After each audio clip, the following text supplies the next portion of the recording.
Chapter 1. The Bully of the Novice Village arrives. ZZZZ. The faint crackle of electricity jolted Su Luo from the realm of dreams back to reality. With a hint of impatience, Su Luo opened his eyes, greeted by the chilling sight of the corridor and the flickering light bulb that seemed to grin eerily at him. He was once a patient in the Eastern Sea Mental Hospital of Blue Star, but by a twist of fate, he found himself in a peculiar world. In this new realm, there are no divisions of nations or races, and its technology, culture, and entertainment surpass those of Blue Star by several notches. Yet, the inhabitants here do not enjoy the same fortune as those on Blue Star. For there exists a bizarre phenomenon. Every individual in this world faces the possibility of suddenly vanishing, plunging into a game known as the horror game, where they must engage in battles against malevolent spirits. There is no discernible pattern, no warning signs, and it is broadcasted live to the entire world. Cruel and absurd. Nevertheless, despite the inherent dangers, Su Luo felt no fear whatsoever. In fact, since his arrival in this world, he had been fervently praying for the moment he could enter this game. In his previous life, he was confined to a mental institution due to the torment inflicted by the phantoms of his dreams. The haunting specters robbed him of his chance to take the college entrance examination, cost him his beloved, and stripped him of everything he held dear. But now, things were different. In this world, he had an opportunity, a chance for revenge against those very spirits. He yearned to tear apart those fiends, making them experience the anguish of having something precious snatched away. Suppressing the turmoil within, Su Luo turned his gaze to the virtual panel before him. Dungeon name, Grievance. Level, F. Maximum players 1. Main quest, survive in the endless corridor for 10 hours. Game objective, stay alive. Player ID, Su Luo. Health points, 130. Stamina, 150. Strength, 75. SAN value, 107. Character evaluation. You are truly the nemesis of evil spirits, the bully of the novice village. After reading through the information, Su Luo stretched his neck, feeling an overwhelming desire to confront those malevolent spirits. His eyes swept across the corridor before locking onto the fire axe within the fire cabinet. At that moment, others began to enter the live stream. Upon entering, they immediately noticed Su Luo's uniqueness, prompting them to call upon a few friends to join the stream. What the hell? How is this guy's SAN value over 100? Is it a bug? Don't be alarmed. Do you remember that Soldier King from 3 years ago? He started with 130. You must be mistaken. That guy was a Soldier King. This dude looks like just a student. By the way, does this guy actually have a history of killing? A normal person wouldn't be this calm. Su Luo, oblivious to the barrage of comments, would have retorted, I've never killed a person, but I've slain many spirits in my dreams. The corridor seemed endless, yet the fire cabinet was not far from Su Luo.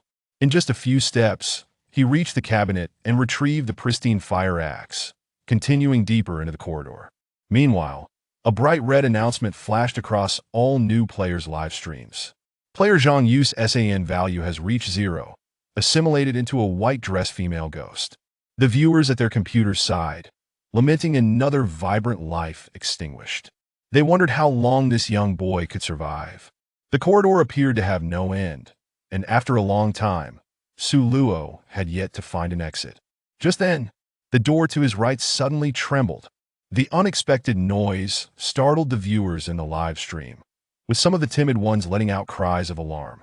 Yet Su Luo remained unfazed, merely taking a step back and staring at the door that had emitted the sound, lost in thought. As time passed, news of Su Luo's extraordinary SAN value spread. Now the live stream was bustling with viewers. The comments began to flood in thicker and faster. Bro, run. I've seen this episode. There's a hanging ghost inside. Run. Get out of there. You can't defeat it. Oh no. Another one bites the dust him off to check on other newcomers. Su Luo had spent a considerable amount of time in this world and had diligently prepared. He knew that in this horror game, the monster spawn points were fixed, and the creatures that appeared were identical each time. There were even safety routes analyzed by experts online. Yet, despite this knowledge, Every player who entered the game struggled to overcome their innate fears. It was the panic upon encountering the spirits that led to their demise in this game. The door shook more violently, but Su Luo remained motionless. He continued to tilt his head, gazing at the incandescent light fixture on the ceiling. Bang! Bang! Bang! Each resounding thud echoed like a drumbeat against the hearts of all present. Dozens of viewers in the live stream clenched their fists, for Su Luo's SAN value was unlike any other. The last player with a SAN value over 100 had survived through 140 dungeons before meeting their end, and they did not wish to see this rising star extinguished in the novice village. Just as everyone was anxiously waiting, Su Luo suddenly sprang into action. The slender youth appeared as if trained, holding the axe with both hands, his body poised and ready. Crack! With a single swing, he shattered the decrepit door, along with the half-visible face of the hanging ghost. The once prey has transformed into the hunter, while the original hunter trembles in fear. Thud! Sulu stepped onto the platform and struck down with an axe. The hanged ghost, in despair, clutched its head, bracing for the inevitable descent of the axe. Yet, after a prolonged silence, no sound followed. Cautiously, it dared to look up, only to find the wooden beam above intact, releasing a sigh of relief, believing Sulu had given up the search for spirits and departed. Just as it was about to rise and warn its fellow specters to steer clear of this madman, it turned around and was met with the chilling visage of Sulu. Still hiding, are we? Ah! Before the hanged ghost could utter another word, Sulu seized its throat, muffling its cries within its own throat.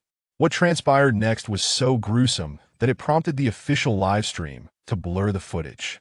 Sulu did not simply slay the hanged ghost instead. He pinned it to the table and commenced a brutal dismemberment. A violent dismemberment. Even after the hanged ghost ceased to breathe, Sulu did not relent in his gruesome task. In an instant, the room transformed into a scene of utter carnage, with viscera and bloody fragments strewn about. Only when the hanged ghost had been reduced to countless pieces did he finally cease his onslaught. And after stopping, Sulu, still unsated by his brutality, picked up the ghost's severed head and, with a powerful kick, sent it soaring into the interminable corridor behind him. At this moment, the viewer count in Sulu's livestream had surpassed 10,000. Qingfeng sent Love Hearts X1000. Anjing sent a Silver Coffin X1. Ziyuan sent a 9-Dragon Coffin X1. Not only were gifts flying across the screen, but the barrage of comments also dominated the display. Pervert! This person is definitely a psychopath. Officer! Hurry, check this person. He must have a criminal record. Little brother, please come back alive. It'll bear you a child. To the one above, are you a Yandra? Do you have a penchant for perverts? Having personally dispatched the hanged ghost, Sulu felt a wave of clarity wash over him, as years of pent-up resentment were released in that moment. Gazing at the crescent moon outside, a smile returned to his face. I hope this doesn't come to an early end. After taking a moment to collect himself, he ventured towards the other rooms. Initially expecting to encounter more malevolent spirits, he was taken aback to find that, in the subsequent dozens of rooms, not a single trace of a ghost could be found. Not even a shadow. Frustration began to mount within Sulu. This corridor seemed endless, with countless rooms lining either side. To thoroughly investigate each one might require several days. Though reckless, Sulu was not foolish. Resting in such an environment was out of the question. Unbeknownst to him, during his exploration, the comments had erupted. The livestream provided a 360-degree view, allowing viewers to adjust their perspective freely. And just behind Sulu, a white shadow had been trailing him the entire time. Neither too close nor too far. It maintained a distance of approximately 10 meters. Every time Sulu turned around, the white shadow would slip into a room to hide. 3 hours later, feeling fatigued, Sulu decided to find a room to rest, pondering how to complete that hidden task. Given its designation as a hidden task, the rewards were undoubtedly substantial. Sulu was no fool after such an extensive livestream. He knew that with his physical capabilities, the first 20 levels posed little challenge. However, beyond the 20th level, the strength of the spirits escalated significantly. Without the game system's enhancement, he might falter at the 20th floor. Thus, It was imperative to gather as many rewards as possible in the early stages. As he contemplated, Sulu suddenly felt a tug at the hem of his clothing. Alarmed, the hairs on his neck stood on end, and he swung his fire axe backward. "Brother, can you help me find my mother?" A soft voice floated from behind him. Yet bizarrely, he felt no resistance as his axe swung through the air. Quickly retreating, he furrowed his brow, scrutinizing the source of the voice. Before him stood a young girl, appearing no older than 7 or 8, clad in a white dress, clutching a tattered teddy bear. Her eyes sparkled, unlike the typical soulless gaze of most spirits. Were it not for the fact that she floated in midair, Sulu might have easily mistaken her for an NPC. After all, NPCs had appeared in this game before, and given that this room had not been searched, the presence of an NPC here was hardly out of the ordinary. Having missed his strike, Sulu refused to let his guard down, remaining silent as he lunged forward, bringing the axe down with great force. Yet the girl seemed to be impervious, the fire axe passing straight through her ethereal form. Startled by Sulu's sudden aggression, the girl instinctively crouched and covered her head, bursting into tears. "Brother, please don't hit me. I just want to find my mother. I'm sorry. I'm sorry." Her sobs were heart-wrenching, reminiscent of a genuinely bullied child. At that moment, a green comment captured the attention of all viewers. "Chinley's Wadanshi. This child is problematic. There's a 90 chance she is the boss of level 45 transformed." Chapter 30. Is the female ghost dressed so provocatively? The moment this person appeared, the number of viewers in the live stream surged by an order of magnitude. This individual, known as Chinley's Wadanshi, is indeed the renowned expert who composes game strategies.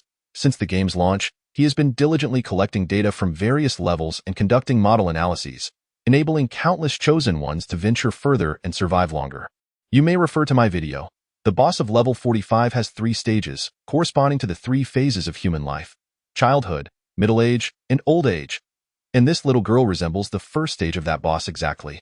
Only her attire has changed. Instantly, viewers began to scour for strategy videos, and after several comparisons, despair washed over them. In fact, many had already believed that Su Luo could conclude this absurd game when he dismantled that hanged ghost. Yet now, disappointment loomed large. The boss of level 45, that formidable warrior, had barely managed to defeat it after significantly enhancing numerous attributes while on the brink of death. This newcomer could never hope to confront it head-on. Su Luo, immersed in the game, sensed something amiss. This little ghost appeared familiar, yet he couldn't quite place where he had seen her before.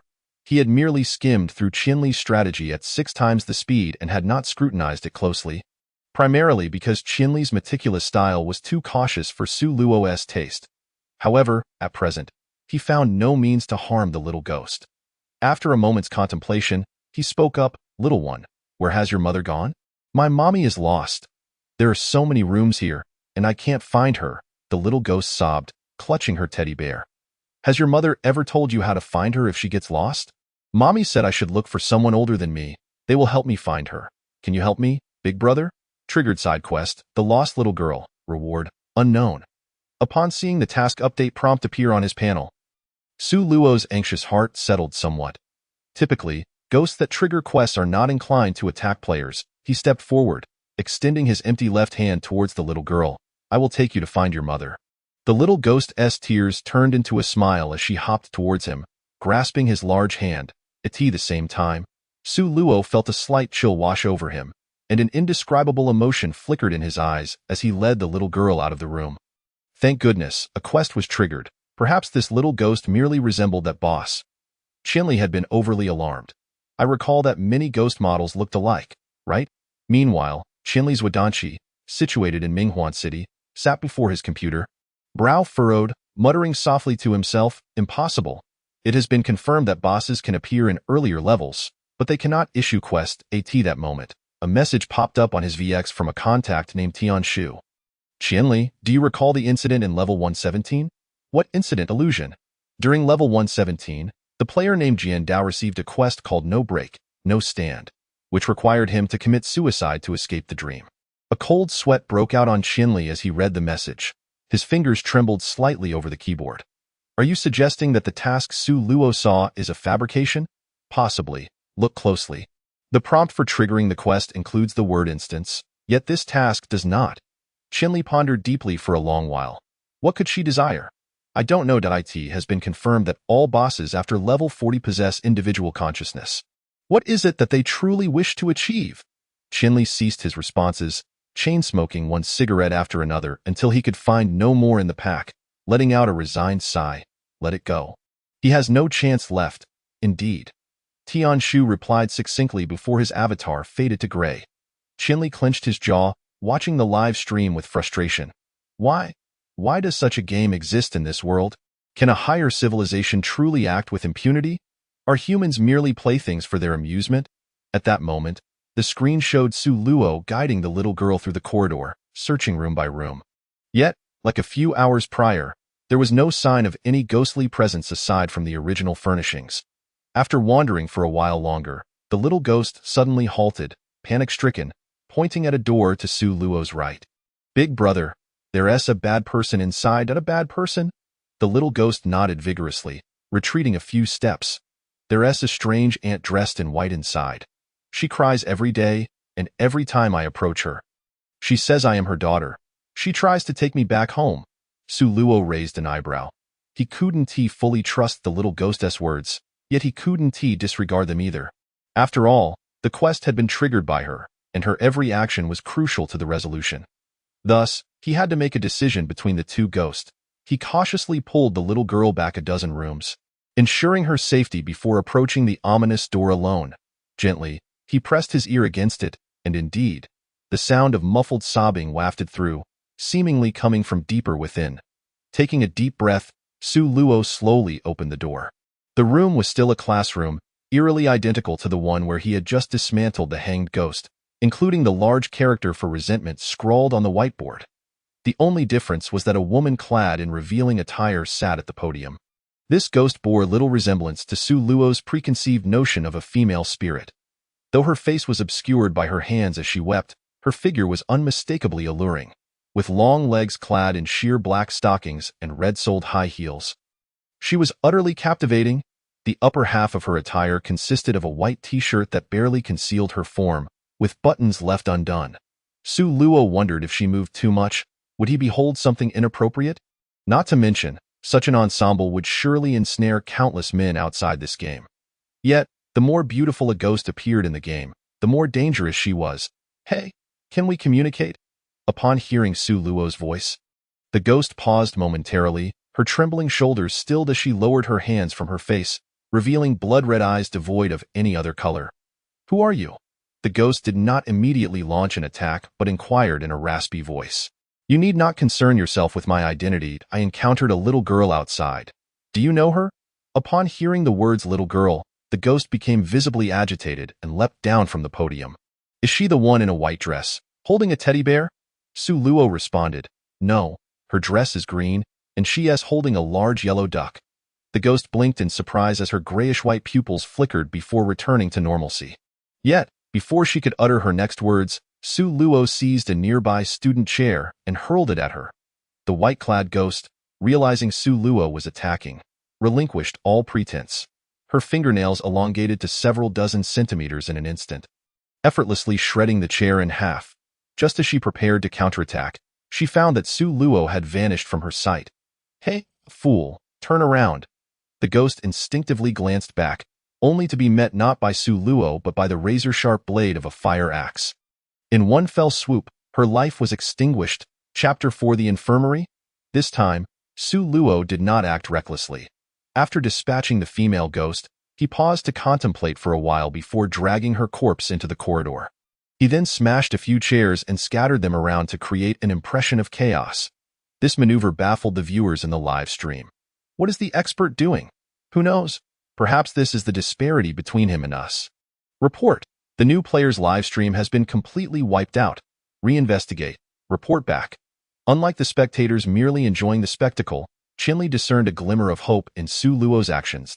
As a PhD in psychology, he recognized at a glance that Su Luo had begun to harbor suspicions about the little girl. The flickering flame of hope within him reignited. Soon, the corridor was transformed into a scene of horror. With bloodstains and claw marks adorning the walls, all suggesting that a fierce battle had just transpired. After smearing some of the blood from beneath the whiteboard onto himself, he retraced his steps. Yet halfway through, as if remembering something, he returned to the ghost's corpse, carelessly rummaged through it, and finally returned to the door of the room where he had left the little girl. This action incited the audience's displeasure. Damn, pervert, sick pervert, brother, that is a ghost. Are you not even sparing a ghost? Humans cannot, at least should not. Knock, knock, knock, knock, knock, knocked. He gently tapped the door 6 times, and a soft voice emanated from within. Brother, is that you returning? Yes, I'm back. That strange ant will no longer trouble you. Then can we leave? It's so dark here, and I miss my mommy, a-bit. As she spoke, the lock clicked open from the inside. But the moment the little ghost peeked her head out, she caught sight of Su Luo, drenched in blood. Ah, she shrieked, quickly covering her eyes and slamming the door shut. You're not my brother. You are also a villain. Su Luo's expression shifted slightly, but it quickly transformed into a gentle smile. Little sister, that wicked ant just had a scuffle with your brother. He only sustained a minor injury. I don't believe you. You are the wicked one.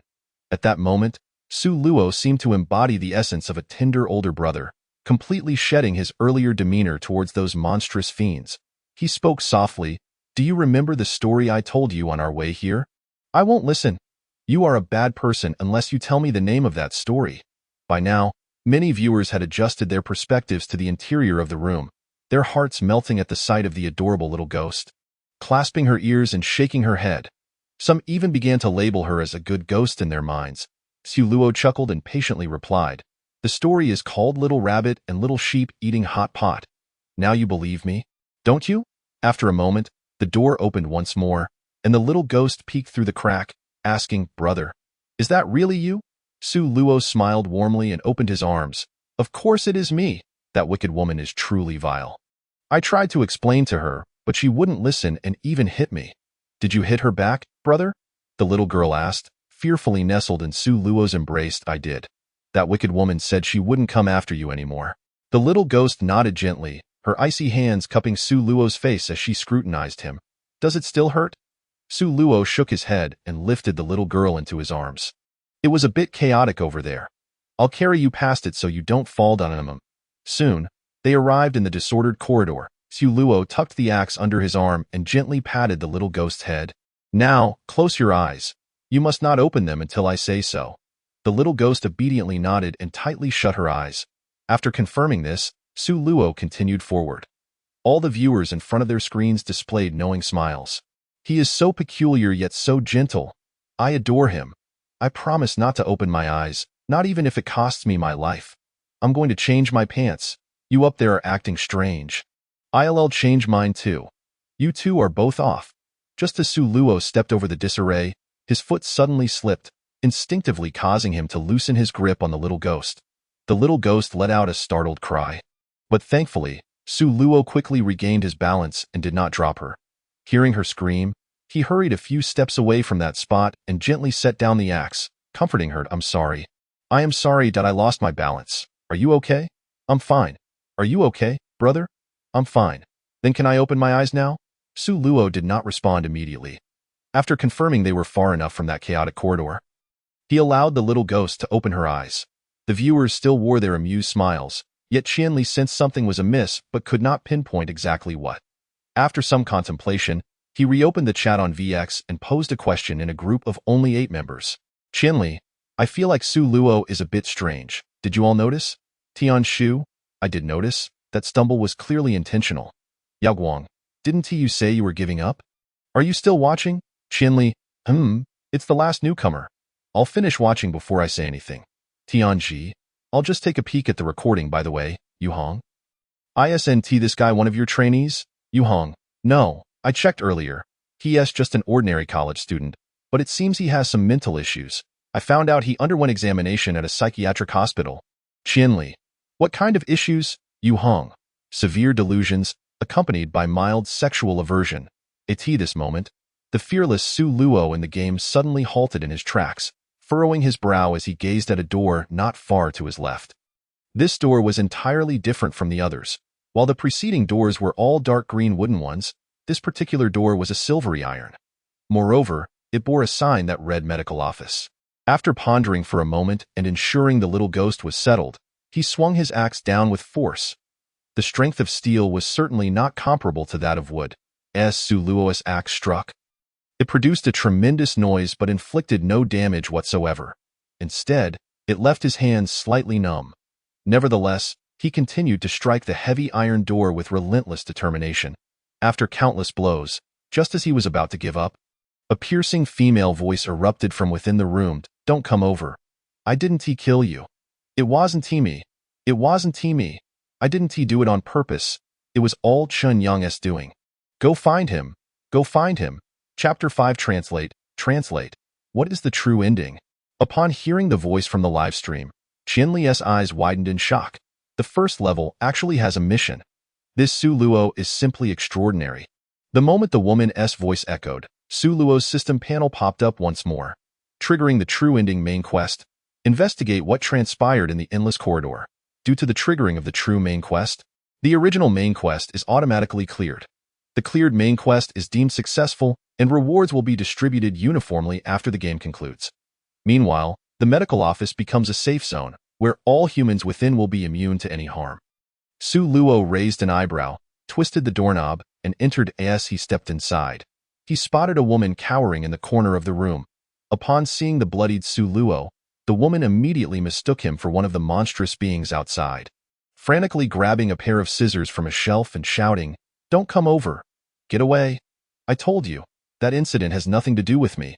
It was all Chun Yang's doing." Su Luo took a step forward, confirming he had fully entered the room, and slowly crouched down, gently placing the fire axe on the ground.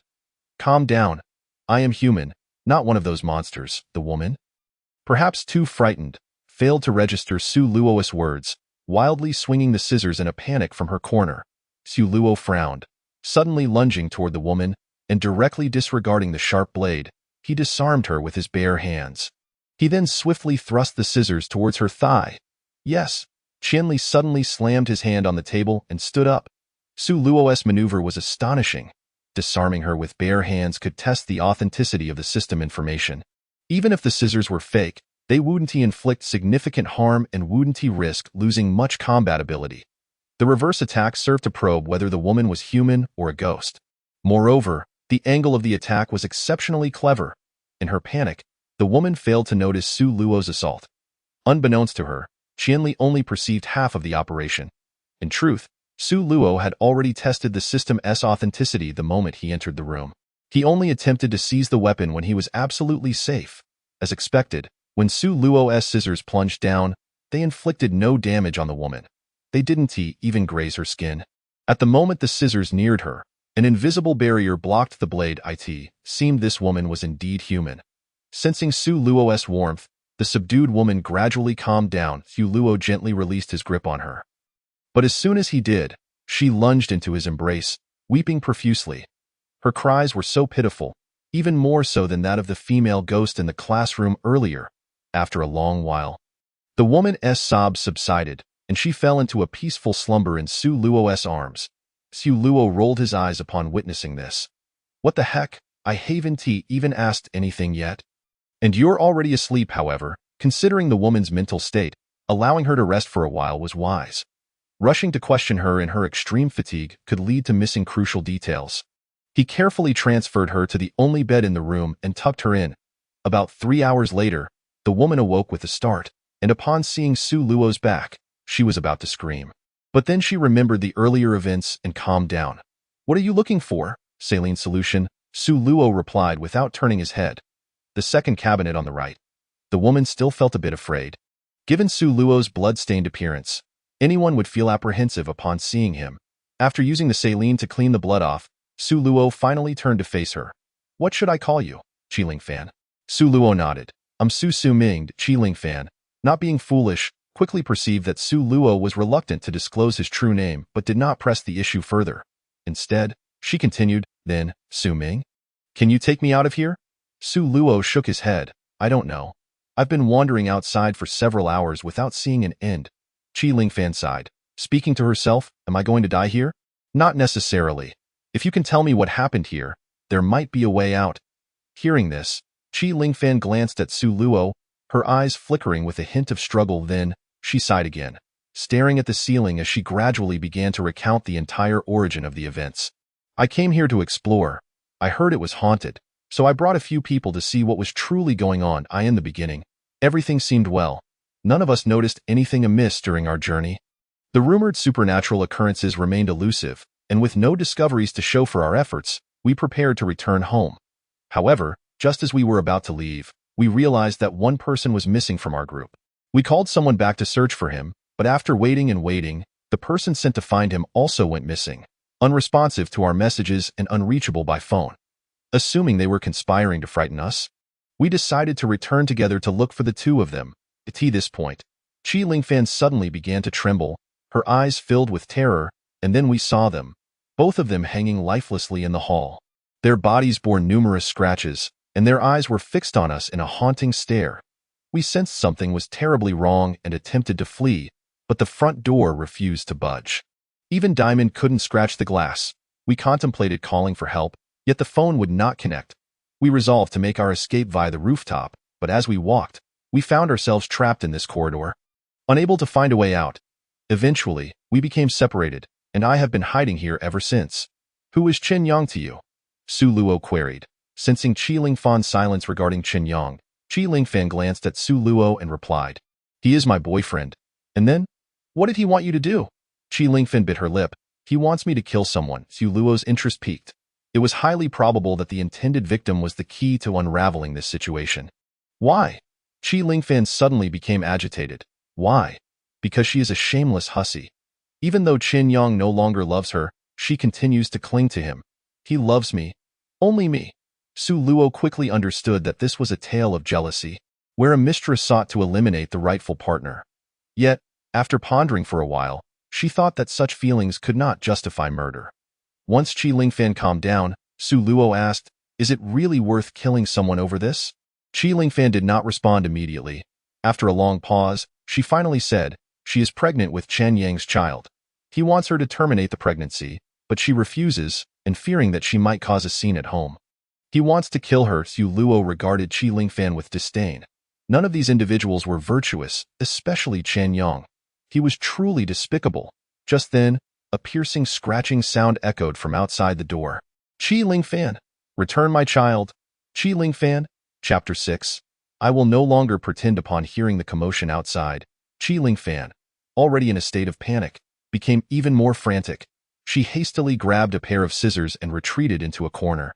Her gaze locked on the closed door, terrified that the woman outside might burst in. Su Luo merely glanced at the door's direction, disregarding the noise, and began tearing the bed sheets. "Qi Lingfan, Qi Lingfan." The anguished screams of the female ghost rang out. Qi Lingfan's panic intensified, accompanied by that dreadful scratching sound, sending chills down the spines of viewers watching from afar. Before long, Su Luo had neatly torn the sheets into strips. Just as the audience expected her to confront the ghost outside, Su Luo instead walked toward the corner where Qi Lingfan was cowering. Qi Lingfan, sensing the change, quickly turned around, scissors aimed at Su Luo. "What do you intend to do? Do you mean to throw me out to distract that hussy?" Without a word, Su Luo delivered a powerful kick to Qi Lingfan's face, showing no mercy. Although harm could not be inflicted within the safety zone, the sudden blow caused Qi Lingfan to instinctively flinch and close her eyes. Seizing the moment, Su Luo pinned her down with brute force, binding her hands and feet with the fabric strips and gagging her with another piece of cloth. "Oh, she is surprisingly strong." The comments exploded in the chat. "Wow, it seems Su Luo can no longer contain his inner turmoil and is ready to take action. Super admin. Is this even allowed on air? He is so wild. I absolutely adore it. Upstairs, you must have something wrong with you. Let us get you checked out at the hospital." Just as everyone anticipated Su Luo would perform some unspeakable act against Qi Lingfan, he instead picked up an axe and approached the still creaking door. Taking a deep breath, he yanked the door open with force, swinging the fire axe forward, catching the female ghost off guard. He then stepped closer and struck her with the flat side of the axe. Though he did not use the blade, the impact was nonetheless significant, sending the ghost crashing to the ground, unable to rise. At this moment, Su Luo made a peculiar decision. Instead of finishing off the ghost, he dragged its lower half into the room, leaving only its head outside. With a firm stomp, he crushed the ghost's ample chest. The viewers erupted once more in excitement. Wow, is he not strong enough? Brother, you can't. At least you shouldn't. Monsters, today, I shall use you to aid my training. However, events did not unfold in the manner the audience had hoped. Su Luo placed the axe on the ghost's head and forcefully stepped down on its chest. If you can understand me, nod. If you can't, well, it seems you truly can't comprehend. The ghost hesitated, then quickly nodded. Here, she knew that within this room, no one could be harmed. Coupled with Su Luo's terrifying prowess, even if she emerged, she would be incapable of inflicting any damage. She had no choice but to acquiesce and observe what connection this man had with Qi Lingfan, that wretched woman. Noticing the ghost's response, Su Luo felt relieved. He believed Qi Lingfan's words, but only partially, perhaps one-third or even less. Since she was willing to conspire with Qian Yang to commit murder, she would not hesitate to lie again. To heed her words recklessly would only bring harm upon himself. After a brief moment of contemplation, he continued, I do not expect you to divulge anything to me right now. I will remain here and will not release the person inside. Shortly, I will let you go. You will head to the right, see what has transpired there, and then return so we may converse further. The ghost nodded again, and Su Luo kept his promise, allowing her to leave. After quite some time, the ghost returned, but this time, she lacked her earlier ferocity. Her gray-white eyes reflected fear, and she dared not meet Su Luo's gaze. Initially, upon seeing the disheveled corridor, the ghost had been dismissive. However, upon witnessing the nearly shattered corpse of the hanged ghost, dread began to creep in. Though Su Luo was merely human, he was far more terrifying than any malevolent spirit. Seeing the ghost in such a state, Su Luo understood she was afraid. After guiding her to the opposite room, he turned and dragged Qi Lingfan up by her hair, bringing her to the door. You will not harm her, do you understand? Ha, ha. The ghost nodded at Su Luo, then removed the fabric from Qi Lingfan's mouth. What do you intend to do? What do you want? You beast. Before Qi Lingfan could finish her outburst, Su Luo forcefully pressed her face against the door frame. After the ghost's departure, Su Luo had tested the limits of harm. The door frame was the boundary, invulnerable within, but outside, one could indeed be injured. This collision sent Qi Lingfan crashing against the frame, blood streaming from her head, forcing her into a state of calm. You are no saint either. I could kill you whenever I wished. If you want to survive, tell me the truth about everything. I have already told you everything. Bang! Su Luo slammed Qi Lingfan against the door frame again, pulling her hair to face him. With his empty hand, he gently caressed her bloodied face, wearing an exceedingly gentle smile. Yet his eyes were icy cold. Does it hurt? Pain is to help you realize the reality of your situation. If you do not wish to suffer, tell me everything. Do not think I truly fear taking a life. Saying this, he turned Qi Lingfan's head toward the direction of the ghost. Look at her. Is she not terrified of me? What do you think she has seen? Qi Lingfan shook her head in terror. Her mind a blank. Initially, she had hoped someone would face the ghost with her. Dying together would not be in vain. After all, Su Luo was quite the handsome man. But now, she regretted it. This man was more terrifying than any ghost. More malevolent than any demon. She would rather step out to confront that ghost than remain with Su Luo. Su Luo, noticing Qi Lingfan's fear, softened his smile even further. He released her hair and cradled her face with both hands, gently drawing her into his embrace, whispering in her ear as if to a lover. You see, I just killed 2 ghosts on my way here. Point 1 was a hanged ghost, but it was quite dull. After I pulled out its tongue, it ceased to play with me. Do you know what it became afterward? Upon noticing Qi Lingfan's lack of response, he gently caressed her hair twice before taking a strand and inhaling its scent deeply. Ah, I have dissected him into hundreds of pieces, blood splattered everywhere. By the end, my throat was hoarse from shouting. Even as he lay dying, his eyes fixated on me. Chapter 7. A new record, listening to the exceedingly gentle whispers beside her ear. Qi Lingfan's mind conjured a vivid image, causing a wave of nausea to wash over her, and she retched violently. Su Luo, unfazed, continued to hold her tenderly, even patting her back in a considerate manner, fearful that she might choke. And then, there was a second spirit, presumably a mother searching for her child.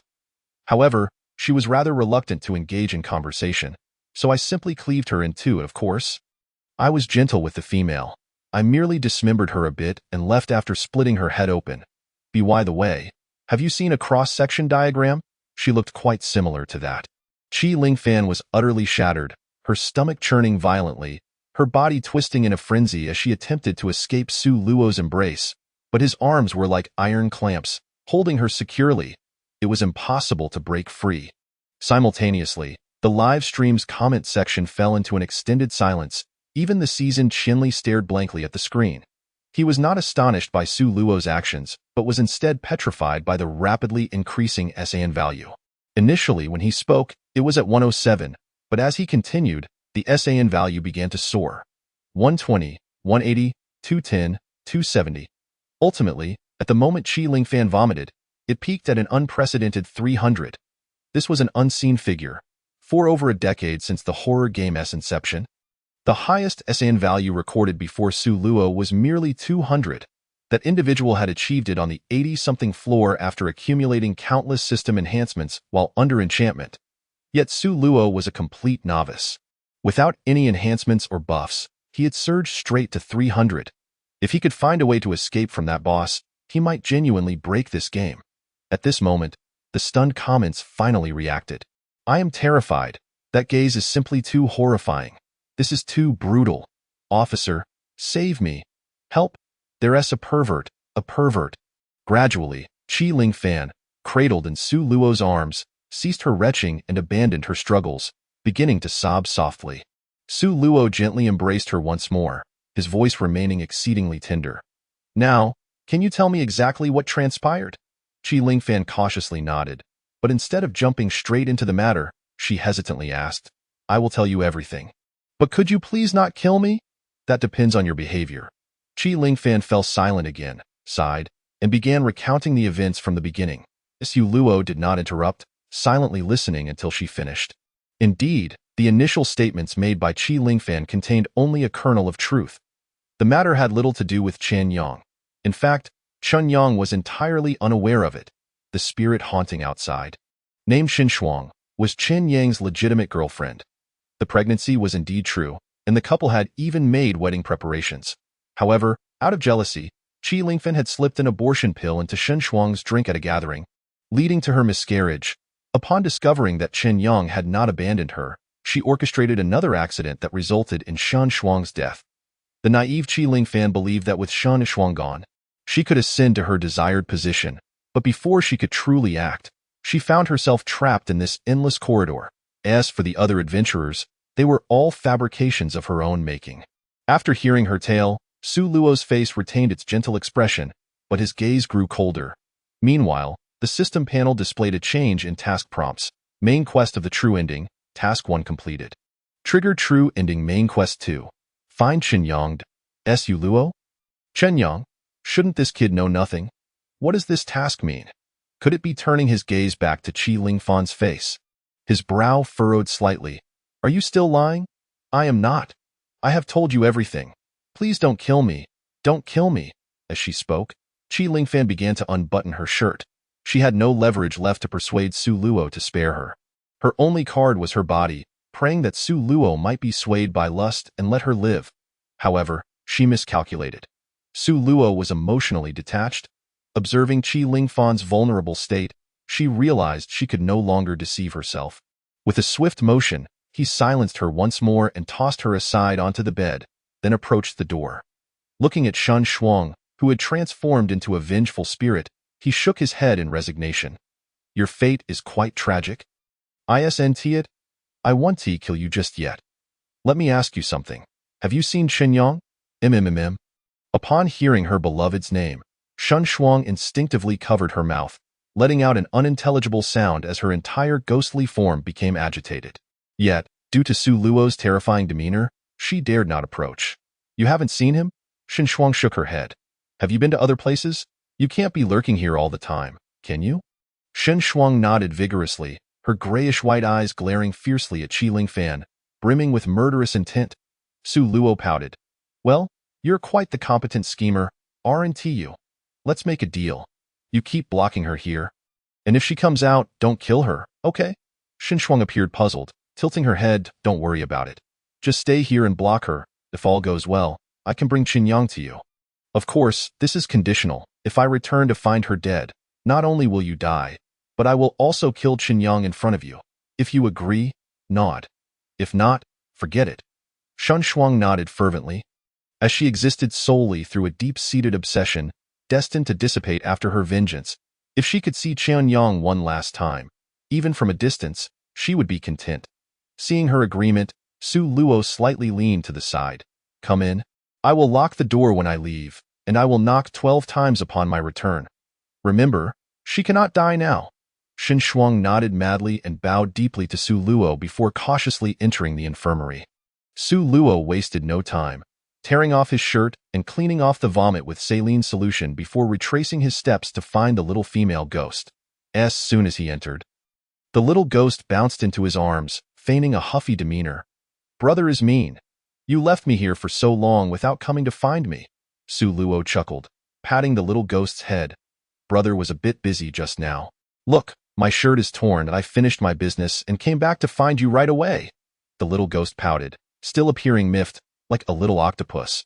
She nudged her small head against Su Luo's leg. You mean brother. If it weren't for what Mama said about not walking off with strangers, you wouldn't have seen me. Upon hearing this, Su Luo seized the key point, suppressing his inner excitement. Has anyone else come to find you? The little ghost nodded. Yes, a brother who is shorter than you but much chubbier came by. Did he mention his name? He did, but I can't quite remember. It sounded like Qinyang. Qinyang? Chapter 8.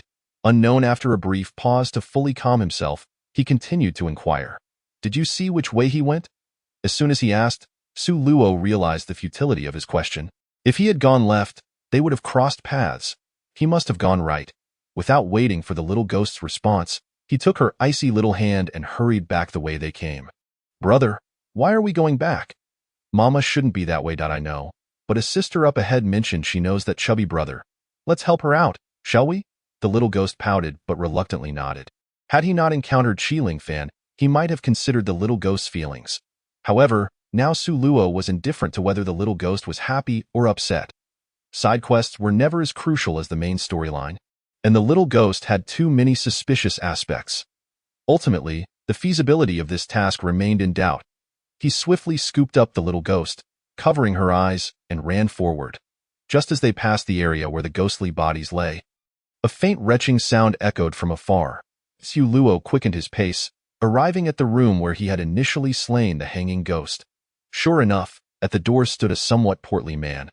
Leaning against the doorframe, retching. Qianyang. Upon hearing these words, the man swiftly turned his head, and at the very first glance of Su Luo, he seemed to have gone mad, dashing deeper into the shadows as if mistaking Su Luo for one of those malevolent spirits. However, this time, Su Luo did not pursue. Instead, he raised his voice and called out, I know where Shen Shuang is. If you wish to see her again, you must stop right now. In his panic, Qianyang halted at the mention of Shen Shuang's name. But his trembling legs, gripped by fear, betrayed him, causing him to tumble to the ground. This fall, however, brought a measure of clarity, and he scrambled to his feet, rushing towards Su Luo with fervor. You've seen Shen Shuang? Su Luo nodded affirmatively.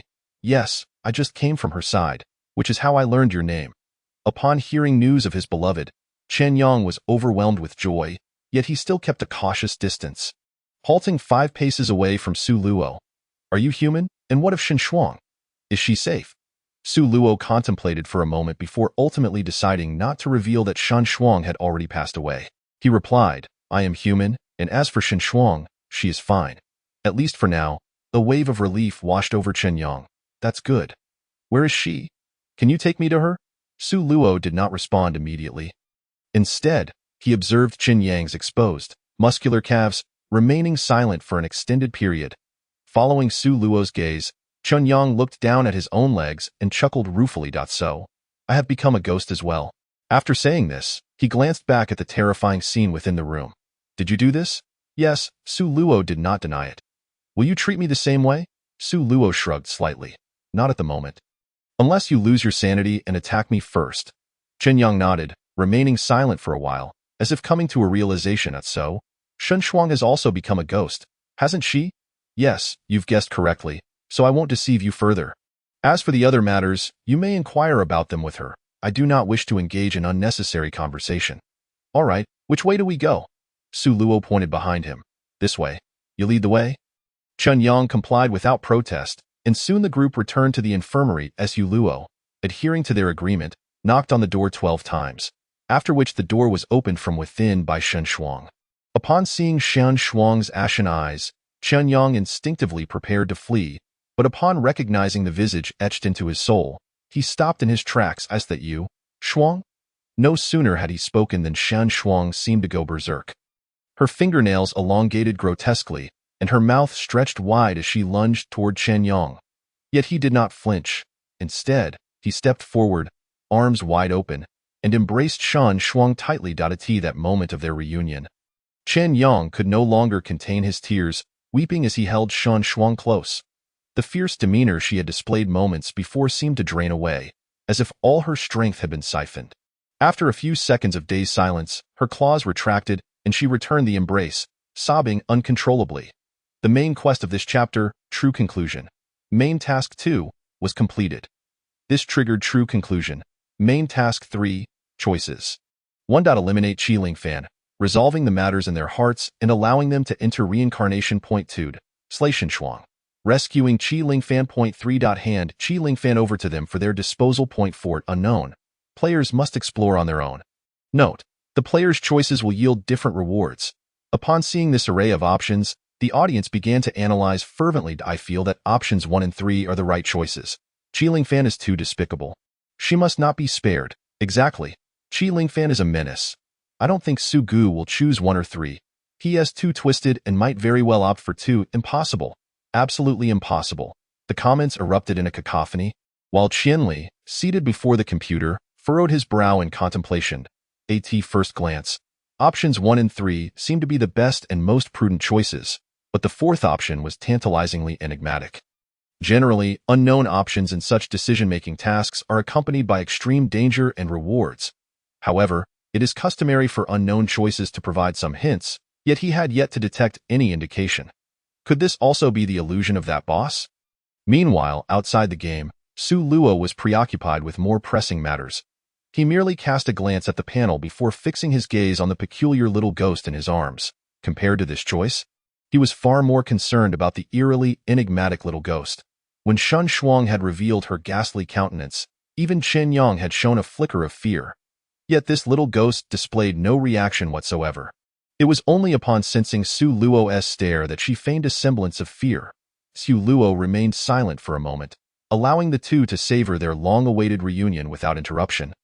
Postponing his decision, after gently placing the little ghost on the ground, he entered the infirmary and unfurled a sheet of paper, scratching upon it with his nails. Instantly, all the audience's attention shifted to the paper. Eager to discern what Su Luo was writing, however, lacking true words, the audience could only infer from the strokes. After approximately half an hour, the paper had been shredded by Su Luo's nails. The wails of the two ghosts had diminished, and Su Luo paid them no mind, instead examining a nearby room that resembled a classroom. After sitting down to test it, he returned to the infirmary, wielding the fire axe. However, his first words upon returning left everyone present, both the living and the spectral, as well as all the viewers before the screen, utterly bewildered. Hey, you two, stop embracing each other. Let us be honest. What sordid deeds did you commit before becoming ghosts? Chapter 9. Scoundrel. The two ghosts visibly trembled at his words. Su Luo smiled, realizing there was indeed something amiss. He understood the conditions for the unknown option. There had to be some hint, but as it stood, the little ghost seemed to be an unwitting participant, constituting an additional task. Moreover, the matters Qi Lingfan had mentioned were solely directed at Shen Shuang and Chen Yang, unrelated to the unknown option. Furthermore, Shen Shuang could not communicate. The only person privy to the truth was Chen Yang. Yet, Chen Yang would not readily divulge information to Su Luo. This game could not possibly lack hints, so Su Luo focused his attention on the corridor. This dungeon bore the name Grievance, and the blackboard in the classroom bore the same character. Thus, the clue must surely lie within that character. Currently, the only individual known to harbor grievances was Shen Shuang, and it was directed solely at Qi Lingfan. It was implausible that so many individuals had been drawn into this situation, let alone Chen Yang. Therefore, there must be other matters concerning both Chen Yang and Shan Shuang. Realizing his ruse had been discovered, Chen Yang dropped the pretense, his demeanor shifting entirely as he spoke with arrogance. Kid, being too clever can lead to your demise. Simultaneously, Shan Shuang's claws emerged, her eyes fixated on Su Luo, poised to strike. Upon hearing this, Su Luo chuckled, resting the fire axe upon his shoulder. Oh? So you are dropping the act? Since it has come to this, why not share your story? Share. Why should I share anything with you? Don't think for a moment that taking down a few trashy ghosts makes you invincible. I have 2 people on my side. Su Luo tilted his head. I know you have 2 people, and considering you 1T spare me, I might as well get a clear understanding of my fate. You want a clear understanding of your demise? You're dreaming. Before he could finish his retort, Su Luo suddenly acted, yanking Chen Yang into the infirmary. The axe swung down, striking Chen Yang squarely on the head. Though he was a ghost, in this dungeon, all spirits retained human sensitivity to pain. The blow left Chen Yang dazed and reeling. Seizing the opportunity, Su Luo lifted the fire axe once more, cleaving down upon Chen Yang's right arm. At that moment, Shan Shuang regained her composure and charged into the room, her claws aimed directly at Su Luo's neck. Yet she was unaware that within this room, humans were invincible before her claws could reach him. An invisible barrier intercepted them, and Su Luo retaliated with a swift axe swing, sending Shan Shuang tumbling back. He then swiftly struck down on Chen Yang's arm and leg, before pivoting to seize Shan Shuang by the throat. Shan Shuang soon realized something was amiss. Her once invulnerable claws could not inflict even a scratch upon Su Luo. Panic surged through her as she cried out in distress. Having discerned the true nature of the two, Su Luo felt no compassion, casting a cold glance at the little ghost.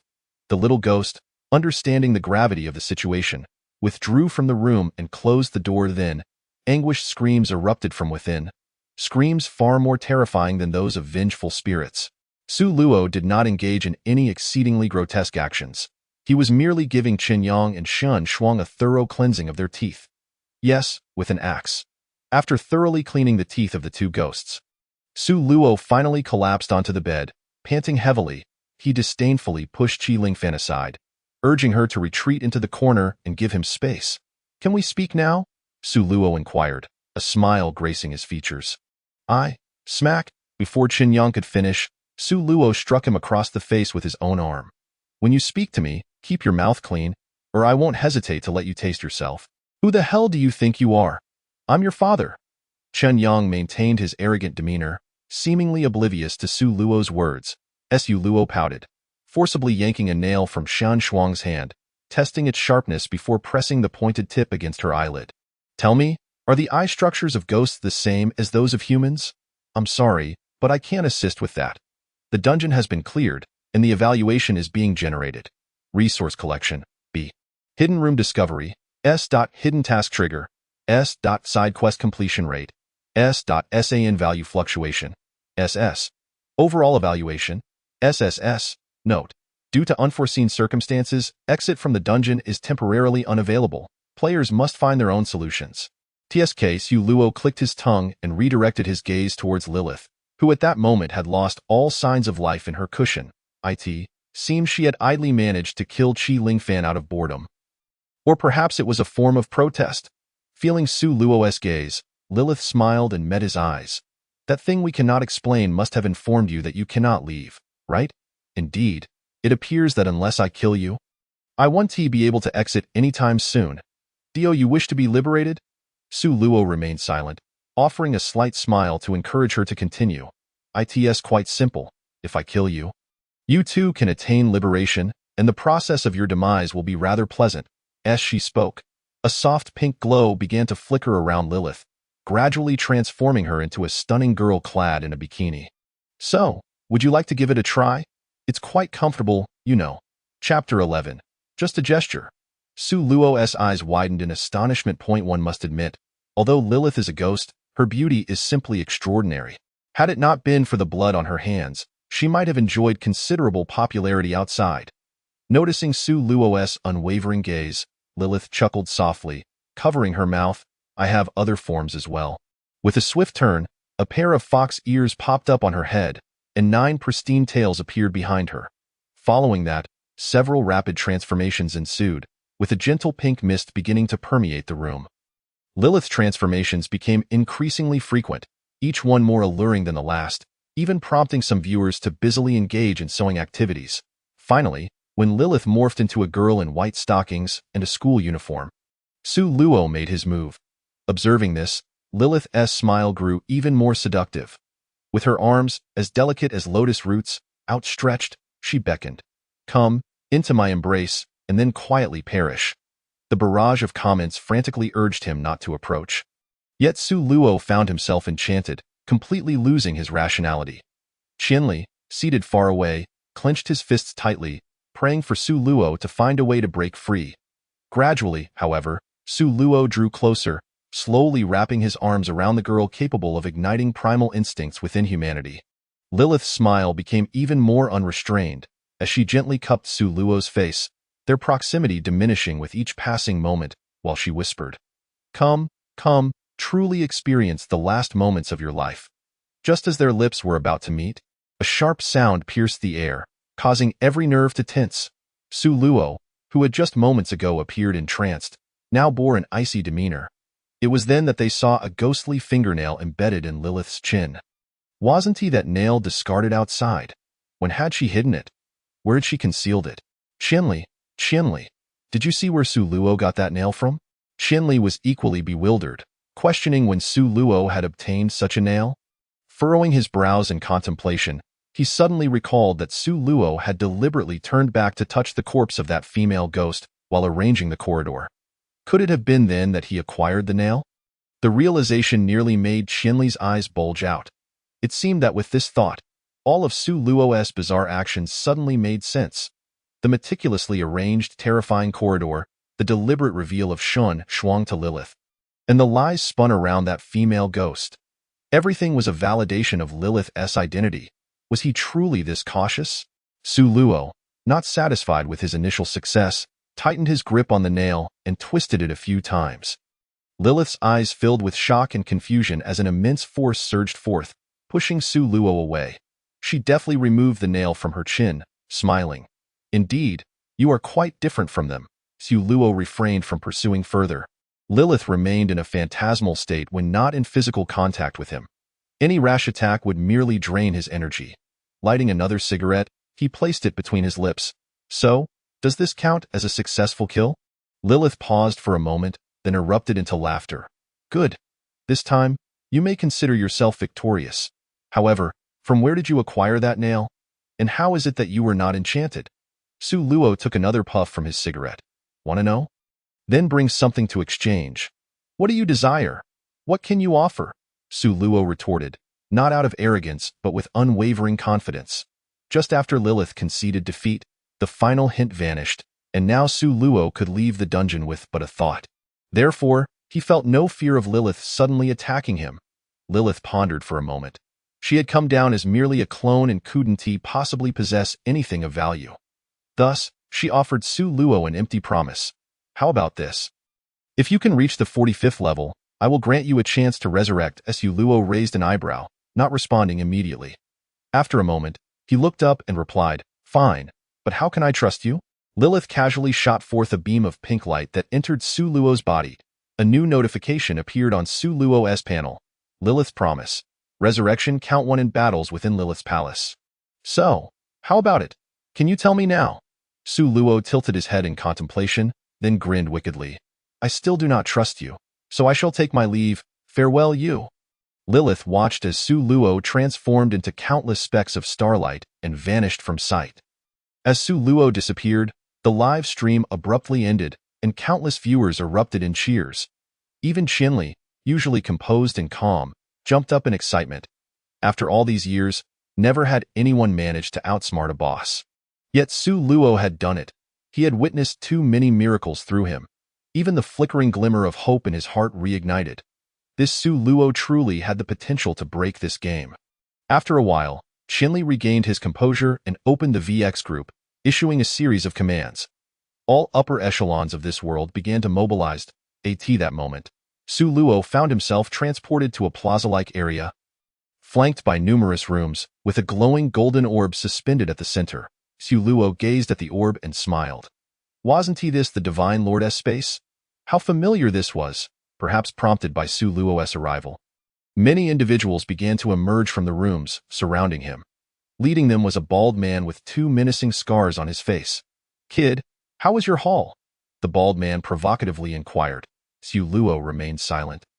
Observing the still flickering settlement panel, evaluation in progress, overall evaluation, SSS, conversion of exchange points, 8,000. Hidden room discovery evaluation, S, conversion of exchange points, 1,000. Hidden task trigger evaluation, S, conversion of exchange points, 1,000.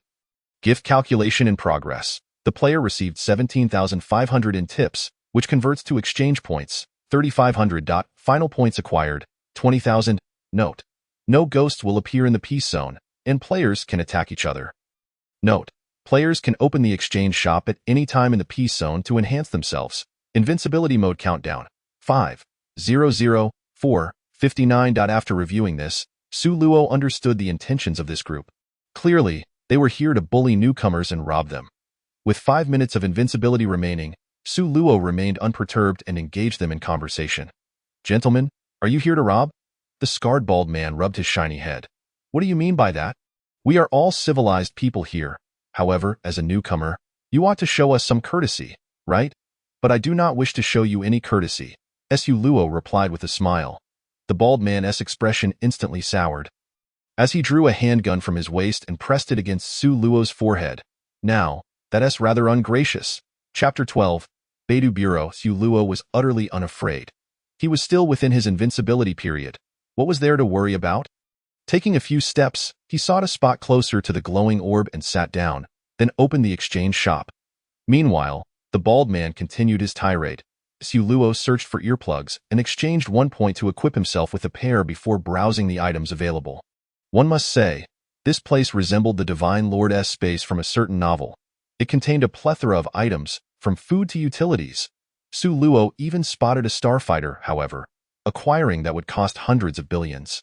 Given the urgency of the situation, Su Luo focused on the defensive items page. After perusing the options, he found something. A portable magnetic deflection device, which could deflect attacks from metal kinetic weapons with a caliber of less than 50 millimeters when activated. Price: 3,000 points. Without a moment's hesitation, Su Luo exchanged for a new one and swiftly traded for a handgun valued at 300 points.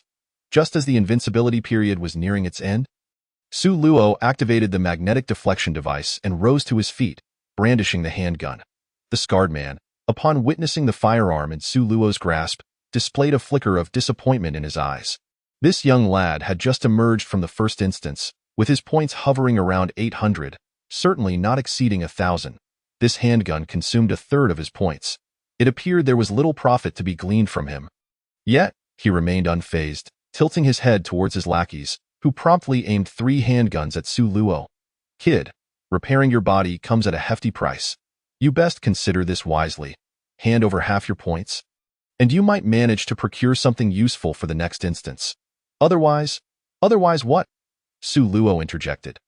"Otherwise, my brothers will drain your points, allowing you to experience the cruel brutality of those malevolent spirits." "Cruelty?"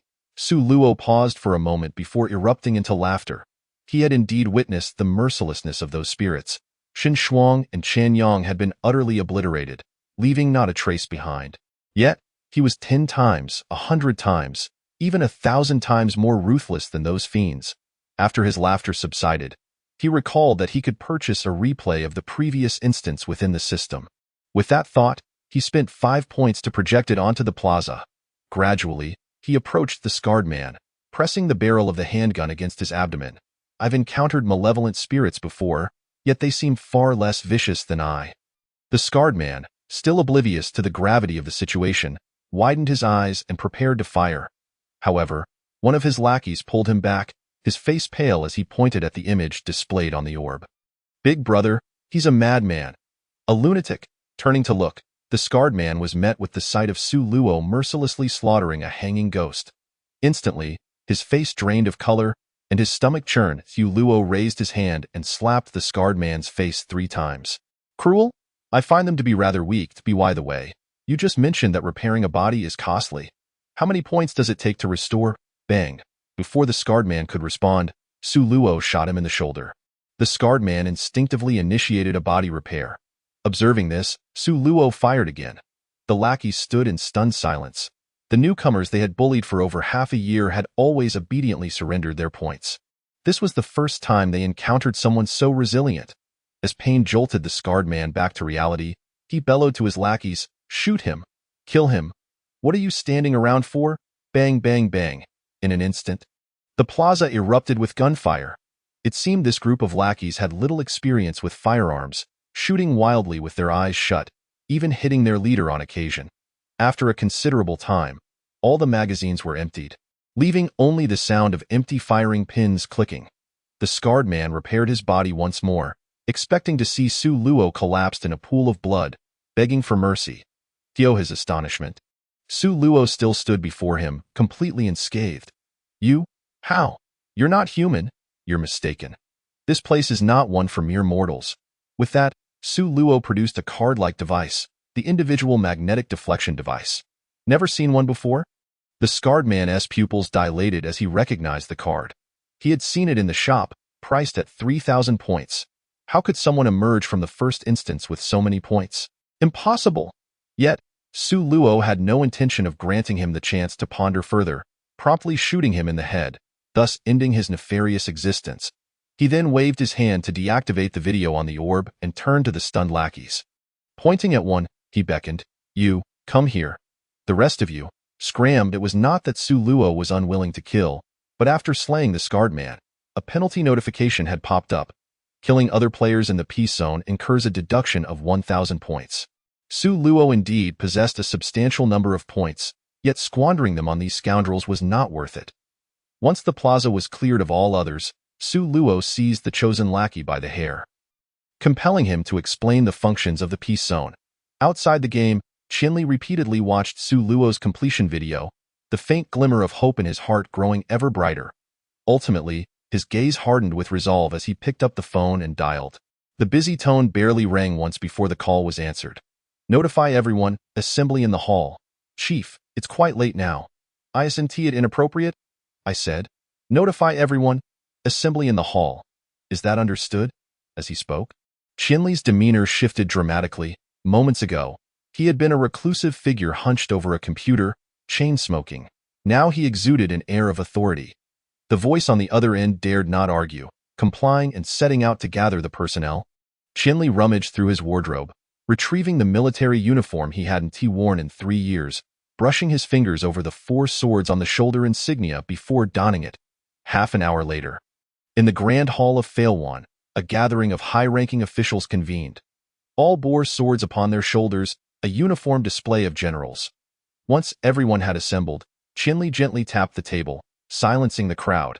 He then exchanged a meaningful glance with a man beside him, and the large screen behind them began to play Su Luo's video from the instance. "Esteemed colleagues, based on our analysis at the Beidou Bureau, this individual possesses a significant chance of breaking the record set by the Sharp Blade. First and foremost, his SAN value has surpassed that of the Sharp Blade, and his insight and reaction times far exceed those of his peers. Moreover, his methods are exceedingly cruel, devoid of any compassion." Before Qianli could continue, another general interrupted, raising a hand. "General Wang, are you not being a bit hasty? This is merely the first instance. How can we draw any conclusions? Furthermore, to my knowledge, this individual's mental state is unstable. He could spiral into madness at any moment." Qianli refrained from retorting immediately, glancing at Yu Heng. Yu Heng promptly took control of the computer, projecting Su Luo's psychological profile onto the screen. "General Li is correct. Su Luo's mental state is indeed unstable, yet upon my analysis, our Beidou Bureau believes this to be benign. I will now present footage extracted from Su Luo's dreams via the dream-seeking device." As the scene shifted, a sinister graveyard replaced the endless corridor, and there stood Su Luo, wielding an unusual long knife, battling a host of spirits at the graveyard's center, akin to a divine warrior descending upon the earth. Chapter 13, Team Instance. Once the footage concluded, Yu Heng continued his explanation. Such dreams have been a recurring theme for him over the past decade. He harbors no fear of malevolent spirits. After Yu Heng spoke, Qianli added, "According to the intelligence we have gathered, The two most formidable challenges within the game world are overcoming fear and suppressing desire. Su Luo appears to be nearly immune to both. He fears not the spirits and exhibits only mild sexual indifference. He can even resist Lilith's allure within the first instance. Is that not sufficient reason for us to give him a push? Silence enveloped the room, everyone deep in thought, weighing the pros and cons. After a prolonged silence, a weary brigadier raised his head. General Wang, this is our only opportunity for the foreseeable future. The next chance may not come for another 3 years. Qinli sighed, nodding in agreement. He recognized the truth in the statement. Assisting someone from the outside required vast resources and manpower. Each preparation took 3 years, and if that individual were to perish within the game, they would have to wait another 3 years for the next opportunity. They had already failed 10 times. The population of this world could scarcely endure much longer. Seeing the indecision among the group, Qinli sighed once more, stating, "Let us vote," as his words hung in the air. Apart from the 7 members of the Beidou Bureau, no one raised their hand. Qinli felt a wave of dejection wash over him. With a resigned gesture, he announced the meeting adjourned and departed the hall alone. Meanwhile, within the peace zone, Su Luo savored a feast as he listened to the individual explain the rules and their origins. Outside, each instance was referred to as a level, while those within called it a layer. The entire game space resembled a towering structure. Each time one cleared an instance, they ascended a layer. The safe zones appeared every 10 layers, meaning that not only newcomers like Su Luo resided here, but also those who had survived the 9th layer. The Scarred Man had emerged from the 9th layer. Moreover, the Scarred Man's continued tyranny in the Novice Village stemmed from the game's design. Anyone who cleared the 9th, 19th, 29th, or 39th layers could apply for an extension to challenge the boss, and this extension could be indefinite. However, each application required a cost of 1,000 points. Thus, the Scarred Man resorted to robbing newcomers of their points to maintain his presence here. Su Luo regarded the corpse of the Scarred Man, deep in thought. If such individuals could emerge from the Novice Village, what chaos must reign above? He also recalled the legendary soldier. Rumors claimed he perished at the 140th layer.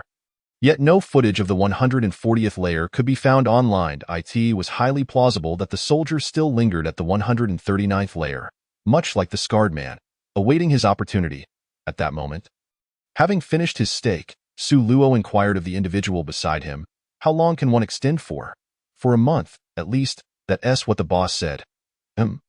Warranty you from the 9th layer?" The person shook his head and replied, "No, I am here solely because of a time reversal scroll, which costs 500 points. Once used, it allows me to return to the safe zone, but each use randomly deducts 3 attribute points, which I then replenish by robbing newcomers." Suro nodded thoughtfully, beginning to calculate silently. The warrior had been missing for approximately a year and a half, and now, considering the necessary sustenance, he would likely need around 20,000 points. Initially, the Failwan Kingdom had bestowed upon him numerous gifts, so it was reasonable to presume he was still alive on the 139th layer. After inquiring about everything, Suro chose not to eliminate the man, simply waving him away as a signal to leave. He then approached an unoccupied door. The room was a complimentary gift from the safe zone. As long as one envisioned the room in their mind, it would materialize behind the door. Suro closed his eyes at the threshold, reflecting on his past life's room, before pulling open the door. A lavish chamber, decorated solely in shades of black and white, greeted him. The white walls were adorned with striking black geometric patterns, and the furniture, including the sofa and table, followed the same monochromatic theme. It felt stifling. Outside the floor-to-ceiling windows lay a verdant lawn. Yet the sky loomed dark and ominous, hinting at an impending storm. After a brief smile at the familiar surroundings, Suro entered and sank into the sofa, succumbing to a deep slumber. Little did he know that 3 hours after he had fallen asleep, the group of timid subordinates he had encountered earlier congregated beneath the luminous orb. "What should we do, now that our boss is dead and a formidable foe has appeared? It's going to be tough to operate from here."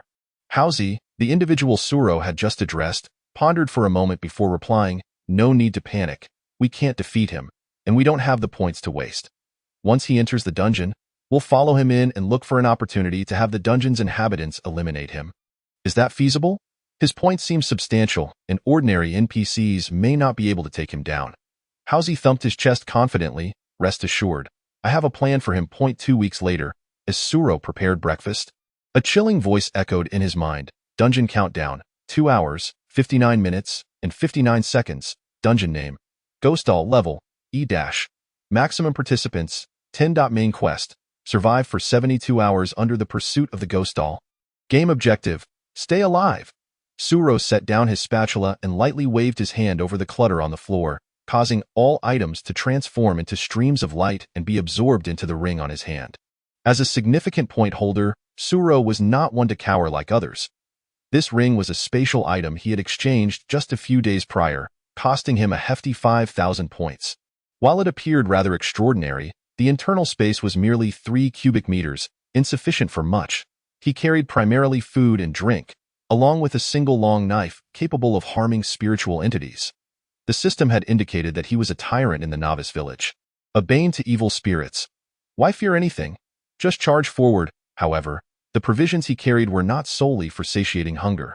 They included various items with beneficial effects, such as a super-doubled version of Red Bull, which could keep players from feeling fatigue for 8 hours and stack. Though the side effects were significant, leading to a prolonged period of weakness once the effects wore off. He also acquired an array of gadgets, ensuring he retained 1,500 points for emergencies should this venture yield no rewards. After confirming his gear, Suro donned the extravagant gold chain he had specifically exchanged for and made his way to the square. At that moment, aside from the 3 miscreants, several unfamiliar faces had appeared, including 2 women. One was heavily made up, clinging to Housy's arm, while the other, a bespectacled girl who appeared quite youthful, approached Suro as he stepped out of the building. "Hello, I'm Tang Xin." Suro, a simple response that did not seem to irritate Tang Xin. The girl smiled and produced a black card from her pocket, handing it over. This is an automatically generated identity card. Typically, dungeons are set in urban environments, and lacking an identity makes it challenging to navigate. However, it's a bit pricey. 100 points per card. You'll need to reimburse me once you earn points. Suro accepted the card with a smile, saying, "Thank you." After a brief introduction among the group, they waited until the countdown was nearly complete when a message appeared on the panel.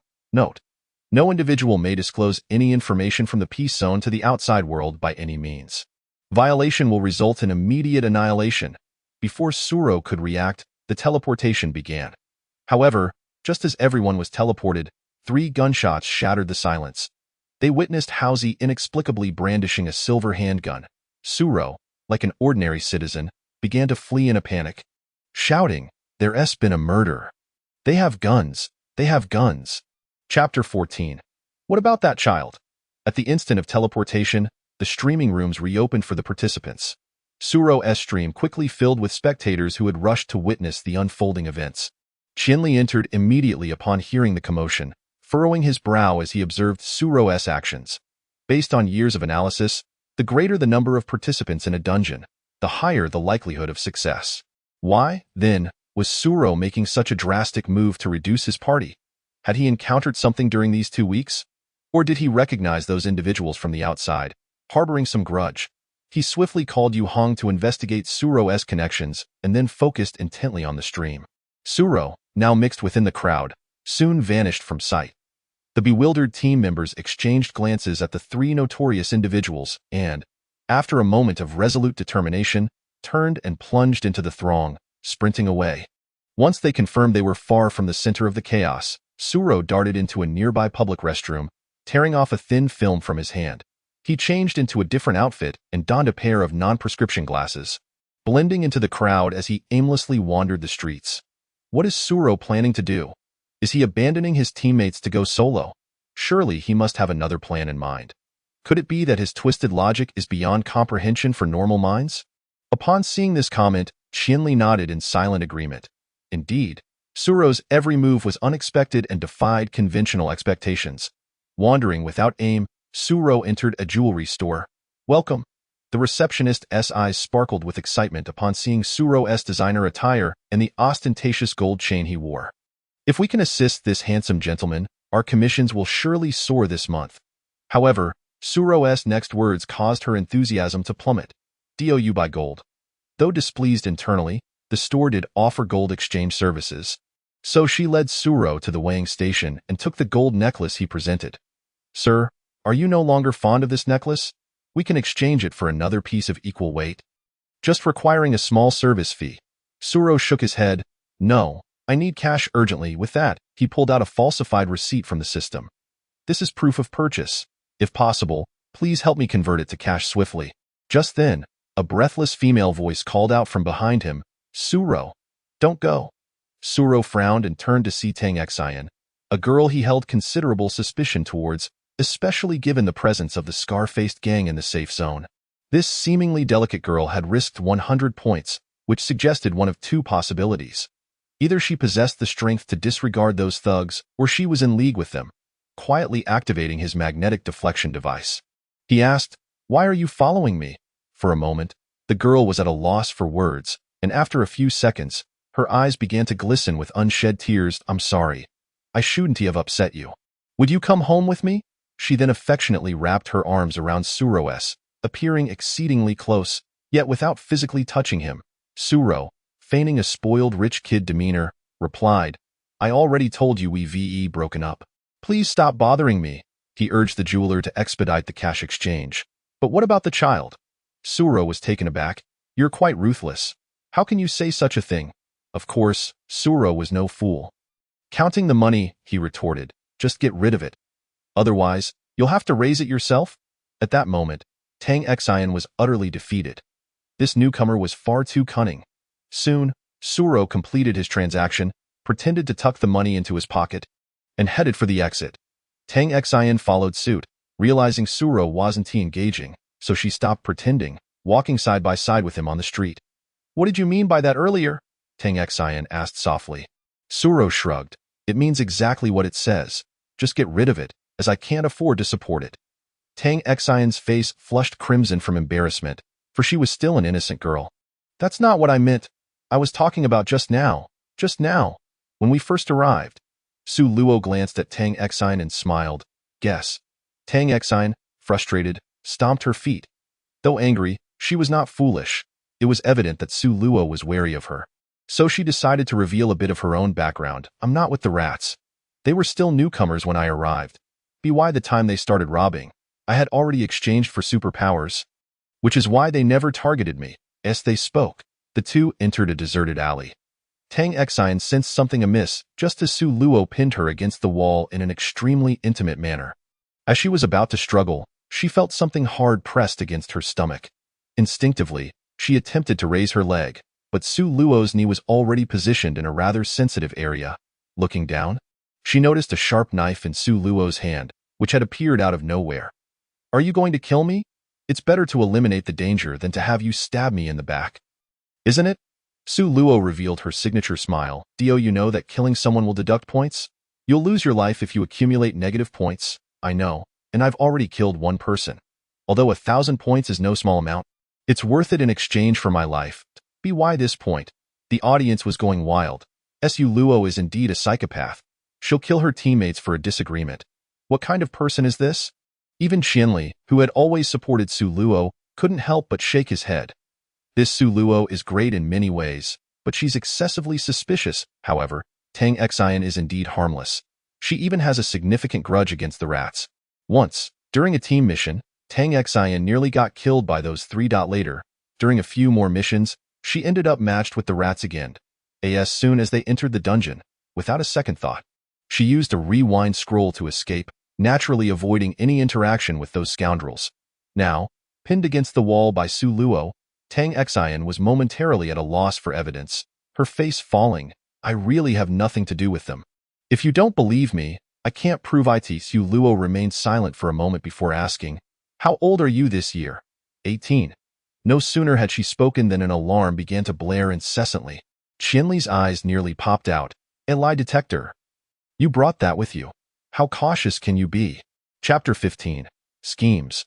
With a fierce glare directed at Tang Xian, Su Luo demanded, "How old?" 10. Beep beep beep beep. 21. At this, the lie detector fell silent, confirming its effectiveness. Su Luo pressed on with her questions. "Next, you only need to answer yes or no. Do you have any business dealings with that scar-faced man and his lackeys?" "No." Su Luo pushed forward insistently. "Yes or no?"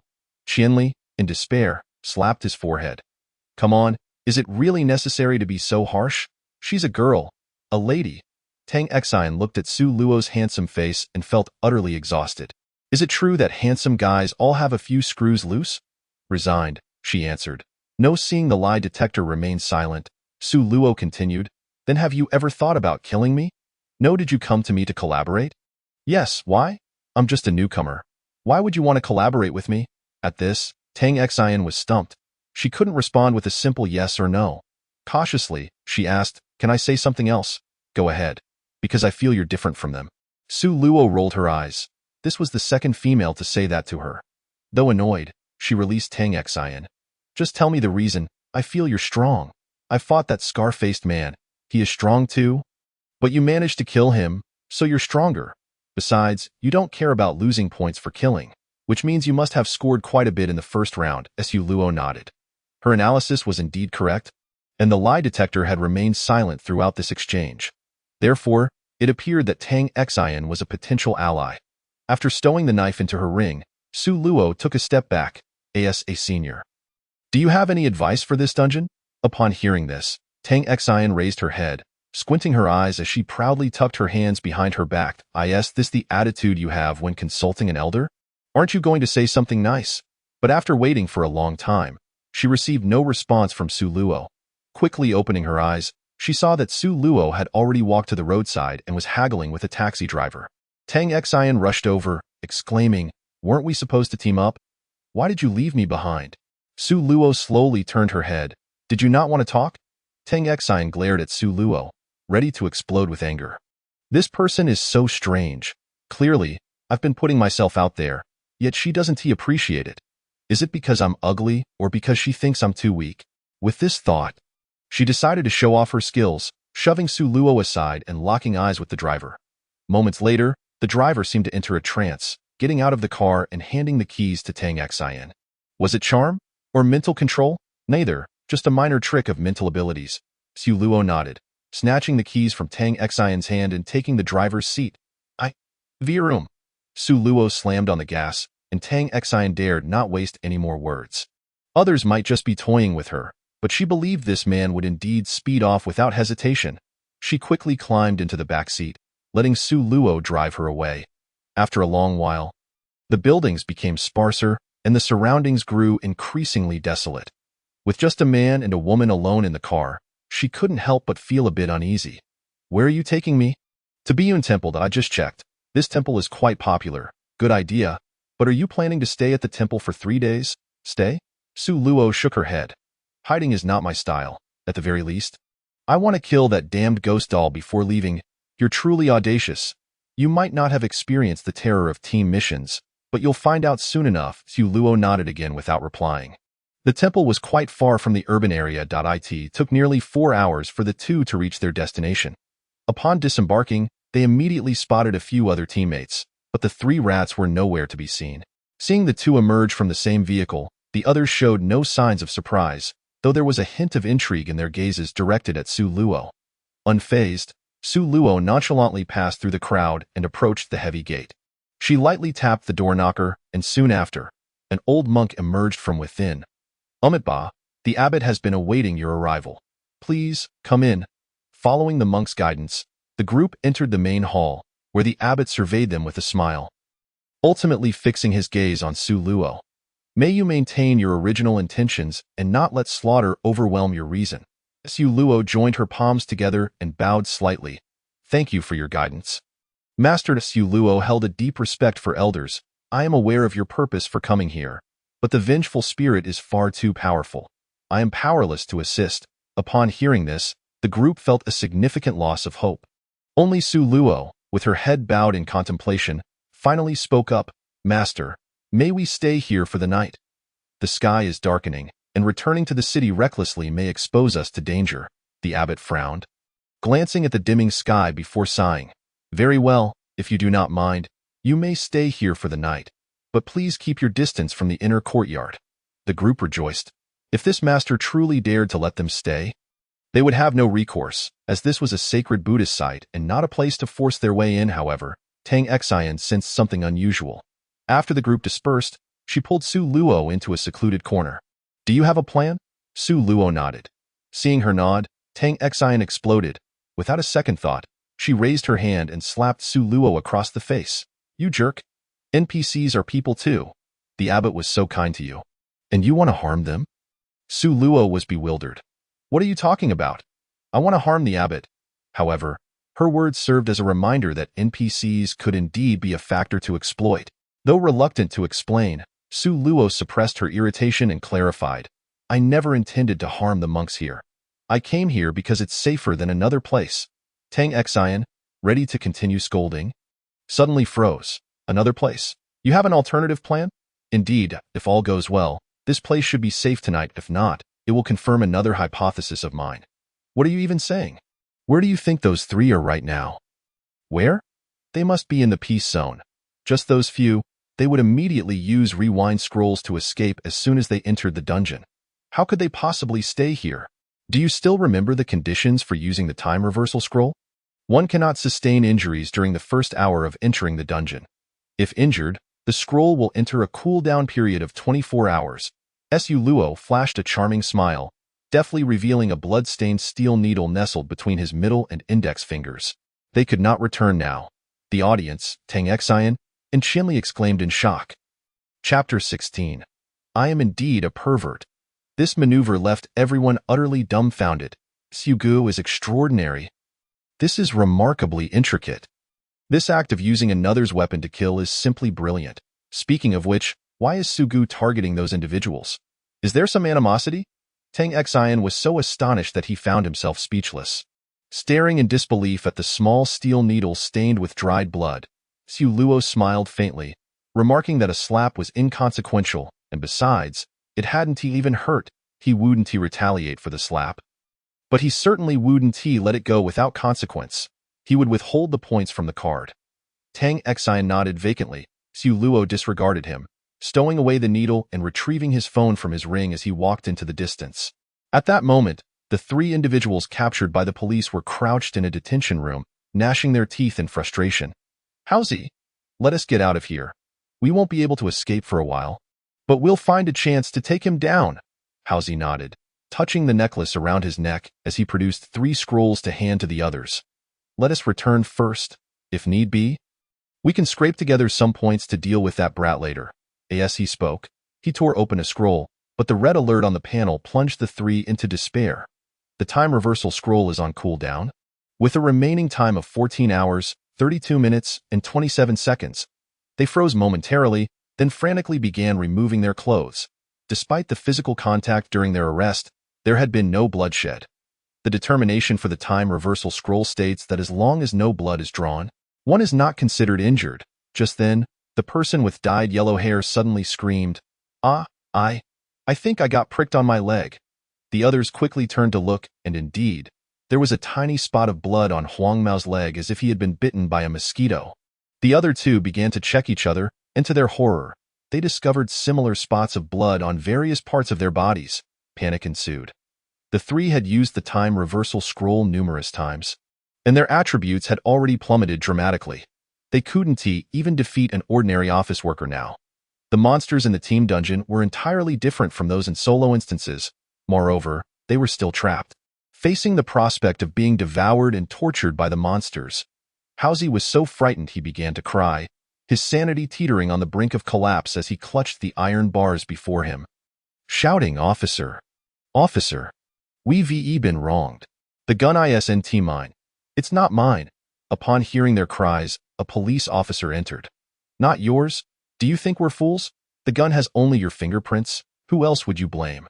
Howsy was stunned. The gun had been planted in his hand by Su Luo. How could it possibly lack fingerprints? He suddenly remembered that there was a product in the peace zone akin to gloves, called fingerprint concealment film, sold at one point for 100 pieces per point. Panic surged within him, realizing that Su Luo was using him as a scapegoat. At this thought, Howsy's already low Saiyan value plummeted visibly to 0 in mere minutes. Simultaneously, a bright red announcement flashed across the live streams of all participants in the team dungeon. Player Ning Hanfei's Saiyan value has reached 0 and has been assimilated into Huangfu Ghost. As soon as the message appeared, the other 2 in the detention room sensed something was amiss. Just moments ago, Howsy had been screaming.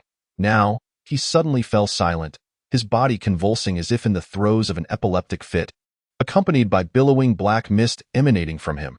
Huang Mao and the other two believed that the ghost doll had arrived, frantically banging on the iron door of the detention room, desperate to escape. The officer, witnessing this bizarre scene, was terrified and scrambled away. Just then, night fully descended.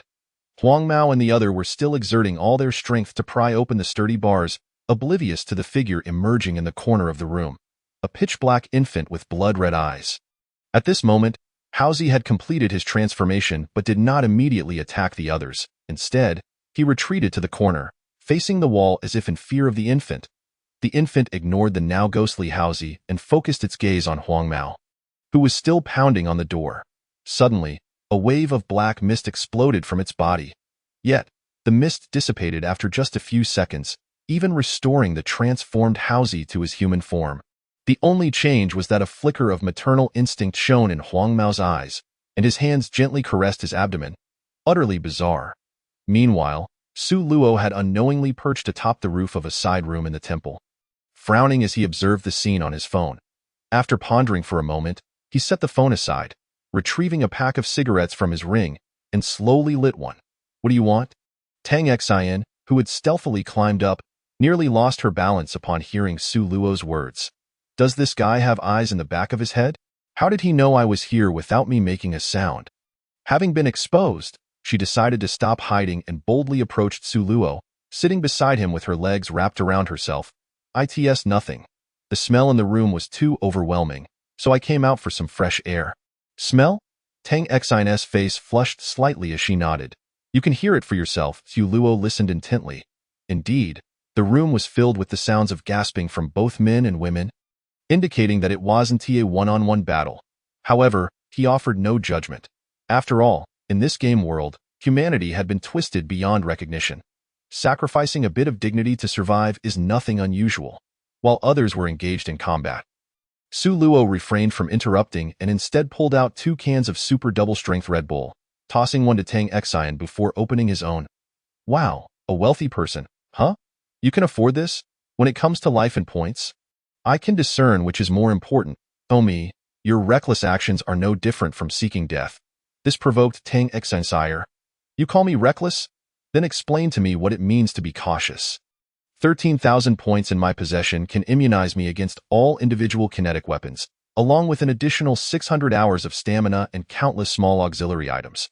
Meanwhile, you've exchanged for a mere mental-type superpower that can only serve as a distraction. So tell me, if you're not reckless, what are you?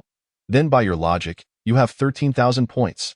Tang Xian asked incredulously. Su Luo extended 2 fingers. "I possess these points. I haven't exchanged them for abilities, but rather selected various items to ensure my survival." In truth, Su Luo had an additional thought unspoken.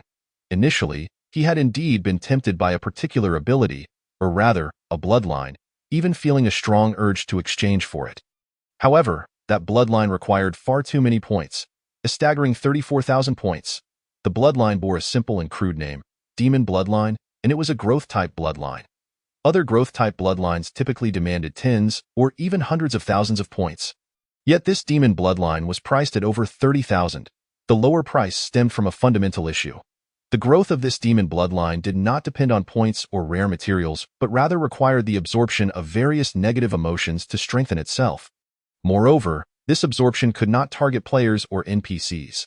It necessitated the emergence of negative emotions from monsters to enhance itself. Anyone else reading this description would likely abandon it immediately. However, Su Luo felt that this attribute suited him perfectly. While others feared ghosts, Su Luo would instill fear in them. After all, he was a pervert. After all. Chapter 17. Dead souls are public resources too. Tang Xian looked up, pondering Su Luo's words, and indeed felt he had a point. By his reasoning, she had acted a bit recklessly. Yet she didn't much care. Inching closer to Su Luo and boldly wrapping her arms around his neck, "That's fine. I have you." Su Luo disdainfully removed her arm. "If it comes to blows, I'll only look out for myself. If others perish, it's of no concern to me." "You are indeed heartless." After finishing his drink, Su Luo pocketed the empty can and brushed off the dust from his backside before rising. "What are you going to do?" "Join them." Su Luo shot a sidelong glance at Tang Xian. I'm afraid of catching something.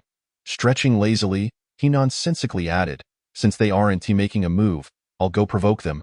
And see if I can trigger some other tasks. You're going to find that ghost doll? No need to search. It shouldn't make any significant moves in the next few hours. The real assault will likely occur on the final day. Can you monitor its movements? Pretty much. So, are you interested in accompanying me? With your abilities, it will save me considerable trouble. Tang Xian gazed into the pitch-black courtyard, her heart filled with trepidation. After a mental struggle, she gritted her teeth and nodded resolutely. The two did not inform those still engaged in battle, nor did they notify the abbot, leaving the temple and driving toward the city in the car. Su Luo glanced at Tang Xian, who was engrossed in her phone, and asked, "Why are you so concerned about those monks in the temple?" Upon hearing Su Luo's inquiry, Tang Xian's finger paused on the screen for a brief moment. "The year I was born in the temple," Su Luo interrupted her with a wave. "There's no need to continue. I can roughly guess the reason." Tang Xian refrained from elaborating further, yet Su Luo's question evoked memories of sorrow from the outside world, rendering her unable to continue playing on her phone. Leaning against the edge of the bed, she gazed at the trees outside, lost in thought. Hours later, the two returned to the city, and Su Luo, following the navigation, arrived at the police station's entrance. "We've arrived. Let's get out," he said. Tang Xian snapped back to reality, her eyes filled with confusion as she looked at the police station before her. However, she refrained from asking more questions, fully comprehending Su Luo's intent. She decided not to overthink it and simply stated, "What do you need me to do?" "Just control someone and have them take us to the archives." Oh. With Tang Xian's assistance, they made their way smoothly to the electronic archive room. Have him check all child abduction cases in this city within the last 10 to 40 years. Focus on those involving infants around 1 year old. As soon as the words left his lips, a prompt suddenly appeared on everyone's screens. Players Su Luo and Tang Xian have triggered a side quest, The Truth. Uncover the origins of the ghost doll. Note: as this is a team quest, task rewards will be linked to contribution levels.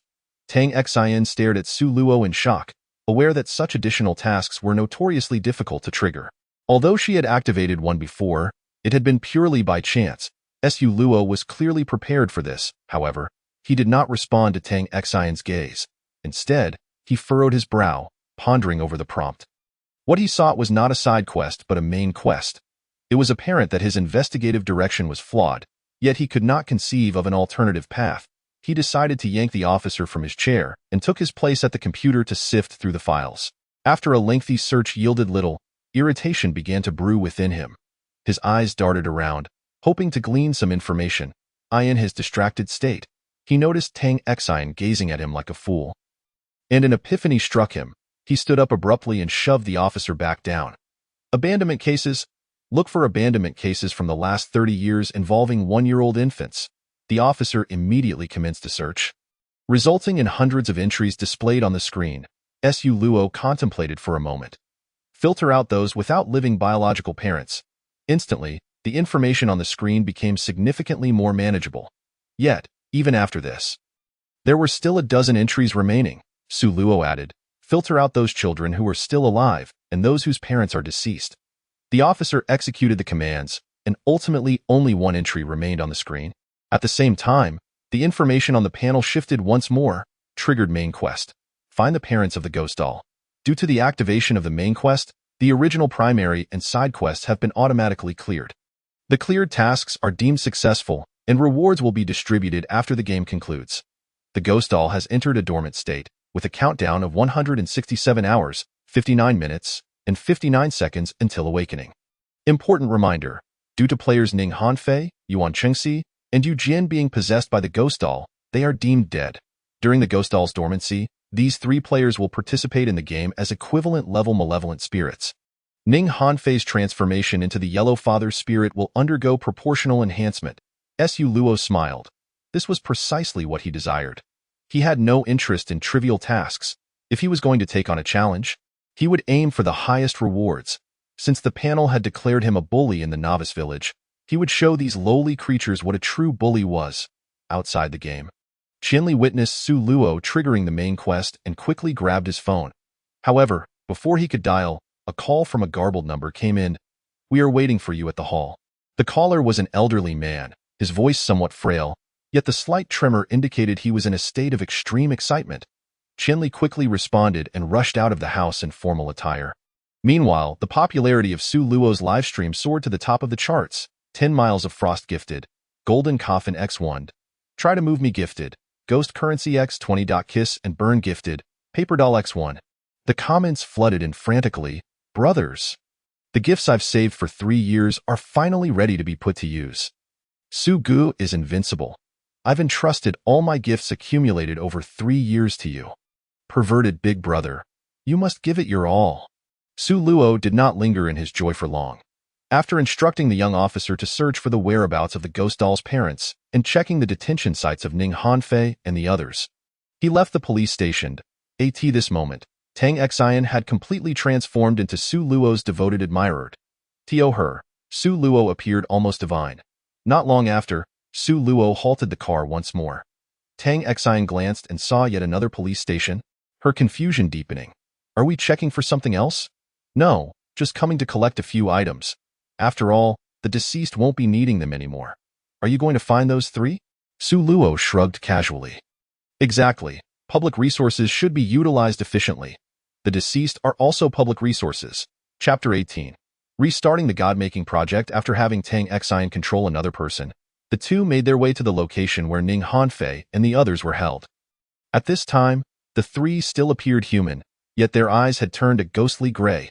Upon seeing Su Luo and Tang Xian, they immediately pressed against the bars, howling in terror. Only the yellow-haired one remained unresponsive, locked in a corner, grotesquely caressing his stomach. This sight sent chills down Su Luo's spine. Were a woman to exhibit such behavior, it might be perceived as beautiful. However, the fact that it was a man made it exceedingly repulsive. Su Luo took a couple of steps back, gauging the corridor's length, before kicking the bars to test their strength. With a flash of his ring, a long knife adorned with dark dragon patterns materialized in his hand. He then lunged forward, seizing one of the spirits by the arm and delivering a fierce slash. A chilling scream echoed throughout the police station. The controlled officer instantly awoke, staring blankly at the 2 figures before him. As he turned to look at the 3 in the detention room, they were no longer human but rather 3 ravenous spirits. Their legs trembled uncontrollably. They yearned to flee, yet their legs seemed to betray them. Su Luo exchanged a knowing glance with Tang Xian but said nothing. With swift precision, he severed the yellow-haired spirit's arms completely. He then launched an attack on the next spirit. Given that this was still a novice quest, these spirits exhibited alarmingly low intelligence, merely acting on instinct to attack in no time. Su Luo had reduced the 2 spirits to mere remnants of their former selves. He then struck the lock with another blow. Entering the enclosure, though the yellow-haired spirit had transformed into a vengeful ghost, it made no attempt to attack, merely watching with a twisted grin as it caressed its stomach. Su Luo paid it no mind. Removing a necklace from the rodent-like spirit's neck and rifling through the pockets of the 3 spirits. After confirming nothing was amiss, he departed with Tang Xian. However, he did not eliminate the 3 spirits. Considering future implications, after all, the current task had little to do with the ghost doll. If they inadvertently killed the ghost doll and failed the mission, it would be a significant loss. Just as the 2 were about to get back into the car and continue their search for the ghost doll's parents, a van collided with them from the side. Su Luo reacted swiftly, jerking the steering wheel to avoid the impact. The evading van, undeterred, made a quick U-turn and charged towards Su Luo's vehicle once more. Not daring to underestimate the situation, Su Luo slammed on the gas and sped away.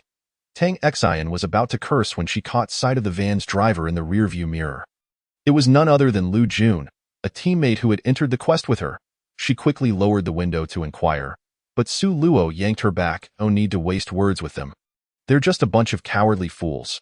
With that, Su Luo retrieved a handgun from his ring and handed it to Tang Xian. "Aim at him, but don't fire. Can you control him at this distance?" Tang Xian complied and activated her ability, testing it. "No. It's too hard. Do you have any contact information for him or any of them?" "I do. Call him. Put it on speaker. I'll speak. As soon as the call connected, Su Luo jumped in before the other party could speak. "You pathetic fools, are you that afraid of death? What the hell are you saying? You lone wolf are trying to kill us while acting righteous." A woman's furious voice echoed from the phone. Su Luo glanced at the rearview mirror, confirming all 5 of them were in the van, especially the woman, who clutched her phone, her eyes bloodshot as they bore into Su Luo's vehicle. I can be a madman, can't I? Besides, if you want to kill me, do you even have enough points? The woman was about to retort, but Lu Jun snatched the phone away as Su Luo. Don't think that just because you amassed a lot of points in the first round, you can do as you pleased. We have enough points to kill you, Dotto? You all seem rather confident, don't you?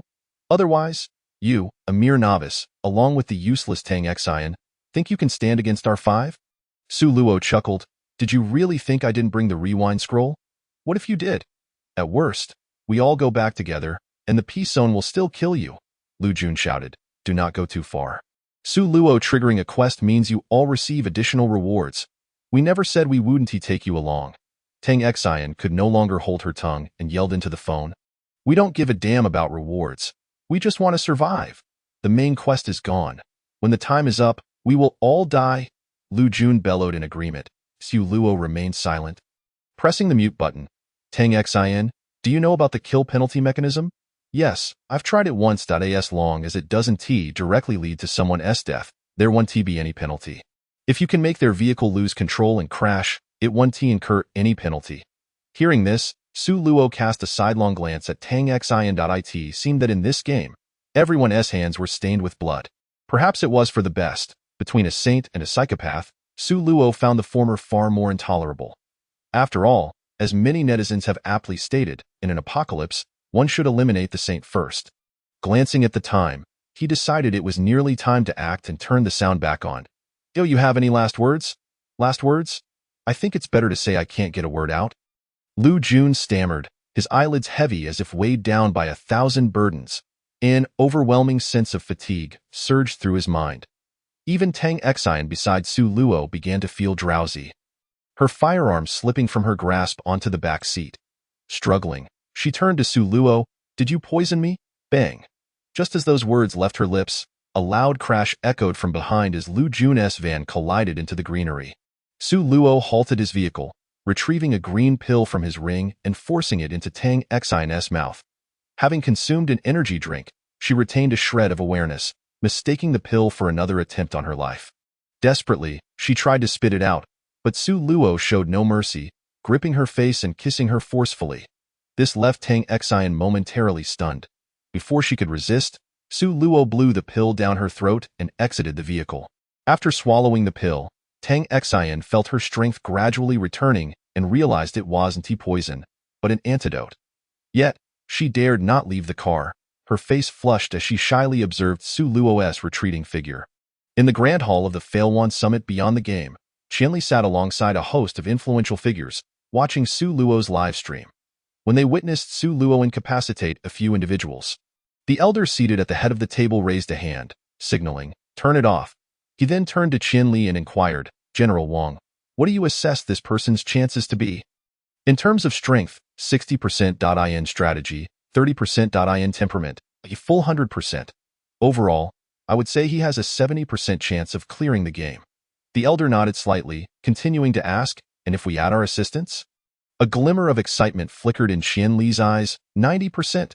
The elder nodded again, trembling slightly as he sipped from a cup of now-cold tea. The Beidou Bureau, heed my orders. With a clatter, Qianli and his entourage of 8 rose from their seats. From this moment on, all personnel must cooperate fully with the Beidou Bureau in all actions, supporting Su Luo to break through at any cost. Yes, Chapter 19. I'll teach you. Arriving beside the van, Su Luo smashed the window with his elbow and opened the deformed door, one by one hoisting the incapacitated individuals into his taxi. He then restarted the engine and drove off into the distance. At this point, Tang Xian's thoughts were entirely consumed by Su Luo.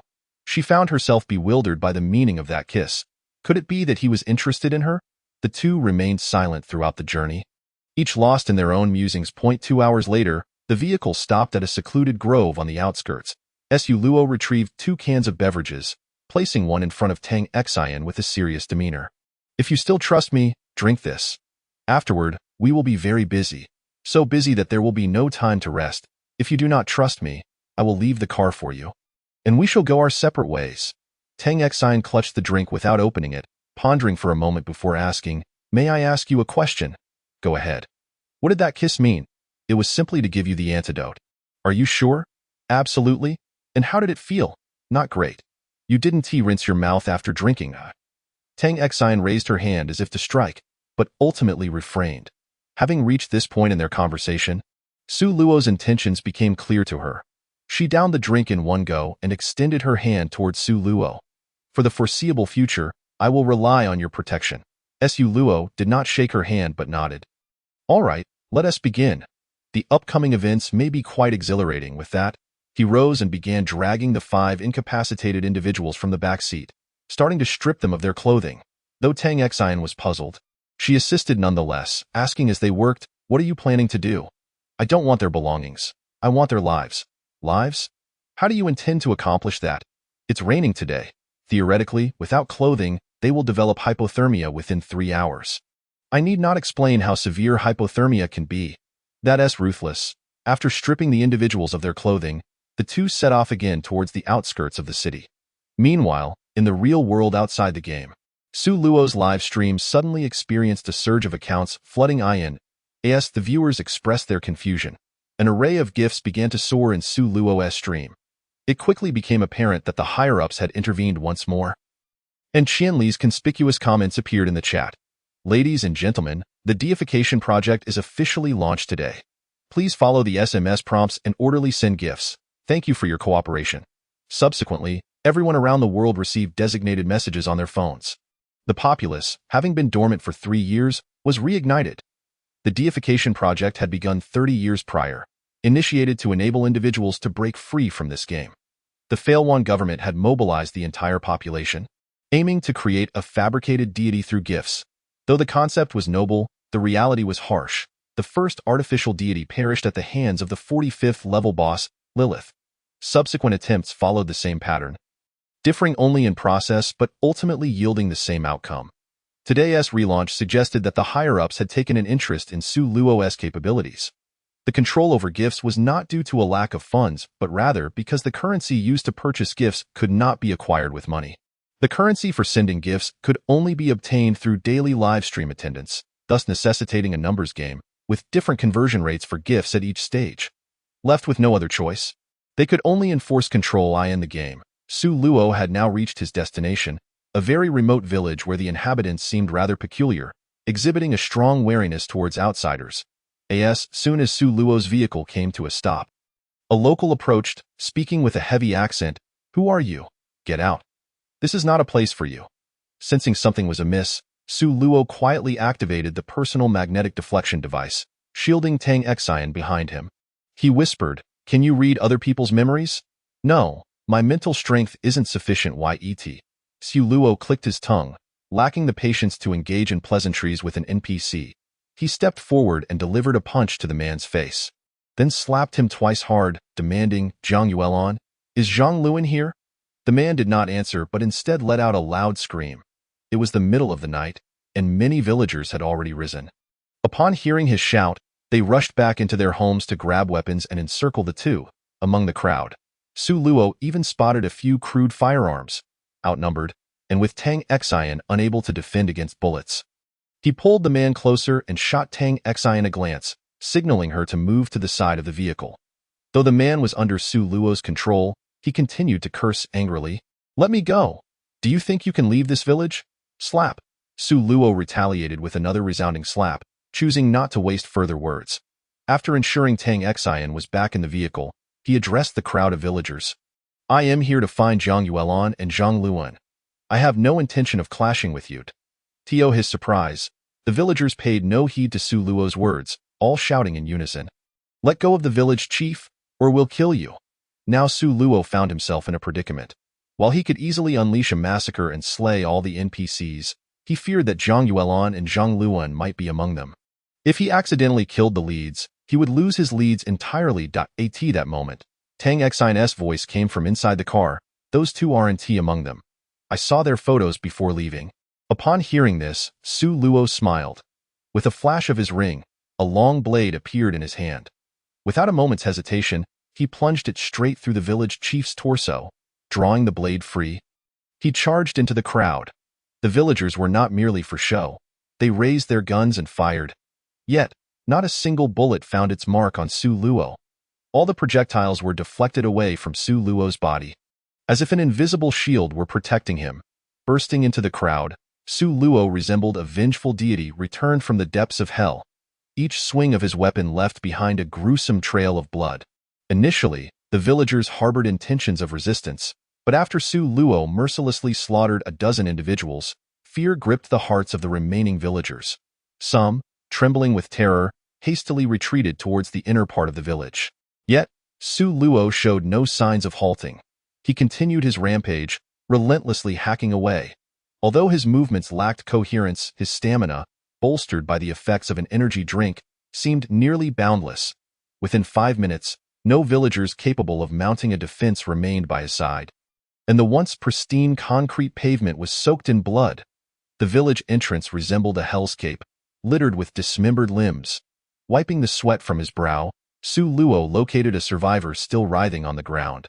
Grasping the man's hair, he hoisted him up. "I will ask one last time. Where are Zhang Yuelan and Zhang Luan?" The man, utterly terrified, trembled as he pointed towards the village. "The 6th house, that's their home." Su Luo nodded. "By the way, one last question. What business does your village engage in?" Selling, bang. Su Luo delivered a punch to him. "Selling what?" "Selling children." Bang. Before Su Luo could finish his inquiry, a gunshot rang out, and the man's head erupted in a spray of blood. Following the sound, Su Luo beheld Tang Xian, her eyes ablaze with fury, brandishing a handgun. After dispatching the man, as if still unsatisfied, she unleashed a barrage of bullets into his lifeless body until her magazine was empty. Su Luo did not intervene. Instead, he discarded the corpse and, with bloodied hands, lit a cigarette. "Next time, don't rush. Dying too quickly is rather dull. I want tea. Let me teach you." Chapter 20. Where to get a fake ID?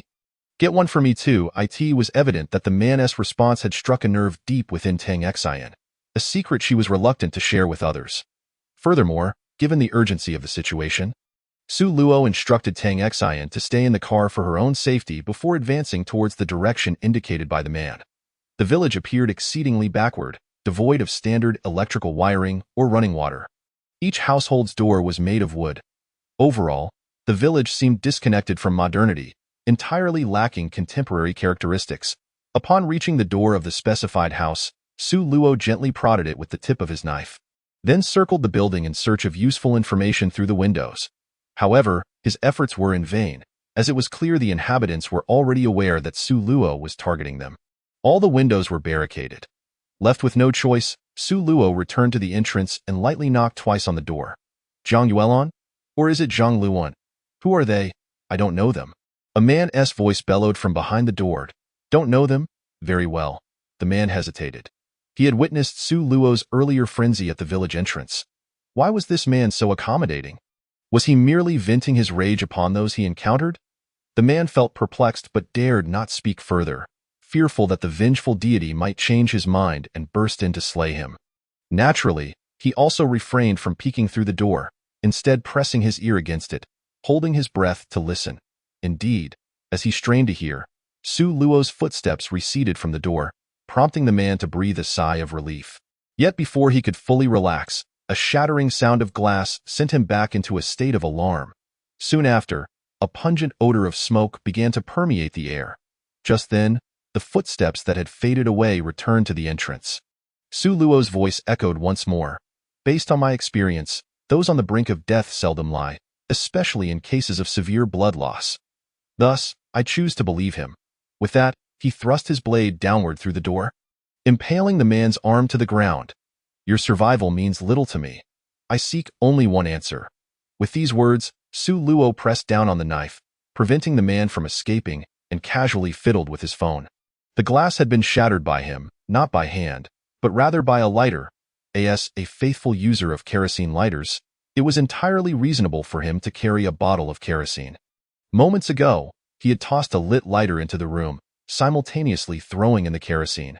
The resulting explosion was far more potent than a mere incendiary device.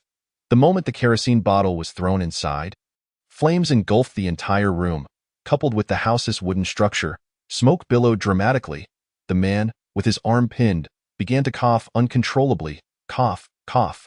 I am Zhang Luan. Let me cough, cough. Get out. Su Luo nonchalantly cleaned his ear. Ah? Your voice is too faint. I can't hear you. I am Zhang Luan. Oh, where's the evidence? My ID card. I have an ID card.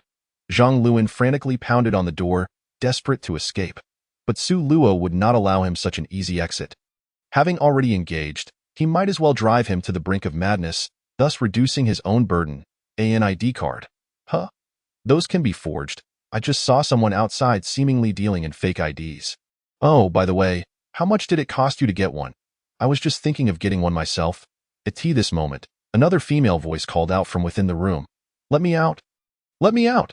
Su Luo did not respond immediately, glancing down to see black smoke seeping through the door's crack. Observing that the flames were beginning to spiral out of control on the opposite side of the room. He finally withdrew his blade and stepped aside. As soon as he did, Zhang Luan and the woman bolted from the house, collapsing to the ground in a fit of coughing and retching uncontrollably. Simultaneously, a system notification panel flickered to life. Main Quest 1 of the True Ending completed. Triggered Main Quest 2. Investigate the truth. Triggered Hidden Subquest.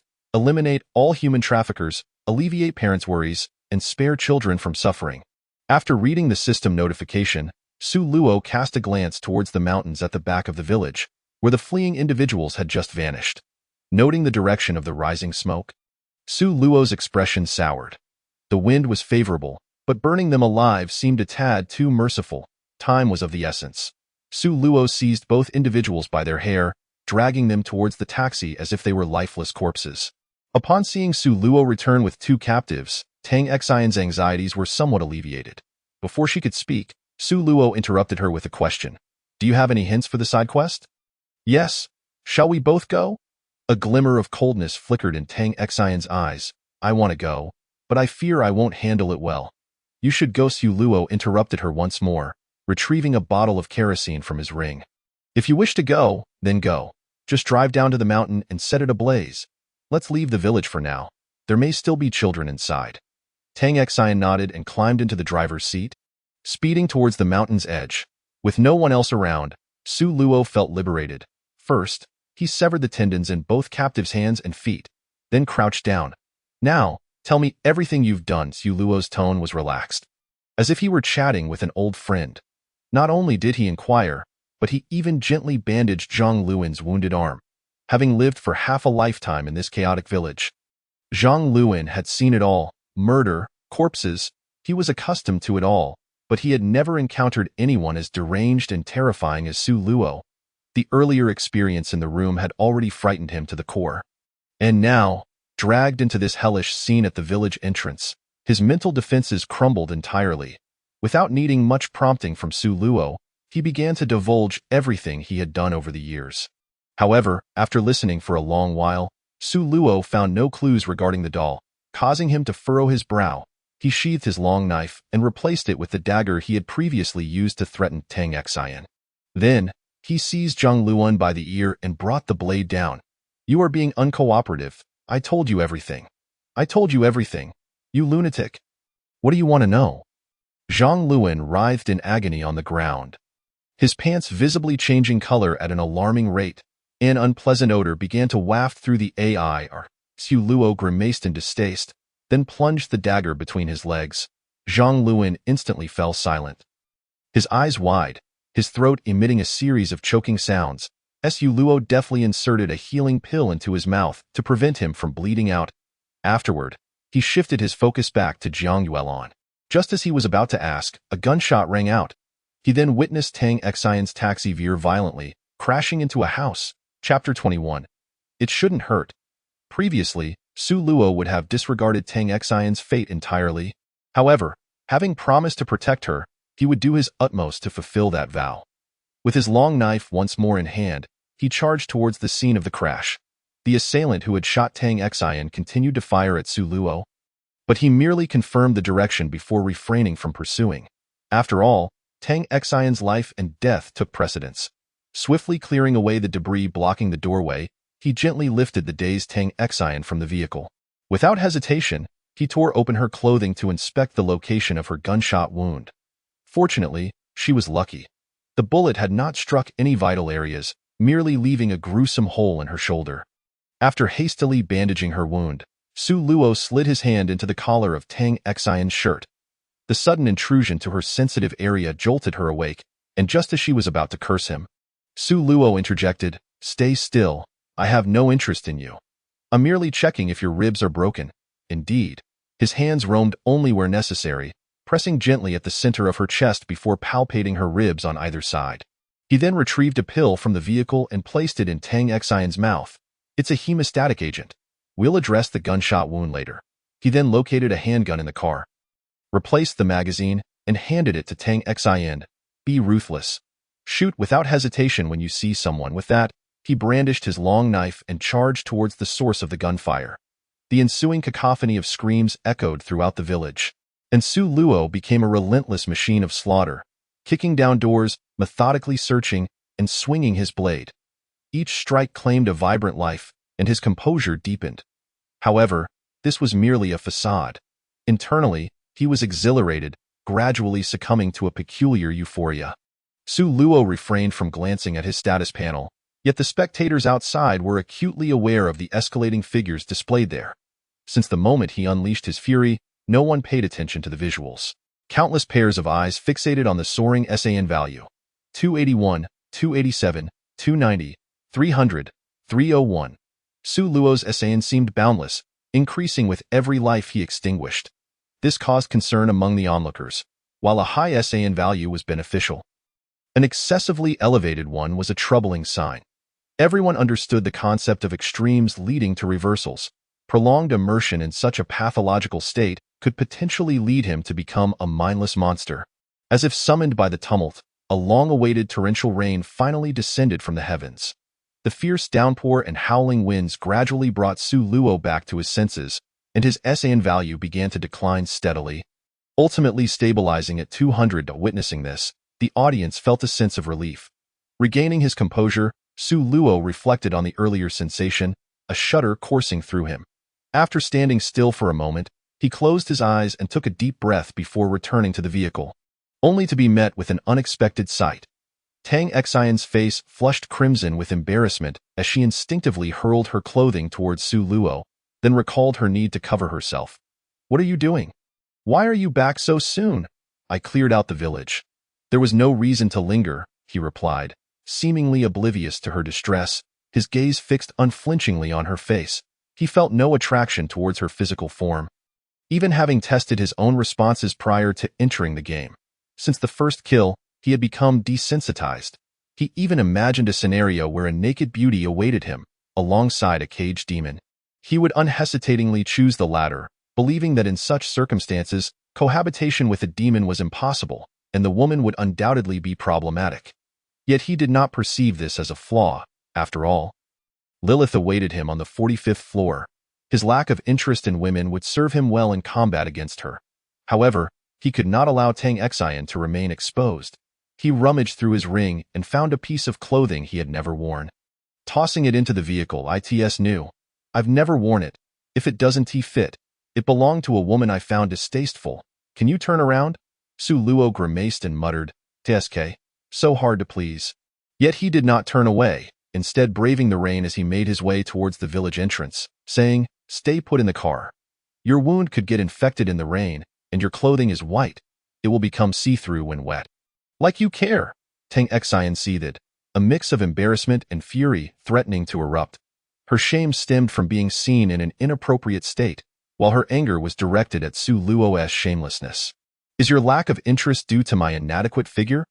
I'm sorry you didn't get to see my 36E." However, after her anger subsided, a more terrifying thought crossed her mind as she observed Su Luo's oblivious back. If he is indifferent to women, could it be that she mused quietly to herself? Unbeknownst to her, the audience outside was on the verge of madness, fervently shipping the two. "This couple is so sweet. I am shipping them already. Sweet my foot." Didn't you see the way Su Gu looked at Tang Xian? Yes, clearly, the online platform is not a lawless place. Users are advised to exercise caution. Accounts suspended for 3 days as a warning. "Look, pay attention, everyone. The authority is here." Qianli observed the chaos with a wry smile, refraining from typing a reminder. After all, joy was scarce in this world, and it was a good thing for the masses to find happiness. Upon returning to the village entrance, Su Luo kicked Zhang Luan, who was still sobbing, before crouching beside Zhang Yuelon. Is there anything you wish to add? Zhang Yuelon stared vacantly at Su Luo, unresponsive, resembling a mere doll. Had her chest not been subtly rising and falling, he might have suspected her to be lifeless. After a few more attempts at conversation yielded no response. He sensed something amiss. Recalling the earlier massacre, he noted that all the women had exhibited a similar demeanor. However, after dispatching the men, the women would charge at him in a frenzy. An unsettling premonition welled up within him. Suddenly, the sound of footsteps approached from behind. Turning, he saw Tang Xian, holding an umbrella she had procured from somewhere. "Do you know about Stockholm Syndrome?" "Somewhat," he replied. Tang Xian gazed at the motionless Zhang Yuelon with a hint of pity. "Did they suffer when they died?" Su Luo shook his head. A swift strike to the heart or a clean decapitation likely spared them pain. That's a relief. They were rather unfortunate. After a final glance at Zhang Yuelon, she shifted her focus to Zhang Luan. The clues should be with him. After a lengthy silence, she bit her lip and asked in a trembling voice, "After we finish questioning him, can you teach me?" "Let us use this beast." "Certainly." Chapter 22.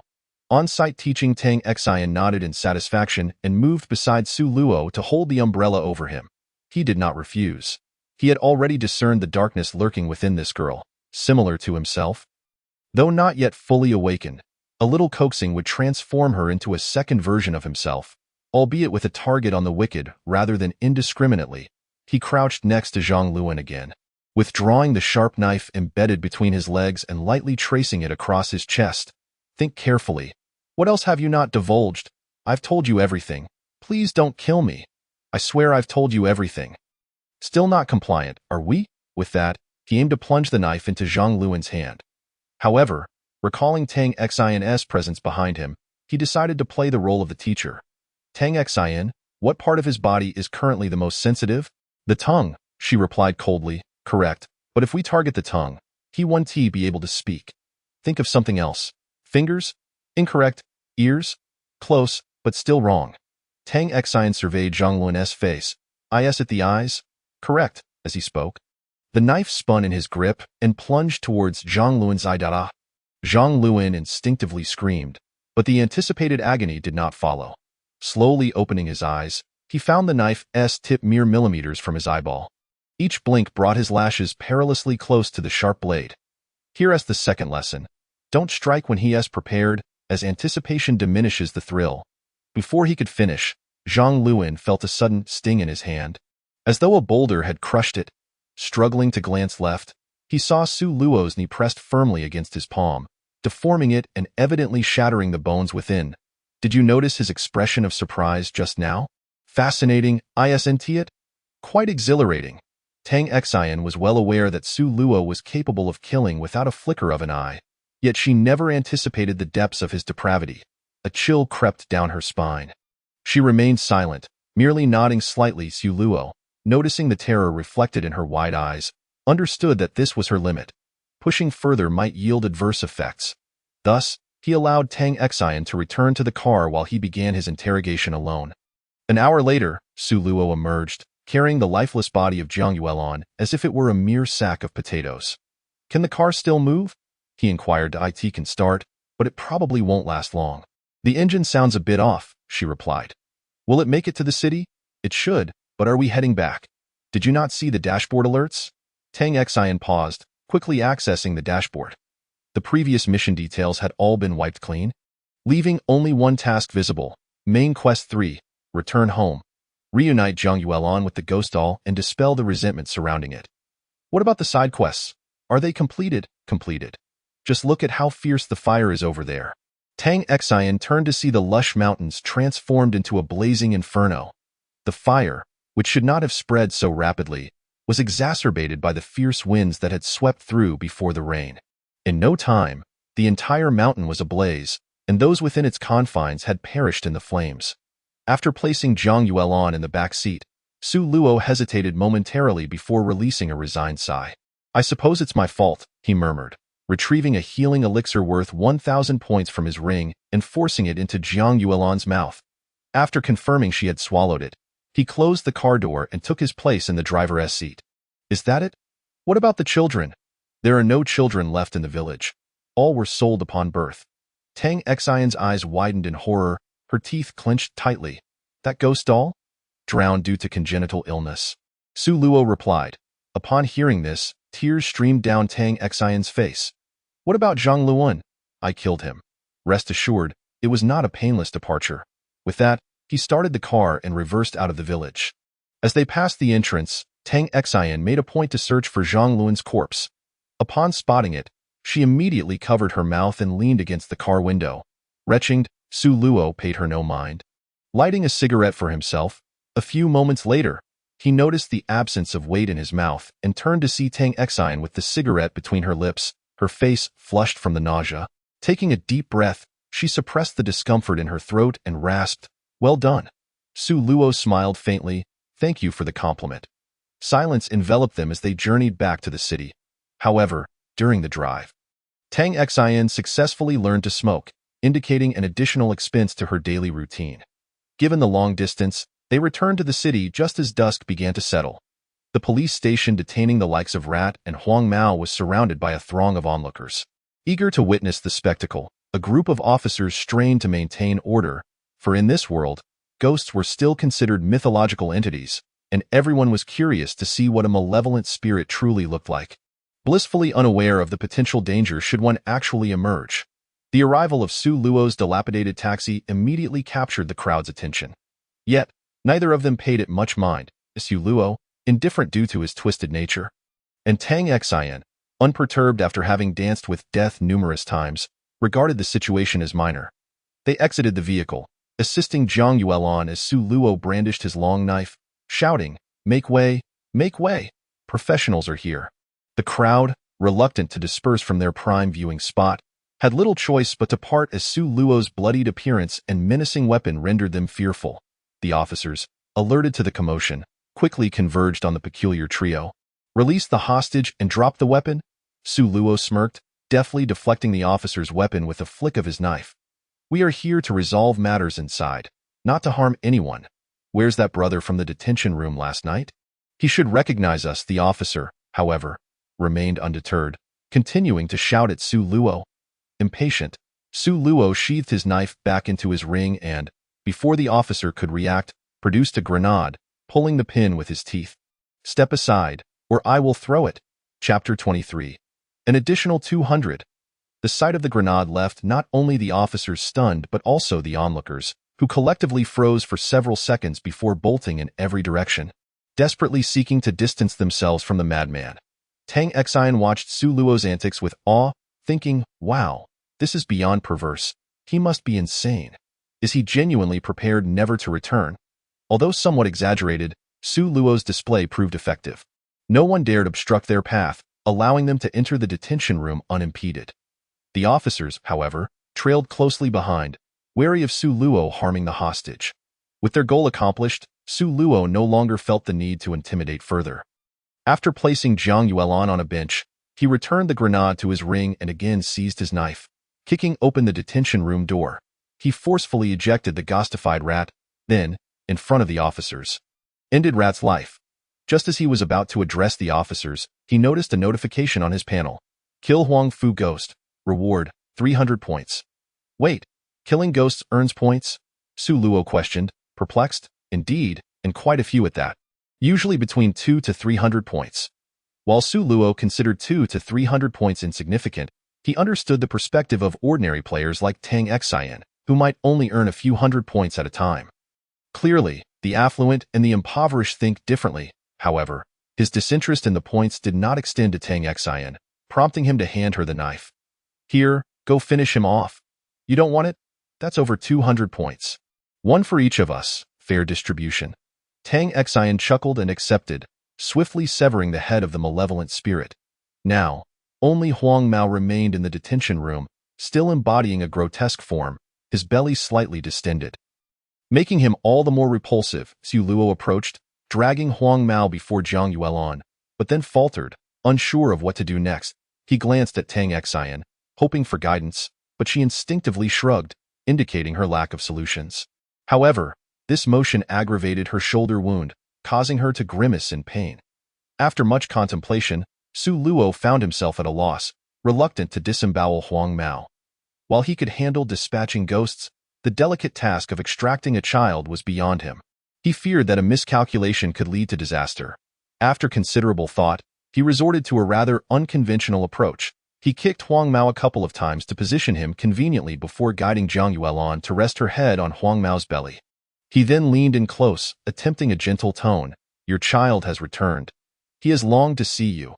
Can you hear him?" Jiang Yuelon remained unresponsive, her gaze vacant and unfocused.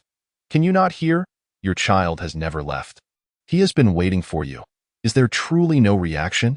Yet, Jiang Yuelon continued to show no signs of acknowledgement. However, Huang Mao's belly began to stir. The previously calm surface suddenly quivered, then convulsed more violently. Huang Mao's expression twisted into a grimace, and fearing for Jiang Yuelon's safety, Su Luo swiftly severed Huang Mao's limbs and firmly planted his foot on his head, awaiting the unfolding events. 1 minute. 2 minutes. 5 minutes. After a full 10 minutes, Huang Mao's belly ceased its tumultuous movements, and white light began to emanate from it, coalescing in the air until it gradually formed the shape of a small boy. Su Luo, finding human infants rather unappealing, turned his head in distaste, while Tang Exine gazed at the small child with delight, her face radiant. As the little boy became more defined, Jiang Yuelon's eyes slowly began to focus. Once the child fully materialized, a glimmer of recognition sparked in Jiang Yuelon's gaze. "Xiao Fei, is that you?" Jiang Yuelon's voice was somewhat hoarse, her enunciation rather awkward, perhaps due to years of silence, as if she were on the verge of forgetting how to speak altogether.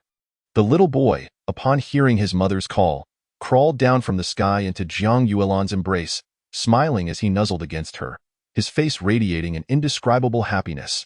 The officers outside, poised to control Su Luo and his companion, were taken aback by this scene, nearly kneeling in reverence to Su Luo, their minds racing with a singular thought. Could it be that there truly are deities in this world?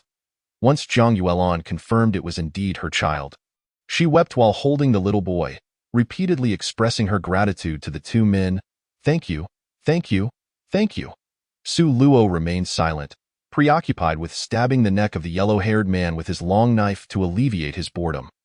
However, Tang Exine was deeply moved by the scene, clinging to Jiang Yuelon and weeping inconsolably. Yet, this tender moment was short-lived. The little boy's form began to fade into the ether, a white figure materializing behind Jiang Yuelon. Su Luo swiftly drew his blade and struck at the white figure, which raised its weapon to parry the blow. The sharp clang echoed between them, just as Su Luo was preparing to launch another attack. The white figure spoke. "Young friend, there is no need for such aggression. I have come to escort this child to his next life." "Wu Chong?" Su Luo inquired. "Indeed, I am Wu Chong," came the reply. Su Luo took a step back, resting his long knife on his shoulder, yet his vigilance remained unyielding. The instant the white figure appeared, cold sweat had already drenched his back. The pressure emanating from this figure far surpassed that of Lilith. While he could maintain composure in facing Lilith, the presence of Wu Chong instilled an unexpected sense of retreat within him. Wu Chong, however, did not focus on Su Luo but rather gestured towards the little boy. "Child, you may speak now. Bid your mother farewell." The boy nodded with a smile and, in his tender voice, said, "Thank you, Wu Chong. Mother, I have lingered here too long, defying the natural order. After I leave, do not miss me too much." "No, no, Xiao Fei, do not go. Please don't." Jiang Yuelon, realizing her words were futile, quickly turned to Wu Chong, pleading, "Take my life. Let me go instead. Please, I beg you." The white figure shook his head. "It is not possible. This child has committed too many heinous acts. Your life is insufficient to compensate for his. That cannot be. Xiao Fei would never harm anyone. It's all a misunderstanding. Xiao Fei, speak up. You did not choose this, did you?"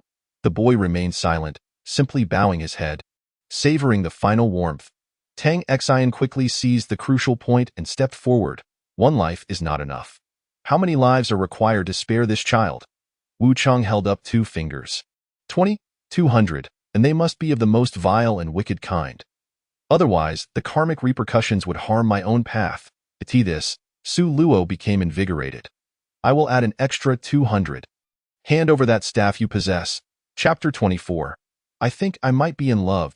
Wu Cheng paused for a moment, then burst into hearty laughter. Young friend, you jest. My morning staff cannot be exchanged for merely 200 malevolent souls. Nevertheless, he retrieved a stack of talismans from his sleeve. These are soul-binding talismans I drew during my moments of boredom. 30 in total, capable of suppressing any spirit. I wonder if this is to your liking? Su Luo's heart raced.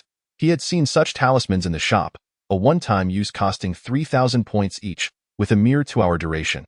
Acquiring 30 for free was an unimaginable windfall, maintaining a fade of calm. He feigned disdain. Drawn during your boredom? I fear they may lack potency. Perhaps you might sweeten the deal a little more, and I shall consider the exchange. Ha ha ha, young friend, your greed is a perilous vice.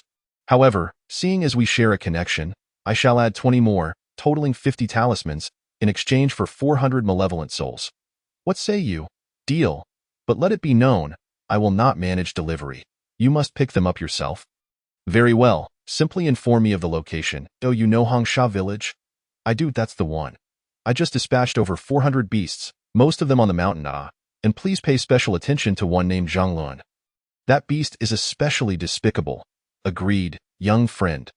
We have a deal, Wu Cheng concluded, waving his morning staff, causing the little boy's ethereal form to burst forth in radiant light. Moments later, he transformed into a corporeal being. Peacefully slumbering in Jiang Yuelan's arms, I have erased his memories. Let the future unfold naturally. And as for you, Su, remember to stay true to your heart. Do not allow thoughts of violence to cloud your consciousness. Lest I be burdened once more with that, he placed the talismans on the ground, dissipating into a cloud of smoke. In the instant Wu Cheng vanished, a golden light flashed upon the panels of the two individuals. SSS Hidden Mission completed, title obtained. Wu Cheng's favor, title effect. While wearing this title, any attack may inflict damage on spirits, and weapon damage against spirits is increased by 10.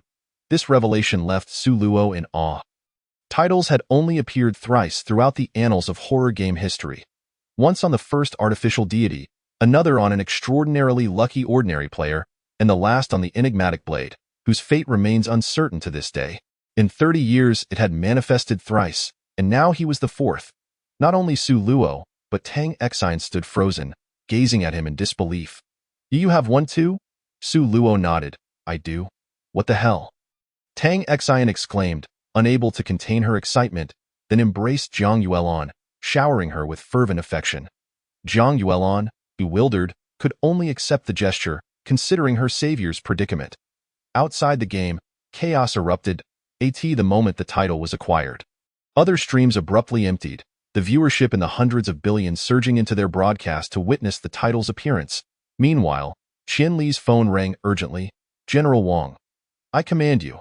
Spare no effort in conveying to Su Luo that we are aiding him. Ensure this mission is accomplished. Yes. As the time for the instance's conclusion drew near, Qian Li typed furiously while on the phone. Moments later, the chat was flooded with a wave of crimson messages. Everyone, from this moment forward, no gifts are to be sent. The Failwan United Government is conveying crucial information to contestant Su Luo. Violators will be dealt with severely. Just as he finished typing, Qian Li urged the person on the other end. Kai Yang, hurry up. Have you calculated it yet? Don't rush me. My head is about to explode. 20 seconds later, a muffled sound came from the phone. Tian Quan. Hurry up. Quickly. As the words left his mouth, Su Luo's stream erupted with a barrage of gifts. After the final gift message soared past, the stream abruptly shut down. Did we reach the required amount? Kai Yang, speak. Enough, enough. After conversion, it amounts to 580,000 points precisely. Qian Li exhaled in relief. The message had been relayed, and now it depended on Su Luo's insight to interpret it. If he had watched the video, he should comprehend its significance. Within the game world, the two figures gradually began to fade. Su Luo quickly retrieved all the cash from his ring, along with gold jewelry he had purchased at a low price, to repay debts and secure a better life, leaving the past behind and refraining from looking back. Tang Exine, seeing this, rummaged through her pockets, but the only valuable item she found was her mobile phone, which she decided to leave for Jiang Yuelan. We must go now. Strive to live on with that. Their figures vanished entirely. A moment later, they reappeared in the peace zone. But before they could even glimpse the score tally, they found Lu Jun seated in the square, his eyes bloodshot, surrounded by a plethora of plastic explosives. Moreover, the doors to their rooms had been completely barricaded, leaving no opportunity to retreat and hide. Damn it, you want to kill me? Huh? Just the way I like it. I don't wish to live in this damned world anymore. You all shall accompany me to the grave. Lu Jun shouted like a madman at the two. Xu Luo drew his long knife, ready to strike Lu Jun down, but Tang Xine intervened. It's futile. During the invincibility period, we cannot inflict harm on others. Otherwise, Scarface would have perished long ago. Our only option now is to gather points and see if we can exchange for a defensive item. At this, Tang Xine bit her lip fiercely and then transferred all her points to Xu Luo. All my points are yours. Our task completion is nearly equal, and combined, we have just enough for a single soldier's energy shield. You can go further if you survive. I'm just a fool who knows nothing. Now that you possess a title, you may very well break the records set by the blade. You could even shatter this game entirely. So do not refuse. Take it in exchange for the shield. Survive. Carry my aspirations and dismantle this scheme. Sulo was so moved that he was on the verge of tears, glancing at his score panel. He quickly regained his composure, even finding Lu Jun's presence somewhat amusing. However, Tang Xine's words stirred emotions within him that had long been buried. He instinctively wrapped his arms around her slender waist and addressed the luminous orb, saying, "Please restore her, deduct my points." In a flash of light, the gunshot wound on Tang Xine's shoulder was instantaneously healed. For the first time in many years, Sulo genuinely smiled, his eyes filled with tenderness. He gently lowered his head, their noses touching, and murmured, "I think I might be in love." Soon as the words left his lips, the invincible glow surrounding them vanished. After waiting for what seemed an eternity, Lu Jun pressed the detonator he held. Boom. A towering inferno engulfed the entire square. Chapter 25. If you won't let me do it, then don't let me watch. Tang Xine had closed her eyes, preparing to face death, but after a long wait, there was no reaction, not even a sound. Slowly opening her eyes, she found Sulo affectionately holding her, their proximity reaching an undeniably intimate level. Before she could comprehend what had transpired with Lu Jun, she felt a soft touch on her lips. Just as she was about to retreat, a powerful force held her head in place. Her eyes widened in disbelief as she stared at this madman before her. When she pushed him away vigorously, she realized he was immovable. In frustration, she bit down hard on Sulo's tongue.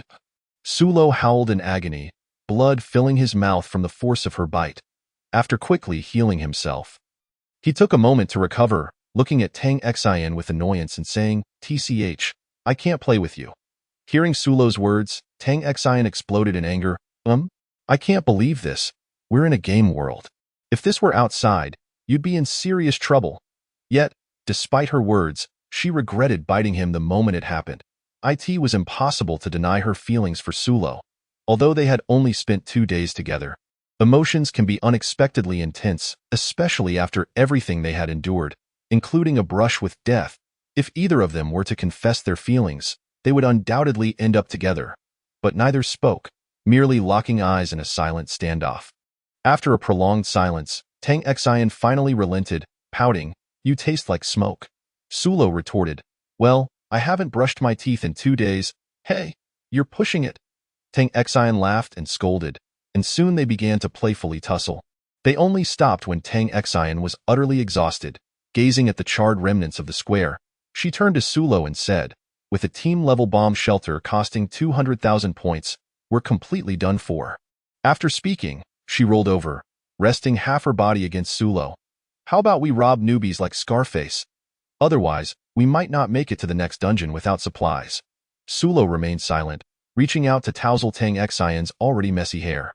Before she could protest, her panel flashed.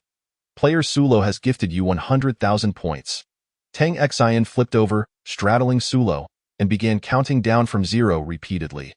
After a dozen attempts, she finally regained her composure, exclaiming, "Are you cheating? How many points did you earn this time?" Sulo grinned mischievously, "Kiss me." Without hesitation, Tang Xine embraced Sulo and passionately kissed him for 5 minutes until she could hardly breathe. Sitting up, she demanded, "Tell me, If you say it, I'll agree. What will you agree to? I haven't asked anything of you. Sulo feigned ignorance, knowing precisely what she meant. Feeling embarrassed at being exposed, Tang Xian stammered, You said you'd let me be your girlfriend? Oh, I'm not interested that I can't believe it. The two of them rolled around on the ground for nearly half an hour, gasping for breath as they lay back down. This time, Tang Xian was generous, resting on Sulo and using him as a makeshift mattress. Have you been secretly completing missions behind my back? Or did you just score a ton of points in your first dungeon? Sulo no longer hid his achievements, pulling up his score panel. Overall rating. SSS points earned from conversion. 15,000 hidden event trigger rating. S. Points earned. 1,000 hidden mission trigger rating. S. Points earned. 1,000 total player tips received. 2,905,000 converted to points. 581,000 final points earned. 681,000. After reviewing the results, he gently embraced Tang Xian. The dungeon points were 100,000. Oh wait, where did you get the points to buy the bomb shelter? Tell me, are you hiding private points? Sulo felt an urge to poke fun at her. What kind of person starts monitoring private funds before even getting married? Why had he fallen for such a character? Had he been blind the past few days? But these thoughts were merely fleeting. Deep down, Sulo genuinely liked this little whirlwind. After placing a gentle kiss on Tang Xian's cheek, he explained, I've just received a lot of gifts. How much? 580,000 each. At the sound of this number, Tang Xian suddenly became serious, slightly lifting her body and pressing her small hand against Sulo's face. Dio, you realize what this number signifies, of course. The Failwan United Government has intervened. The number means I'm helping you. Next time we enter a dungeon, all I need to do is write this number in a conspicuous place, and it will signify my awareness. I understand. And do you really think someone capable of continuously triggering hidden missions would be ignorant of such basic matters? Tang Xian hugged Sulo tightly. Then I wish you luck in clearing the dungeon. Sulo shook his head. We will clear it together. I can't. I'm too weak. Dio, you want to learn? I do? Then I'll teach you. After resting for a while on the ground, they finally stood up. Sulo had initially considered scavenging for loot, but Lu Jun had been obliterated, and anything useful had turned to ash long ago. Subsequently, the two of them used explosives to shatter the massive stones blocking their path, but Tang Xian showed no intention of returning to her room. Instead, she moved closer to Sulo, her eyes sparkling with anticipation. Sulo shot her a sideways glance, then casually purchased 2 small umbrellas from the shop, pinching them between his fingers. Are we doing this? Get lost. I just want to see what your room looks like. Well, if you can't come in, then you can't see to go back. Tang Xian jumped up and executed a naked chokehold on Sulo, showing no mercy as she squeezed him tightly. This was Sulo. Had it been anyone else, they would have already been finished with the first move. Sulo quickly conceded, putting away the small umbrellas and obediently opening the door to his room. However, Tang Xian didn't leave. Instead, she clung to Sulo's back as he carried her inside. After surveying the decor and furnishings, she commented, It feels so oppressive. I think it's just fine. Is this the kind of place you live in outside? Pretty much. It's just missing a wine cabinet. Dio, you like to drink? I used to, but I quit. Tang Xian didn't pry further. After a moment's thought, she jumped off Sulo's back and dashed into the kitchen. Hee, want to try my cooking? Sure, just don't set the kitchen on fire. I'm going to take a shower. All right, you go rest for a bit, and soon you'll be waiting to have your tongue swallowed. Half an hour later, Tang Xian finished preparing the meal, even taking the time to carve a few radish rabbits for decoration. Satisfied with her work, she headed toward the bedroom to call Sulo for dinner. But upon opening the bedroom door, she found Sulo lying on the bed in a bathrobe, sound asleep. For a moment, she hesitated, feeling reluctant to wake him.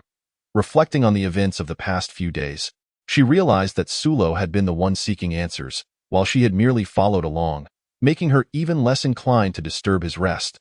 Just as she was about to quietly leave to let Sulo rest, a sudden chill radiated from his body. Chapter 26. Only for embraces. This eerie sensation originated from within his mind, or rather, his soul. As a psychic ability user, Tang Xian was acutely sensitive to the emotions of others.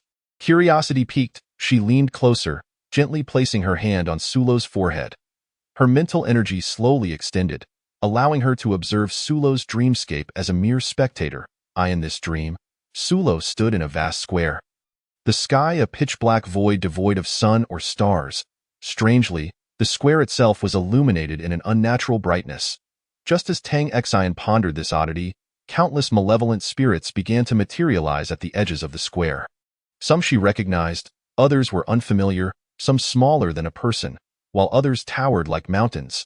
Each one seemed to bear a grudge against Sulo, roaring as they charged toward him. Yet Sulo did not flinch. A long sword over a meter in length appeared in his hand. With a fierce shout, he plunged into the horde of malevolent spirits, engaging in fierce combat. This scene sent cold sweat cascading down Tang Xian's back, rendering her unable to control her abilities. As she watched Sulo, her gaze filled with a mix of deep emotion and pity. Gently slipping off her apron, she lay down beside Sulo, snuggling into his embrace, hoping to warm his spirit with her body heat before drifting off to sleep. The following morning, a loud thud echoed through the room.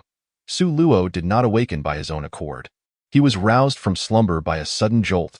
The drowsy Tang Xian, upon opening her eyes, was greeted by the sight of Su Luo's large face. Instinctively, she delivered a deliberate punch, rendering Su Luo momentarily dazed as he sat on the ground. Bewildered, staring at the sleepily blinking Tang Xian. How did I end up in your room? No, wait. This is my room. What are you doing here? Gradually, Tang Xian regained her composure, recalling the events of the previous day, her cheeks flushing a deep crimson. What business is it of yours? This lady can sleep wherever she pleases without needing your permission. Su Luo, with a resigned nod, replied, Right. So has the esteemed lady had enough rest? If so, I would like to catch up on some sleep myself. As he spoke, Su Luo began to crawl back onto the bed, not out of laziness, but because the side effects of the Red Bull he consumed were far more pronounced on him than on Tang Xian. The product promised 8 hours without fatigue, yet in reality, it merely allowed for normal activity over that span. In the heat of battle, he could barely last an hour. During his rampage in the village, he had downed 2 more cans to sustain his stamina, thus the aftereffects still lingered. Observing Su Luo's utterly exhausted state, coupled with the haunting images she had seen in his dreams, Tang Xian felt a twinge of sympathy. As she remained in place, Su Luo, half awake, inquired, Are you planning to lounge about? Her face flushed even further as she nestled deeper into the blankets, inadvertently pressing herself against Su Luo. You can only hold me. Nothing else. After a prolonged silence without a response, Tang Xian peeked up at him, only to find that he had already drifted back to sleep. Annoyed, she pouted, then gave his muscular chest a sharp poke before surrendering once more to slumber.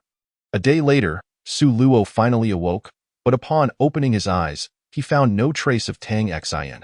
Presumably, she had departed. Ruffling his disheveled hair, he took a cold shower before stepping out of the room. The moment he opened the door, he was greeted by the tantalizing aroma of food, and soon spotted Tang Xian bustling about in the kitchen. Upon hearing the door open, she turned, offering a gentle smile. You must be hungry. Just wait a moment, it will be ready soon. Su Luo smiled back and made his way into the kitchen, wrapping his arms around her from behind.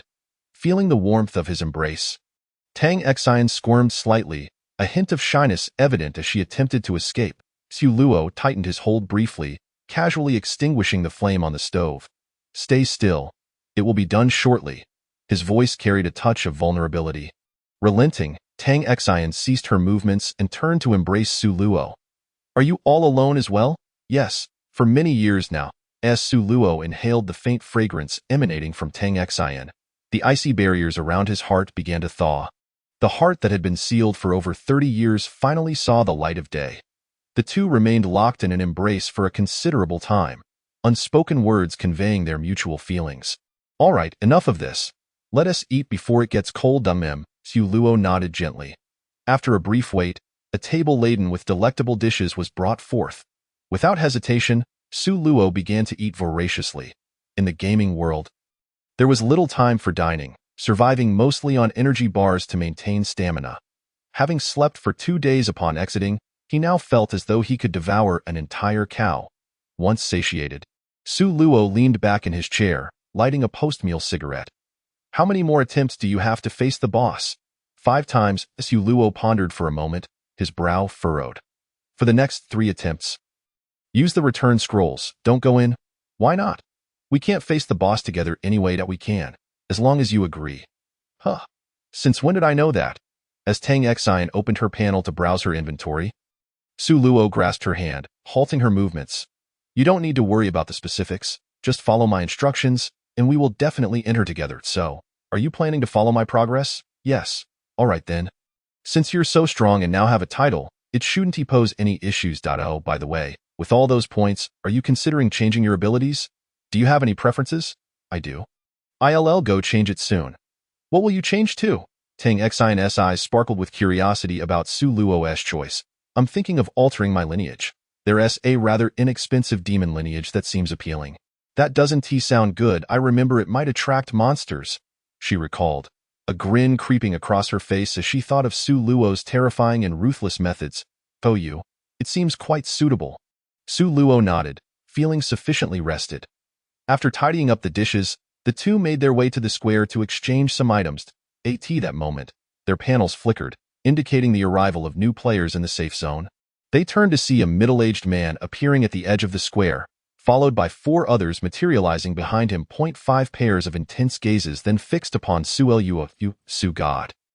Exclaimed the last boy to arrive, pointing at Su Luo in astonishment as he dashed forward. However, before he could speak, Su Luo, with a flash of light, revealed a blood-stained long knife in his hand.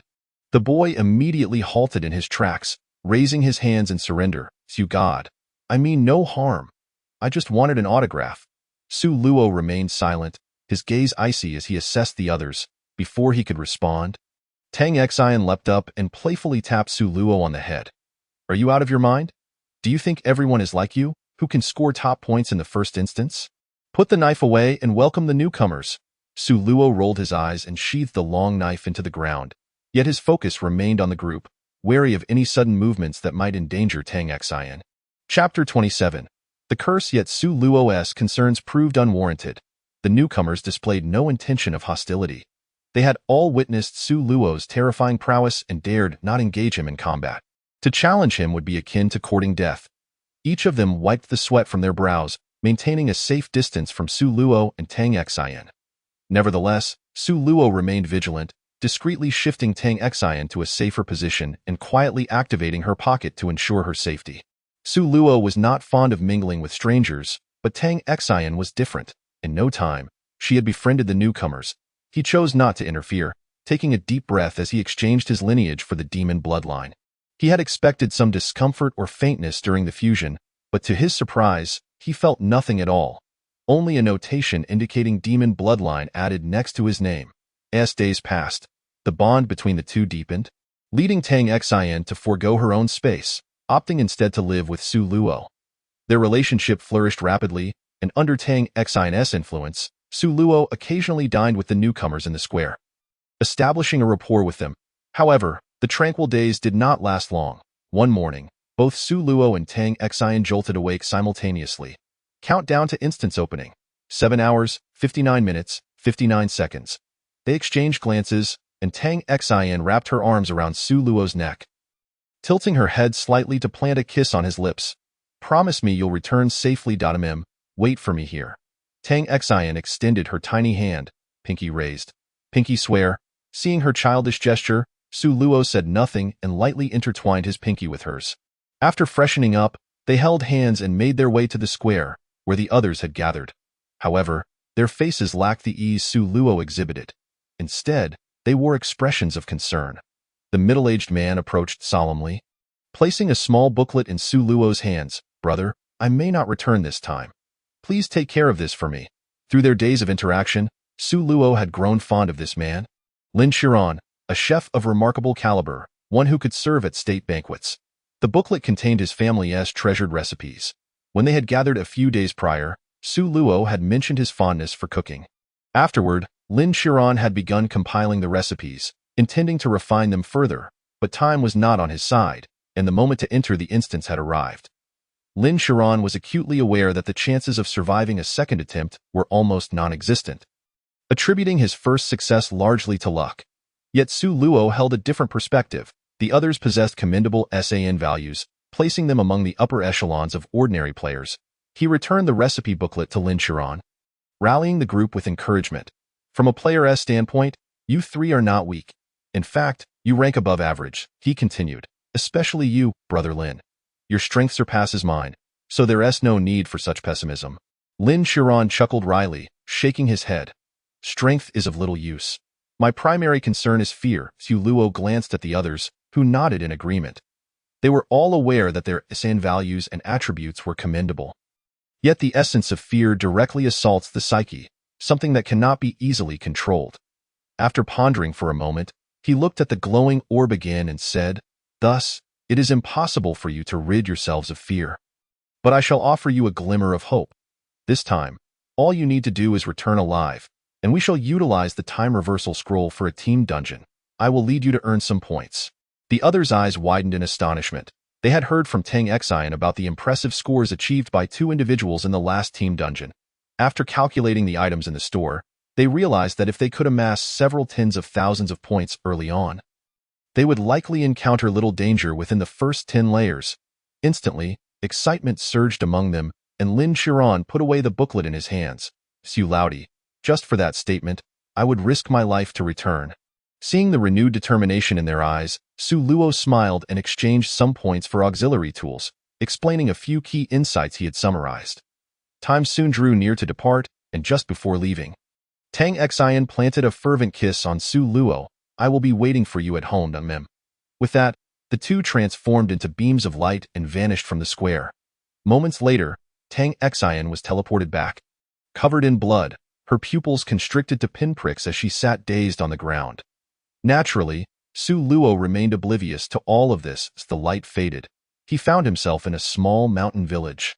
And the information panel updated accordingly. Dungeon name, Black Box, level, E, maximum players, 1, main quest, survive for 96 hours, game objective, stay alive.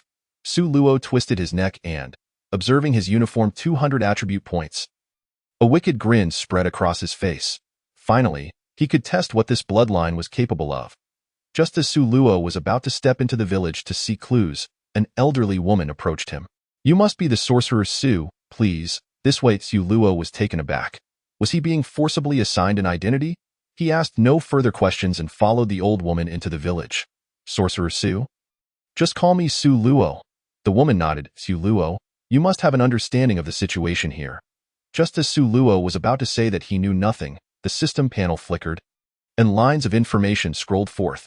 Musen Village is a peaceful and serene place where all villagers share excellent relationships and lead a harmonious life. Upon reading this barrage of trivialities, Su Luo's expression darkened as he scrolled down to uncover the root of the matter. 3 months ago, a black box was unearthed in the heart of Musen Village, exquisitely crafted, with a surface that seemed to shimmer with flowing light. The villagers, intrigued by this strange object, planned to sell it at a high price. However, before they could find a buyer, the person who unearthed the box mysteriously died. Subsequently, one villager would vanish each day, with no discernible pattern or warning, and no one knew their whereabouts. You are the sorcerer summoned by the village chief. Su Luo swiftly skimmed through the details, ready to respond when suddenly a child dashed out of a house, clutching a black box, with 2 adults in pursuit. Put that down. It's an evil object. Hurry! Bang! Before the adults could catch up, the child reached the road just as a dump truck sped by, striking him and sending him flying several meters. The black box soared into the air, landing before Su Luo coldly regarded the direction of the road, then shifted his gaze to the black box at his feet, silently picking it up. Meanwhile, the panel flickered again.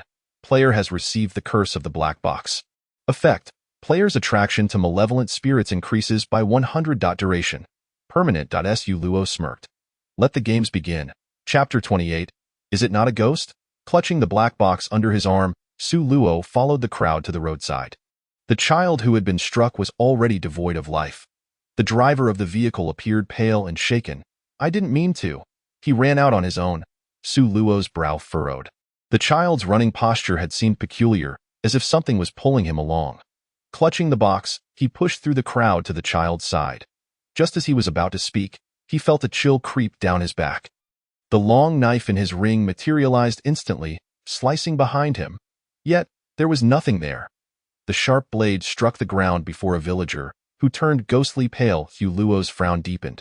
He apologized to the startled villager, then removed his outer garment to cover the child's body before stepping away from the crowd. Once the villagers dispersed, he was led into the village chief's office by the earlier elderly woman. Su Luo, did you see anything just now? It was evident that the old woman was quite concerned about Su Luo's sudden action. As for Su Luo's seemingly magical ability, she had already concocted it into a sorcerer's spell in her mind. Not exactly seeing. I sensed something, but I still need to investigate further. Su Luo became increasingly cautious. Visible enemies and spirits did not trouble him, but those unseen foes that could strike unexpectedly were far more worrisome. In such circumstances, one must remain on high alert. A moment's relaxation could lead to dire consequences. By the way, village chief, do the families of those who went missing still reside here? Yes, would you like to meet them? If convenient, please gather them all. It's a waste of time to approach them one by one. The village chief, eager to resolve the matter, did not argue and used a loudspeaker to call the villagers. Before long, a group of villagers gathered in the office, their faces lined with exhaustion, indicating that they had expended considerable energy searching for their missing relatives. May I ask, did anything seem amiss when your family members went missing? The villagers pondered for a moment, then all shook their heads. Su Luo found himself at a loss and turned to the villager before him. Who in your family is missing? My father. Do you know when he left? Yes, he said he was going up the mountain to look for mushrooms, and he never returned. Su Luo nodded and posed the same question to another person. After questioning all, he quickly identified a pattern. Each family member had known their loved ones were missing, and all the reasons given were related to going up the mountain. Since they ventured into the mountains, they never returned. It was evident that the issue lay within the mountains. But what connection could this strange box have with the mountains? They seemed utterly unrelated. At that moment, a young man in his 20s rushed in, holding a camera. Village chief, something's wrong. The elderly woman, displeased by his urgency, scolded. What is it? Didn't you young people hear not to go out lately? The young man paid her no heed and rushed to the village chief. Village chief, call the police. This is two. Before he could finish, Su Luo suddenly sprang into action, his long knife reappearing as he lunged at the young man's side. Then, with his left hand, he grasped the air. A grotesque creature materialized instantly. Upon seeing the creature, all the villagers screamed and fled in a frenzy, with a few elderly individuals fainting on the spot. The creature was unruly in Su Luo's grasp, its withered hand clawing at his arm while it emitted incomprehensible chattering sounds, utterly chilling. The young man stood frozen in terror, watching as the camera slipped from his grasp and fell to the ground. Quick as a flash, Su Luo kicked it up, preventing it from shattering. This camera likely held crucial clues. If the memory card was damaged, it would be problematic. He pushed the young man aside and pinned the creature against the desk. The long knife sliced through the creature's waist, then plunged into its shoulder, nailing it to the desk. If all goes well, this creature is likely the reason behind the disappearances in your village. As Su Luo gazed upon the abomination, he mused that the reason this entity was deemed a monster was due to its complete lack of the characteristics typically associated with the specters found in the previous two realms. Although it bore a humanoid shape, it was devoid of any features that could be likened to a human being. Its face was absent of any discernible features, while its body and limbs were woven from intertwining vines. Moreover, Su Luo observed no fluids seeping from the wound at its waist. This creature resembled a puppet capable of invisibility. Not feeling the urgency to delve into the essence of this being, Su Luo noticed the young man still in a state of panic and poured him a glass of water, guiding him to sit aside. He then picked up the camcorder to examine its footage. The screen revealed 7 young adults, seemingly in their early 20s, among whom was a young girl. Each one bore a massive hiking backpack, connected by a safety rope around their waists. That moment. The scene shifted, revealing the face of the young man. His expression was serious, tinged with fatigue. I am Sun Wanyue. Our families have been missing in these mountains for 7 days. If you are watching this video, it is likely that we have also vanished. However, we will leave conspicuous markers along the way. If you see them, please leave this village as soon as possible and report to the authorities. We may be encountering supernatural phenomena. Following this, the others behind Sun Wanyue introduced themselves before venturing deeper into the mountains. As they walked, Sun Wanyue felt the safety rope behind him become taut. He called out to the 2 companions ahead and turned back to check. To his horror, he discovered that the two figures had vanished, the rope now pulled high. The camera followed the rope upwards, revealing the two companions hanging lifelessly from a tree, the rope encircling their necks. Sun Wonyue was paralyzed with terror, letting out a shrill scream in an attempt to alert the others. However, when he turned again, he found that the other two companions had met a similar fate, suspended from the branches. The scene abruptly went dark, and the footage ceased. Su Luo turned to Sun Wonyue, noting the severed safety rope still hanging at his waist. But why was he the only one to return? Chapter 29. 581. The situation was indeed peculiar, compounded by the village elder's advanced age. Concerned that the elderly woman might suffer a fright upon witnessing something alarming, Su Luo instructed her to leave the office. He also assisted the several unconscious individuals out before closing the door. With a flash of his ring, a sharp blade materialized in his hand. He stretched his neck and settled beside Sun Wonyue, casually draping an arm around him while pressing the cold blade against his face. Explain why you are the only one who made it back. This was the nature of Su Luo. During the last realm, he had managed to keep his darker tendencies at bay with Tang Xion's assistance. Had she chosen not to team up, he might have resorted to brute force at the police station. After all, such an approach would be more efficient, as NPCs were not real people. They would vanish and reset once the mission concluded. Leaving money for the woman from the last encounter was merely a self-soothing gesture. As he feared becoming too callous, risking his humanity, stirred by the icy blade, Sun Wonyue regained some clarity. Instinctively, he attempted to struggle, but Su Luo pressed the back of the knife against him, calming him once more. Trembling, he took another sip of water and began to narrate. I have a protective talisman my father gave me. Perhaps that is why. Show it to me, Su Luo commanded. Sun Wonyue shakily produced a small sachet from his collar. This is it. Su Luo examined it closely, even inhaling its scent. Has your father gone missing as well? Sun Wonyue nodded. Su Luo withdrew the blade, having developed the ability to sense the essence of objects after acquiring his bloodline. This talisman indeed carried a trace of blessing, prompting him to believe Sun Wonyue's words. However, he did not release him yet. You should stay with me for the next few days. That thing will likely pursue you. With a sigh of resignation, Sun Wonyue nodded and tentatively asked, should we still report it? Unnecessary. Their arrival would only lead to more fatalities. With that, Su Luo stood and tossed the black box to Sun Wonyue. Hold this and follow me. Where are we going? Su Luo pointed at the grotesque entity still pinned to the table. We need to dispose of this thing. It is too frightening to leave intact. Drawing his long knife, he pierced the creature's body again, leaving it impaled as he exited the office. Sun Wonyue gritted his teeth, suppressing his fear as he followed. Upon seeing Su Luo emerge, the villagers quickly knelt before him. Leaving him momentarily flustered, he hurriedly set the monster down and approached to assist them. Please, do not do this. It is my duty to eliminate these creatures. There is no need for such reverence. One villager grasped Su Luo's arm tightly, pleading through tears, Master, you must save my child. He has just been accepted into university.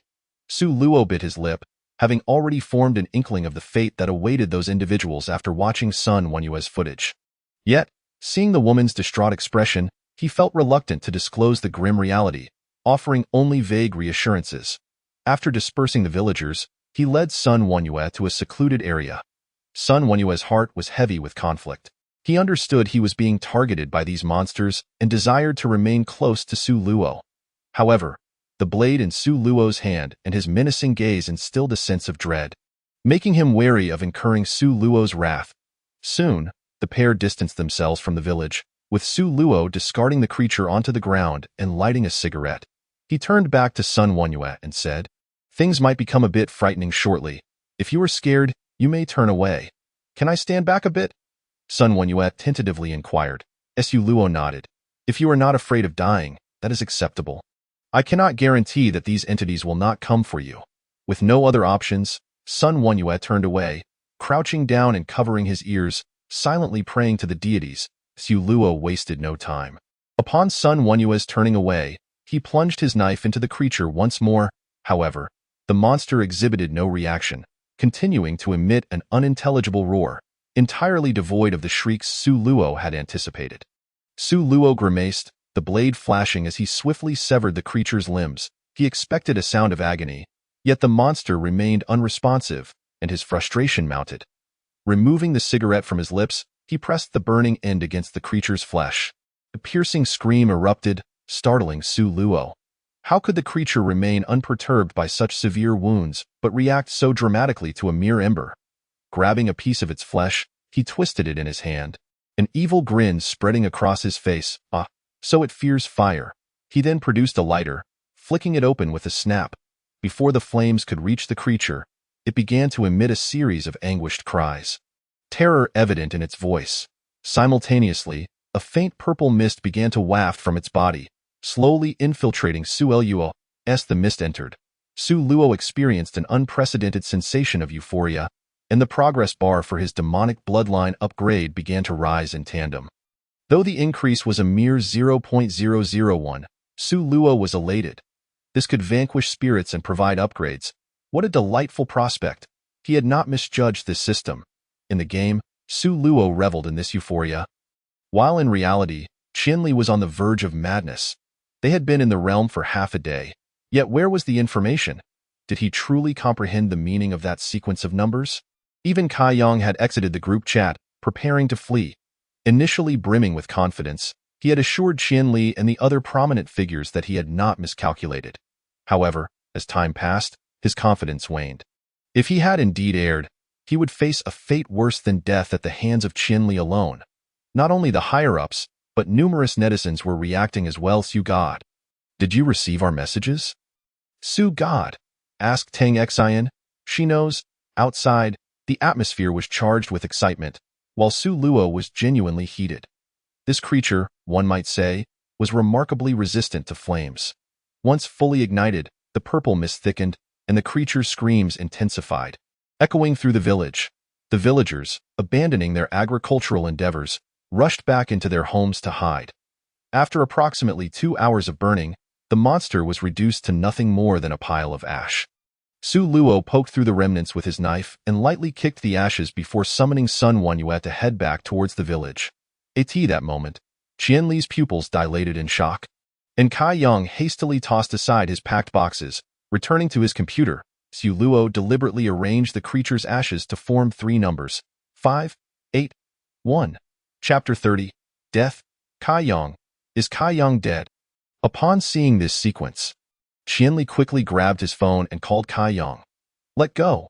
Kai Yang was furious, yelling, You cursed me. You made me anxious. You made me anxious. I simply hadn't found the time to convey the message yet. You were practically desecrating my ancestors' graves. 1,000 miles are of no concern. After all, it was I who had been overly zealous and hastily lowered my stance. I was wrong. I acted in haste. Calculate how much to charge him this time. The group is waiting. I shall take a moment to rest. Please, do take your rest.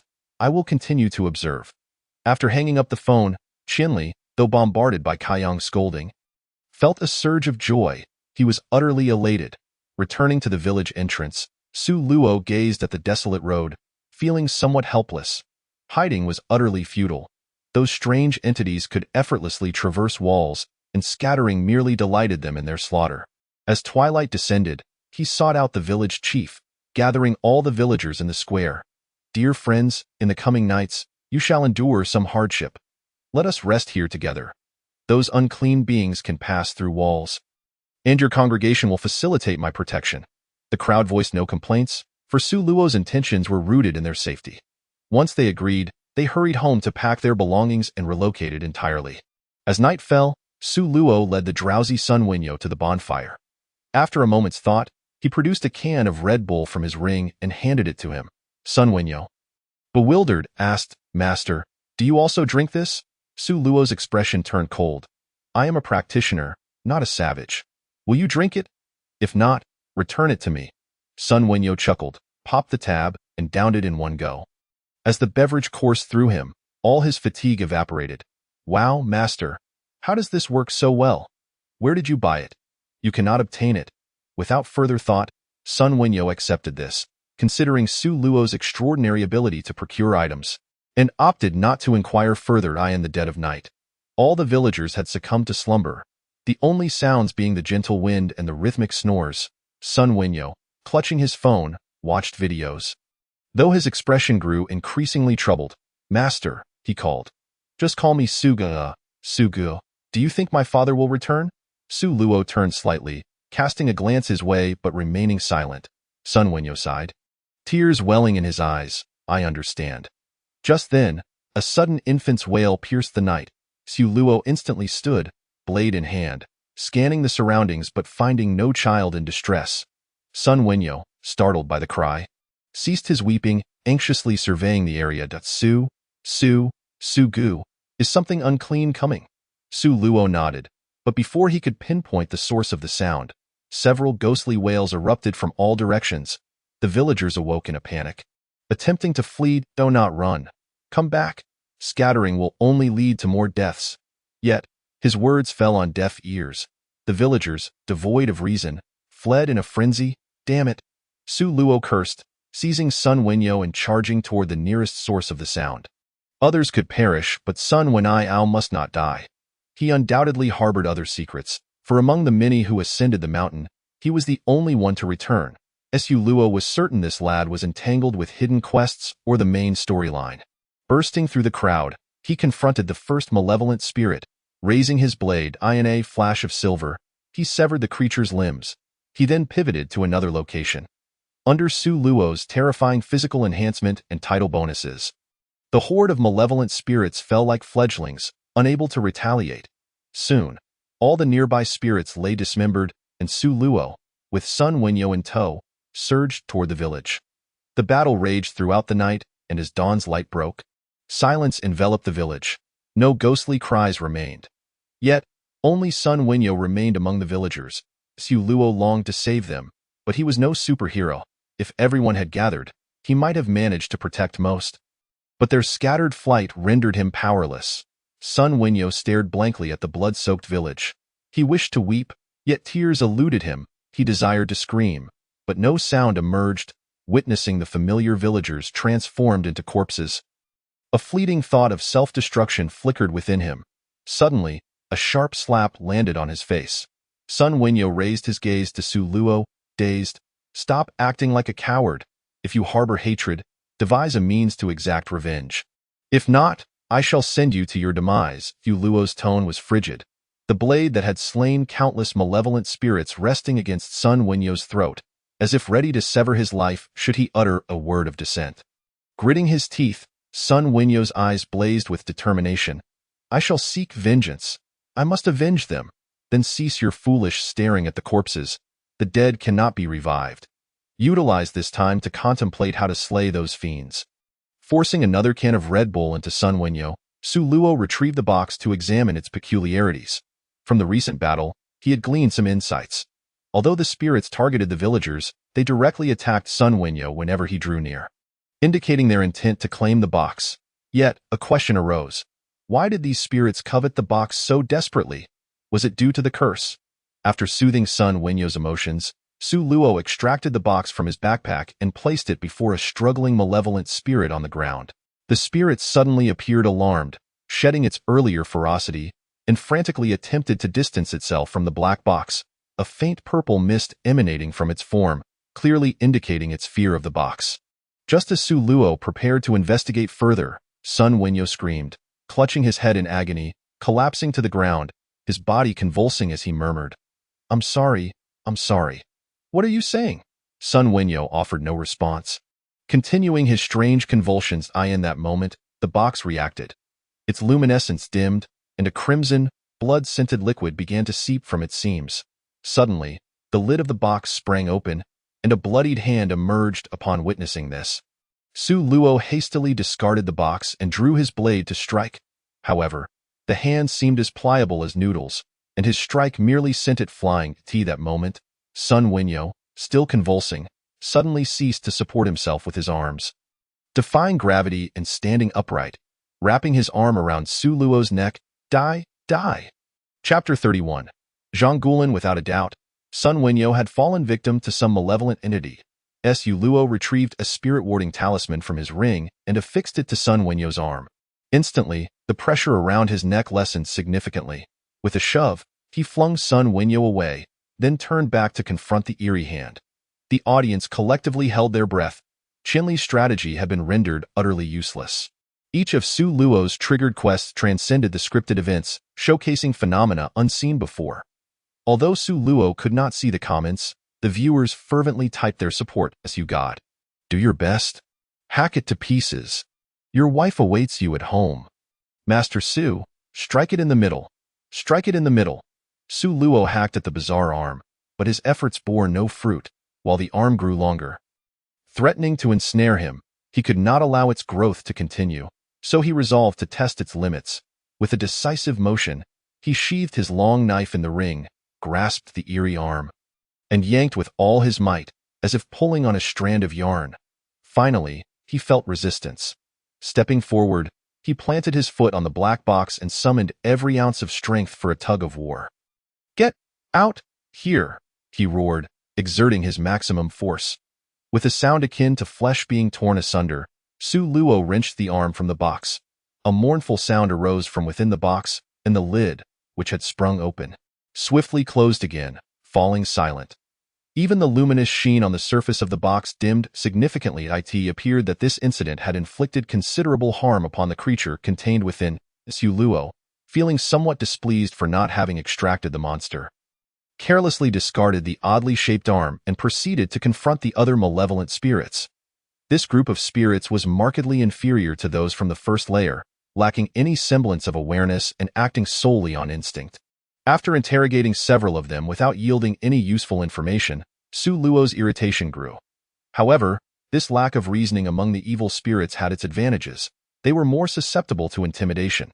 A few swift strikes could enhance his lineage, which could be deemed a silver lining. During his rampage against the evil spirits, Su Luo discovered another crucial detail.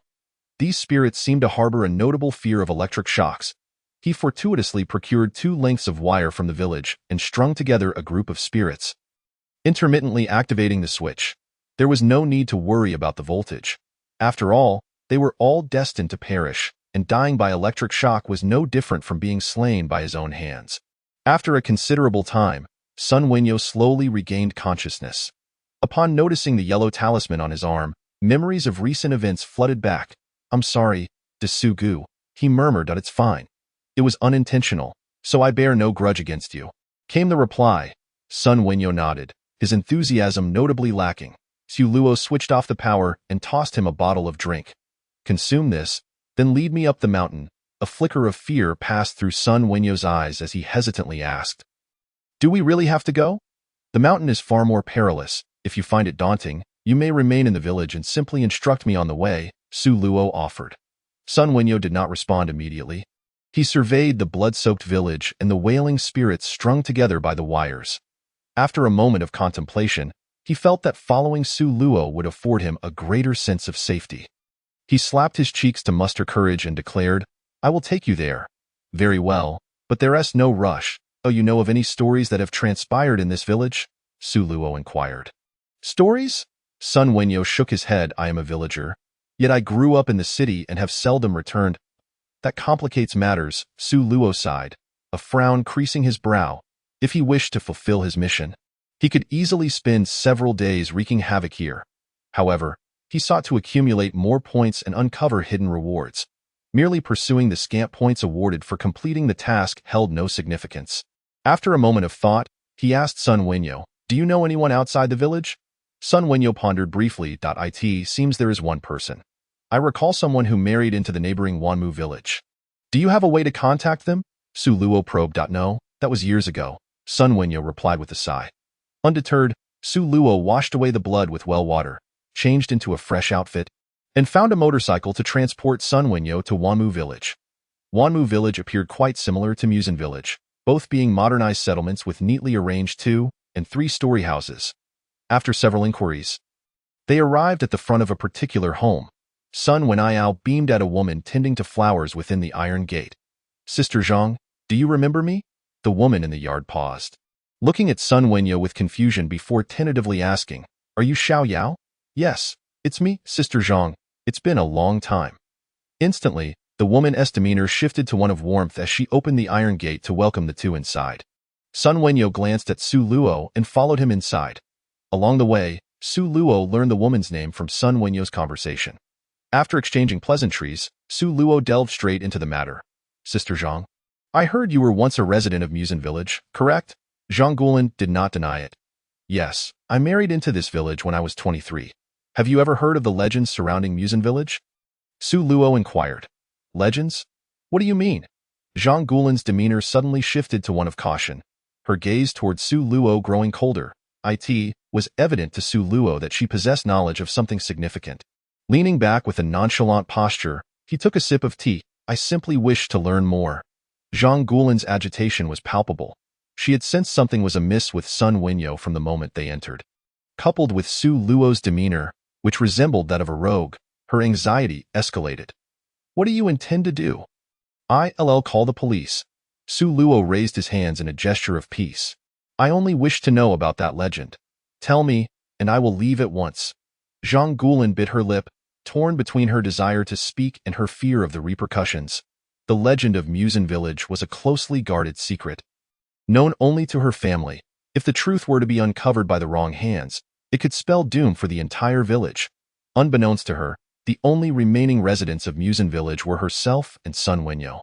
Su Luo scratched his head, then retrieved the box from Sun Wenyo's backpack and placed it on the coffee table. Upon seeing the black box, Zhang Guilin's pupils constricted to the size of pinpricks.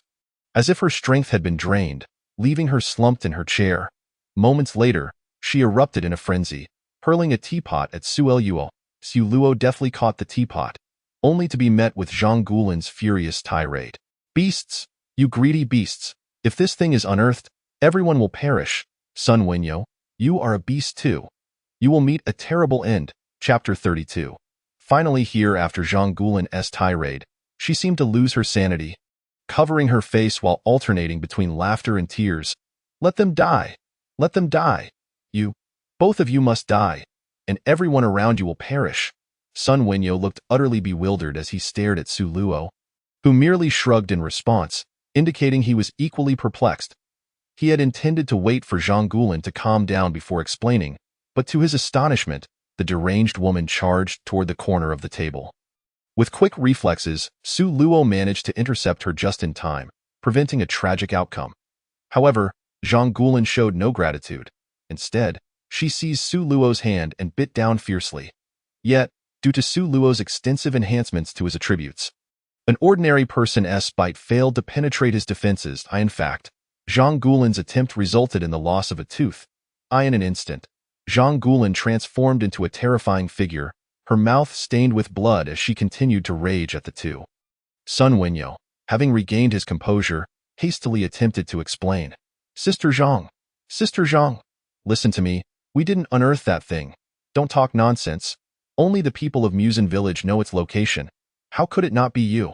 Sun Wenyo waved his hands frantically. It was a coincidence. We stumbled upon it purely by chance. Sister Zhang, I swear it wasn't me. You lie. You must have deceived my father. Only he and I knew where it was buried. At that moment, Su Luo, who had been holding Zhang Guilin, interjected. He speaks the truth. It was indeed a mere coincidence. The excavation was an unintended consequence of road construction in Musen Village. You're lying.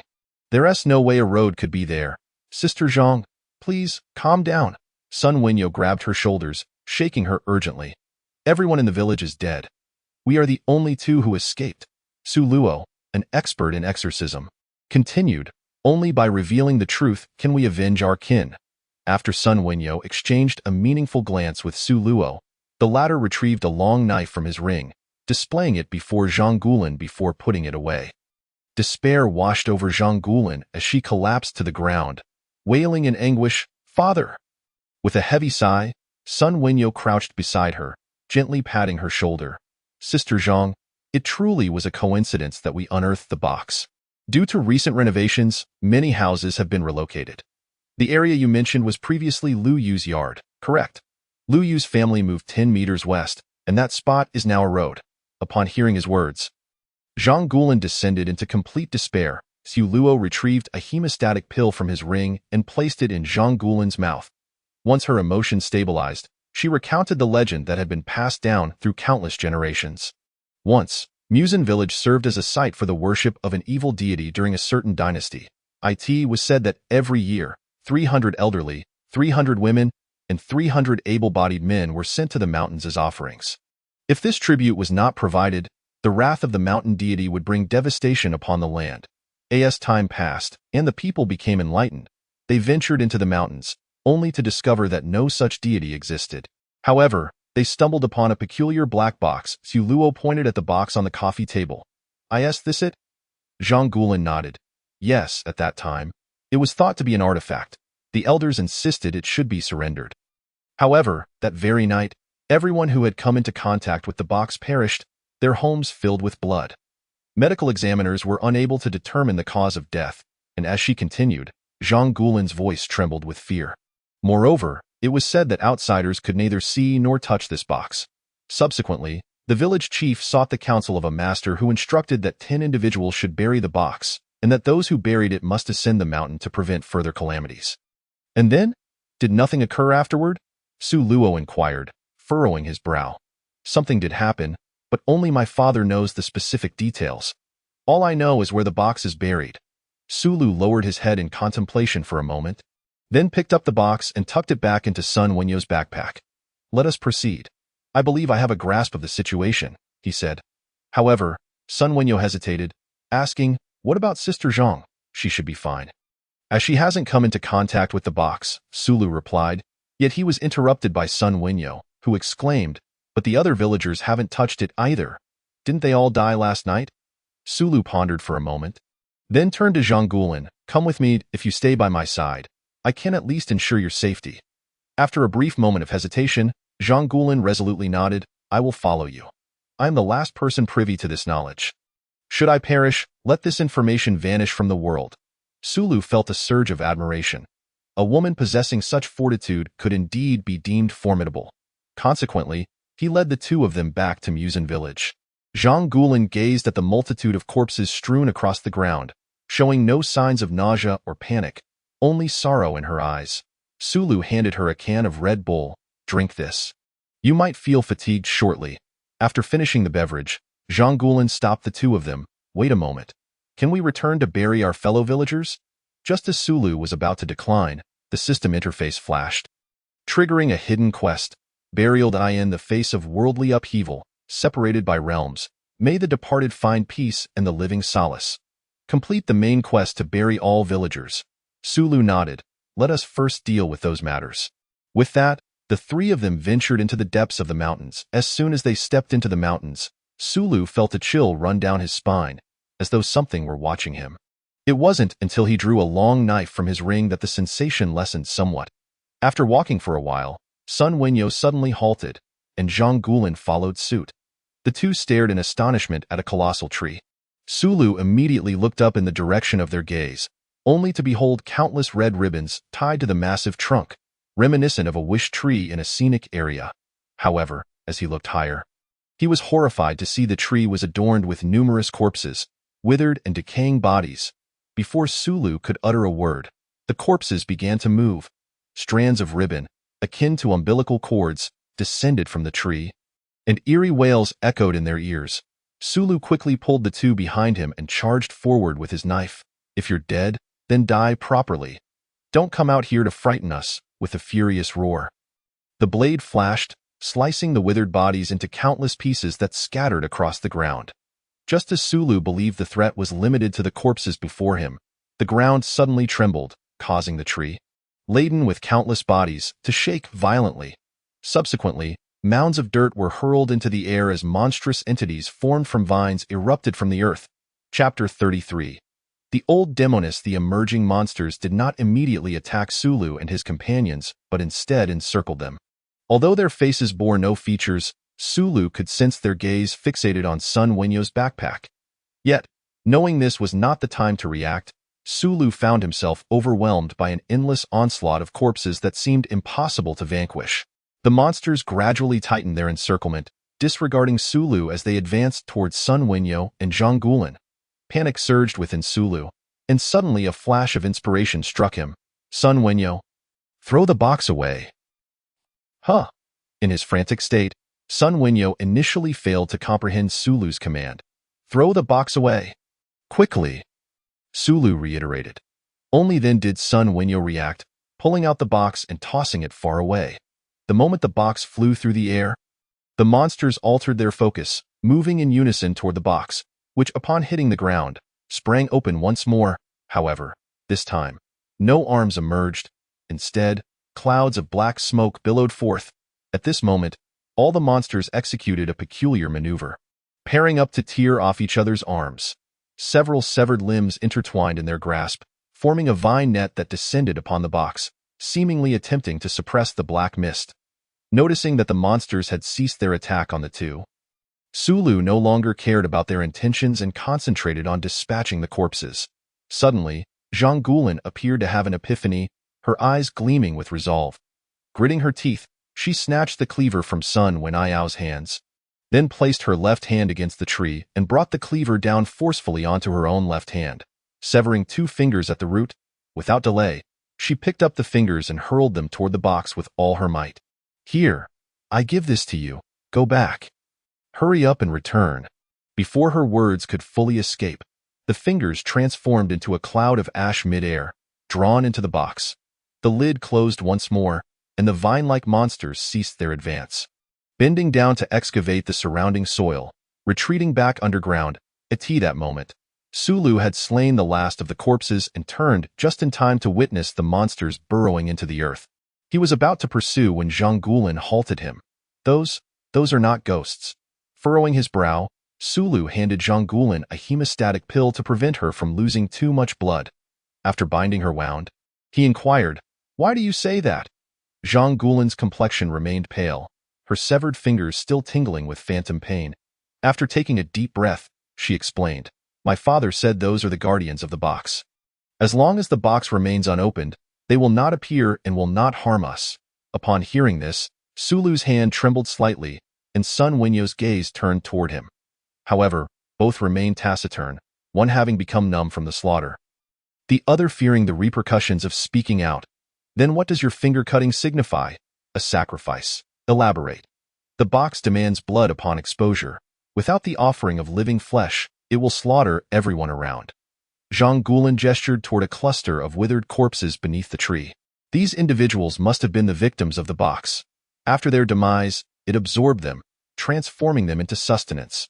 Sulu nodded, discreetly pulling Sun Wenyo behind him, planting his long knife before him, and lighting a cigarette. "So, do you have anything else to say?" Zhang Gulan shook her head, a look of bewilderment on her face. Sun Wenyo, equally perplexed, asked from behind Sulu, "What else? Do you suspect Sister Zhang? Otherwise, a woman living alone for many years, claiming the knowledge of the box is a family secret, and showing no fear of corpses. Doesn't that strike you as peculiar?" Sulu inhaled deeply, flicking the ash from his cigarette, appearing rather relaxed. "Moreover, a woman who would not hesitate to sever her own fingers. Do you honestly believe she has never witnessed bloodshed?" "I personally witnessed Sister Zhang's wedding. How could she possibly live alone?" Sun Wenyo exclaimed incredulously. "Did you see anything belonging to a man in her room?" "As for me, I saw nothing." Zhang Gulan forced a bitter smile. "You certainly possess some insight. Perhaps you should consider a career as a detective." Sun Wenyo stood there, stunned, gaping at the two, utterly at a loss for what to do.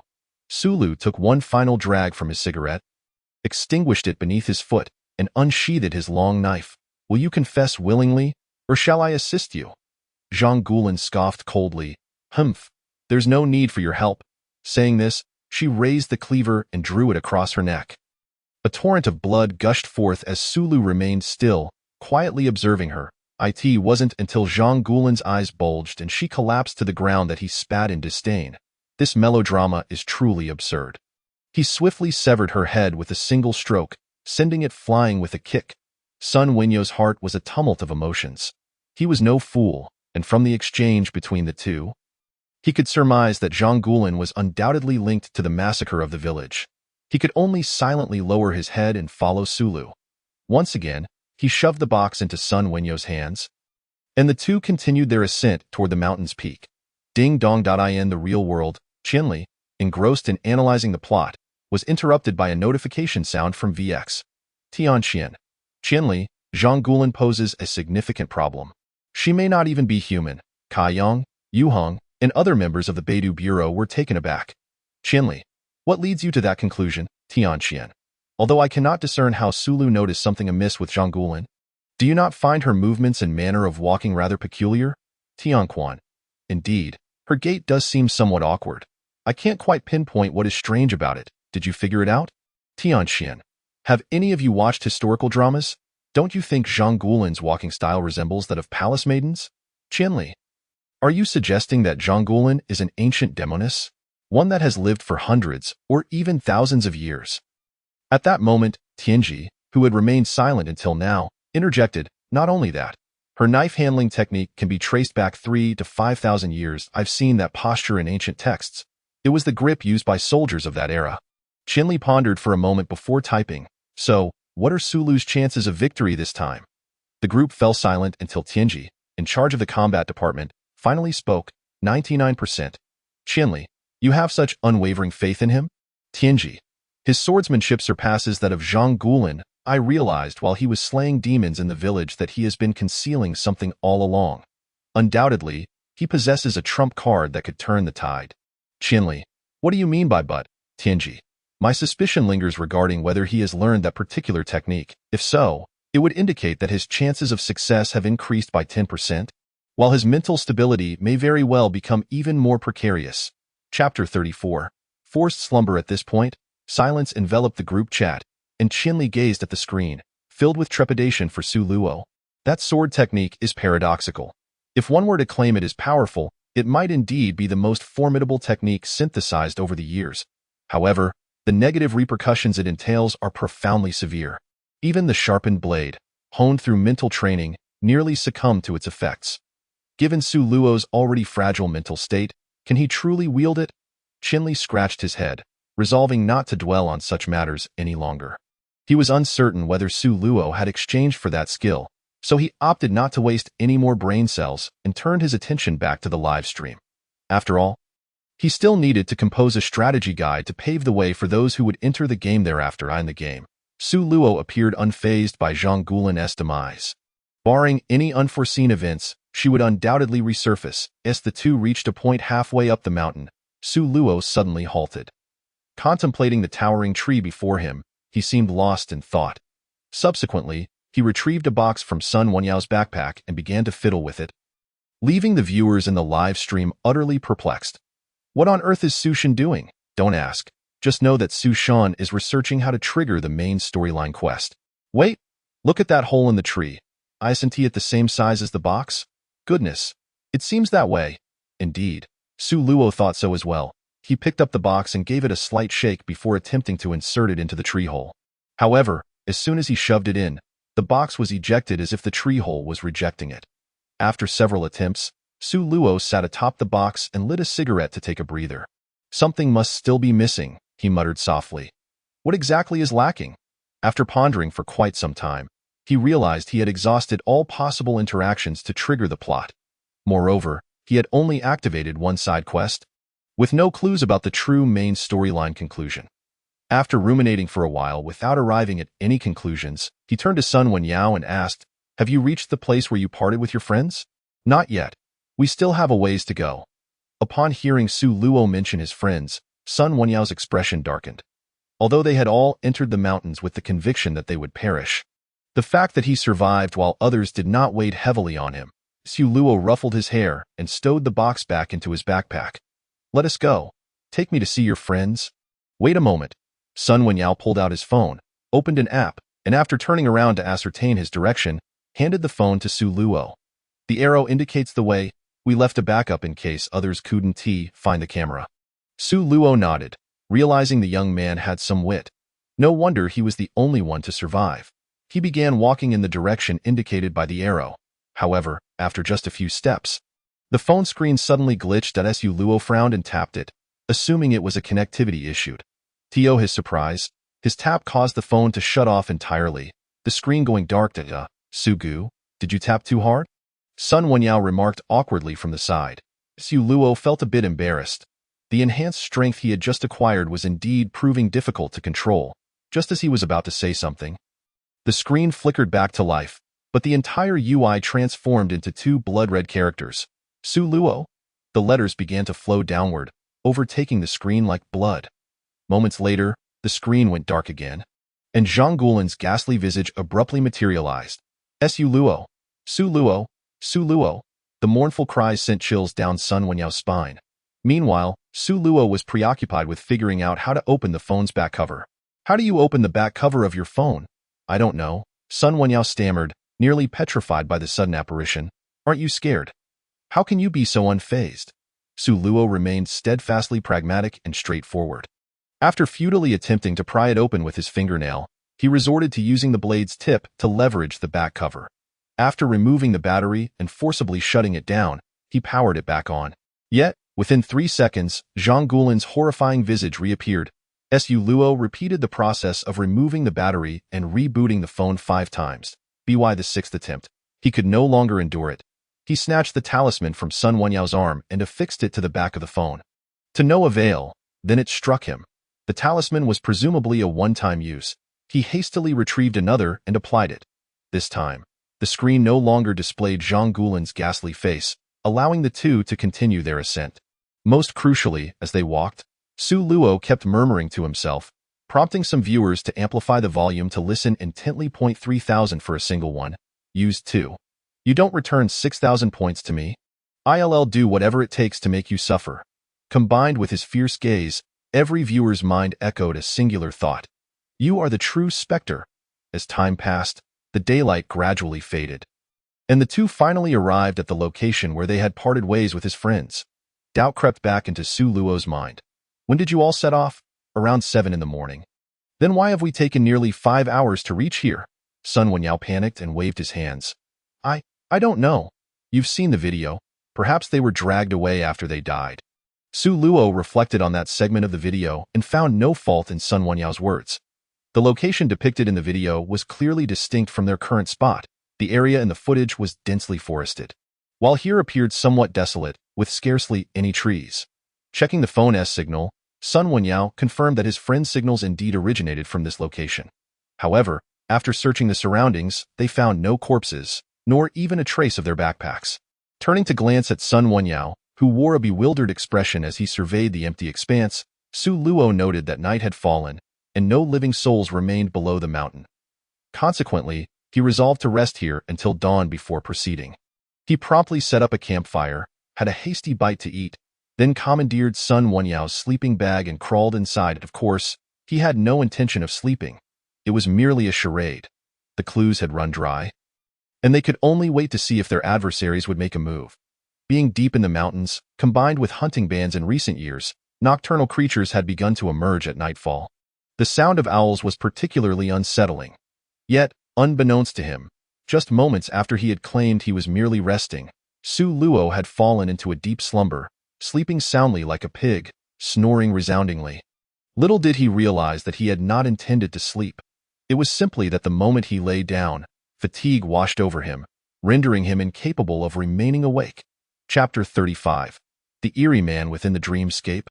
Su Luo found himself in a pitch-black void, filled with an overwhelming sense of urgency. Years of dreaming had enabled him to distinguish reality from dreams, and he hastily conjured a long knife, preparing to stab himself.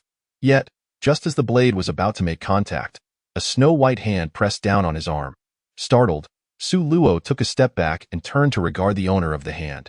He had initially perceived the hand as belonging to a woman, but upon seeing the face, he realized it was a man. The man wore glasses, his hair somewhat disheveled, with an unremarkable visage that was neither handsome nor ugly. An average face. With a warm smile, the man looked at Su Luo and offered a slight grin, which unexpectedly stirred a wave of inexplicable familiarity within Su Luo's heart. How peculiar! The man scratched his head and spoke slowly. My apologies for intruding so abruptly into your dream. I may have been a bit reckless. With that, he snapped his fingers, and 2 comfortable sofas materialized behind them. Please, sit. Su Luo, bewildered, found himself unable to resist the man's invitation and sat down as instructed. Well, never mind. Perhaps I should refrain from self-introduction for now. The reason I am here is simply to express my gratitude. Gratitude? For what? The man did not respond immediately. Instead, he snapped his fingers again, and a bottle of happy water appeared in his hand. Well, I don't wish to disclose that just yet. You'll understand in due time. Yu Luo chose not to press further, and the man seemed disinclined to elaborate. He abruptly downed the entire bottle of happy water and wiped his mouth with his sleeve. Refreshing. Happy water is truly a treasure of humanity. By the way, do you prefer the red one or the blue one? As he began to say red, he noticed a flicker of displeasure cross the man's face, prompting Su Luo to quickly amend his choice, blue. For reasons unknown, despite never fearing anyone or anything in his 2 lifetimes, he felt an inexplicable fear upon witnessing the man's fleeting expression of displeasure. The man chuckled. That's good. It's nice to like blue. The man's words were utterly perplexing, and Su Luo dared not inquire further, opting instead to silently gaze at him.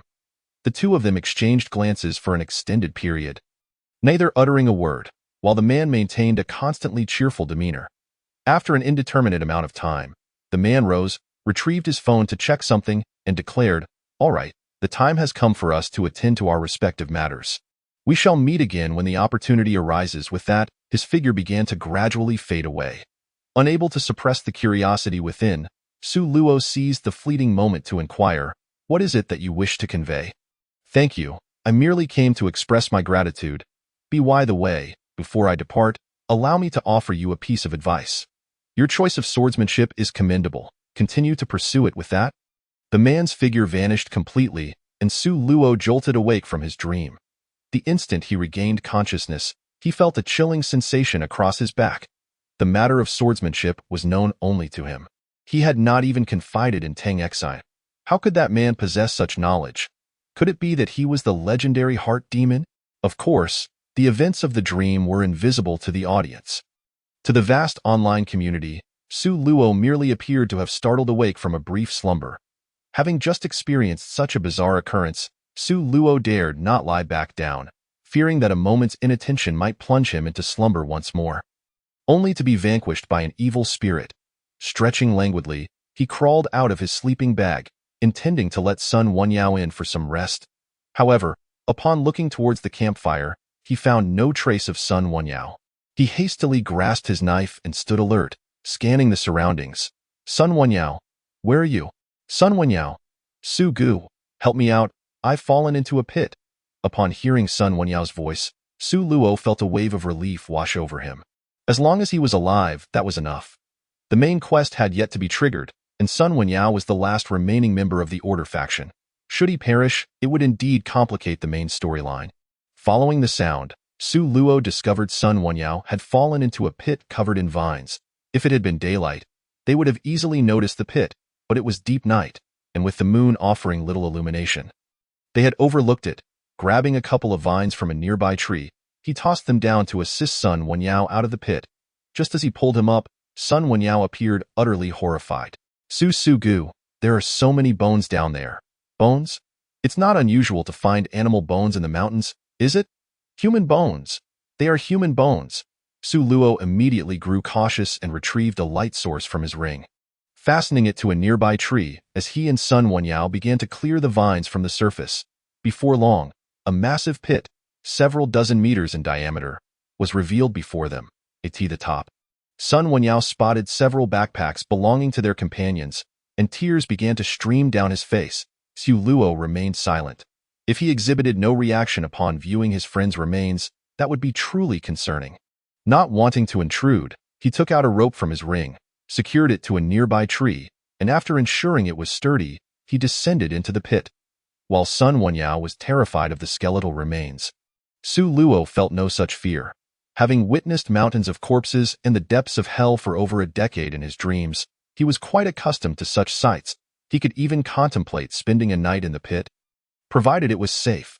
Navigating through the pile of bones as gently as possible, Su Luo began to search, recalling the old saying, 30 years in the east, 30 years in the west. Do not underestimate the youth, nor the middle-aged, nor the elderly. Respect the dead. Su Luo was unafraid of ghosts, nor did he dread the deceased, yet he held a certain reverence for the departed. After rummaging through the bones, he noticed something peculiar. All the hand bones were oriented in the same direction. Climbing out of the pit to observe closely, he confirmed his suspicions and once again dove into the heap of bones, following the direction the hands pointed. Indeed, at the bottom of the pit, Su Luo stumbled upon a chilling metallic object. As his light illuminated it, he realized it was a crank handle, the key to an old-fashioned tractor. Just as he was about to discard the crank handle, the system panel suddenly flickered to life, triggering SideQuest True Ending Main Task, The Mystery of the Black Box. Due to the activation of the main quest, the original main quest has been automatically cleared. The cleared main quest is deemed successful, and rewards will be distributed post-game. Current status of the black box. Closed, can be opened. Su Luo promptly withdrew his hand, gripping the crank handle tightly. Had it not been for the fact that this item was retrieved from the pile of bones, he would certainly have rushed to kiss it. It had taken nearly 3 days, and at last, it was triggered. Just then, the familiar figure of Zhang Guilin appeared behind Sun Wenyao, a bloodied dagger poised threateningly against his chin. Indeed, sparing you was the right choice. Now, hand over the item. Chapter 36. I am quite the pervert, Su Luo pouted. Resembling a child who had just acquired a cherished toy, he could not fathom why he had been so mischievous of late. Perhaps it was due to Tang Exine. People from his past life often remarked that a man without women could wield his sword with ease. Since he harbored feelings for a woman, it was only reasonable that he would regress into childishness. Cradling the crank handle, he retorted. I want to give it to you. If you're dissatisfied, come and take it. Zhang Guilin was taken aback. Just moments ago, he had been exuding an air of confidence. How did he suddenly become so repulsive? Yet, distasteful as it was, the crank handle was far more crucial than any momentary disgust. Pressing the dagger firmly against Sun Wenyao's neck, he cried out in pain. Su Luo glanced at Zhang Guilin, and then, with leisurely composure, inserted the crank handle into his waistband. With a powerful leap, he sprang from the pit, his long knife materializing as it rested upon his shoulder. Are you suggesting that if I refuse to give this to you, you will kill him? Zhang Guilin sneered. At least you are perceptive. Hand over the item, and I will allow both of you to leave. Expecting Su Luo to propose some condition or to surrender the crank handle, he was instead met with a shrug. Then go ahead and kill him. He is of no use to me now. Wait. He bent down to pick up a nearby climbing bag, checking to ensure the box was still inside. All right, now that he is useless, you may proceed. This left Zhang Guilin utterly flummoxed, while the audience reveled in the spectacle. Exactly. This is the Su God we know. A pervert should engage in perverse actions. Some viewers even pondered whether Su Luo's earlier demeanor could also be classified as perverse. However, Zhang Guilin now found herself in a dilemma. She could not discern whether Su Luo was deceiving her or genuinely indifferent to Sun Wenyao's fate. A miscalculation could cost her dearly. She had no means to confront Su Luo directly. Having vanquished countless malevolent entities, he certainly would not fear her. Su Luo, unfazed, retrieved a box from his backpack, jabbing the crank handle into it haphazardly. Zhang Guilin's panic surged as she yearned to abandon her hostage and seize the box. With a sharp click, the sound drew everyone's attention. Su Luo had inadvertently inserted the crank handle into the box. Zhang Guilin exclaimed, Don't move. I'll release him. Just don't touch the key. The key? Oh, Su Luo's face broke into a wicked grin. This was a key all along. He began to turn the handle slowly. As the key turned, the box emitted a series of grinding and meshing sounds. The handle rotated faster and faster, causing Zhang Guilin's anxiety to escalate. Just as Su Luo was about to complete the 10th turn, Zhang Guilin could no longer restrain herself. She relinquished her hostage and lunged forward to snatch the box. Yet, Su Luo had anticipated this move. He steadied the box against the ground and executed a powerful kick, propelling Zhang Guilin away with a force of 200, sending her crashing into a withered tree before coming to a halt. As the airborne Zhang Guilin struggled to regain her bearings, Su Luo was already upon her, his long knife poised against her throat. Do you now recognize the gravity of the situation? Or are you eager to test your mettle against me? A glimmer of ferocity flashed in Zhang Guilin's eyes. If you have the guts, kill me. If you do, no one will uncover the secrets of the box. Su Luo's eyes sparkled with delight as he gave Zhang Guilin a thumbs up. You have spirit. I admire that in you. While the other entities remained oblivious to the gravity of the situation, the audience had surmised Su Luo's imminent actions. As his words echoed, viewers braced themselves for the impending conclusion, some covering their eyes in anticipation. Everyone was well aware of Su Luo's ruthless methods. Those unable to confront the horror could only look away. Su Luo, however, remained unhurried, producing a spirit-binding talisman and affixing it to Zhang Guolin's forehead. Disdainfully, he kicked the box aside and called for Sun Wenyao. "Come help me, bind her to the tree." Sun Wenyao felt a twinge of resentment, for Su Luo had indeed disregarded his well-being moments prior. However, under pressure, he complied, securing Zhang Guolin firmly to the tree. Once satisfied that she was restrained, Su Luo yanked the talisman from her forehead. 9,000. "You owe me 90,000, or I shall torment you to death." Zhang Guolin retorted defiantly, "Come on. I've lived for many years. What tortures have I not endured? If I scream today, I swear." Witnessing her bravado, Su Luo was not inclined to show mercy. Without warning, he slashed a portion of flesh from her thigh. "What did you just say? How about you call it out?" Su Luo asked with a wicked grin. He was genuinely unafraid that Zhang Guolin would remain silent. The knife itself could harm the spirit, and with the enhancement of titles, each strike could directly injure her essence. Zhang Guolin was drenched in cold sweat from the pain. Although she could detach from her physical form and become a spirit, Su Luo could still directly inflict harm on her spirit. For now, she at least had her body to withstand some damage, but if she completely transformed into a spirit, one strike from Su Luo could scatter her soul. She dared not gamble on whether Su Luo could perceive her spirit and could only grit her teeth and endure. Seeing that Zhang Guolin remained silent, Su Luo swung his knife down again, tearing away a large chunk of flesh. Zhang Guolin grimaced in agony, yet not a sound escaped her lips. This piqued Su Luo's interest. He had not encountered such a resilient ghost in 3 dungeons. Approaching her side, he delicately lifted her flawless jade-like hand to examine it. "It is quite a lovely hand, I wonder. If I were to sever it and sell it to those hand enthusiasts, wouldn't it fetch a handsome price?" Instantly, the hand enthusiasts in the comments felt offended, erupting in protests against Su Luo. "I'm a hand enthusiast, not a pervert, thank you. I want it alive, not dead. If you have the guts, send it over to me. Su God, don't trouble yourself. We can't handle this level of affection." Bound and unable to move her head, Zhang Guolin felt a sudden chill in her hand and panicked. "If you want to kill me, do it openly. Don't play dirty." "Play dirty? No, no, no, I never play dirty. For a vile ghost like you, I usually inform you of my intentions right from the start," he said, releasing Zhang Guolin's hand and leaning closer to her ear, whispering, "Soon, I will pluck your nails one by one, then drive branches back into your fingers one by one. After that, I will crush each of your fingers with stones and sever them one by one. You seemed rather unconcerned about your fingers earlier, so I thought I'd assist you in getting rid of them. After I've had my fill with your hands, I might consider studying your bodily structure. Last time, I was a bit too hurried and didn't get a good look. This time, I plan to study thoroughly." He even morbidly licked her earlobe. Listening to such both tender and utterly brutal words, Zhang Guolin completely lost her composure, struggling wildly as purple mist surged around her. "You lunatic, you're insane. You're not human. You're simply not human." Su Luo paused for a moment before bursting into laughter. "Ha ha ha, you're absolutely right. I am not human. I am, in fact, a pervert." Chapter 37. Pressure. A sharp elbow struck Zhang Guolin's face, and Su Luo began to act on his own words. The moment he plucked the first nail, Zhang Guolin's shrieks echoed throughout the mountain, sending animals that had ventured out to forage scattering in terror. Sun Wenyao dared not approach Su Luo. Compared to Zhang Guolin, he was far more afraid of Su Luo. In the village, Su Luo had tormented those vile ghosts, but it was nothing compared to now. Back then, it was merely painful, but with Zhang Guolin, it was a dual assault on both mind and body.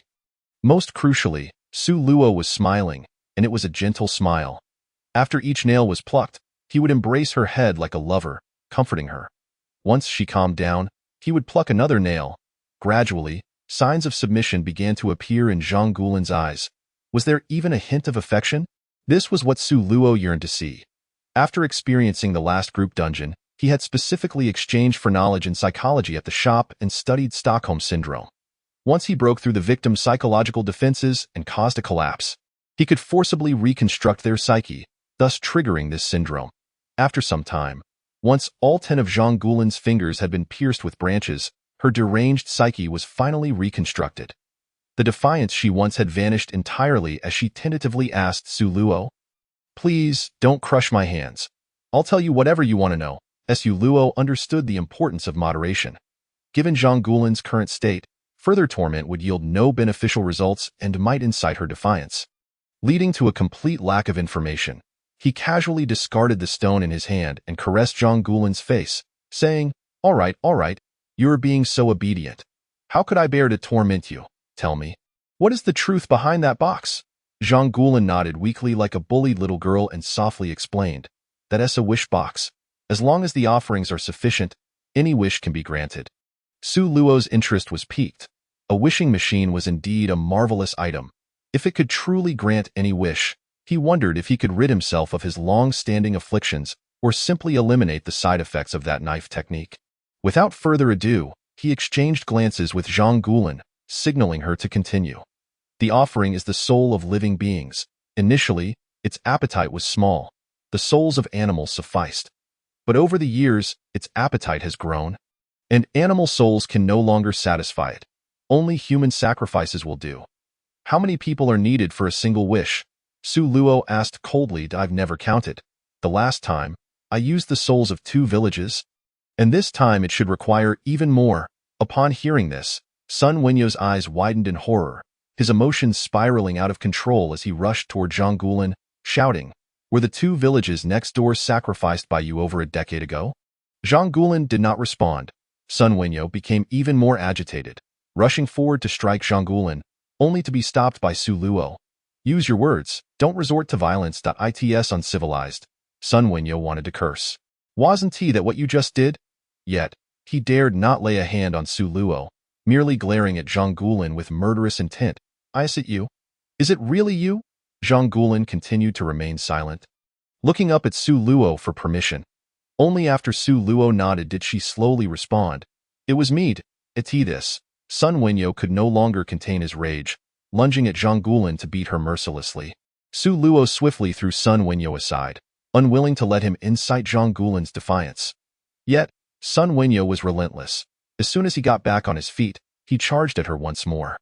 Su Luo turned and placed his long knife against his neck. Stay still. Take another step, and I'll kill you. After the threat, he resumed questioning Zhang Guolin. Why didn't you let me open that box earlier? Was it because there weren't enough offerings? No, it's because the 4th activation of the box will summon a monster, and I'm not strong enough to face it. A monster? Yes, every 4 wishes will summon a monster. In the past, I would always open it in places with strong yang energy, which made the monster weaker. Su Luo lowered his head, contemplating. He had hoped to eliminate some of his negative states during this opportunity, but it seemed that would not be possible in the short term. He continued, are there any negative repercussions to making a wish? Yes, once a wish is granted, it can only survive by consuming blood. If it doesn't drink blood for a month, it will die. Upon hearing her response, Su Luo immediately grew disdainful of the black box. The negative buff was too excessive, rendering it a double-edged sword.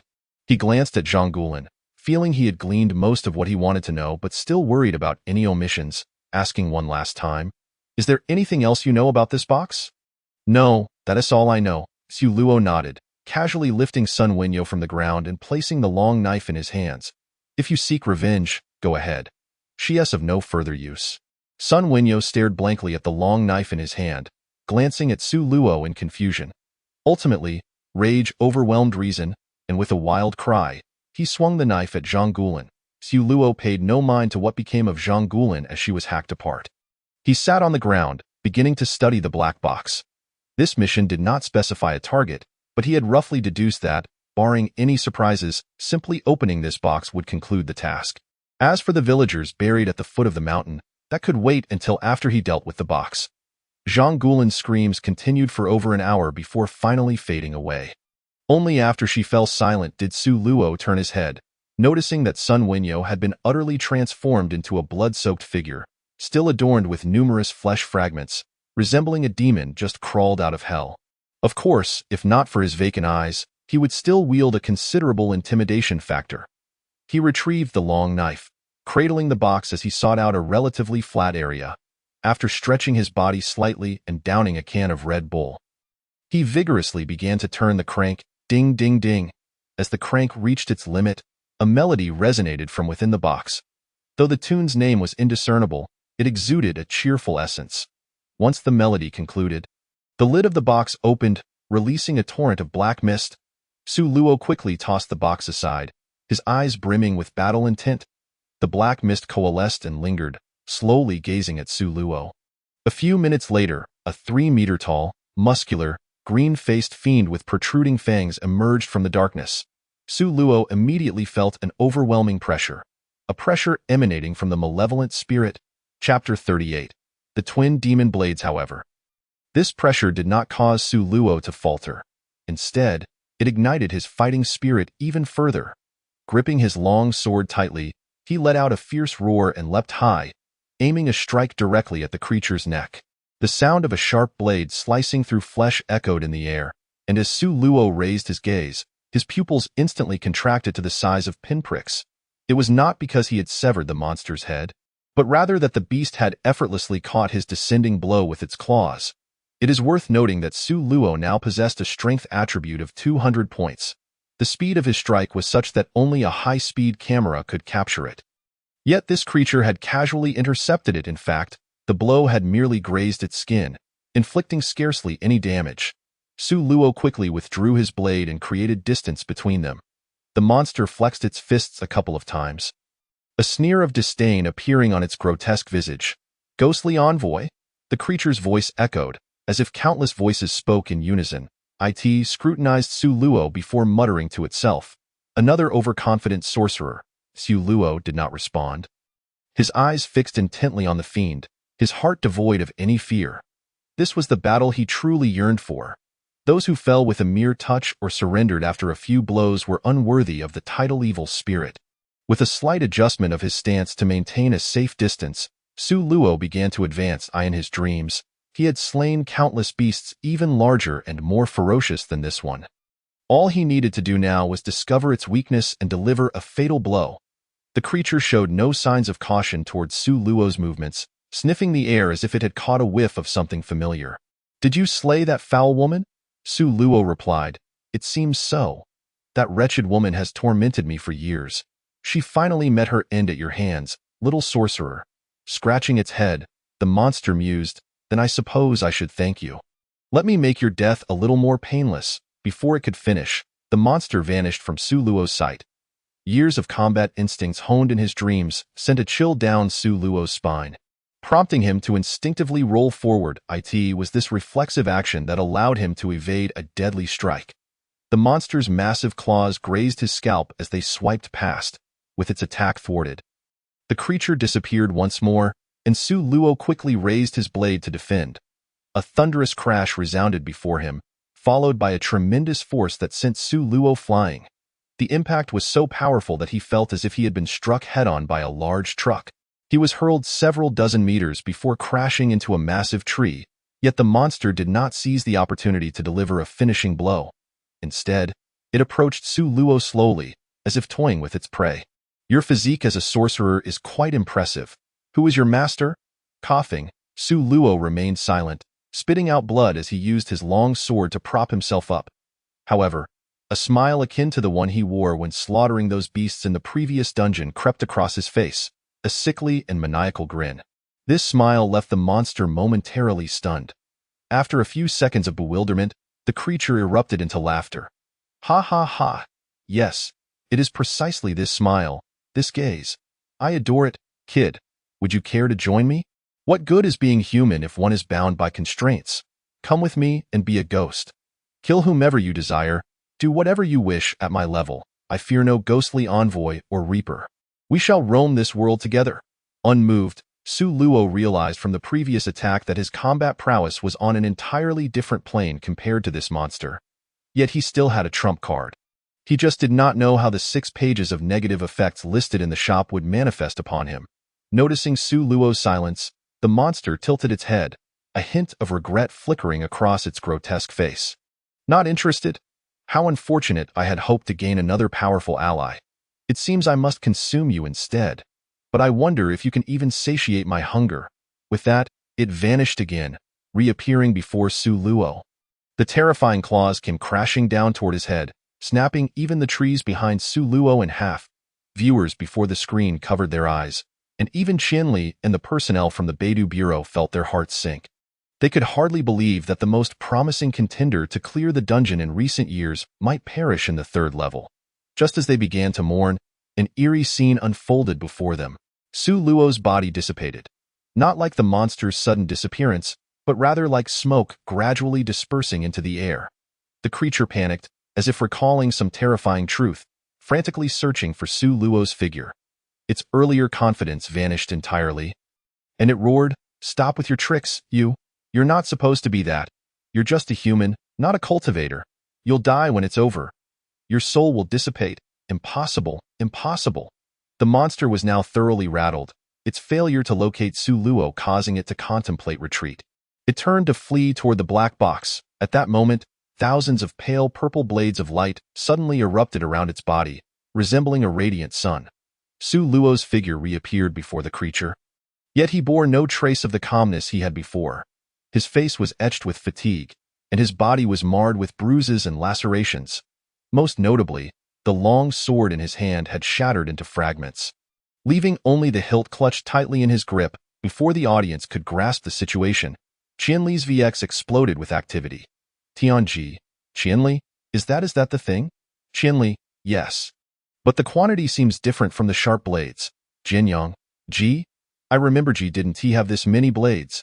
Qianli, I don't know, but I can assure you the sharp blades were a watered-down version, or they never fully unleashed the true power of Ji. Tianxian. What? Ji is what? Qianli, just watch. The image of Su Luo appeared on screen, kneeling on one knee, his smile even more frenzied than before. Yet the blades of light ominously lingered around the monster, which remained unharmed. Before long, the creature reacted, flicking the blades away with its claws and disdainfully gazing at Su Luo. "So, you only learned the form. Such flashy tricks cannot harm me." And no sooner had it spoken than countless blades erupted in a sudden explosion. The blinding light rendered all screens white, startling the monster, which quickly checked its body, finding only a small cut on its abdomen. It sneered even more, "If your skills are lacking, don't flaunt them, or you'll end up drenched in sweat and stench." Just as despair settled over everyone once again, a shadow slowly emerged behind the monster, a figure identical to Su Luo, even wielding a blade forged from the same mold. At that moment, Qianli typed the final message in the VX group chat. "Qianli, if nothing unexpected occurs, this is the true power of the twin demon blades." Chapter 39.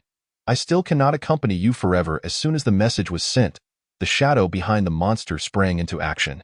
The shadow, blade in hand, swiftly thrust upward. The force of this strike was so terrifying that both the monster and the audience instinctively shuddered. It felt as if this blow could cleave a mountain in twain. And indeed, they were not mistaken. This strike could indeed split mountains and valleys. Sensing the threat from behind, the creature hastily turned to defend itself, but the shadow was far too swift, as it barely turned its head. The blade had already arrived, cleaving it in two from below. The residual force surged skyward, tearing through the dense clouds. At the moment of the creature's demise, a notification appeared on the panel. Main quest of the dungeon completed. Triggered hidden quest. Burial, incomplete. Before the score tally could be displayed, Su Luo issued a teleportation command, and the live broadcast screen went completely dark. Qianli, who had been tense for so long, finally allowed a smile to break through. Stroking his non-existent beard and murmuring to himself, it seems nothing could halt him before the 30th level. Back in the peace zone, Su Luo hurriedly began to mend his body. A flash of golden light enveloped him, and his scarred body was instantly restored. However, Su Luo suddenly crouched down, clutching his head at that moment.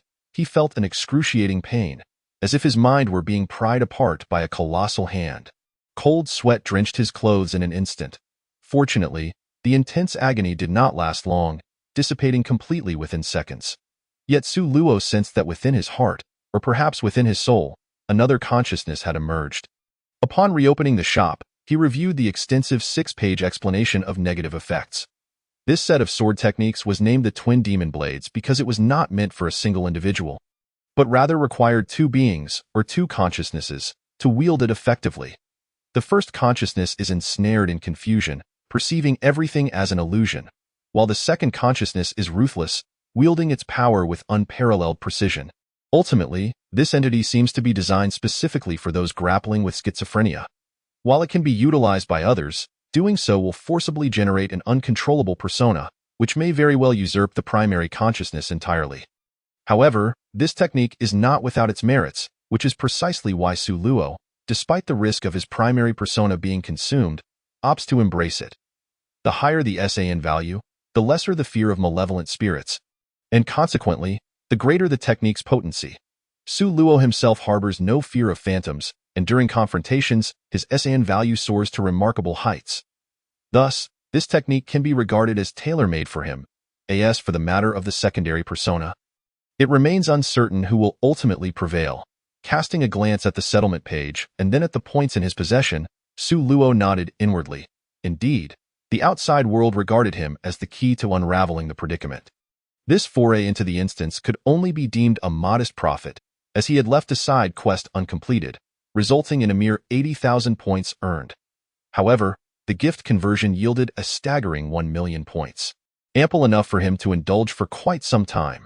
Yet, a question arose in Su Luo's mind. The external assistants in previous instances had been far more formidable than himself. How could they fail to reach the white tier? Could there be changes in the subsequent shop? Nevertheless, this was not a concern to ponder at present. Casually changing into a different set of clothes and gathering his thoughts, he made his way towards his room. Recently, Tang Xian had mentioned to him that the flow of time within the instance differs from that of the peaceful zone. It is possible that an individual could experience a month within the instance, while only a few seconds elapse in the peaceful zone. Conversely, they might spend a day in the instance, yet 3 days would pass in the peaceful zone. However, there exists a limit. An individual can remain in the instance for no more than 7 days. And once that threshold is reached, as long as the individual does not perish, they will inevitably reappear in the peaceful zone. Su Luo initially believed Tang Xian had not returned yet, but upon entering the room, he was greeted by the sound of water splashing from the bathroom. A gentle smile graced his face. It appeared she had returned earlier than he. Although he yearned to be affectionate with Tang Xian, a sudden wave of fatigue washed over him, courtesy of the Red Bull debuff. He made his way towards the bedroom, intending to catch a quick nap. However, upon opening the door, he was met with a faint metallic scent of blood. Instantly, Su Luo's senses sharpened, and he swiftly reached for a can of Red Bull. He understood the nature of menstruation, but such an overwhelming scent of blood was entirely inconceivable. Gently tapping on the bathroom door, he called out, "Tang Xian, have you returned?" Tang Xian's voice radiated joy, devoid of any hints of abnormality. Su Luo had no intention of pressuring her into revealing anything. He possessed a modicum of understanding regarding emotions. Relentless coercion would only serve to drive a wedge between them. With a faint sigh, he feigned calmness and replied, "When did you come back?" "I just returned. Dio, you want a shower?" "I'll be done shortly." "No need. I just purchased a full body cleansing item from the shop." "Take your time. You're wasting points again. Just because you have plenty of gift points doesn't mean you should squander them." Tang Xian's tone bore a hint of reproach, akin to a wife chastising her husband for frivolous spending. Su Luo felt warmth in his heart, yet the matter of the blood scent lingered in his thoughts. After changing into his sleepwear, he leaned back on the bed, awaiting Tang Xian's emergence. Before long, Tang Xian appeared, clad in an oversized bathrobe, a slight blush gracing her cheeks from the warm water. Coupled with her striking features, Su Luo felt a momentary lapse in his resolve. Just a fleeting moment, barely a whisper. Tang Xian, noticing Su Luo's dazed expression, burst into laughter and playfully tackled him onto the bed. "How was your haul? Are you tired?" "The haul was decent if I tire. It won't be until the effects of the Red Bull kick in." Tang Xian nuzzled against Su Luo's chest and propped herself up. "Did you miss me?" "I did." "How much?" "Extremely, exceedingly, overwhelmingly." Evidently, Tang Xian was pleased with Su Luo's response. Leaning down to plant a gentle kiss on his lips, just as she was about to rise, Su Luo firmly pressed her head down, initiating a prolonged, passionate kiss. When it finally ended, Tang Xian's eyes sparkled with a newfound allure. Yet both refrained from succumbing to the surging impulses within them, opting instead to embrace each other in silence. After a considerable pause, Su Luo sensed the moment was right and softly inquired, "How are things on your end? Have you encountered any dangers?" At his words, Tang Xian shuddered, causing Su Luo to tense up as well. After a long silence, Tang Xian nestled into Su Luo's embrace. Her voice trembling as she whispered, "I'm sorry, but I still can't walk this path with you." Chapter 40. Would you be interested in becoming my lady? Su Luo felt no confusion. The recent scent of blood had already signaled that Tang Xian had undoubtedly faced some peril and returned barely escaping with her life. It was entirely natural for him to harbor some unusual emotions. Gently patting her back to offer comfort, he waited until her emotions stabilized before speaking. "Why do you say that? Do you feel inadequate?" Tang Xian nodded slightly. "I can't face those things. I'm so terrified." Feeling Tang Xian tremble in his arms, Su Luo tightened his embrace. "Courage is forged through experience. You've only faced it 5 times. It's perfectly normal to be scared. But you aren't afraid. I'll only be a burden to you." "Not at all." Su Luo gently cupped Tang Xian's face, compelling her to meet his gaze. "Your assistance last time was invaluable. How could you possibly be a burden? Last time there were no spirits, only humans. Do you think the creatures in the village can still be considered human?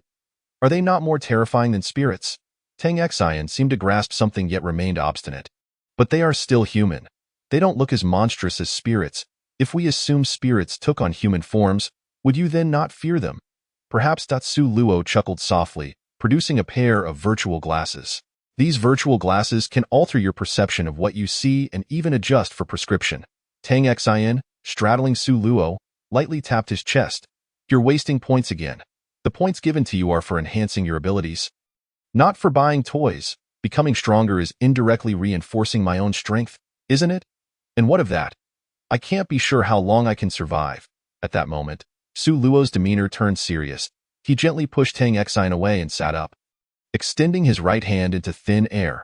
He then took Tang Xian's left hand and revealed the items he held. 2 exquisitely crafted silver rings resting in his palm. Tang Xian's eyes widened in astonishment upon seeing the rings, instinctively covering her mouth, yet her hand remained ensnared by Su Luo's grasp. Observing her reaction, Su Luo smiled. "It seems you are aware of the significance of these, so would you be interested in becoming my lady?" Tang Xian appeared flustered. "This is too sudden. We've known each other for barely a month, and proposing in this perilous game feels inappropriate." Before she could voice her thoughts, Su Luo interjected, "The rings only last for half an hour. They will vanish after 35 minutes. Upon hearing this, Tang Xian hurriedly slipped one ring onto her finger. Su Luo chuckled, as she clearly entertained the notion, yet he deftly removed the ring she had put on. "Silly girl, the one you just wore is mine." With that, he placed the female ring onto her finger and donned his OWN. As the rings settled onto their fingers, both felt an invisible thread connecting them, allowing each to sense the subtle emotional shifts within the other. Su Luo could even perceive a potent wave of aggression emanating from Tang Xian. Moreover, that wave of aggression only intensified. Tang Xian's gaze began to shift into something peculiar. Sensing the situation taking a turn, Su Luo prepared to flee, but Tang Xian lunged at him, pinning him to the bed while a glimmer of exchange items flickered in her mouth. Before he could utter another word, Su Luo's lips were silenced by Tang Xian, who then swiftly passed a pill to him. Without a moment to react, she mimicked his earlier actions, forcefully blowing the pill into his mouth. With a triumphant expression, she straddled him, declaring, "Little Su, now you can't escape." Here follows a lengthy paid scene, which I shall not be providing. Readers, feel free to use your imagination.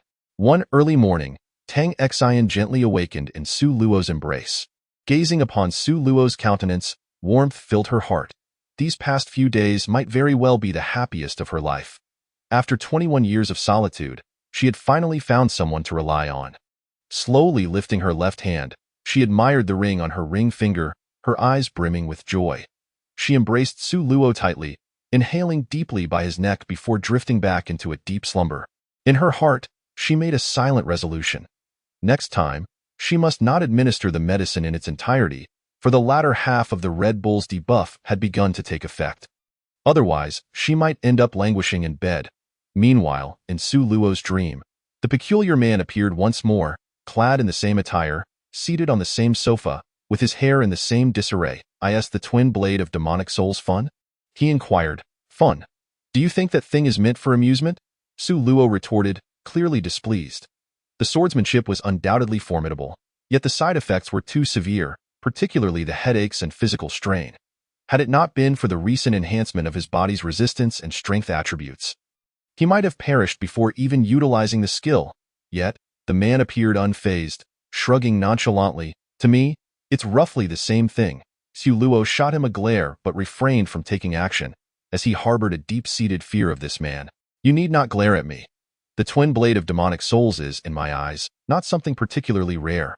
However, for you, it may serve as a significant boon. A boon. With such considerable side effects, how can it be a boon? Indeed, the side effects are substantial because you have yet to truly comprehend the essence of the swordsmanship. Once you grasp its true nature, you will understand. Right? I'll understand when that day comes. But whether I can survive until then remains uncertain. The man smiled slightly. You will live to see that day, I assure you. What? Can you persuade the boss to go easy on me? No. Can you reduce the difficulty of the dungeon? No. Then what can you do? I can see your future, but I cannot divulge too much, so you're a prophet. That's about the gist of it, the man replied ambiguously. After a moment, he pulled out his phone to check something, then stood up. Time's up. That I must take my leave. We may not meet again for quite some time. However, before I go, I can bestow upon you a small gift. What can you give me? This is my dream. The man chuckled silently, then snapped his fingers. You won't encounter those things in your dreams anymore. Enjoy your time together, but do remember to stay safe. With that, his figure vanished, and Su Luo's consciousness began to fade as well. After an indeterminate period, Su Luo felt a cool sensation at his chest and slowly awakened. Chapter 41. Faction. Upon opening his eyes, he saw Tang Xian peeking out from under the covers, brandishing a marker and drawing something on her chest. Glancing down, he realized his front was nearly covered in drawings. His expression darkened immediately. How could she be so mischievous right after their relationship was confirmed? What future would they have? Clearing his throat softly, he coldly inquired, Is it fun? Very fun, Tang Xian instinctively replied, only to realize Su Luo had awakened. She hurriedly hid the marker behind her, tilting her head at a 45-degree angle. Pouting and whistling, feigning innocence.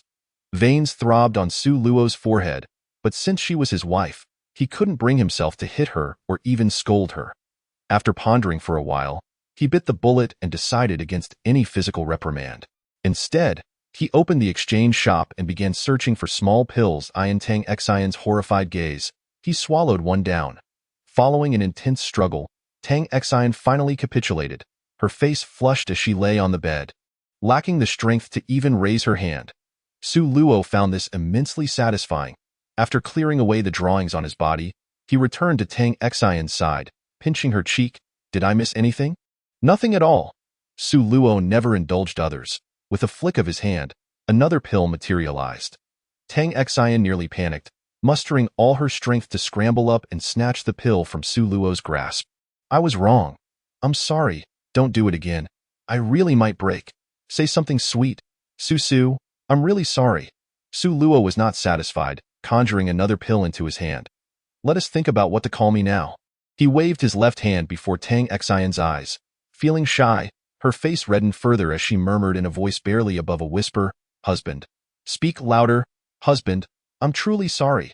Now satisfied, Su Luo stored the small pill in his ring and playfully slapped Tang Xian's rear. At least you recognize your mistakes.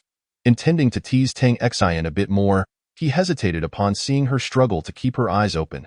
Gently, he embraced her, covering her with the blanket to ensure she could rest well. After lulling Tang Xian to sleep, Su Luo browsed the point shop. With the twin blade of demonic souls, he was now capable of soloing all dungeons. It was time for Tang Xian to grow stronger. After all, with the wedding ring, they could ignore the restrictions of solo dungeons and enter one together. Although the difficulty would slightly increase, Su Luo was not concerned about any threats to himself.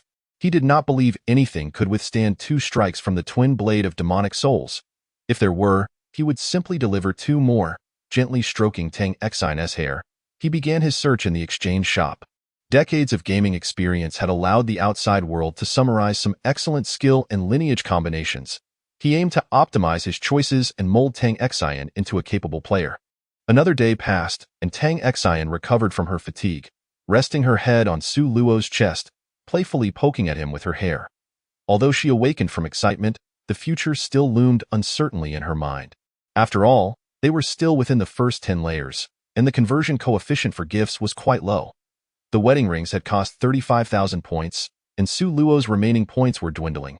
Husband, after spending so many points, will you have enough left? Su Luo contemplated for a moment, calculating the total and the impending expenses, and replied, it's a bit tight, but I can manage for a while. He spoke truthfully. He currently had around 900,000 points. While that seemed like a lot, Tang Xian's development plan required a significant amount of points. The 900,000 was barely sufficient, and there would be more expenses to come. He couldn't estimate how many points the outside world could provide him. He could only try to conserve them. Upon hearing this, Tang Xian set her hair down and leaned closer. Leading to a sudden notification on Su Luo's panel, player Tang Xian has gifted you 97,425 points. I only have this much left and is it enough? Tang Xian's generous act made Su Luo feel even more affectionate. In a world where death lurked at every corner, points equated to life. That Tang Xian could so readily transfer points to him clearly demonstrated her deep feelings. However, this time, Su Luo did not refuse. He simply remarked, that's enough. The two then rose, shared a quick meal, and nestled together on the sofa. Tang Xian savored the moment, but Su Luo soon shattered the tranquility. With a flick of his wrist, several sheets of A4 paper appeared in his hand. As Tang Xian opened her mouth to admonish him for wasting paper, one sheet was thrust before her. What is this? Your future plan. After you fell asleep yesterday, I roughly mapped out a route for you. In summary, there are 3 types. Why 2 favorites might be a bit extreme. See which one you prefer. Tang Xian nodded silently, then began to read intently. Half an hour later, she looked up, somewhat bewildered. Can you explain this to me? I don't quite understand. What does this faction mean? This faction was something Su Luo had summarized himself, not an ideology proposed by external strategy experts. Based on his memories, he recalled that as one's abilities and lineage matured to a certain extent, they would influence the player's character. Thus, he classified these capabilities into a 9-grid system inspired by a tabletop game he adored in his past life. After refining his thoughts slightly, he began to explain to Tang Xian. The faction is my own classification. It's akin to a style or a moral alignment. Moral alignment? Does it relate to our dealings with Scar and his ilk? Tang Xian asked, looking puzzled. Roughly speaking, yes.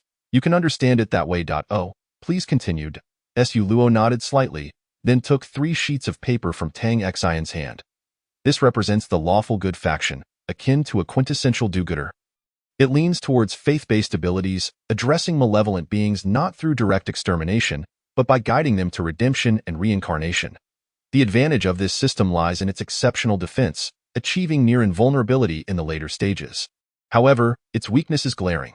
A lack of offensive and aggressive capabilities, and the defensive edge in the early game may not be pronounced. In simpler terms, it might be somewhat lackluster at first.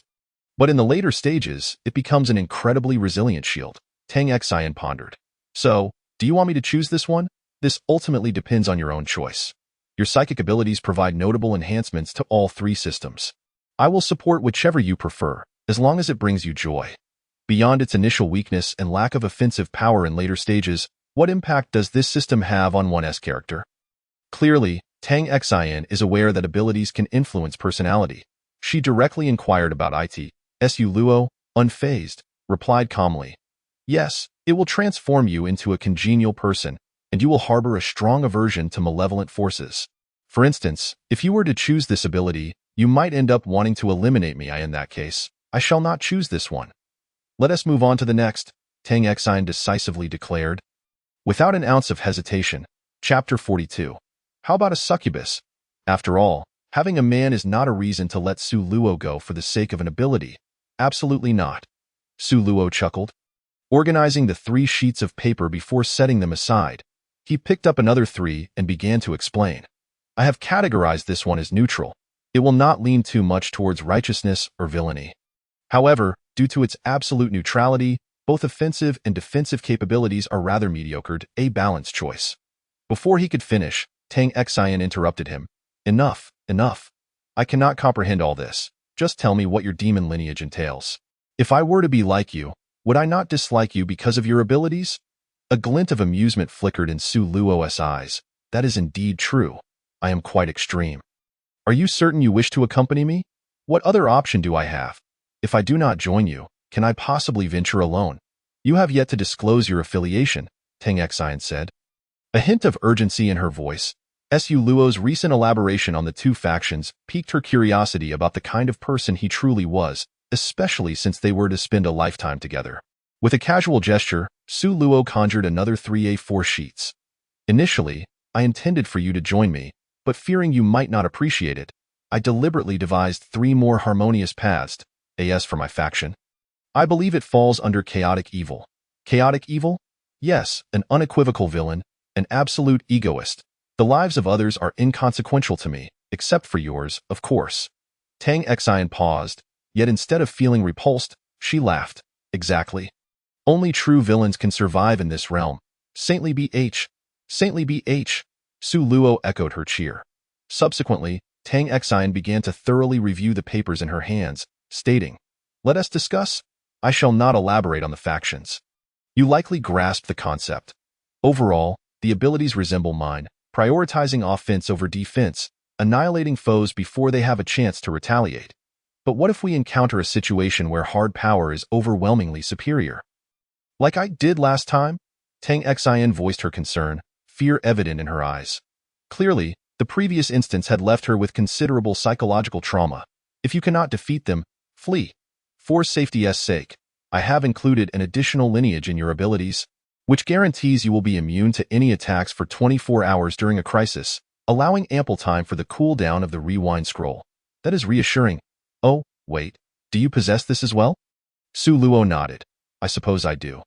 What do you mean suppose? If you have it, you have it. If not, then not. Tang Xian appeared somewhat anxious. If she could ensure her own survival, what good would it be if Su Luo perished? Su Luo, too, found himself in a quandary. The description of his lineage was ambiguous at best. Scratching his head, he remarked, "Honestly, I am unsure what that description entails. Generally speaking, my ability allows me to resurrect. And it is limitless. Really? Yes, but the description is rather peculiar." Tang Xian hastily opened the exchange shop, locating the demon lineage, and scrutinized the description. She soon found the line Su Luo had mentioned, demon lineage. Grade A. Demons are omnipresent, undying, and eternal. All fears shall be transformed into sustenance for demons, and all who fear shall become vessels for demons. Demons live forever, scornful of humanity. This is the strange aspect of the exchange shop. All abilities below Grade A have detailed descriptions. Yet upon reaching Grade A, the descriptions become cryptic and challenging to interpret. Only through actual exchange does one grasp their meaning. It seems I can indeed resurrect. Does my ability share a similar description? Su Luo shook his head. No, your descriptions are quite straightforward. As long as your consciousness remains, you can live. Tang Xian gazed at the ceiling, pondering. Can you guarantee you won't die before me? I cannot, as theoretically, I aim to obliterate this game. Unless an upper-tier boss intervenes, under normal circumstances, nothing should withstand a blow from me that suffices. I want to delve deeper. I will exchange when the team returns. No, no, no. You must exchange now. Otherwise, I want to feel secure during the team event. Saying this, Su Luo transferred 950,000 points to Tang Xian. No, no. This is the contribution from the Failwan government. I cannot use it. Listen to me, go exchange. I currently have nothing to enhance. Points lying idle yield no returns. But that is still not acceptable. You should keep it. It will surely be useful in the future. Trust me. Exchange for an ability. Besides, with over 90,000 points, you should be able to recover it in the next team event. How can I earn it back? The last team event yielded only 10,000 points despite achieving SSS. Su Luo facepalmed. Those were merely the visible points. There are many hidden rewards that merely transform into items. Just as he was about to elaborate, Tang Xian recalled that the last time, the Wu Chang had granted them a title and a stack of sealing talismans. That stack alone was worth 150,000. The title was priceless. Yet, she still hesitated to spend the points. Su Luo resorted to a more drastic measure, producing 2 small pills. Choose quickly, or I will consume both at once. Tang Xian's face turned crimson. Wait. I want to exchange. Su Luo, somewhat exasperated, replied. Then just exchange for one. Is that acceptable? This time, Tang Xian hesitated to refuse. The sheet Su Luo held contained dozens of abilities and items. and the price for one was quite reasonable. If it is not too expensive, I could consider it. All right, I shall exchange for a succubus lineage. I want to use it. Upon hearing this lineage, Tang Xian felt a mix of embarrassment and anger. Delivering a flurry of light punches to Su Luo's chest. What are you doing? Points are not to be spent frivolously. Aren't you asexual? You lecherous scoundrel. Tang Xian's physical enhancement was minimal. Her punches were more playful than painful, even somewhat enjoyable for Su Luo. However, Su Luo was indeed not driven by any inner desires. That succubus lineage was genuinely beneficial for him. Gently restraining Tang Xian, he explained, "What are you thinking, little SP? The succubus lineage can enhance mental power, and even at grade F, it possesses an ability to amplify emotions, which would perfectly assist me in upgrading my lineage." Realizing she had misunderstood, Tang Xian felt mortified, quickly retreating and covering her flushed face, too embarrassed to speak. Just as he was about to tease her further, there was a gentle knock at the door. Soon, Lin Qiran's excited voice could be heard from outside. "Brother Su, I've returned alive." Chapter 43. The Flesh is Weak. Mechanical Ascension. The bashful Tang Xian, upon hearing Lin Qiran's voice, immediately lifted her head. Her face beaming with joy. Uncle Lin is back, indeed. With that, Su Luo stood up to open the door, revealing a blood-soaked Lin Qiran standing at the threshold. Upon spotting Su Luo, he immediately embraced him. "Brother, I am back." Su Luo felt little emotional fluctuation. Glancing at the time inside the room, he noted he had been back for 7 days. Today was the final day, yet he had not seen any sign of the others. Nor had anyone come to seek him out. It appeared they had all perished in the game. After the initial excitement, Lin Qiran realized his bloodied state had soiled Su Luo's clothes, and he stepped back a bit sheepishly. "My apologies, I got a bit too carried away." "It's fine, I understand. Would you like to rest a bit first? You can chat when you feel better." Lin Qiran, upon hearing Su Luo's words, was suddenly overwhelmed with fatigue. He chuckled. "All right, I won't intrude. I'll come back once I've rested." Su Luo nodded slightly, watching Lin Qiran enter the room before closing the door. He changed into a fresh outfit and returned to the sofa, observing the pensive Tang Xian, and inquired, "What are you thinking about? Do you think we could possibly get Uncle Lin to join us? If he could coordinate with you, wouldn't that improve our chances of clearing the game? I recall that from the 60th or 70th floor onward, it becomes a team dungeon." This query struck a chord with Su Luo. He had indeed contemplated this initially. However, single-player dungeons were an obstacle that could not be bypassed in the short term. Recklessly supporting an unstable individual could lead to a significant depletion of his resources. And should that individual perish in a single-player dungeon, all points would vanish into thin air. After explaining his thoughts to Tang Xian, she ceased pursuing the matter. After all, Su Luo was right.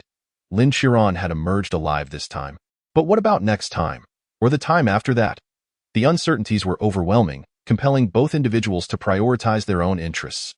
After deliberating on several details, Tang Xian proceeded to exchange for the succubus bloodline.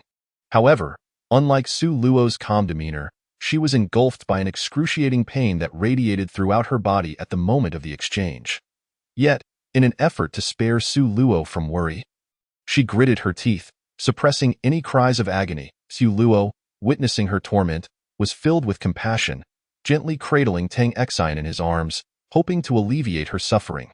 Several hours later, the pain began to subside, and a refreshing sensation washed over her mind.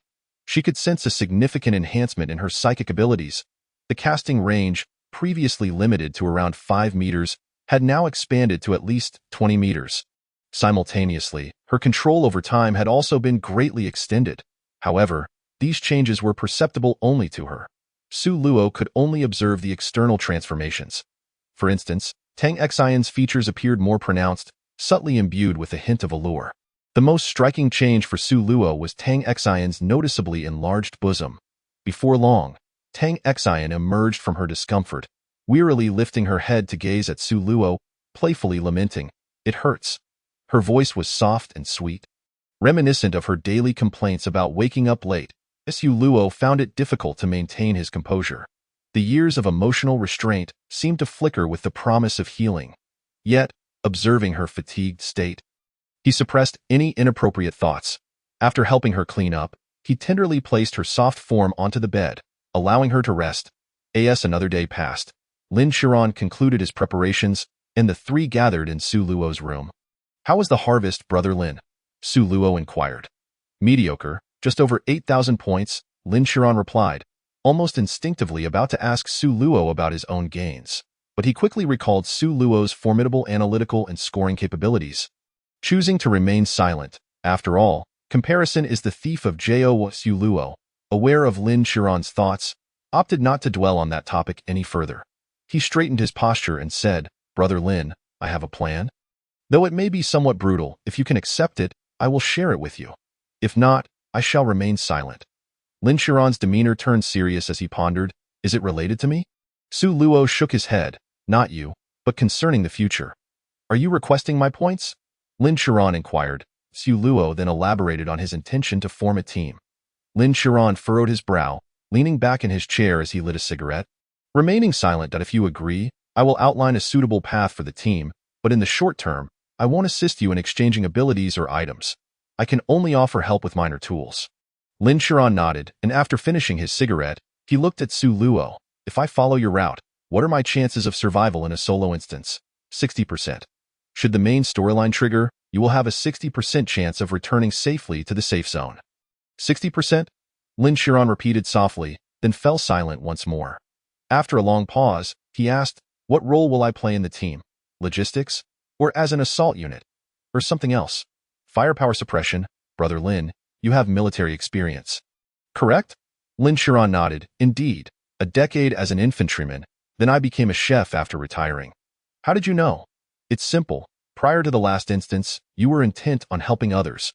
Only someone with a military background would think of others in such circumstances." Lin Shiran acknowledged this, extinguishing his cigarette and extending his hand towards Su Luo. "I entrust my life to you, hoping your plans will lead me to the day I can team up with you." Su Luo firmly grasped Lin Shiran's outstretched hand. "We will see that day."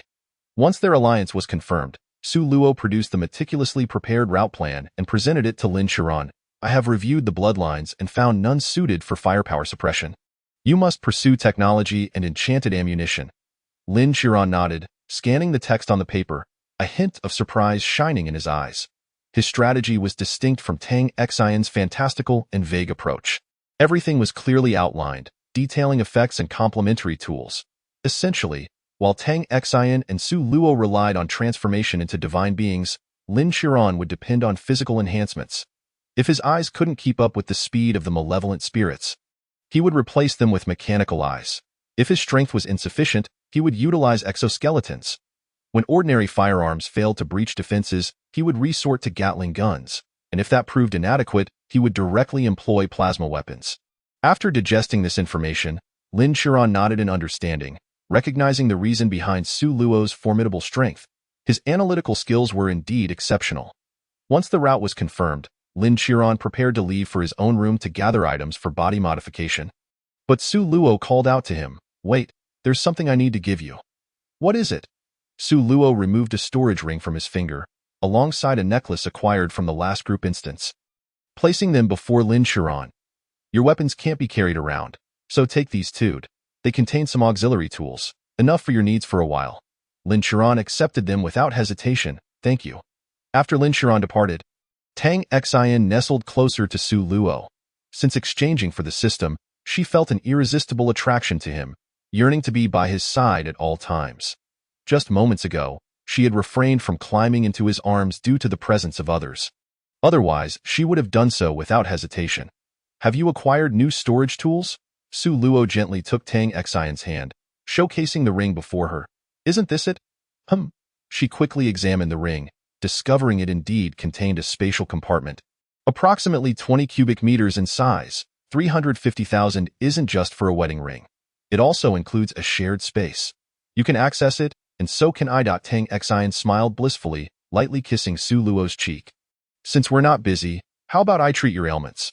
1 month later during this month, Su Luo truly understood the essence of a succubus. Apart from a time when he soloed an instance, Tang Xian clung to him incessantly whenever they were in the safe zone. Her allure seemed to intensify, and as for her ailments, she had been forcefully cured 3 days after acquiring her bloodline. Now, she frequently recited the calming heart incantation, lest her stamina falter. As for the newcomers, 3 had arrived. However, one completely lost his mind upon entering the safe zone, and it was Lin Qiran who granted him release. The remaining 2 exhibited poor quality, likely resembling prison inmates in their behavior. Their survival through the instance could only be attributed to sheer luck. Finally, the long-awaited system notification echoed in everyone's minds. Instance countdown. 8 hours.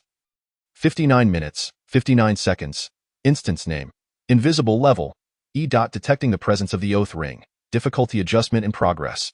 Adjustment complete. Due to the influence of the oath ring, instance difficulty has been elevated to E. All malevolent spirit abilities have been comprehensively enhanced. Maximum number of participants. 7. Current population in safe zone. 5. Insufficient population in the safe zone. New players will be recruited to fill the gaps, along with a compensation of points. The main storyline. Survive in Shinlan City for 2 weeks. Game main objective. Stay alive. As the 2 leaned against the sofa watching television, they smiled simultaneously at the voice resonating in their minds. 2 weeks. It sounds like a modern city. Shall we go on a date?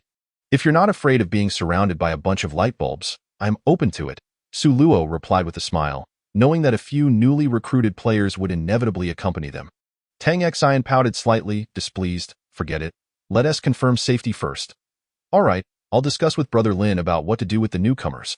When the time comes, meet me outside. Okay. As Su Luo opened the door, he spotted 2 bewildered newcomers in the square, while Lin Qiran, residing across the hall, also emerged. Shall we chat? Lin Qiran asked Su Luo. Su Luo nodded. Shall we go to your place or stay here? Let us stay here. It's related to the newcomers, after all. Indeed. Then let us converse here. Su Luo's reputation preceded him. The 2 newcomers approached him as if he were a lifeline, encircling him. However, there was a tinge of fear in their gazes directed at Lin Qiran. A month and a half prior, Lin Qiran had emerged alive from a solo instance and had undergone preliminary modifications. Now, his left eye was a mechanical one pulsating with red light, giving him a somewhat terrifying appearance that intimidated the newcomers. As they sat together, the 2 newcomers were about to speak when Su Luo interrupted. Time is short. No idle chatter. How many points do you possess? They quickly checked, responding simultaneously, 21,000. Very well. Su Luo retrieved a folder from his ring, flipping through it until he extracted a sheet of paper. Take everything listed here. No substitutions? As Su Luo had yet to finish his words, a furious roar erupted behind him. One of the 2 individuals who had previously entered the peace zone, clad in a bomb vest, stepped onto the square, holding what appeared to be a remote control. You 2 are not allowed to change anything. Transfer your points to me. Otherwise, we shall all perish together. The 2 newcomers trembled in fear, casting desperate glances at Su Luo. However, Su Luo ignored them, calmly observing the deranged man. That moment, Lin Qiran could no longer remain seated. He stood up, furrowing his brow, and said, Xiaohanhai, do you really think that thing can harm us? It may not harm you, but it can certainly harm them, he retorted. I only want my share. Hand over the points, and I will leave. What difference does it make whether you want their points or their lives? An E-level dungeon is utterly lethal for ordinary people. Lin Qiran shot back, somewhat irate. He had previously warned Su Luo that these 2 posed a potential threat upon entering the safe zone. But Su Luo had dismissed his concerns, leading him to regret not eliminating them sooner. Xiaohanhai, undeterred by Lin Qiran's words, stepped closer. Observing his advance, Lin Qiran drew a rifle from his ring, disengaged the safety, and aimed it at him. Step back, move any closer, and I will shoot. Come on. If you have the guts, shoot me. Even if I die, the explosives will detonate. If I die, I'll take 2 down with me. Not a loss. Lin Qiran's brow furrowed deeply as he cast a sidelong glance at Su Luo. He was acutely aware that he could not afford to pull the trigger, for his points had dwindled to a mere 800. If he killed Xiaohanhai, he too would face obliteration. Finally, Su Luo, who had remained silent, slowly rose to his feet. A plastic explosive vest, if I recall correctly, costs around 1,400 points. Did you 2 manage to scrape that together? None of your business. Hurry back to your little mother and indulge her. Su Luo narrowed his eyes, recognizing that this man was indeed a piece of work, his words wretchedly unrefined. Thankfully, the interior of the building muffled the sounds from the square. Otherwise, that one remark would have sent Tang Xian charging out to deal with him. Lin Qiran, holding the rifle, sidled up to Su Luo and whispered, What should we do? Should we take action? To his surprise, Su Luo showed no intention of concealing his thoughts, replying openly, take action? That detonator is a fake. The moment he dies, the other will trigger the vest. As he spoke, Su Luo glanced toward a room. Noticing that the door was slightly ajar, revealing a narrow gap through which the other individual was observing the developments in the square. Lin Qiran's brow creased further. Oh, what do we do? This stalemate is not a viable solution. Stalemate? No. I was merely assessing the situation, Su Luo remarked before his figure suddenly became ethereal. 5 faint purple blades appeared beside Xiao Hanhai, before anyone could react. The blades erupted like flashbangs. Chapter 45. The goosebox unworn the sudden brilliance momentarily stunned the individual within the room. Regaining his senses, he hastily pressed the detonation button. However, after a prolonged wait, there was no sound of an explosion. Blinking a few times, he saw Su Luo return to his original position, now wielding a long knife, its tip piercing the bomb vest that had been cleaved in two, the very one worn by Xiao Hanhai. Meanwhile, Xiao Hanhai lay in a pool of his own blood, his limbs completely severed. Su Luo tossed the vest at the individual, saying, "We'll settle the score later." The man quickly shut the door, gasping in terror. Lin Qiran was left in a state of shock, having failed to grasp how Su Luo had vanished so swiftly. Even his mechanical eye could not capture Su Luo's form. He only noted that his figure had flickered before solidifying once more. Jie, she, perfect timing to test him out. If I use Jie, it will shatter. Can you handle it? I suspect the side effects are rather significant. Not all have side effects. She has virtually none. Lin Qiran nodded. He had seen the twin demon blades and wished to exchange for them, but the conditions for use were excessively stringent. One could not harbor any fear of spirits while attacking, and SAN values had to be at least 150 or higher. These two stipulations had effectively quashed his aspirations. After dealing with the unexpected incident, Su Luo returned to the two newcomers. First, exchange. We can discuss matters afterward. The two nodded, and a plethora of items materialized at their feet, which they hurriedly began to organize. What are your names? Bao Jiao. Shan Shui. All right, let me clarify. Once we enter the game, I will not deliberately protect you, nor will I chase you away. Theo, survive. Do not ask unnecessary questions. Stick close to me, and do not interfere with my actions. The two nodded vigorously, having seen Su Luo's streams 4 times. His methods indicated that he was a staunch egoist who would not tolerate any burdensome individuals by his side. Understood. Now your task is to return to your rooms and thoroughly study the usage of these items. I do not wish for you to perish due to panic or an inability to find your items later. As for whether you can return, that depends on your luck. After gathering their belongings, the two swiftly found 2 unoccupied rooms to familiarize themselves with the items. Lin Qiran also stowed away his rifle, lighting a cigarette. What about that man? Kill him as soon as he enters. Having him around us is a significant risk. You told me not to take action a few days ago. Lin Qiran grimaced. Clearly displeased with Su Luo's reactive approach, Su Luo raised an eyebrow. I simply do not wish to waste points. 2,000 points can buy you quite a few bullets. What do you mean? Didn't you just lose points for that man? Lose points? He is still alive, Su Luo replied, shaking his head. Lin Qiran glanced at the prostrate Xiao Hanhai, who, indeed, still exhibited faint movements in his chest. Severed limbs, bleeding out. He will die eventually, and you'll still lose points. Lin Qiran was somewhat baffled, aware of the rule that killing teammates incurs a point penalty. Yet, Xiao Hanhai appeared unlikely to survive until the dungeon commenced. Su Luo smiled slightly. Go take a look, and you will understand. With a sense of curiosity, Lin Qiran approached Xiao Hanhai, only to discover that the blood was not seeping from his body at all.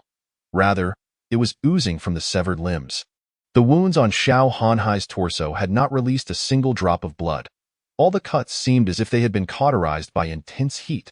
At that moment, Su Luo approached. So, how is it? The new knife from the last exchange has a burning effect on the left side. Does it deal extra damage to spirits? No, but it is sturdy enough. I will exchange for another when I accumulate more points. Lin Qiran felt as though he had bitten into a sour lemon. Was this even human speech? More points before exchanging? You could accumulate tens or even hundreds of thousands of points on a single trip. What did more mean? Of course, these were merely thoughts. Lin Qiran had observed Su Luo's actions closely.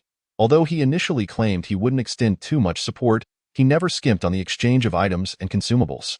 Time passed swiftly, and after engaging in idle chatter for a while, the countdown dwindled to the final 10 minutes.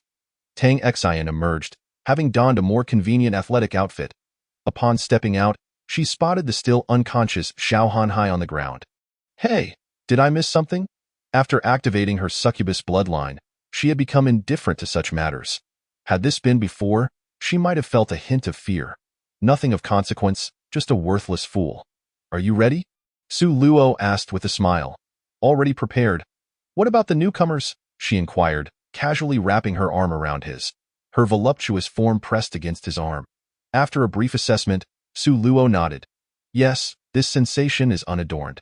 Just as they mentioned the newcomers, Bao Jiao and Shan Shui emerged from the room. Upon seeing Tang Xian, their eyes widened in astonishment. Although Tang Xian had been attractive before, she had transformed into a breathtaking beauty after integrating her bloodline. The loose athletic wear could not conceal her remarkable figure, complemented by her enchanting features, leaving the two men momentarily speechless at a hem. Su Luo cleared his throat to bring them back to reality. They quickly realized their previous gaze was somewhat inappropriate. Scratching their heads awkwardly, those two are average in physical attributes. Theoretically, they should be able to join us. Oh? Tang Xian approached, gently linking her arm with Su Luo's. Is there anything you need me to do? Not sure yet. We will see once we enter. Moments later, 7 golden pillars of light ascended in the square. Su Luo first kicked Xiao Hanhai into the light before stepping in himself. 5, 4, 3. As the countdown reached the 3rd second, a man dashed from the room into the light. 2, 1. At the moment the countdown concluded, the 7 figures vanished from the square, appearing in an empty alleyway. Tang Xian instinctively reached for Su Luo's arm, only to grasp it ere, as the Su Luo before her was but an illusion. Suddenly, a brilliant light erupted behind her. A piercing scream had barely escaped before it vanished into thin air.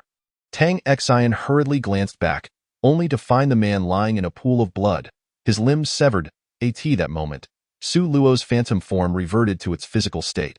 Let us proceed. The threat has been eliminated. It is time to uncover the true nature of this instance, he declared. However, just then, Lin Qiran suddenly furrowed his brow. Wait, look at the panel. The others promptly examined it, but the only information displayed was their physical stats and the task title. Devoid of any further details, do you possess an identity? Su Luo, having experienced the black box instance, instinctively assumed that Lin Qiran was a character assigned by the game. Lin Qiran nodded affirmatively. Yes, I am an investigator. Currently tasked with probing a case of a missing child. The atmosphere shifted, the group growing solemn. It seemed the game had truly commenced. Chapter 46. The charred child. What say you? Shall we go? Lin Qiran inquired of Su Luo. As the core of the team and the most adept at uncovering hidden tasks, it was prudent to let him make the call. After a moment of contemplation, Su Luo replied, let us go and take a look. Tang Xian, please procure a mode of transport. Sure. What type do you require? 4-seater or 6-seater? Off-road or business class? Tang Xian's playful spirit emerged, having received a private nod of confidence from Su Luo regarding her capability. Given his current prowess, he could easily dispatch the boss of any instance below the 20th level. So Tang Xian felt no pressure. Su Luo chuckled, gently patting her on the head. Do not cause any trouble. Just find something inconspicuous. Understood. Shortly after, Tang Xian arrived at the alley's entrance in a 6-seater business vehicle, beckoning to the others. Here we are, all set. Who's driving? Su Luo tilted his head towards Lin Qiran, then joined Tang Xian in the back seat. Lin Qiran, visibly displeased, said nothing as he drove towards their destination. Before long, the group, under Lin Qiran's guidance, found themselves before a solitary villa.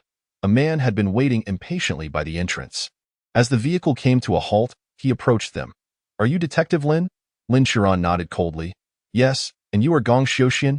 Yes, Gong Xiuxian exclaimed anxiously. Detective Lin, you must see my wife. She claims our son is at home. A glimmer of fear flickered in the man's eyes. The others in the back seat grew serious, and Su Luo discreetly retrieved a long, ancient blade from his ring as he exited the vehicle. Gong Xiuxian regarded Su Luo's weapon with mild surprise, casting a puzzled glance at Lin Qiran. He is my assistant. The knife is merely a hobby of his. Do not mind it, Lin Qiran explained. Gong Xiuxian remained skeptical, more concerned about his wife than the peculiar appearance of Su Luo.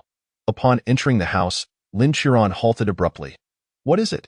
Su Luo inquired coldly. Lin Qiran pointed towards a children's table in the living room. There lies a charred little boy. Su Luo furrowed his brow and turned to the others. The two newcomers looked bewildered and somewhat frightened.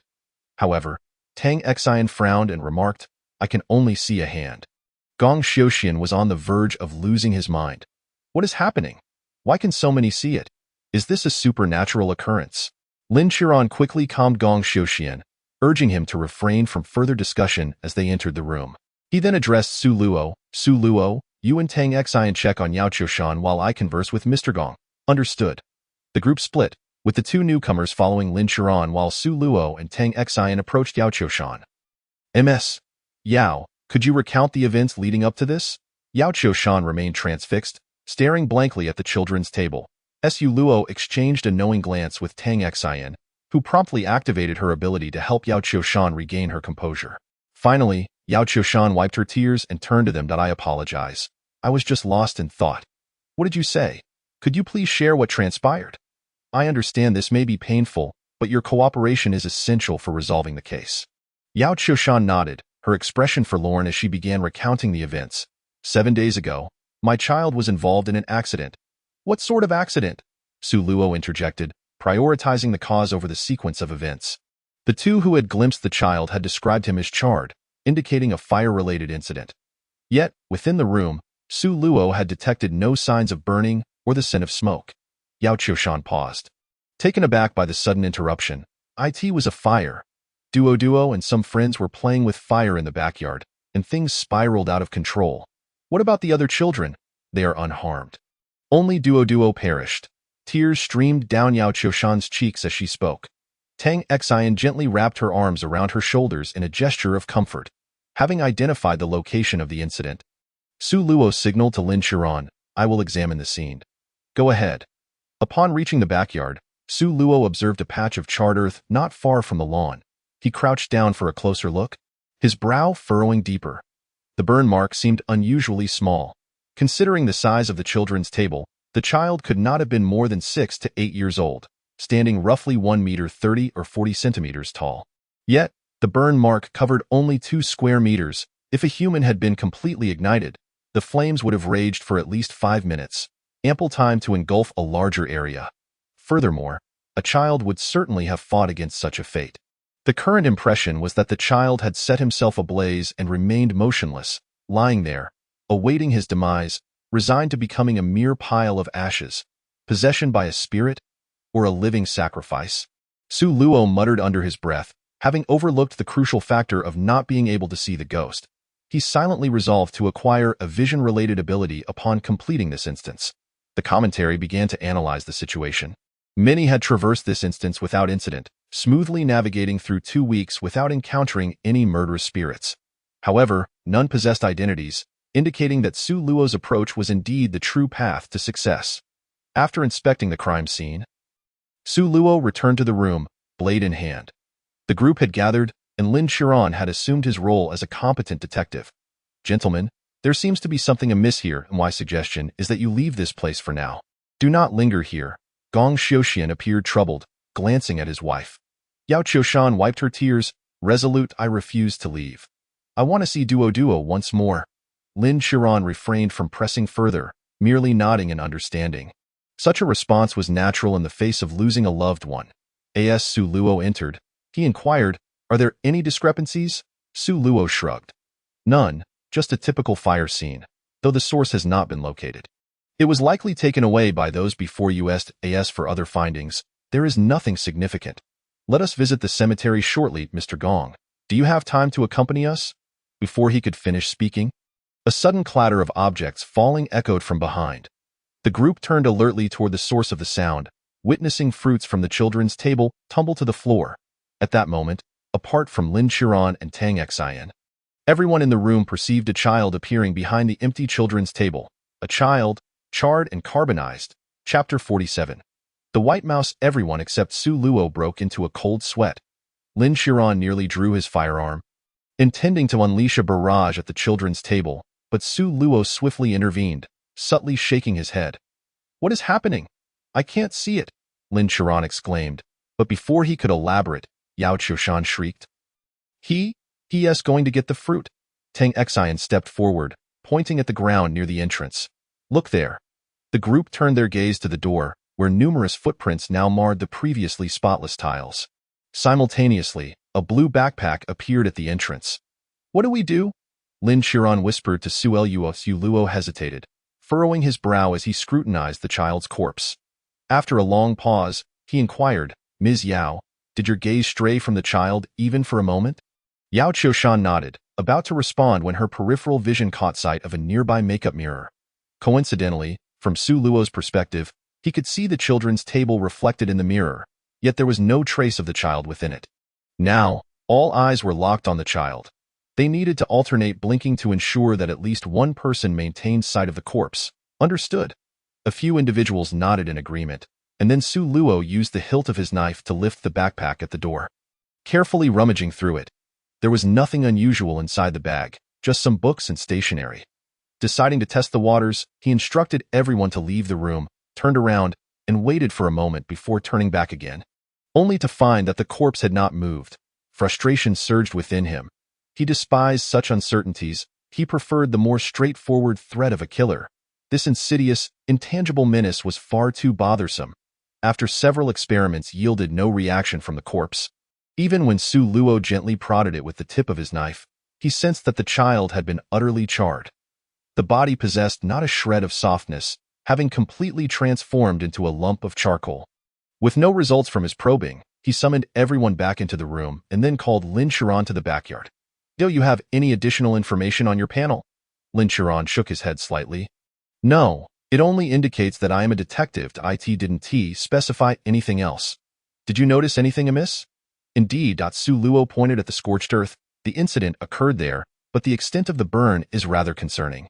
Lin Chiron measured the area with his steps. Indeed, given the weather, it should have ignited a larger patch of grass, not just this small area. Su Luo lit a cigarette. "Did you pay attention to which I saw the corpse?"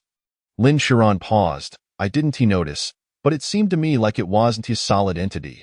The child's corpse appeared somewhat translucent, reminiscent of your appearance when you were in a state of grace." "Intangible, semi-transparent arms," murmured Tang Xinlin, suddenly seeming to have an epiphany, her eyes brightening. "I believe I understand why you were able to see that child," she exclaimed. "Why?" Su Luo gestured to his own eyes. "Have you not noticed a commonality between you and Tang Xian?" "What?" Lin Chiron was puzzled. The two were clearly on divergent paths, parallel lines with no apparent similarities. "Glasses.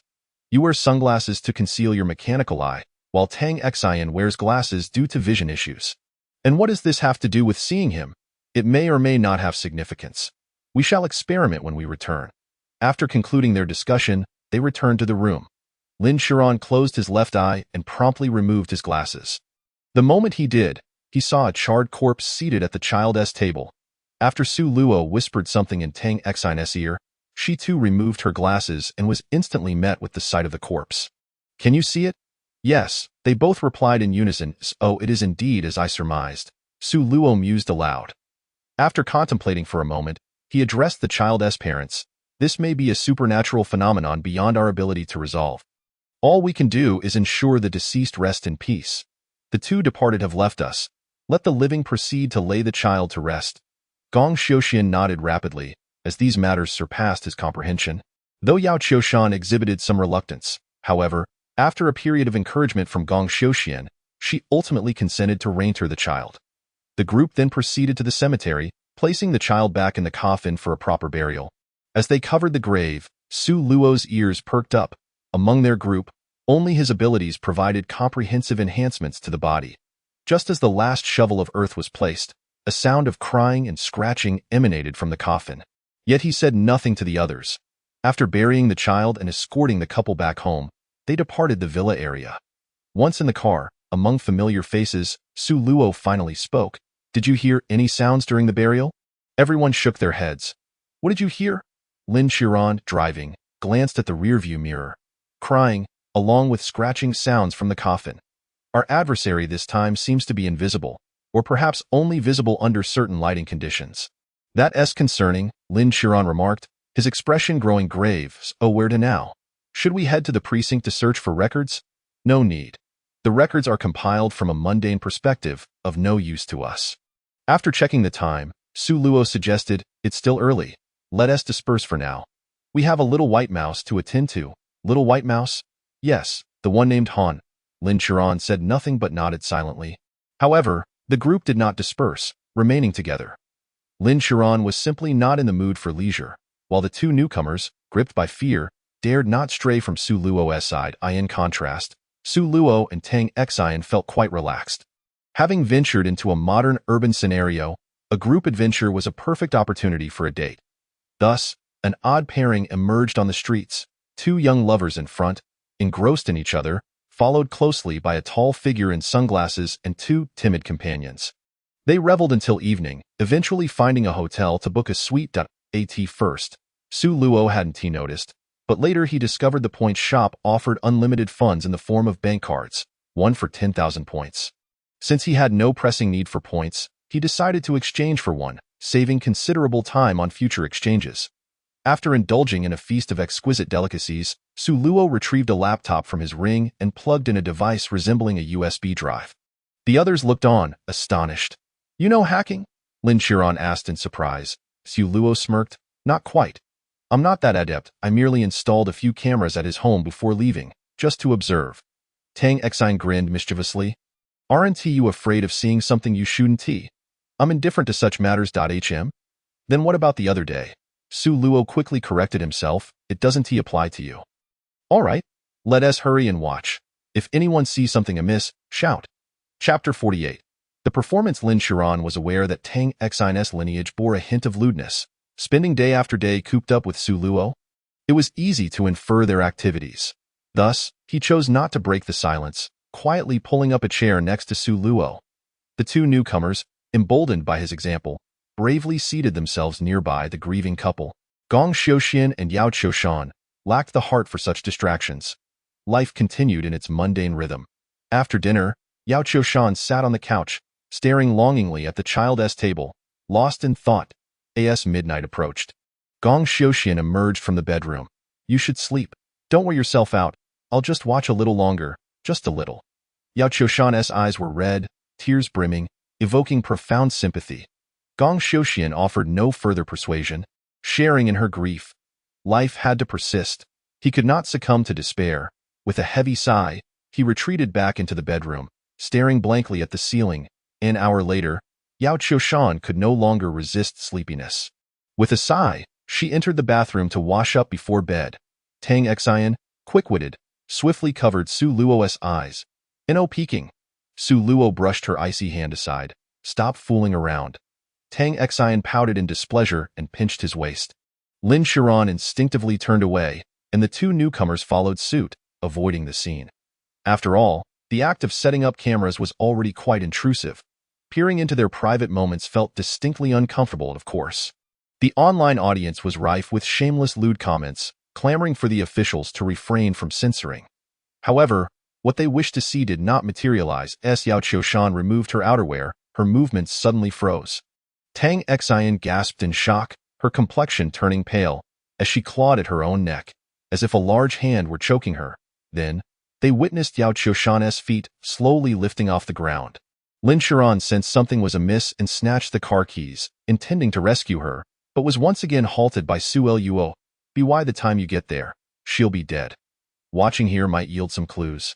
Lin Chiron exploded. That's a human life. Are you truly so cold-blooded? Su Luo glanced at him before returning his gaze to the screen. In this world, besides us, everyone is an NPC. Once we leave, the world will reset immediately. You can save her once, but not for eternity. Lin Chiron clenched his jaw. He understood Su Luo's words, yet his beliefs forbade him from watching a living person perish before his eyes. I don't care if she is an NPC. She is still a person. Su Luo ignored him, continuing to watch the video. At that moment, Yao Qiushan was being thoroughly restrained by an unseen force, lifted by her neck and slammed against the wall repeatedly. With his resolve hardened, Su Luo finally turned to Lin Chiron, speaking slowly. You must adjust your mindset quickly, or you may very well perish in a solo instance. Let it be. If I die, I die. As Lin Shiran was about to leave, Uncle Lin and Tang Xian wished to say something to persuade him to stay. Indeed, Su Luo had gone a bit too far. But his words were not without merit. The journey to Gong Xiuxian's residence would take at least half an hour by car, and from the video, it appeared that Yao Qiushan would be tormented to death in just a few minutes.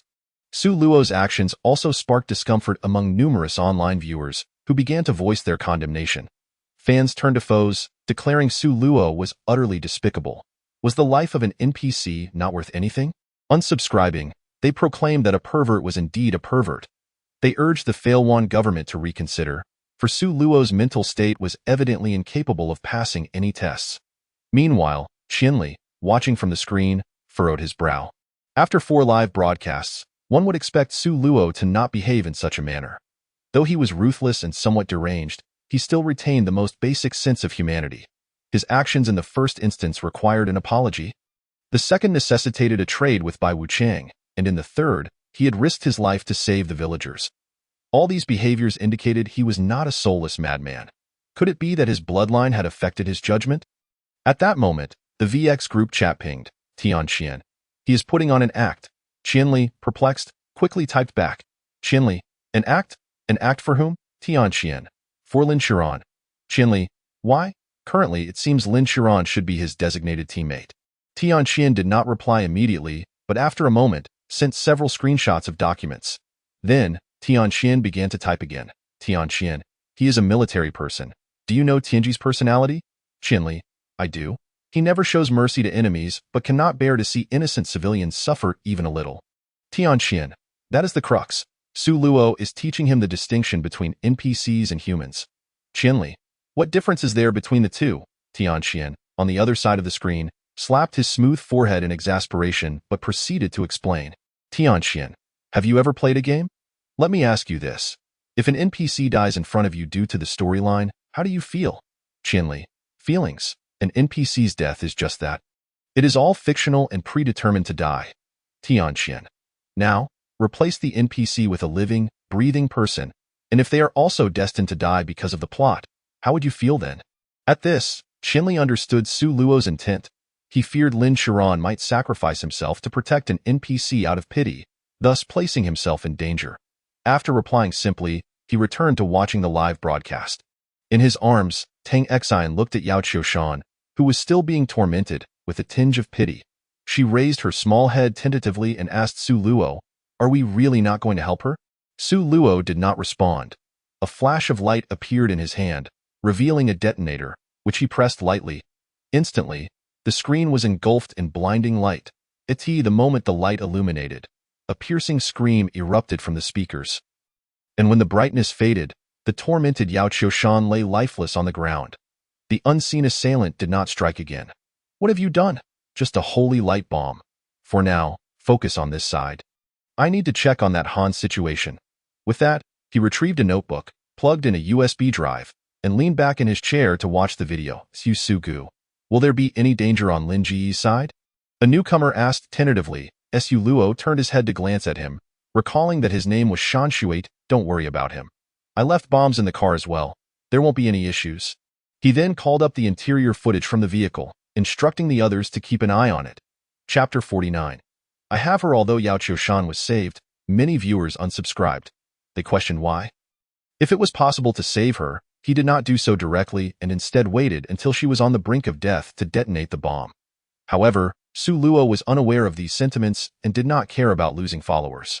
After all, the gifts were controlled by the Failwan government, and when the time came, the full amount would be handed over. Inside the vehicle, Lin Shiran's eyes gleamed with menace, and he seemed to entertain thoughts of leaving the team. In his eyes, Su Luo had once been a heroic figure, but after this incident, Su Luo's status in his mind had plummeted. What was the difference between him and those madmen who disregarded human life?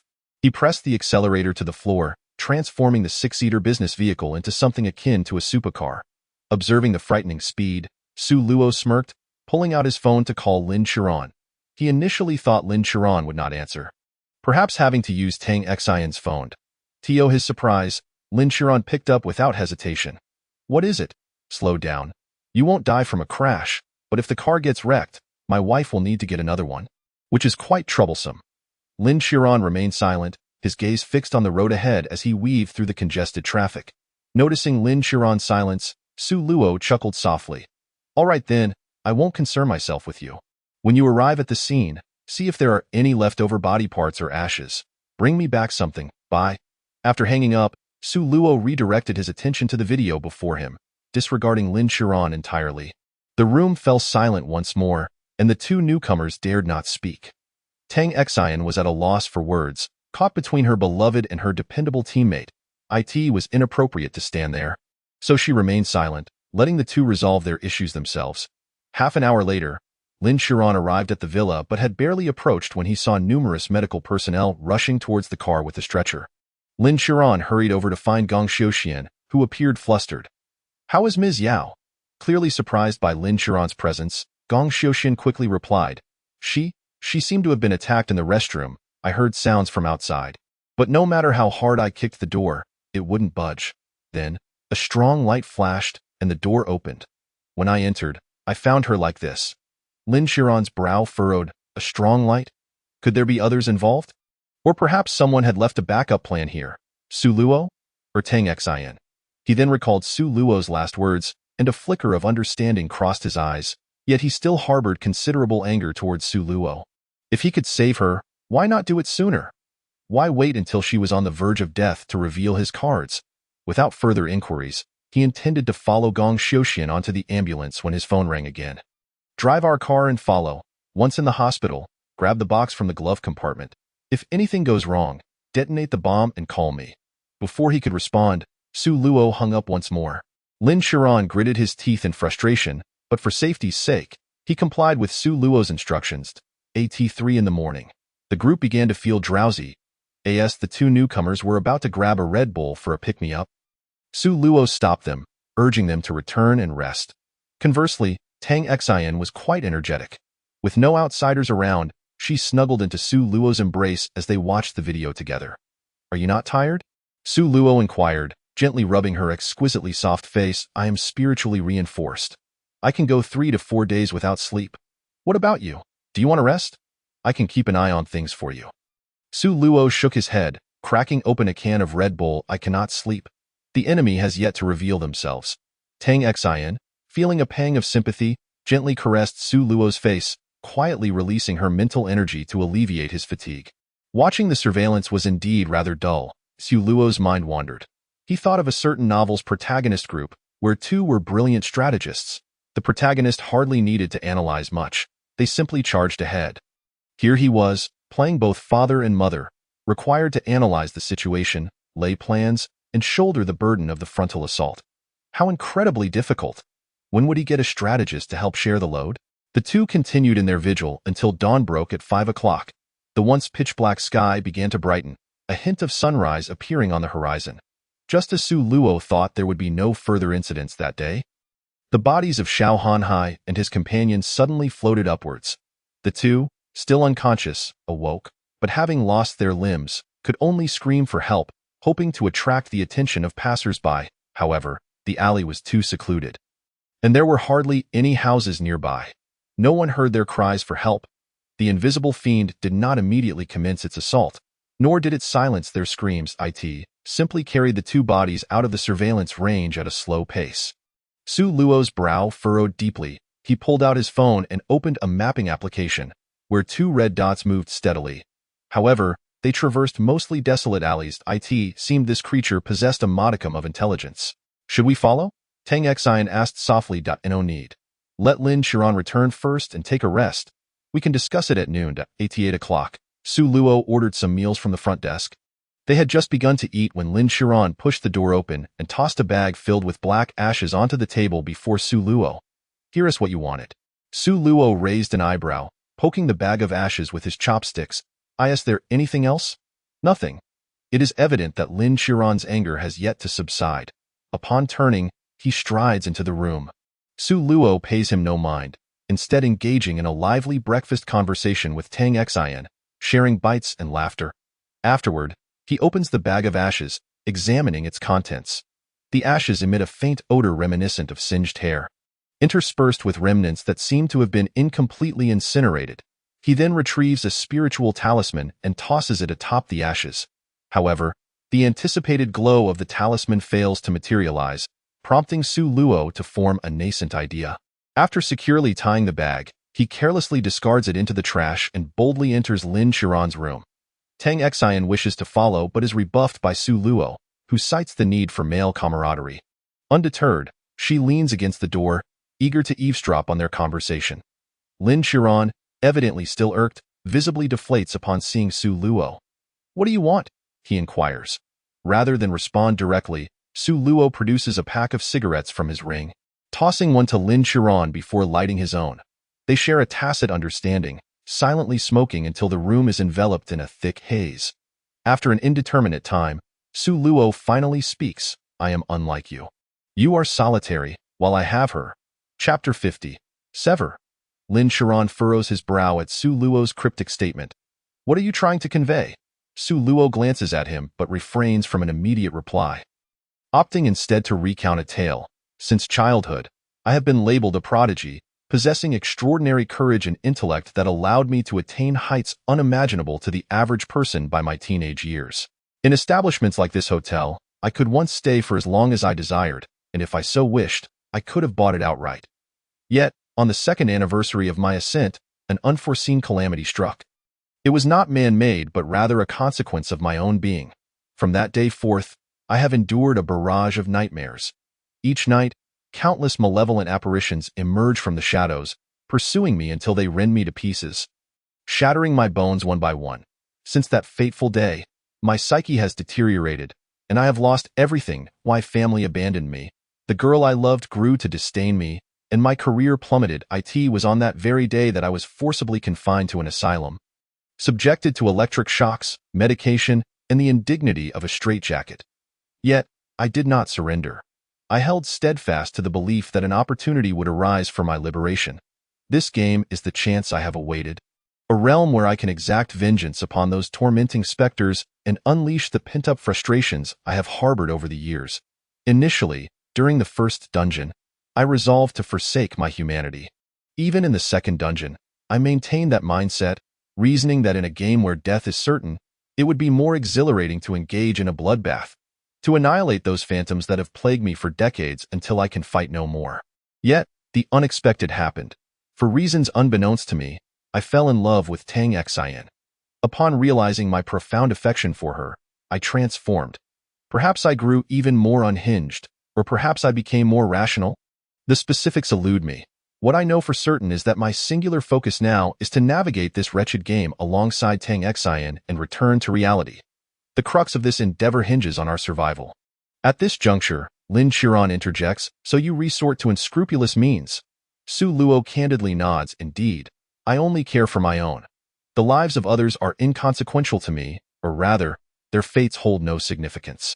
Lin Qiran remains silent for a prolonged moment until the cigarette burns down to his fingertips, jolting him back to reality. He extinguishes the smoldering butt and sighs softly. "Do you know why I retired?" "Pray tell," Su Luo responds. "Years ago, when the game abruptly manifested, chaos erupted in a region of Filuand. My comrades and I were dispatched to quell the unrest, but due to the complex terrain, our squad became separated from the main force. By the time we realized our predicament, we had already entered an encircled zone. A few of my comrades risked their lives to extricate me, and when I escorted them home, I discovered their houses had been demolished." "Did you intervene?" Su Luo inquires. "Yes, 46 individuals were involved, 5 perished, and the rest sustained severe injuries. I understand your perspective. Yesterday, my words were harsh." Su Luo offers a serene smile. "No harm done. We all have our moments of impulse." With that, he extends his left hand toward Lin Qiran. With a firm clap, their hands grasp tightly, erasing any lingering tension from the previous night. "I'll wait for you." "Very well." Lin Qiran nods emphatically, his mindset shifting as he reflects on Su Luo's assertions. Acknowledging their validity, he had scrutinized numerous videos. Regardless of the NPC's experiences in this dungeon, they would inevitably undergo the same trials upon its reopening. His compassion could only serve as a fleeting source of solace. At that moment, the door creaks open, revealing Tang Xian, her face adorned with a smile. "Have you two reconciled?" Su Luo chuckles as he pushes open the window to disperse the smoke. I half expected you to burst in tears. I'm not that fragile, though I felt a twinge of emotion. It wouldn't drive this lady to tears. How utterly heartless of you. Tang Xian embodies this sentiment. While she may feel moved, she values the present. Dismissing the past as inconsequential, however, curiosity gnaws at her. Su Luo, at merely 23, has never been associated with the commercial genius of Failwan. Could he be an outsider? Not only her, but the viewers online have also begun to speculate, questioning whether Su Luo possesses an unfair advantage. Despite her doubts, her focus remains on Lin Qiran's revelations. Furrowing her brow, she dials a number. Director Wang, any instructions? Have you seen the live stream? Not yet. Go watch the replay immediately. Investigate Lin Qiran's situation thoroughly. Ensure that no one involved escapes scrutiny. Arrest? Sever. After resolving Lin Qiran's turmoil, the group disperses for a brief respite. Naturally, Tang Xian shares a bed with Su Luo, yet mindful of the continued live stream. Their rest remains strictly platonic, concealed beneath the covers. AT2 in the afternoon. As everyone reconvenes after their break, Lin Qiran, chewing gum and clutching a notebook, analyzes the situation. Upon noticing Su Luo's door swing open, he eagerly beckons, "Come, come. I've intercepted some crucial information. You must see this." Su Luo swiftly approaches, observing as the surveillance footage from the previous night is segmented into clips, accompanied by a singular image. Lin Qiran enlarges the image. In the moment the light flashed, there appeared to be something there. I learned a bit of editing and extracted that element. The group leans in to examine the image, revealing a towering, naked entity, approximately 3 meters tall, standing amidst a brilliant white glow. From a profile view, it bears a slight resemblance to a human, yet its physique lacks the requisite human anatomy, with a flat chest and absent genitalia. The creature's skin shimmers with an eerie luminescence, akin to that of an eel. Are there more images? Su Luo inquires of Lin Qiran. None. That was the only frame captured. In the subsequent frame, it vanished. Interesting, Su Luo muses, stroking his clean-shaven chin. Its cloaking ability is astonishingly rapid. Although my strikes are swift, I require a visual lock on my target. This cloaking speed is so quick that I can't even react. No matter how formidable my attack, it would be futile. He then turns to Lin Qiran. What heavy artillery do you currently possess? A 4-round mortar. How powerful is it? Decent. I tested it last time, and there were no survivors within a 50-meter radius. And the range? Approximately 3,000 meters. Beyond that, precision diminishes.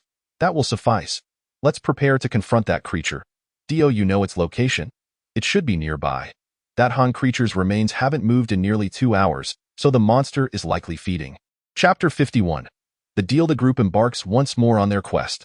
Although the monster possesses the ability to cloak, its speed is not particularly remarkable. Throughout the morning, they haven't ventured far, with Su Luo's location pinpointed within an abandoned factory. After briefing Lin Qiran on their strategy, they enter the warehouse.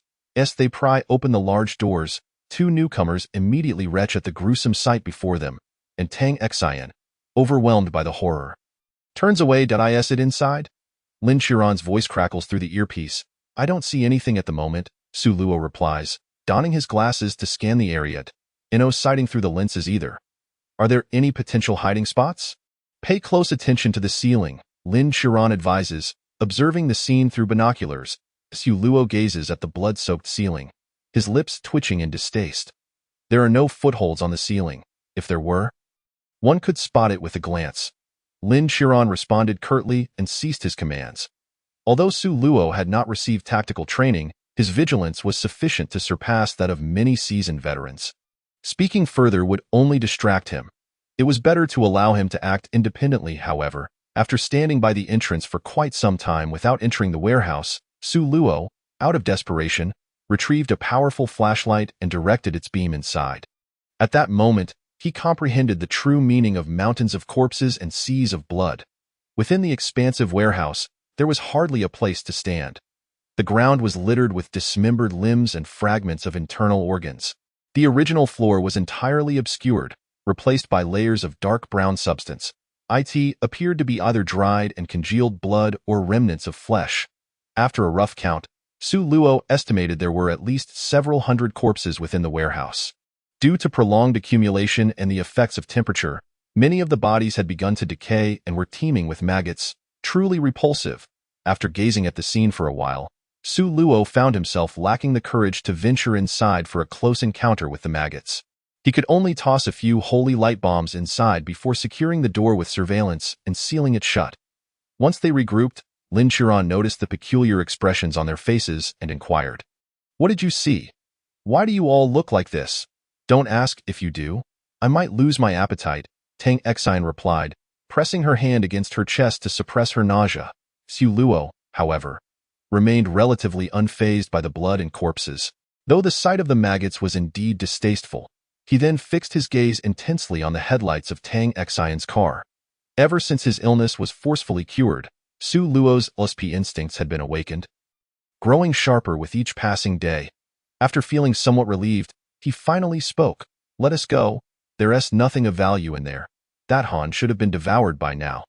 Let us return and see when that monster will reappear. We can afford to relax a bit these next couple of days." Lin Qiran remained curious about what lay within the warehouse, but seeing the discomfort on everyone's faces, he lacked the courage to investigate further. Silently, he drove back to the hotel. However, upon returning, Su Luo quickly made it clear to Lin Qiran what was inside the warehouse. He dismissed the others and opened his computer to show Lin Qiran the surveillance footage from the warehouse. Upon witnessing the gruesome scene, Lin Qiran's face paled. It was indeed no wonder they looked so ill. This sight was unbearable for most. Su Luo's ability to stand at the entrance for so long was already commendable. With some time left before dinner, the other three lacked the courage to watch the video, leaving the task of monitoring to Su Luo and Lin Qiran. They found a spot by the window, lit cigarettes, and began discussing the situation. "Su, it seems that this creature is intent on consuming humans, but why would it go to the trouble of digging that child out? Is it seeking something warm to eat?" Lin Qiran remarked, rolling his eyes. Tang Exine promptly tossed a cushion at him, while Shan Shui dashed to the restroom to empty his stomach. Su Luo, of course, was jesting. He truly had no thoughts on the matter. If it was indeed a creature that fed on humans, why then would it burn a child to death? It could simply have taken the child and consumed it.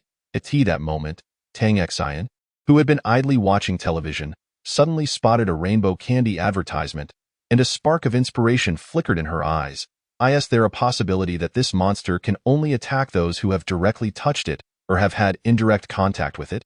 Su Luo was about to affirm this notion but hesitated, shaking his head. "That Han? Xiao Hanhai?"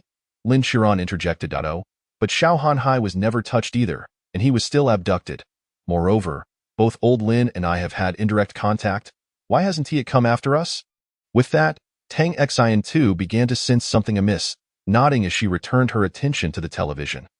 Meanwhile, Lin Qiran furrowed his brow and slowly articulated, "Could it be that it is inherently weak, only capable of attacking those who are alone or defenseless? The holy bomb has only a mild burning effect on corporeal entities, and isn't it precisely a corporeal being?" Upon hearing this, everyone's eyes widened in alarm. Yao Qiushan is in danger.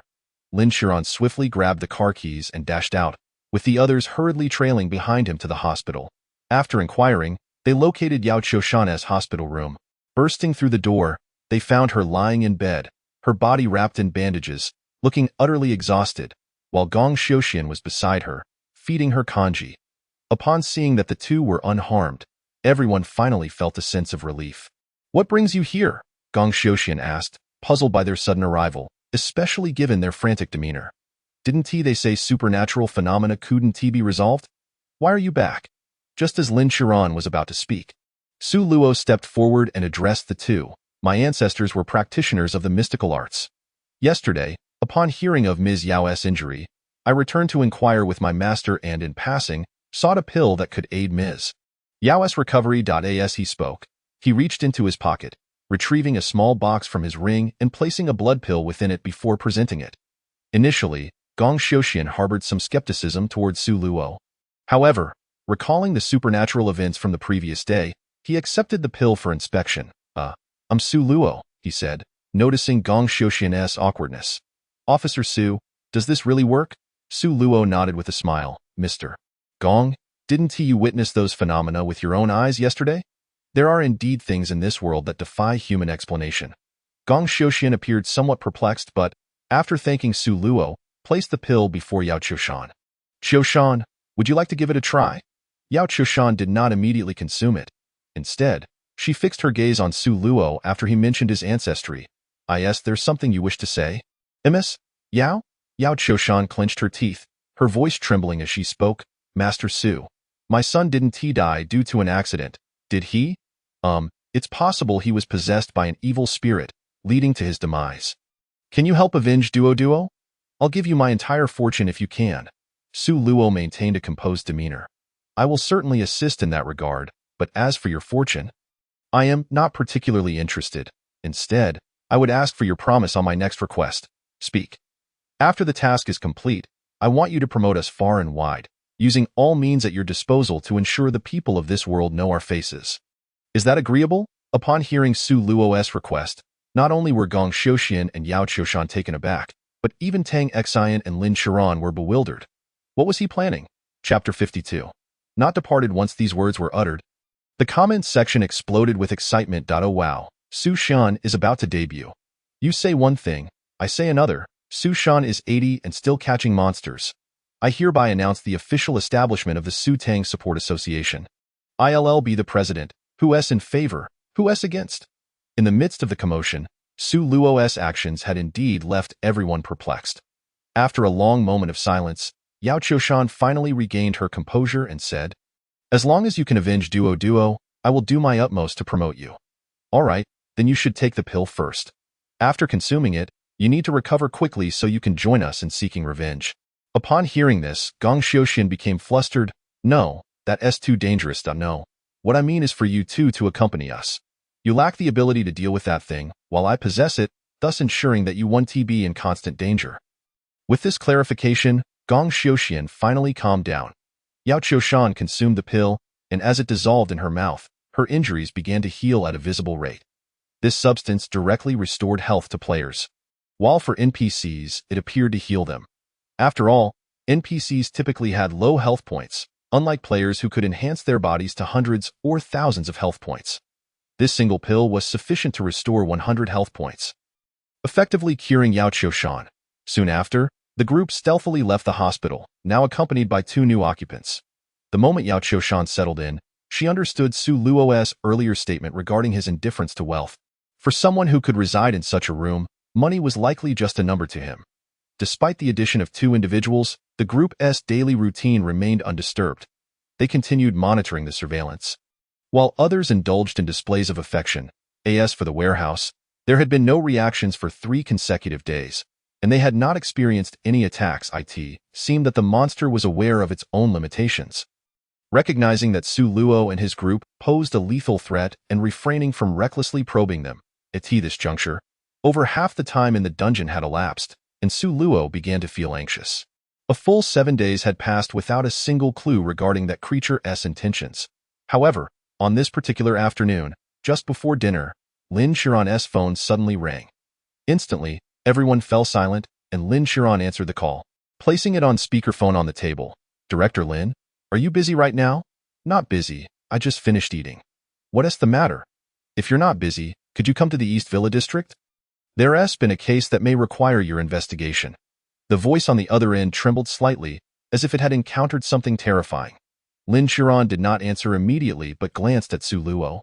After seeing Su Luo nod in affirmation, he responded, Sure, I'll head over right away. Great, Director Lin, please hurry. This case has a rather sinister nature. Upon concluding the call, the individual abruptly hung up. Su Luo hastily devoured a couple of bites of rice, brandishing a knife as he rose to his feet.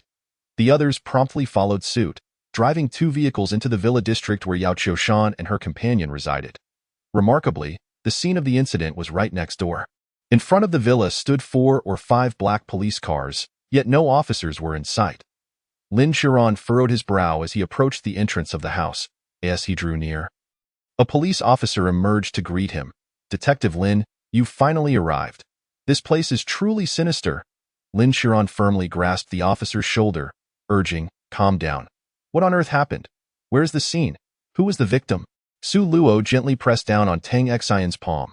The astute Tang Xian immediately understood, using her abilities to soothe the officer. The policeman took a deep breath. Detective Lin, let us discuss this inside. The victim has only sustained minor injuries. Under the officer's guidance, The group entered the bedroom. There, they found a disheveled man sitting on the bed, his eyes vacant, wrapped in a blanket. The room appeared to have been ransacked.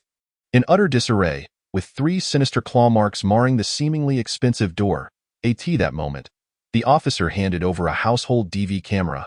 "Detective Lin, take a look at this." The group huddled together to view the footage.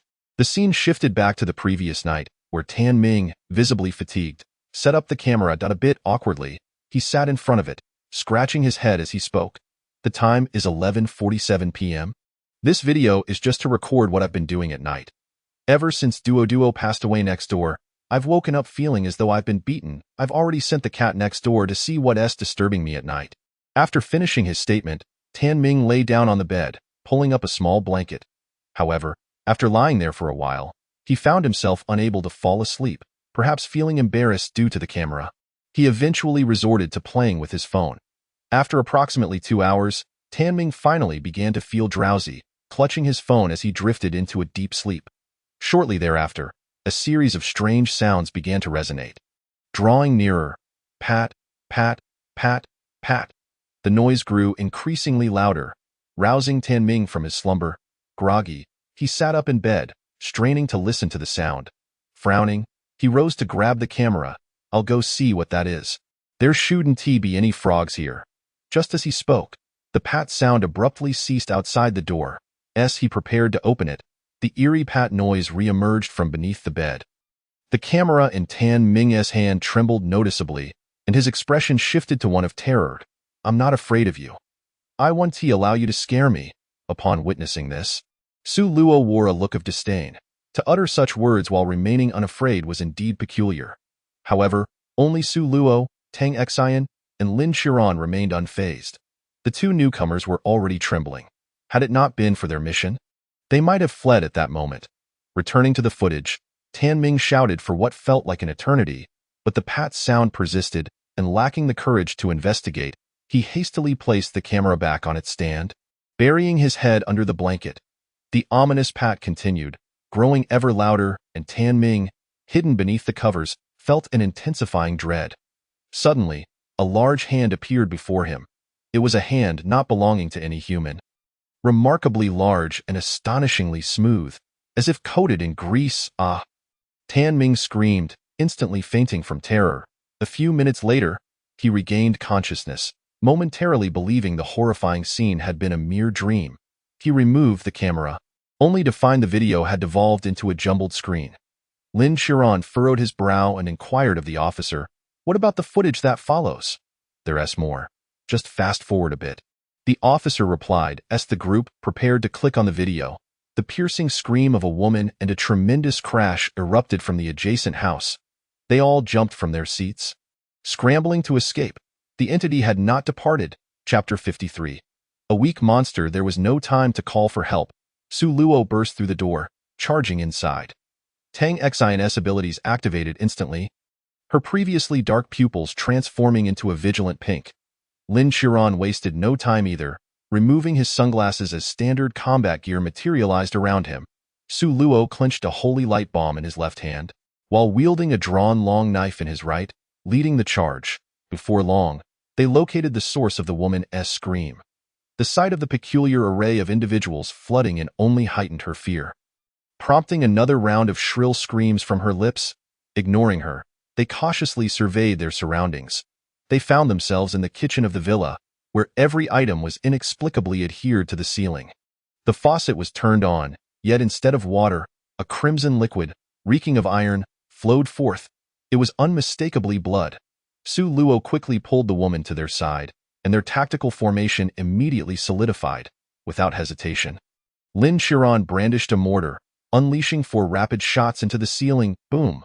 The weaponry from the point shop was no modern contraption, and its power was astonishingly fierce. The 4 rounds nearly brought the entire villa crashing down. In the instant of the explosion, Su Luo heard a mournful wail. Without a moment's pause, he abandoned the others and leaped out of the window. The monster's form remained elusive, yet some crystalline liquid could be seen cascading through the air. In an instant, Su Luo's figure became ethereal. 5 blinding beams of light erupted from 100 meters away. "Ah!" The shrill cry sent the curious residents fleeing in terror, yet upon returning to his position after unleashing his skill, Su Luo furrowed his brow, for that last attack had not vanquished the monster. He was certain he had severed something, yet there was nothing to be found on the ground that moment. The others burst forth from the house, with Lin Chiron kindly dragging the woman along. Did we kill it? Su Luo shook his head. No, but it must be severely injured or something was severed. Hurry, let us search. They disregarded any concerns about exposure and began to comb the area hand in hand. After a few steps, Bao Jiao suddenly exclaimed, I think I kicked something. Su Luo rushed over to investigate. Soon grasping a warm, slippery object, he held it up, turning it in front of him from various angles, unable to discern its nature. Can anyone see what this is? The others shook their heads. Tang Xian had a stroke of inspiration. She retrieved some loose powder from her ring, removing the plastic cover before tossing it in Su Luo's direction. With the powder in the air, they finally discerned what Su Luo held. An arm. Long enough to rival a human leg. It lacked nails and fingerprints, appearing slick and somewhat repulsive. Su Luo contemplated for a moment, sheathing his long knife and opting for a smaller one, gently slicing a gash into the arm. He then inserted half of his hand into the wound, stirring it a couple of times before withdrawing it. In that instant, the group was once again astounded. Half of Su Luo's hand had vanished. They could even see the blood vessels and white bone at the severed edge. Su Luo quickly found a bag to contain the arm, then rinsed the spot where his hand had disappeared under clean water. As the water flowed, his missing hand re-emerged. At this moment, Su Luo smiled. What a treasure we stumbled upon. I'd be remiss not to capture this. Upon hearing Su Luo's words, the group immediately grasped his intent. This monster was indeed a valuable find. Not only could it camouflage itself, but its blood could also render others invisible. If they could capture it and bring it back, their safety would be significantly enhanced. After ensuring Tang Xian retained the memories of the event, the group returned to Tan Ming's room. He remained in a dazed state. Su Luo picked up the DV camera and fast-forwarded the footage once more. The scene resumed with Tan Ming sitting in a confused stupor, pondering for a moment before concluding that he had merely experienced a nightmare and returning to bed to sleep again. However, shortly after he began to snore, the wardrobe directly across from his bed slowly creaked open. A pair of glistening, bare feet emerged, followed by a grotesque, oozy humanoid creature crawling out of the wardrobe. Pat, pat, pat, pat.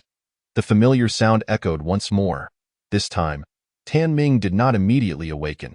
Instead, he furrowed his brow in his sleep. The creature, as if sensing something, did not directly attack Tan Ming but instead crouched down and slipped beneath the bed. Continuing to emit that pat, pat, pat sound, last, Tan Ming was roused from his slumber, instinctively looking beneath the bed in response to the strange noise. Yet, upon lowering his head, he was met with the horrifying visage of a monstrous face. The monster's eyes were astonishingly far apart, with its pair of vertical pupils almost extending to the temples. Where one would expect a nose, there were instead two pitch-black orifices, rhythmically pulsating with each breath it took. Most disconcerting of all was that gaping maw. Its corners nearly stretched to its ears, and its teeth were not the square shapes typical of humans, but rather resembled the jagged, layered fangs of an anaba. Ah! Tan Ming, a grown man, was so horrified that he emitted a sound akin to that of a woman. The creature seemed all too pleased to witness Tan Ming's reaction, opening its cavernous mouth to emit a chilling heh. Two elongated arms slowly emerged from beneath the bed, reaching out toward Tan Ming.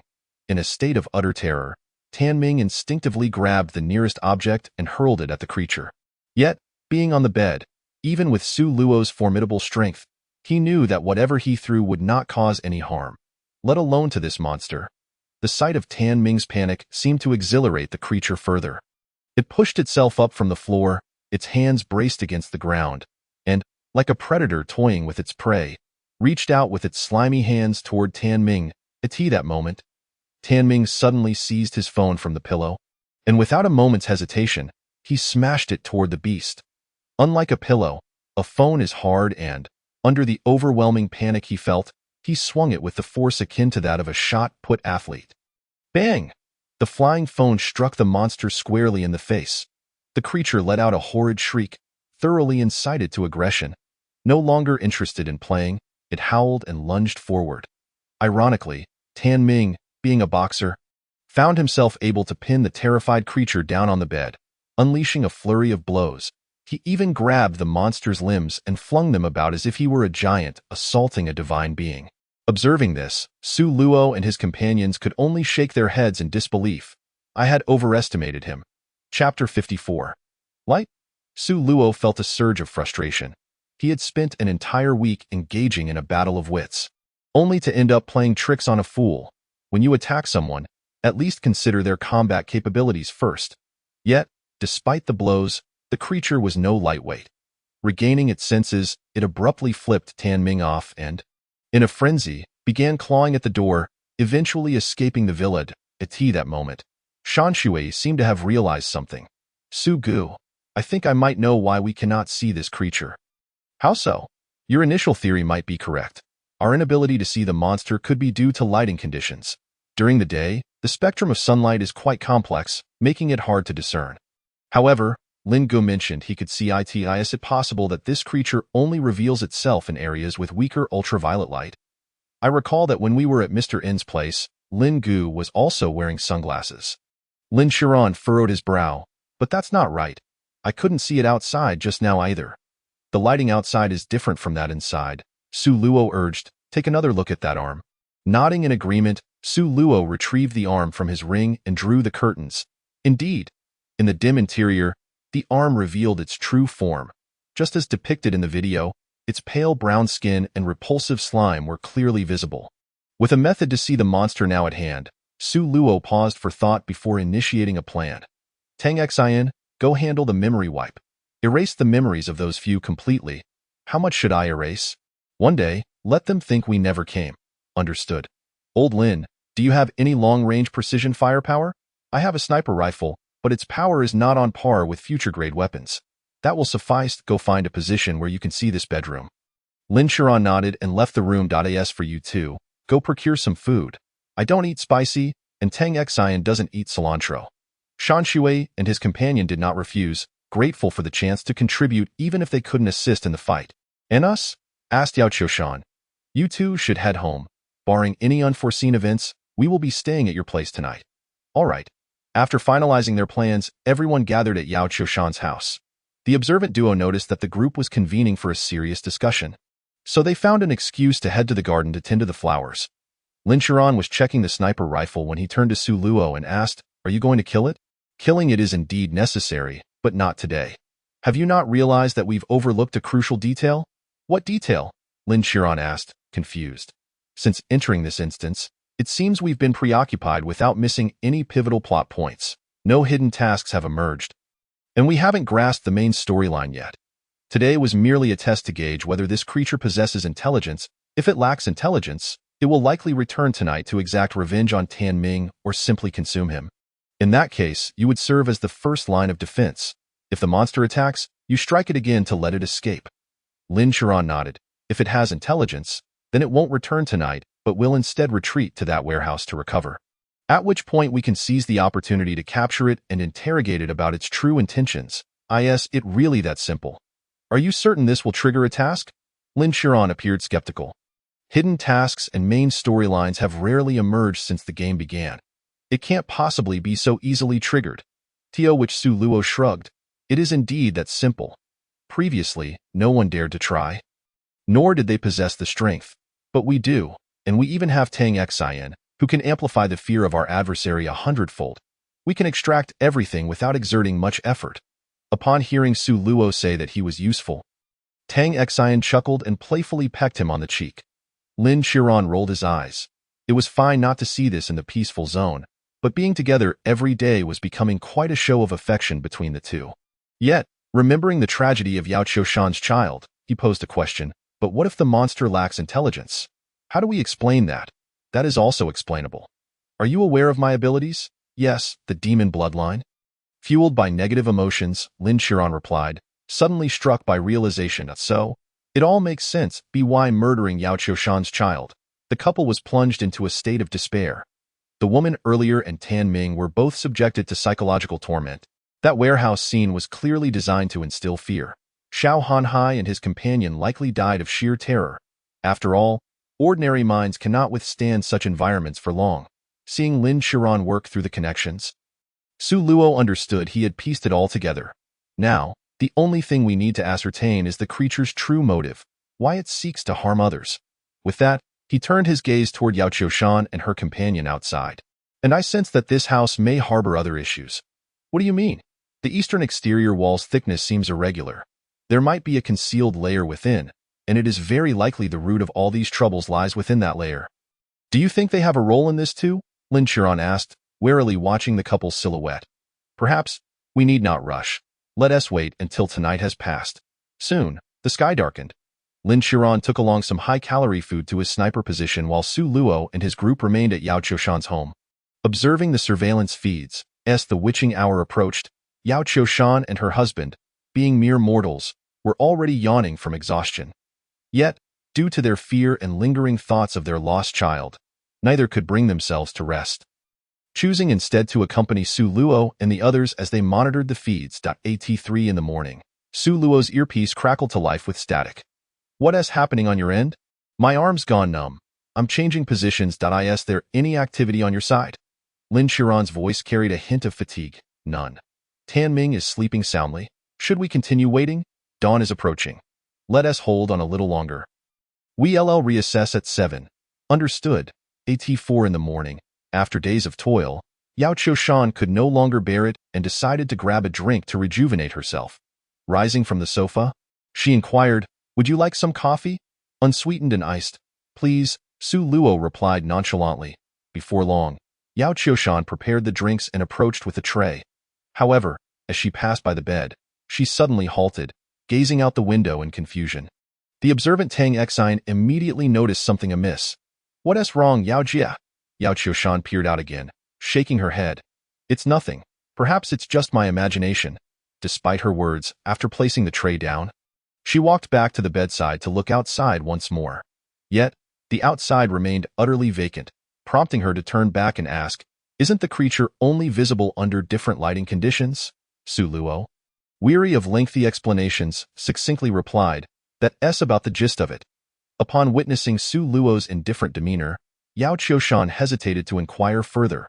Instead, she activated the flashlight on her phone, casting a beam of light from the side. Curious to investigate a shadow she had perceived flitting past the bedside moments earlier. However, the instant the light illuminated the area, a horrifying visage loomed before her, so close that it nearly pressed against her face.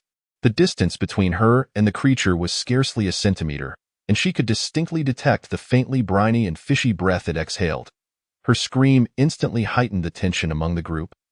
Yet when they turned to gaze in Yao Qiushan's direction, all they could discern was the scenery outside the window. Nothing more.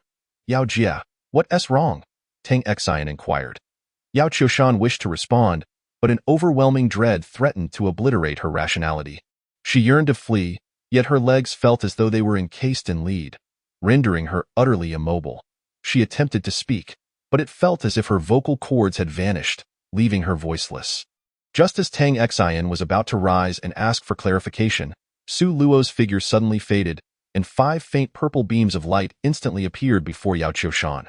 From a distance, Lin Qiran also sensed the peculiar disturbance and swiftly redirected his firearm. Anxiously questioning, "Su Luo, what's happening over there?" Su Luo re-entered the room cautiously, standing up to scrutinize the empty window. "Let us check our surroundings. It seems that creature may have returned." He then rushed to Yao Qiushan's side and pulled her away from the window. "Did you see it?"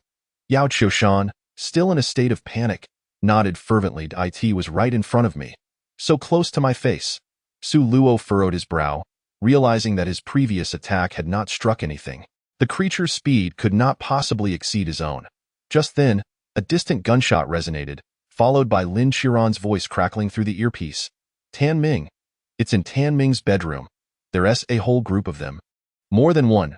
With decisive action, Su Luo triggered the detonation of the holy light bomb placed in Tan Ming's room. A series of anguished screams echoed in succession, and Lin Qiran's gunfire rang out multiple times before finally ceasing. "Do you require assistance over there?" Su Luo inquired calmly. However, after an extended silence, no response was forthcoming. "Lin Qiran, can you hear me?" Still, there was no reply. At that moment, a blinding light erupted from Lin Qiran's concealed position.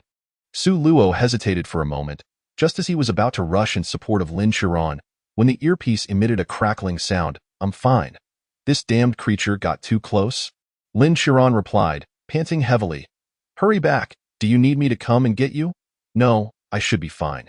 After a brief pause, Lin Qiran limped back, one arm dangling. His facial muscles twitched in pain. Su Luo approached to inspect him, casually producing a healing potion and placing it in Lin Qiran's mouth. A brief flicker of light pulsed across Lin Qiran's shoulder before he returned to his full vigor. "Thanks, and no need for that. I told you I would handle the support items. Now, what transpired just now?" Lin Qiran, not one to drag things out, stored all his equipment back into his ring, found a spot to sit, and began recounting the events. "I was keeping an eye on Tan Ming's side when I noticed you using a skill, so I turned to see what was happening over here. After surveying the room and checking the window, I spotted a creature approximately 20 to 30 meters outside. Upon hearing this, Yao Qiushan interjected urgently, "That's impossible. The creature was right in front of me, less than a centimeter away. I could even smell its foul stench." In contrast to the unreliable NPC, Su Luo was more inclined to trust Lin Qiran's account. He gestured for Lin Qiran to continue speaking, disregarding Yao Qiushan's claims. Lin Qiran took a sip of water. "I saw you engage, so I didn't pay it any more mind and returned to monitor Tan Ming. Through the scope, I observed several creatures gathered by Tan Ming's bed. There were at least 5. Though I didn't count them precisely. Fearing for Tan Ming's safety, I opened fire. However, I don't know if it was due to the low damage of the sniper rifle or if those things can ignore bullets. My shots had no effect whatsoever. Then you detonated the holy light bomb, and I was ambushed by a creature that had crept up on me." Su Luo nodded, contemplating the shattered window. After a long pause, he asked, "Are you certain you hit them?" "Absolutely. It's less than 100 meters away, and I couldn't possibly miss." Checking the time, he noted that dawn had yet to break and instructed Lin Qiran to remain vigilant at the window. Keeping an eye on Tan Ming's area, Su Luo and the others began reviewing the surveillance footage. They observed the creature's silhouette while Tan Ming remained blissfully asleep, undisturbed by the sudden gunfire. However, due to prior arrangements, the chaos did not rouse him from his slumber.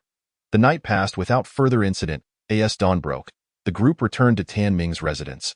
Having had his memories erased, Tan Ming regarded Su Luo and his companions with a heightened wariness. Su Luo, uninterested in explanations, instructed Tang Xian to control him, then led the group into the villa to search for clues. They split into 2 teams. Su Luo and Tang Xian searched for any remnants left by the creature, while Lin Qiran took 2 newcomers to examine the bullet holes from the previous night. 10 minutes later, the 2 groups reconvened in Tan Ming's bedroom. Lin Qiran held a copper-colored bullet, his brow furrowed. "What is it? Doubting your shooting skills?" Lin Qiran shook his head. "I suspect what we saw last night may have been mere illusions." "How could that be?" I heard Tang Xian's words before being interrupted by Su Luo. "Not too foolish. When did you figure it out?" Lin Qiran shot Su Luo a glare. "Dio, you think I'm a fool in your eyes. But upon reflection, compared to your almost terrifying intellect, I certainly fall short." He made no complaints, answering, "I only realized it upon finding the bullet. What about you?" "I had my suspicions when you returned last night, and I also discerned that our theories were erroneous. The creature is not invisible due to any spectral phenomenon. It can manipulate the refraction of light." Tang Xian, bewildered, interjected, "Refraction of light? But didn't Yao Jie say she could smell it?" "Merely a psychological effect. Let us conduct an experiment. Everyone, close your eyes." Everyone obediently shut their eyes. Su Luo then retrieved a brand new handgun from his ring, which had never been fired.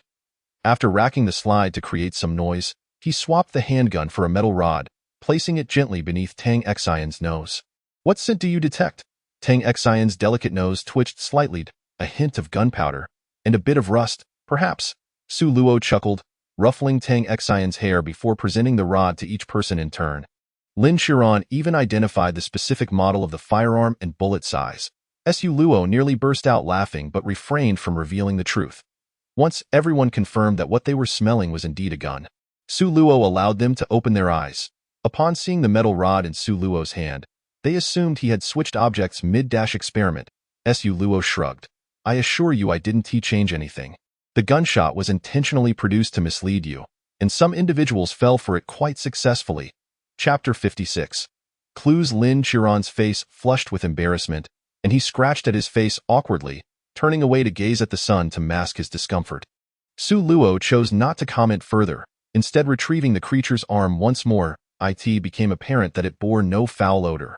Rather, it emitted a distinct rubbery scent. After a brief moment of reluctance, the others leaned in to confirm Su Luo's assertion.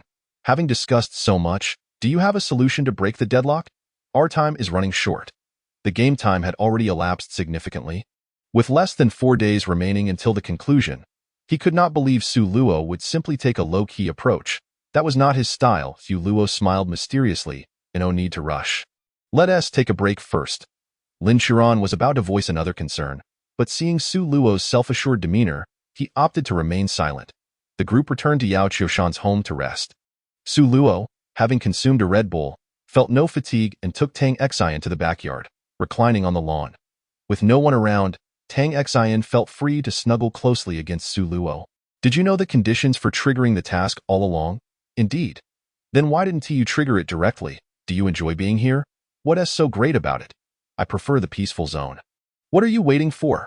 Wouldn't it be better to finish early and return home? At this point, Tang Xian's voice suddenly diminished significantly as she leaned closer, whispering into Su Luo's ear with a hint of seduction. I'm hungry. Su Luo's entire being shuddered, and not just him. The online viewers, who had been straining to eavesdrop on their conversation, also trembled in response. Brothers, what did Tang Tang say? Can anyone kindly clarify? Upstairs, don't ask. If you do, just know that I love you. Oh Tang Tang, my dear Tang Tang, how could you fall for this weirdo? It was evident that someone had been triggered. In fact, before Tang Xian met Su Luo, she had already amassed a considerable fan base. After all, her beauty and fierceness created an extreme contrast that endeared her to a certain demographic. However, upon learning of their confirmed relationship, Tang Xian's fans did not dwindle. Rather, they increased, largely due to Su Luo's influence. Initially, fans perceived Tang Xian as a seemingly delicate girl who transformed into a fierce and ruthless persona. Yet, this utterance dramatically altered their perception of her. If those 3 words were to be understood in a conventional sense, one might assume she was merely hungry. But now, with her demoness lineage, it was clear that her declaration of hunger was not a mere physical craving. It undoubtedly hinted at something more risque. Wasn't she supposed to be the demure type? Why was she being so forward? In the next moment, Su Luo's reaction left everyone speechless. It was astonishing to see the usually fierce Su Luo exhibit a flicker of panic in his eyes. Stumbling over his words, don't. I'm so tired. I heard that Red Bull is quite harmful to the kidneys. Tang Xian gently tapped Su Luo's chest, as if suddenly struck by inspiration. She abruptly stood up. Retrieving a nearly empty bottle of yesterday's drink from her ring, I finally made a move, and you rejected me so thoroughly. With that, she forcefully hurled the bottle to the ground. Su Luo was taken aback. How could such an ancient joke still have relevance? Though the joke was old, the one using it was undeniably endearing. He gently pulled Tang Xian back against his chest, closing his eyes to quietly savor the comforting softness. A knowing smile gracing his lips. Then I won't refuse. Just remember not to back down when we return. Humph, Tang Xian threatened, waving her tiny fist. She then returned to the main topic. Why aren't you hurrying to clear the level? I really want to go home. I want to return early too. If Lin Qiran hasn't figured things out by the last day, I'll personally step in to resolve it, Su Luo replied, lightly patting Tang Xian's back. Uncle Lin? You want him to trigger the task? Precisely. Since we're teaching him, let's do it thoroughly, ensuring he can consistently trigger additional tasks. This will significantly increase his chances of reaching the 60th floor. Tang Xian nodded her little head in agreement, and thereafter, they silently embraced, basking in the sunlight. 18 noon. After everyone had rested, they gathered around the dining table to replenish their energy. However, Lin Qiran seemed to have something on his mind during the meal. After finishing, he called Su Luo outside for a private conversation. Yes, there's something you need. Su Luo inquired. Lin Qiran solemnly nodded, his gaze fixed on Tan Ming's villa as he lit a cigarette. I have some thoughts I wish to discuss with you. Go ahead. Su Luo smiled knowingly, realizing that Lin Qiran had indeed discovered some anomalies. It seemed his efforts had not been in vain. I feel that the monster has little connection to the child from Yao Qiushan's family, or perhaps there is some connection, but the monster's primary objective is not to frighten Yao Qiushan and his spouse, but rather to eliminate them. After saying this, Lin Qiran turned his gaze to Su Luo, seeking some reaction. However, he miscalculated. Su Luo maintained his cheerful demeanor. Continue. Based on the recent actions of the monster, it has not displayed any aggressive tendencies. Rather, it has been scaring people. It has only shown active aggression towards Yao Qiushan and Gong Xiuxian, leading me to suspect that this couple has done something to provoke the monster, resulting in its relentless desire to kill them. Su Luo shrugged and countered. Then how do you explain Xiao Hanhai and his companion? They were taken by the monster. Lin Qiran pondered for a moment. Because of the narrative, the monster is supposed to hunt us down, which led to the deaths of Xiao Hanhai and his companion. Hearing this, Su Luo nodded in satisfaction. Indeed, it aligned closely with his own analysis. However, it still lacked the most crucial point, prompting him to offer guidance. But you mentioned that the monster's true intention is not murder. How do you explain the warehouse filled with corpses? This question struck a chord, and Lin Qiran contemplated for a long while, unable to decipher the monster's true motive. Realizing that this was Lin Qiran's limit, Su Luo ceased to withhold his thoughts. You performed well on the task. I am quite satisfied. The only flaw is that you still retain some lingering thoughts from the outside world. I told you, this is a game. There's no need to concern yourself with morality or other matters. The progression of the plot is intricately linked to the additional tasks. You must learn to leverage your identity. What do you mean? Lin Qiran inquired, perplexed, believing he had been utilizing his identity to the fullest. Su Luo shook his head. Not thoroughly enough. He then produced a stack of documents from his ring. This is the recent missing persons list from Bin City. Take a look yourself. Although surprised by where he had obtained the list, Lin Qiran felt pressed for time and did not inquire further. Diving straight into the content, the more he read, the more alarmed and anxious he became, simultaneously noticing the commonality among these individuals. They had all participated in the construction of this villa? Yes, without a doubt, the monster's target is anyone connected to this villa, and the true secret must lie within that peculiar wall. Chapter 57. The truth. Lin Qiran experienced a brief moment of shock. Previously, he had specifically reviewed the playback with Su Luo. The playback offered a god's eye view, merely allowing him to perceive Su Luo's high intelligence and strong overall perspective. However, being in the midst of it made him realize how difficult it was to maintain absolute calm and maximize one's insight in such circumstances. Taking a deep breath, he returned the documents to Su Luo. What should I do now? What do you wish to do? Su Luo did not provide a direct answer. This time was meant for Lin Qiran to practice. He merely played a protective and guiding role, allowing Lin Qiran to take the lead. Lin Qiran fell silent once more. I want to go to the warehouse first. Then let us go. I'll gather some people. Su Luo was nonchalant. He had already grasped the monster's capabilities. Aside from posing a slight threat to the two newcomers, it presented no danger to the seasoned trio. After gathering several individuals, the group headed towards the terrifying warehouse. Tang Xian and the two newcomers opted to remain outside, unwilling to witness that horrifying sight again, while Su Luo accompanied Lin Qiran into the warehouse. Lin Qiran searched the warehouse for a long time, but the prompt for triggering a side quest never sounded. He didn't even find anything useful. Turning around, he looked at Su Luo with a plea for help. Is there no way? Think again. Perhaps consider a more brute force approach. Brute force? This place is filled with corpses. How do you suggest we go about that? Upon hearing this, Su Luo retrieved a can of gasoline from his ring. In this scenario, anything useful is unlikely to be wooden. Otherwise, it would have rotted away long ago. There's a high probability that the item triggering the task is metallic or stone, while a thorough search could yield results. A faster method would be to set this place ablaze. Then we could spot what we need at a glance. Just as Lin Qiran was about to protest that arson was a serious crime, he recalled Su Luo's earlier remark that this was a game world. He stepped forward, accepting the gasoline can.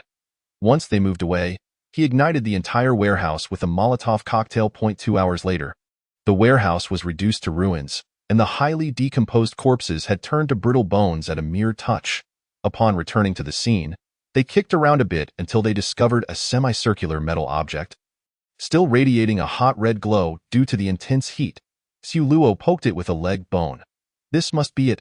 Lin Qiran nodded, cooling it down with the water stored in his ring before holding it in his hand. The moment his palm made contact with the metallic object, all the player's system panels vibrated simultaneously. triggered the main storyline task of the instance. The visitor from beyond. Investigate the purpose of the invisible monster. Due to the triggering of the main storyline task, the original main storyline task was automatically cleared. The cleared main storyline task was deemed a success, and rewards would be distributed uniformly after the game concluded. Triggered the hidden task of the instance. The path home. Find the way home for the invisible monster. Triggered the hidden choice task of the instance. The conclusion. Choice 1. Unravel all mysteries and return the invisible monster to its homeland. Reward. Unknown faction favorability 30. Choice 2. Eliminate all invisible monsters while completely destroying the invisible monster's path home. Reward. Unknown force favorability -100. Lin Qiran meticulously scrutinized the information displayed on the panel before turning to Su Luo. Did you already know that this intangible creature is an extraterrestrial being? Not exactly, but I sensed something was amiss. In the 4 previous instances, the monsters and malevolent spirits I encountered all bore human characteristics.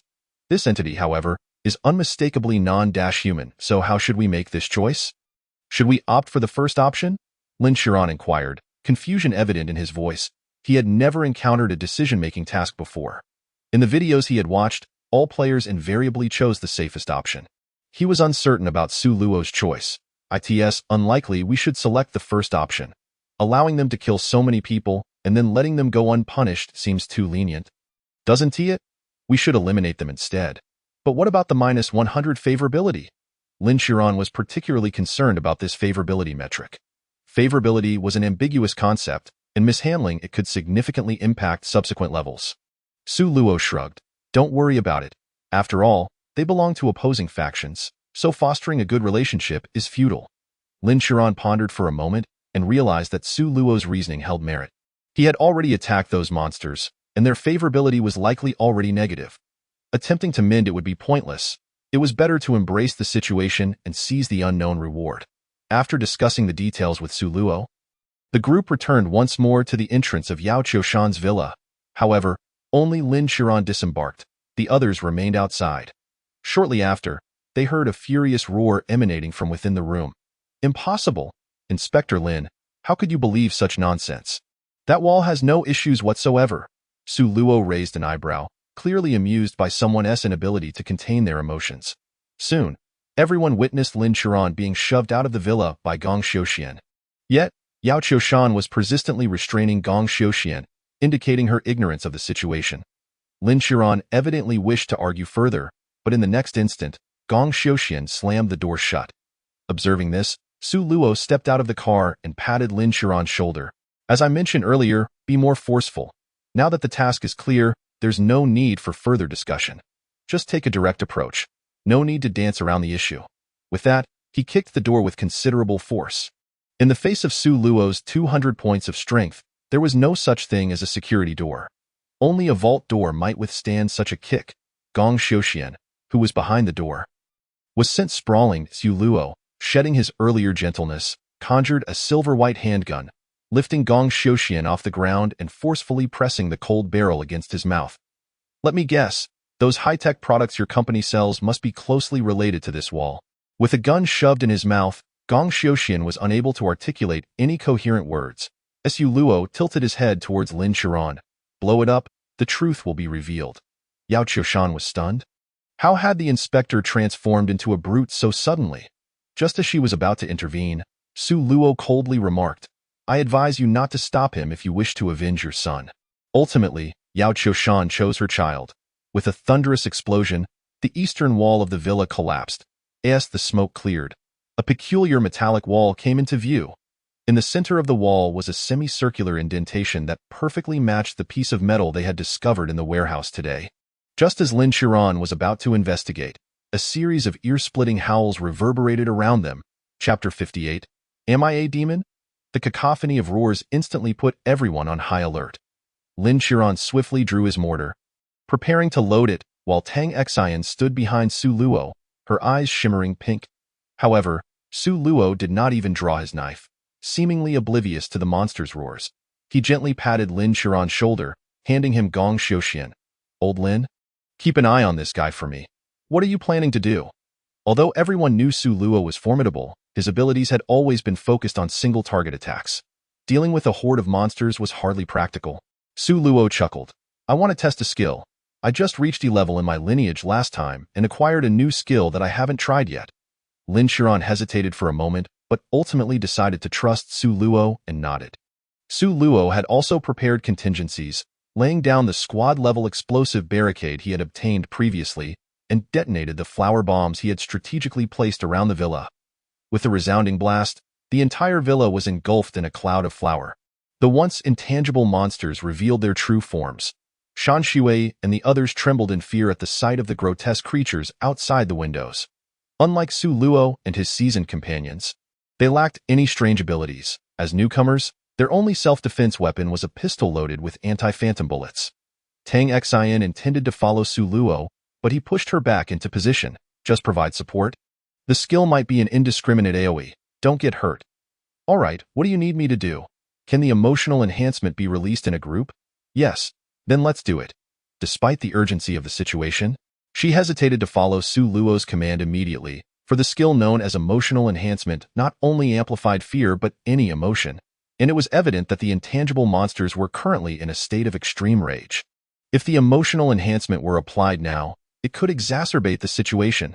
She asked urgently, "Are you sure? Using it might push the intangible monsters into a frenzied state, and then, it's fine.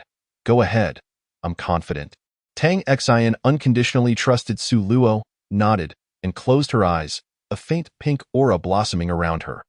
All the affected intangible monsters instantly fell into a state of fury, their speed increasing, their gaping maws wide open as if they intended to swallow everyone whole. At that moment, Su Luo also activated his skill for the first time.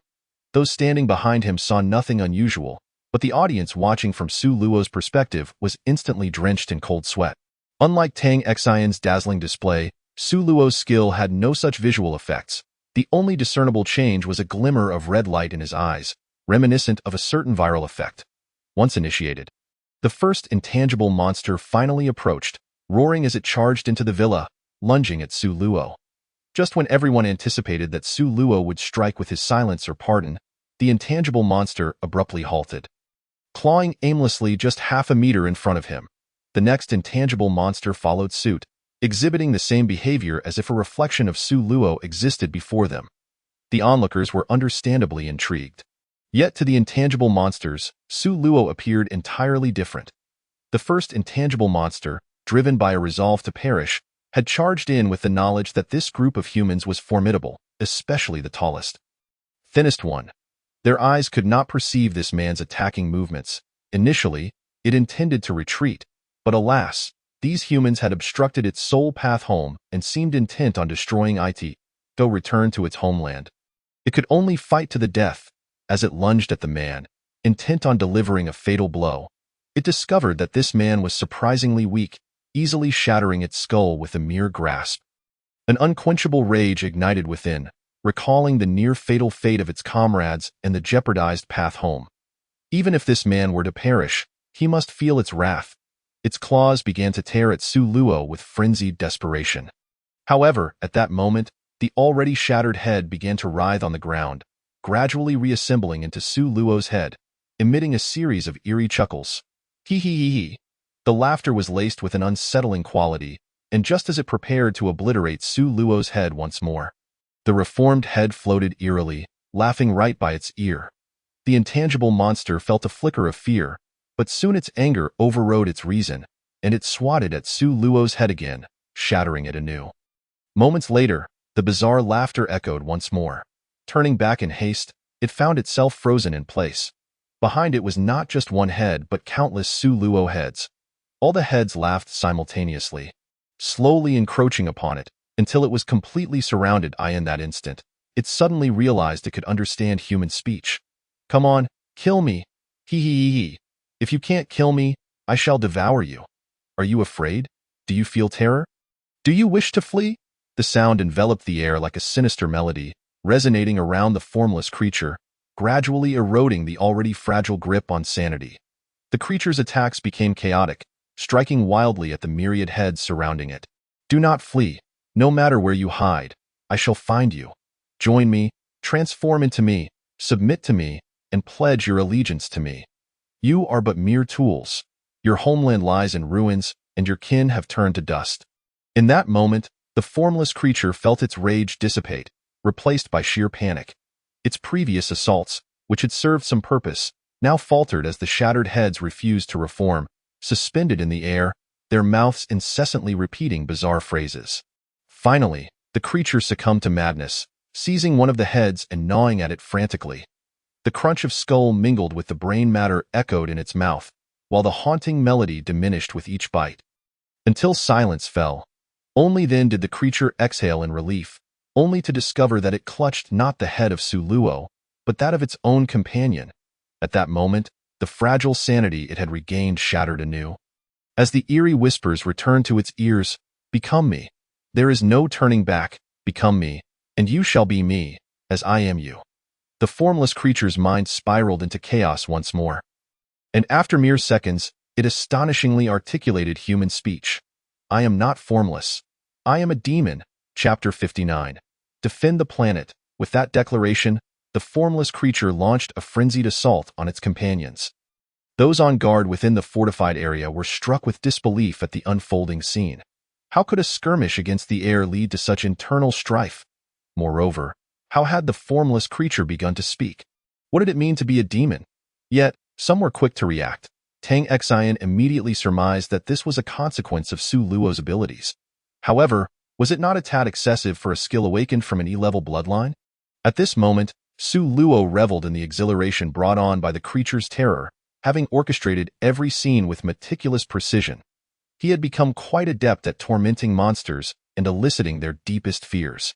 Half of the formless creatures were engulfed in boundless panic, their bodies exuding purple mist that seemed on the verge of coalescing into droplets.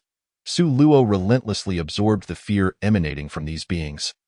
And the experience bar indicating bloodline evolution surged at a visibly rapid pace.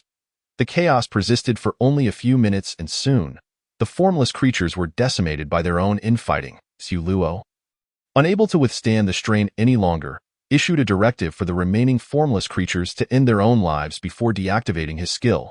Those who received the command immediately ceased their actions. Kneeling before Su Luo and fervently proclaiming with voices utterly alien to humanity, "We offer our utmost respect to our king. Eternal life to the demon." With that, they struck their own heads with a punch. Ending their existence, Su Luo shuddered as he heard those final words. What a dramatically theatrical declaration. He would have to find a secluded spot to employ such skills discreetly in the future. Meanwhile, the audience that had been watching Su Luo closely nearly suffocated from the tension. Although they could not perceive the horrific visuals, the crimson glow stirred within them the most dreaded of fears. Each individual felt the grip of terror in Su Luo's gaze. Even the most steadfast soldiers were not exempt from its grasp. Faced with the true embodiment of their fears, everyone felt as if their throats were being constricted. It took Qianli a considerable time to regain composure, though traces of anxiety lingered in his eyes. For the first time in many years, someone had influenced the real world through a screen. Or rather, Su Luo was the sole individual to have fully harnessed the power of the demonic bloodline. A genius. An absolute genius. The skill's consumption was substantial, and as Su Luo deactivated it, he initially felt no repercussions. However, upon turning back, a wave of weakness washed over him.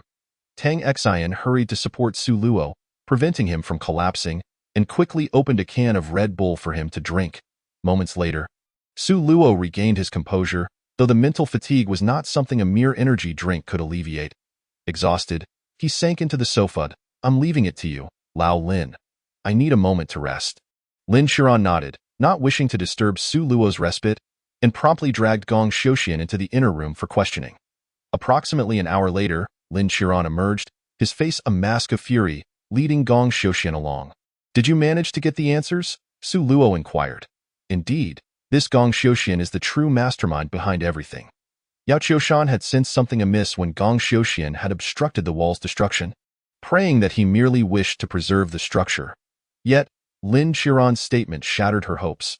The thought that her son might have been slain by his biological father unleashed a torrent of tears as she covered her face and wept openly.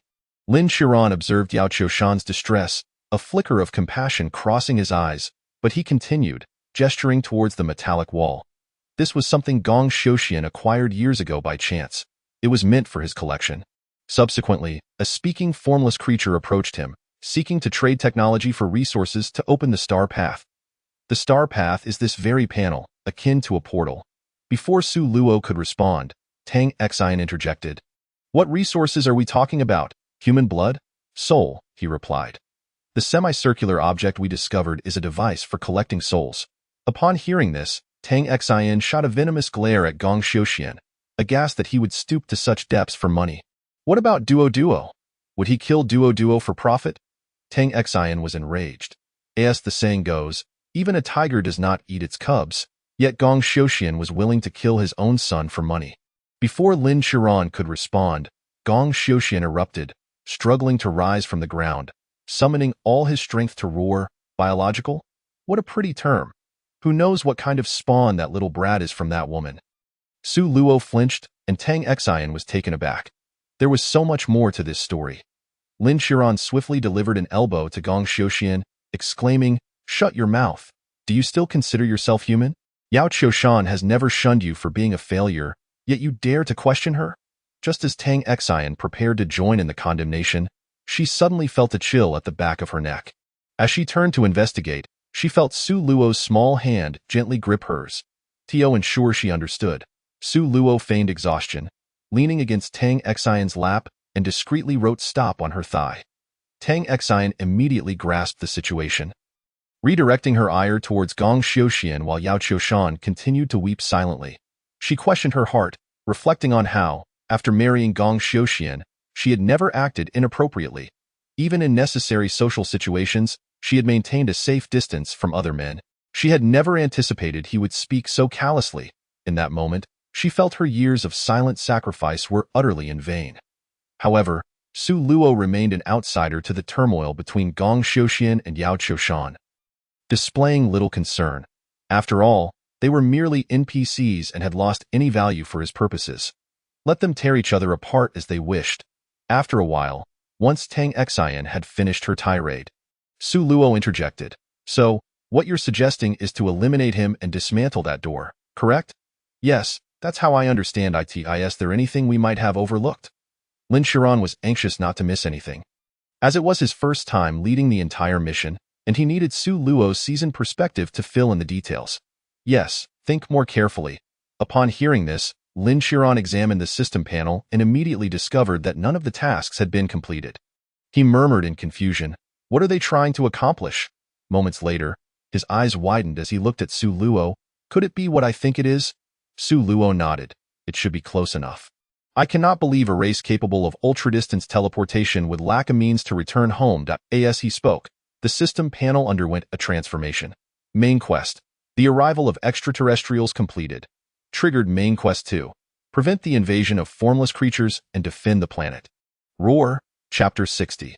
The laws of world continuation. As the information flickered, a cacophony of furious roars erupted behind Su Luo.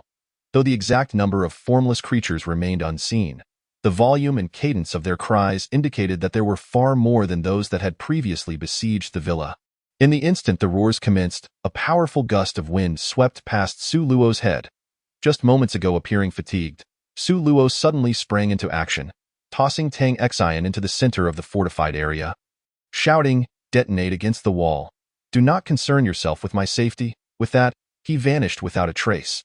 Lin Qiran, without a moment's hesitation, drew a mortar and began bombarding the steel wall. Tang Xian, lacking offensive skills, could only brandish a rifle and commence chaotic firing within the room. The villa soon reverberated with the sounds of cannon fire and gunshots.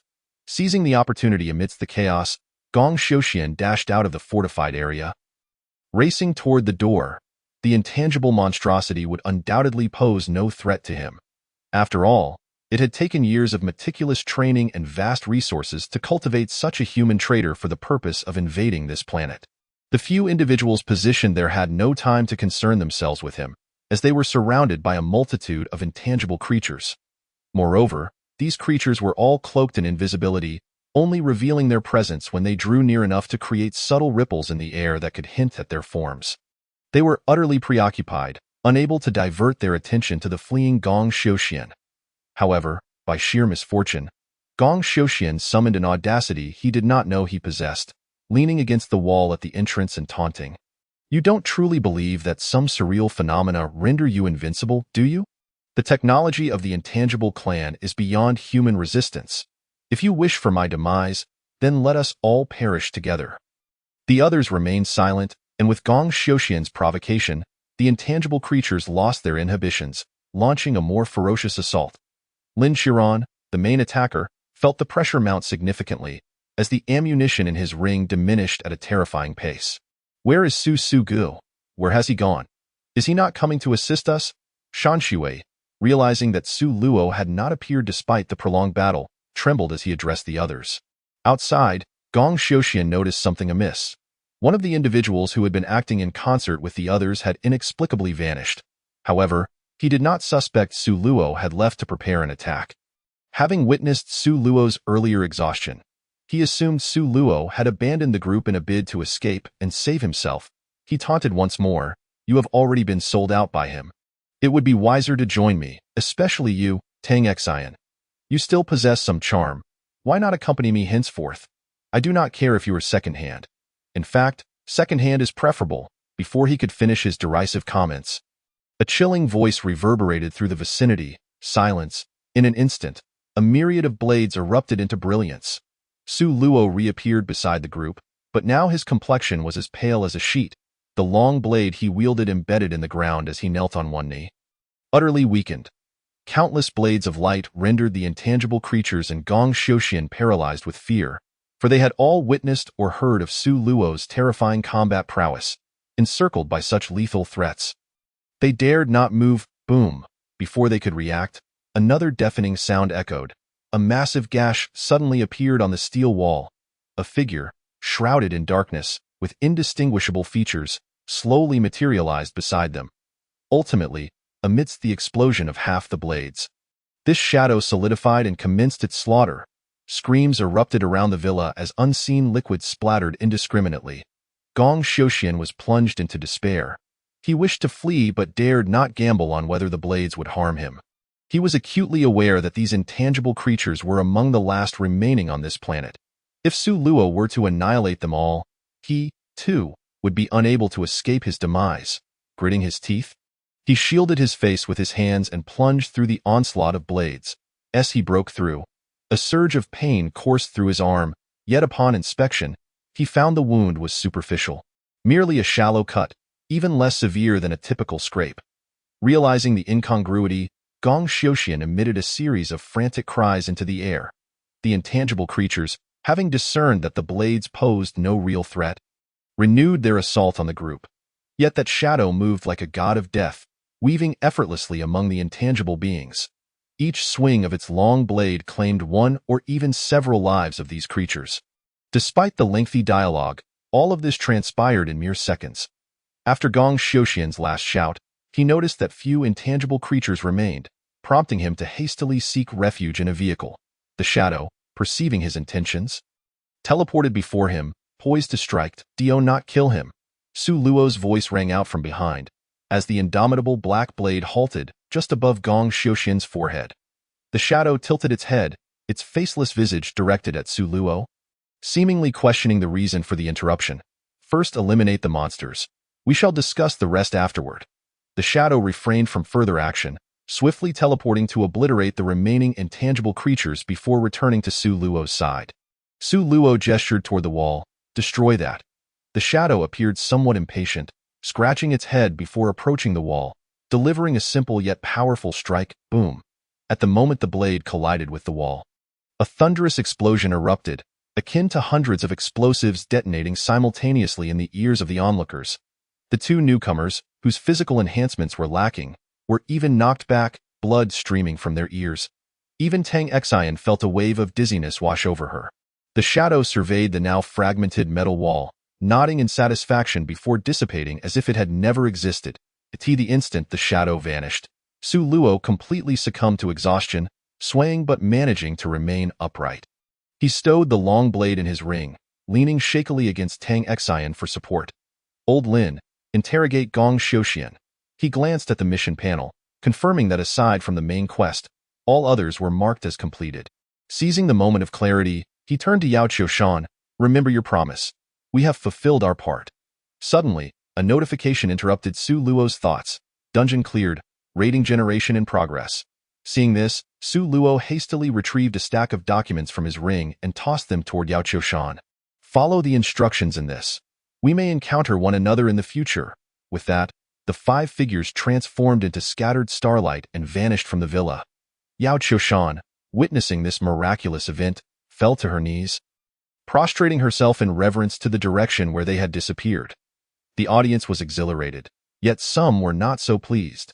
Qianli pondered for a moment before opening his messaging APIs. He attempting to validate that theory? Yu Heng responded, "It's possible." Tianji inquired, "What theory are you alluding to?" Qianli explained, "The theory of world continuity. We once hypothesized that the worlds each person or team experiences do not truly end when the game concludes. They likely continue to exist, as I have seen cities from other dungeons appear on the map during a few dungeons of Sharpblade. If this theory holds true, Su Luo may gain considerable support in the future." Chapter 61. Compulsory suffering. Upon returning to the peace zone, the group immediately began to assess their gains from this endeavor, ultimately accruing a staggering score of 143,000. They were immediately engulfed in elation. For typically, a group of average individuals would achieve merely 10 or 20,000 points in the first 10 levels. With Su Luo at the helm, they had multiplied their score tenfold. The future appeared bright. Just as they were about to express their gratitude to Su Luo, they noticed him suddenly close his eyes and topple backward. Tang Xian rushed forward to catch him, shouting at the orb, "Repair! Quickly restore his health. Deduct the points from me." A golden light flashed over Su Luo, yet he showed no signs of recovery, remaining unconscious. Lin Qiran furrowed his brow, preparing to examine him, but just as he approached, the shadow that only materialized when Su Luo unleashed his silence appeared, brandishing its long blade before the group like a loyal guardian, forbidding anyone from coming closer. Having witnessed the shadow's lethal capabilities, they dared not act recklessly, retreating a couple of steps with raised hands to signal their non-threatening intentions. Fortunately, the shadow did not launch an attack, instead pointing its empty finger at Tang Xian and then at Su Luo's room. Tang Xian quickly understood, hoisting Su Luo and proceeding toward the room. The shadow followed suit, moving backward toward the room, yet its long blade remained steadfastly aimed at Lin Qiran and the others. It was only after the door closed that the shadow gradually faded away. Tang Xian was on the verge of panic. Despite the points being deducted, Su Luo still had not awakened. And why had the shadow appeared so suddenly? She hurriedly searched the shop for items to assess his condition. Once again, they found themselves in that pitch-black space, on the familiar sofas, alongside the peculiar man. However, this time, 2 additional figures identical to Su Luo stood there. One of the doppelgangers bore an icy demeanor, resembling a relentless killing machine, while the other exuded arrogance, reclining with crossed legs, arms draped over the back of the sofa, gazing down at the true Su Luo. Su Kuanglu scrutinized Su Luo with a predatory gaze, scoffing, "You're truly pathetic. Just let me out to play for 5 minutes." Su Longlu shot him a glare, shifting slightly to make room for Su Luo. The man maintained his playful demeanor, tossing a bottle of soda towards Su Luo. "Here, have a drink." Su Luo nodded, accepting the soda and taking a seat. "I had anticipated it would be a while before we reunited. Yet you've progressed so swiftly." "What do you mean?" Su Luo inquired, confusion etched across his face. The man before him was an enigma. Just as he was about to pose another question, Su Kuanglu sneered dismissively. "Progress? With this pathetic skill set? Moreover, who the hell are you? Why am I without a drink? Do you look down on me?" With that, Su Kuanglu stood up, stepping on the coffee table, resembling the street thugs of years past. The man, however, did not seem angered.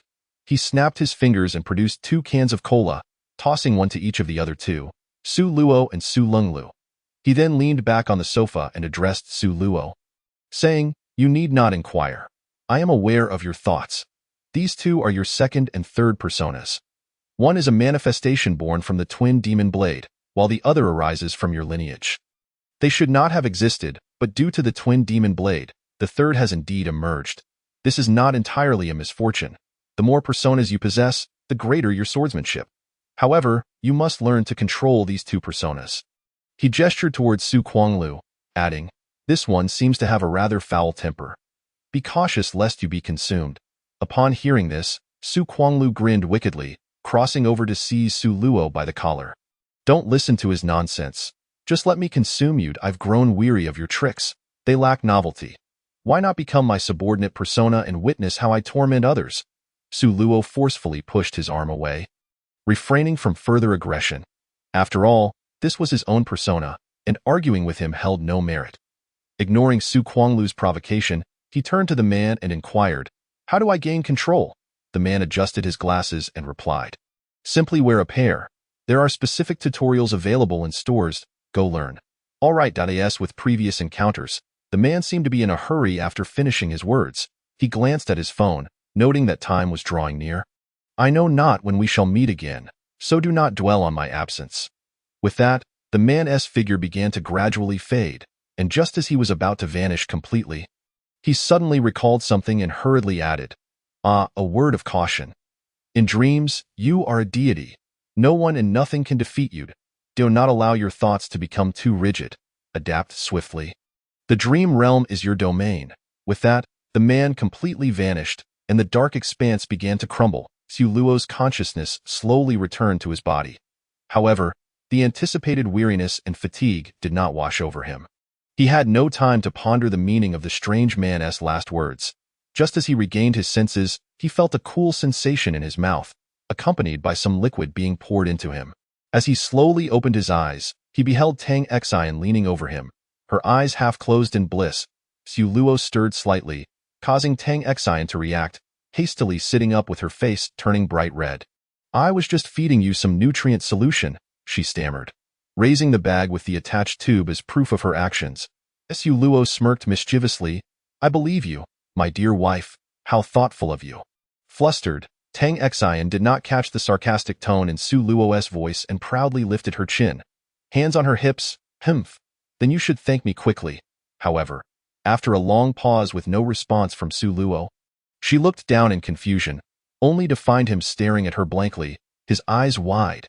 It was not the nutrient solution that was the issue. It was Tang Xian herself, upon returning to the peace zone. Tang Xian had completely let loose, and being alone at home, her attire was quite casual. Aside from a white lace thong, she wore nothing else on her upper body. She only had on one of Su Luo's shirts, which was crucially unbuttoned. The moment she placed her hands on her hips, Su Luo saw everything. This was the root of his earlier issues. Otherwise, he would have been gushing blood by now. Although Tang Xian longed for some intimacy, the atmosphere had not yet escalated to that point, and she suddenly felt a wave of embarrassment. Hastily, she pulled at her clothing, covering Su Luo's eyes with one hand. "No peeking." Then came a flurry of rustling sounds. And when Tang Xian finally removed her hand, the buttons of the shirt had been fastened. Yet, her face remained flushed. "Forget everything, do not think." She then hastily shoved the nutrient solution into Su Luo's mouth. "Drink quickly, be quiet." But Su Luo, having regained his composure, would not let Tang Xian dismiss him so easily. He seized her waist and abruptly flipped her beneath him. "I want to." "No way. No intimacy. I will enforce intimacy." Chapter 62. The pink ball. 2 hours later, both lay on the bed, drenched in sweat. Tang Xian's face still bore a blush, though it was no longer one of shyness. They both understood how it had come about. If you don't, show this segment to your parents. After their encounter, Tang Xian nestled into Su Luo's embrace, lightly poking his chest. "You woke up and immediately engaged in mischief. It seems your physical condition is quite impressive. Otherwise, how could I guide you through the challenges?" Upon hearing this, Tang Xian glanced at the ring on her left hand, her face alight with happiness as she nuzzled against Su Luo. "I adore you." Su Luo smiled gently. "By the way, how long have I been asleep?" 7 days, a full week. A hint of concern flickered in Tang Xian's eyes as she rolled onto her side, resting on Su Luo. She gently caressed his face with her cool little hand. "Please don't push yourself so hard in the future, all right? It's too dangerous." "Okay, this time was an accident. It won't happen again," Su Luo readily agreed. Indeed, this was a misjudgment on his part. He had not anticipated the considerable consumption of that bloodline ability. If he had solely relied on tranquility, it would have been manageable.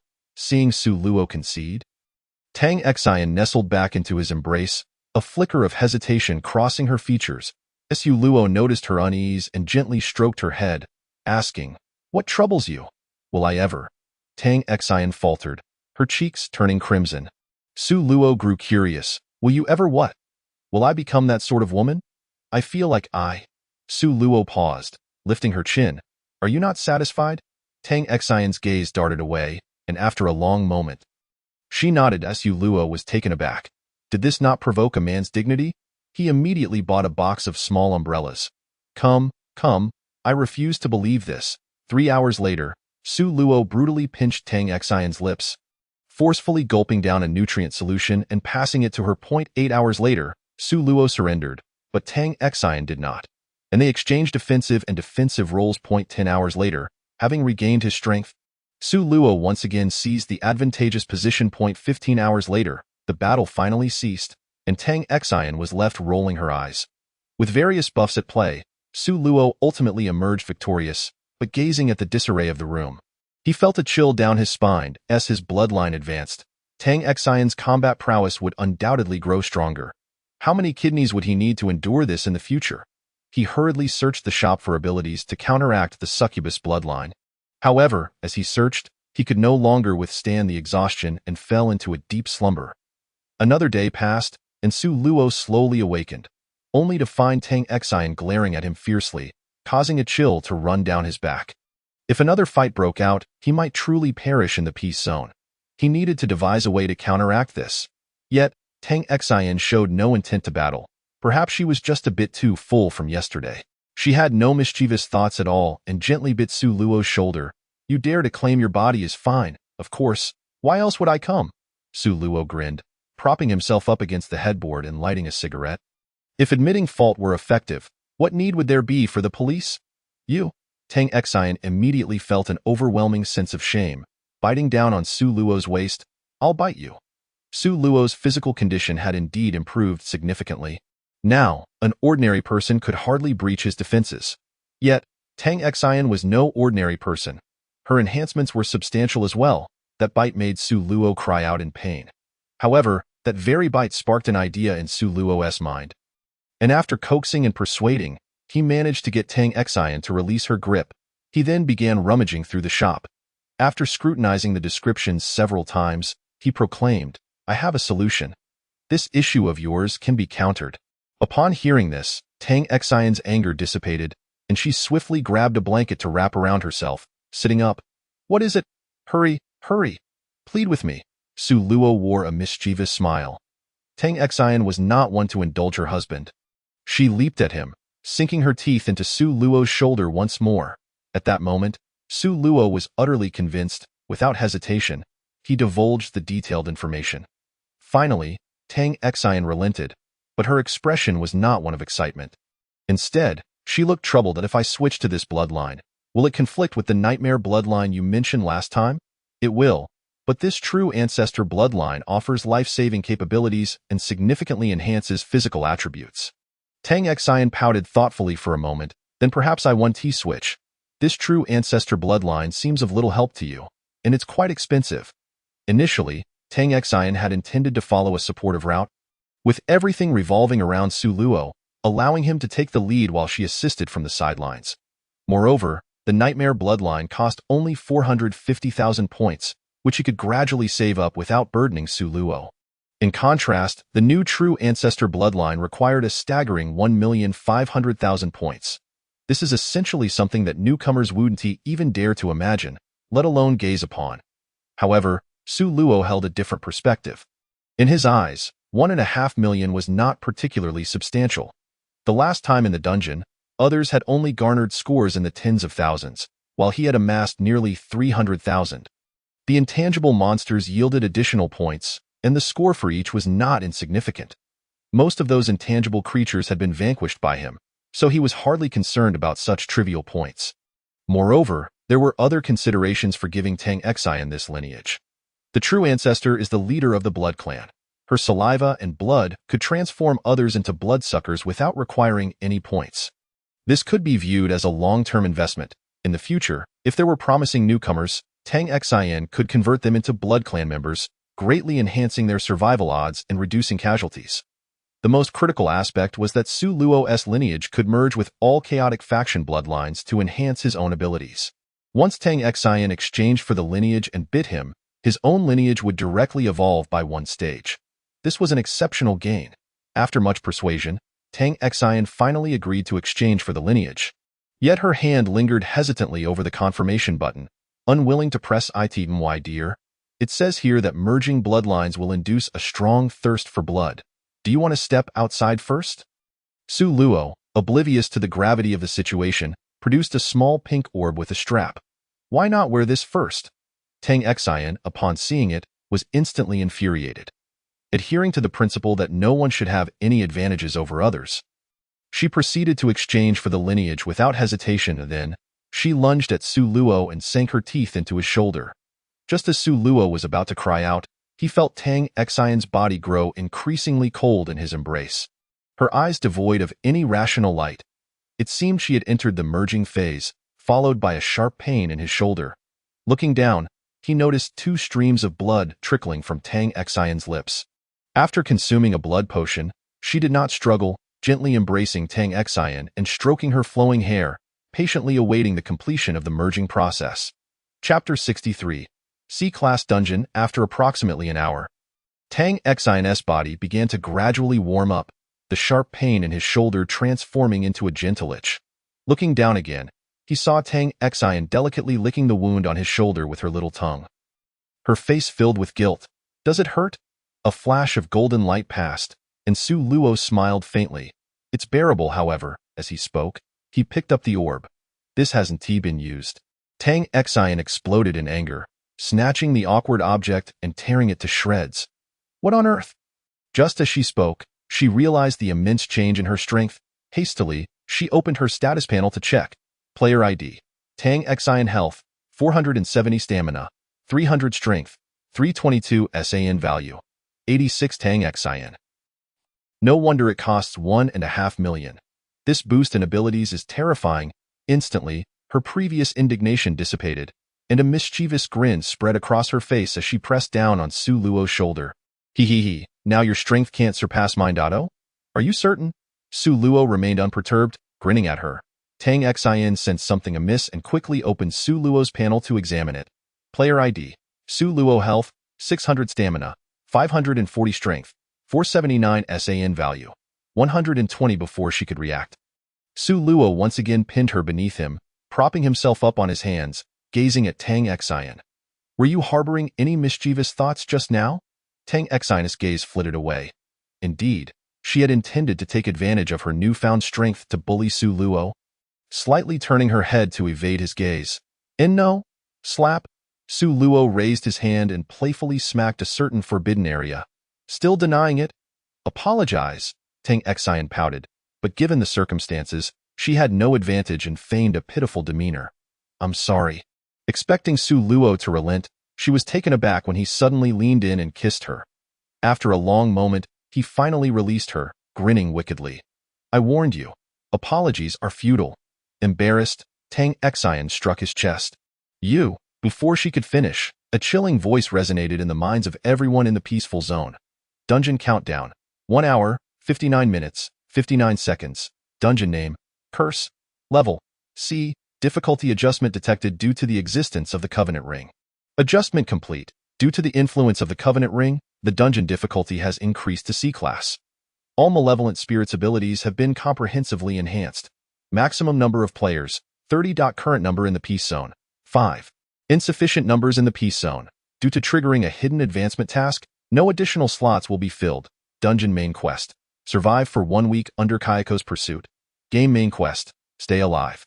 Triggering hidden advancement task. Upon completion, all players in the Peace Zone will have their dungeon progress unified to 910, along with average score compensation for all players. Player Su Luo. Completed Dungeon 5. Average score 104495. Receive compensation of 420000. Player Tang Xian. Completed Dungeon 6. Average score. The sudden announcement left everyone on edge. The two hastily donned their attire and rushed into the square, while the other 3 emerged in a frenzy. Gazing at Su Luo in terror, a C-Class dungeon only appeared after the 30th layer. With their current strength, It could only be described as a suicide mission.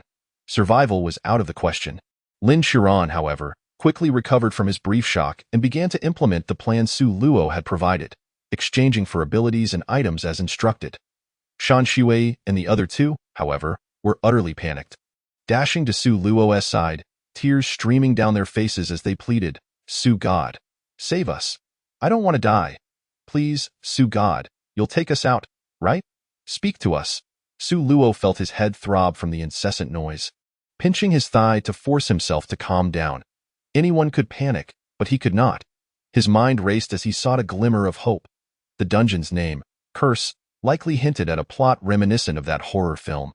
In his previous life, he had watched that terrifying movie and had to admit that the characters had a remarkable knack for invoking deep-seated human fears. Su Luo had spent years dreaming of invincibility. Yet, even while watching that film, he had broken into a cold sweat. As it stood, the only advantage he possessed in this dungeon was his understanding of the plot. Confronting Kayako head-on was unrealistic. Moreover, Kayako existed in a spectral form, possessing myriad abilities, making it nearly impossible to eliminate her entirely. Suddenly, he recalled the talismans given to him by the White Wuchang. Just as he was about to check, he discovered that the talismans could not be retrieved. Simultaneously, the system's voice echoed in his mind. Advanced task items locked. Spirit restraining talismans, divine whip, spirit fixing talismans, human register. The extensive list of locked items plunged Su Luo into despair. This advanced task was clearly designed to thwart them. It was evident that this game aimed to obliterate his group. Observing Su Luo's anxious demeanor, Tang Xian shouted at Shan Shui and the others, preventing them from disturbing him. She then stepped forward, firmly grasping Su Luo's face, compelling him to meet her gaze. "Take a deep breath. Calm down. You can do this. It's just a C-class dungeon. You can help us survive." After saying this, she leaned in and planted a firm kiss on Su Luo. "I believe in you." This kiss helped Su Luo regain his composure, gently patting Tang Xian on the shoulder as he furrowed his brow in contemplation. Moments later, a smile broke across his face. With a flash of light, two A4 sheets materialized in his hands, which he handed to Shan Shui and the others. "You two, exchange based on what S on this paper. Tang Xian, administer your bloodline to them. Old Lin, don't exchange. Just come here." Lin Qiran hurried over at the sound. "What is the plan? What have you exchanged for so far?" Lin Qiran recounted the items he had just acquired. Su Luo pondered for a moment. "As for physical enhancements, this is where we stop. Against a C-class dungeon, our current enhancements are meaningless. Convert all remaining points into heavy firepower. Heavy firepower? Treat it like localized warfare. Aim for maximum firepower. I need you to unleash a bombardment for several minutes at critical moments. Understood." As soon as he finished speaking, a rocket launcher appeared in the square. Moments later, with a flash of light, it was stored away by Lin Qiran in his new spatial equipment. After the group finished exchanging items, Su Luo bound them together and injected Tang Xian's blood into their bodies. "Tang Xian, how many points do you have left?" Player Tang Xian has gifted you 84,570 points. Su Luo wasted no time, swiftly exchanging for items, finally hovering his finger over an option, hesitating for a moment. Glancing at the struggling individuals around him, he gritted his teeth and confirmed the exchange. Chapter 64. The road to the underworld. Simultaneously, a line of blood-red characters suddenly appeared above all the live streaming rooms. Players Su Luo, Tang Xian, Lin Qiran, Shan Shui, and Bao Jiao have triggered a hidden advancement task. The Ascension Live Room has been activated, and all gift exchange ratios will change to 1:5 for this dungeon. At this moment outside, it was nighttime, and Qianli, who was preparing to rest, nearly overturned his table upon seeing this announcement. An advanced task? A tenfold risk of death. Over the decades, many had triggered advanced tasks. No individual has ever emerged alive from the advanced tasks. Hastily, calls were made to rouse everyone at the Beidou Bureau from their slumber, while notifying others to gather at the assembly hall for an urgent meeting. Within the Peace District, Su Luo clutched his right eye, trembling as if enduring excruciating pain, with blood slowly trickling through his fingers, his appearance utterly tragic. Soon, the few individuals on the ground regained their composure. Yet time was running short, and Su Luo remained engulfed in agony. Finally, with just 10 minutes left, Su Luo took a deep breath, and the intense pain in his eye began to fade rapidly. The crowd finally beheld his eye, which he had been shielding. Although the appearance of Su Luo's new eye had not changed, the moment one locked eyes with him, an invisible pressure was palpable. It felt as though a sharp blade was poised at one's throat, sending chills down the spine. "You've changed to a psychic ability?" Lin Qiran asked, perplexed. After all, there were no overt changes, and coupled with that intangible pressure, he began to doubt whether Su Luo had mistakenly switched abilities in his panic.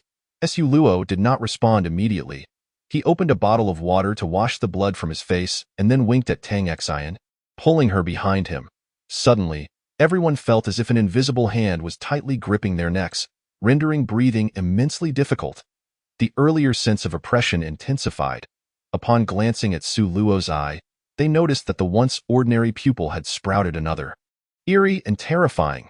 As he blinked again, the double pupil vanished, and he smiled at the group, whose clothes were drenched in cold sweat. The Annihilation Killing Eye imposes a certain suppression on all living beings and spirits. And it also possesses spirit detection capabilities. Lin Qiran immediately grasped the crux of the matter and hurriedly inquired, "Do you know that this instance faces spirits?" Su Luo nodded. "Has Qinli released a video?" "No, I just know." Lin Qiran refrained from further questioning. There were too many mysteries surrounding Su Luo that could not be unraveled in a short time. He could only silently nod and begin strategizing. The countdown for the instance commenced. 5, 4, 3, 2, 1. The individuals on the square instantly vanished, and when they regained their senses, they found themselves in a vast plaza. The surrounding architecture bore little resemblance to the world they once knew. Not resembling the seemingly idyllic country Su Luo had envisioned. "Su Luo, where to now?" Tang inquired. "Let us go get a vehicle and head to the temple," he began. But before he could finish, Su Luo felt a chill run down his back. He swiftly activated the Annihilation Killing Eye and glared ahead. There, atop a distant building in the plaza, a white figure emerged. Though far away, Su Luo could sense that it was watching him. The others, noticing Su Luo's unusual demeanor, turned to gaze at the building's rooftop, but after staring for a while, they saw nothing. "What do you see?" Tang Xian asked anxiously. "Kaya." He fixated on the figure, not daring to blink, and shouted at Lin Qiran, "Old Lin, can we hit that rooftop?" Lin Qiran scanned with his mechanical eye. "Yes, fire from the corner on the right." With a resounding boom, a rocket propelled with a white trail shot forth. The tremendous explosion and heat wave sent surrounding pedestrians into a frenzy, scattering in all directions. Yet Su Luo remained motionless, waiting until the smoke cleared to confirm the white figure's disappearance before deactivating the Annihilation Killing Eye. He led the group, blending into the crowd as they exited the plaza. Once away from the throng, they stealthily procured a van and sped towards the nearest temple. Along the way, Lin Qiran asked, "Did we hit it?" "I don't know. She vanished after the explosion." "Are you sure thermal weapons can harm entities in a C-grade instance?" Lin Qiran questioned, his confidence wavering. After all, thermal weapons were designed for human combat. He remained skeptical about their efficacy against these ethereal beings. "I don't know. But I am certain that thing has a physical form. If she materializes, we will rely on your firepower for suppression." "Physical form? How much do you actually know?" Su Luo decided to reveal everything, detailing Kaya's abilities, origins, and the experiences he had undergone. After hearing this, Tang Xian remarked, "Then why don't we eliminate everyone who has harmed Kaya? Wouldn't he that resolve her grievances? That is futile. Did you not notice the task information?" The group promptly scrutinized the details, yet none discovered anything amiss. "What's wrong with the task information?" Tang Xian inquired. Perplex.it states we must survive for a week under Kaya's pursuit, not in a specific city or country. This implies that Kaya can pursue us across borders. Furthermore, there is an unmentioned point. If she can chase us globally, why can't those who harmed her do the same? To put it lightly, there are 1 billion people in the world, but only a handful have harmed Kaya. How can we find them? Upon hearing Su Luo's words, the group's spirits dampened, and they sighed, falling into silence. Time passed, and Lin Qiran, with a serious expression, addressed Su Luo. "Su Luo, I recall you mentioning that Kaya possesses the ability to alter reality. Correct?" "Yes." "Could she make the road infinitely long?" Su Luo's eyes widened in alarm. "She has made her move?" Lin Qiran nodded, pointing ahead at a road sign. "I've seen this sign 6 times now." The group turned to look, observing that the blue and white sign indicated 3 directions: to the left, Huayan Temple; to the right, XX City; and in the middle, Yellow Springs Road, before Shanshui could call for a stop. Su Luo interrupted. "Keep driving. Shanshui, do you have the holy light bombs ready?" "Here, here." The two hastily retrieved a bundle of bombs from their backpacks. "Old Lin, when we pass the sign again, slow down slightly but don't stop. We need to toss the bombs out." "Got it." Tang Xian, when we throw the bombs, activate your skill at maximum range, but ensure you have enough energy for a second use. Don't overexert yourself. "Understood." Tang Xian nodded vigorously. Shortly thereafter, the sign reappeared in their line of sight, and Su Luo began the countdown. 3, 2, 1. Chapter 65. A Bold Heist. In the Supreme Assembly Hall, the esteemed figures observed the video with solemn expressions. While Qinli argued passionately with a man carrying 4 swords on his shoulder, General Wang, "For years, no one has ever emerged alive from the advanced tasks. You are merely wasting time meaninglessly. He is not like the others. He can survive." The 7 individuals behind Qinli yearned to intervene but refrained due to their status. Although unspoken, they all recognized that Su Luo's chances of surviving this time were less than 1%. Qinli was aware of this as well, but he was simply venting his inner frustrations through his rhetoric.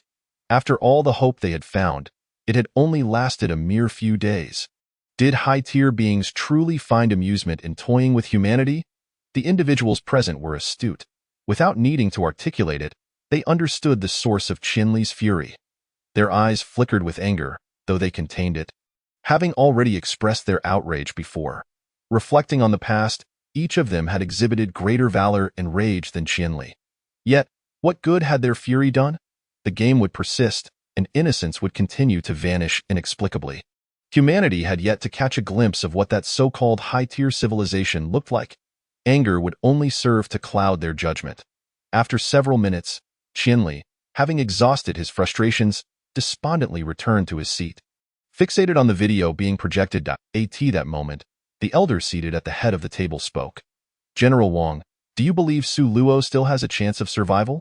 Qinli bit his lip, yearning to assert that Su Luo could triumph, yet years of accumulated experience and the formality of the setting stifled his voice. Clenching his jaw, he managed to utter through gritted teeth, "Chairman, I do not believe so." The elder nodded, casting a meaningful glance at Qinli before shifting his focus back to the video. After a lengthy silence, he spoke slowly. "I sense he does. Humanity has never been a race that merely lives in the present. For millions of years, we have tread the path of conquest. Though we have faced defeat, we have never surrendered. We have failed 9 times, but compared to our ancestors, what does that signify?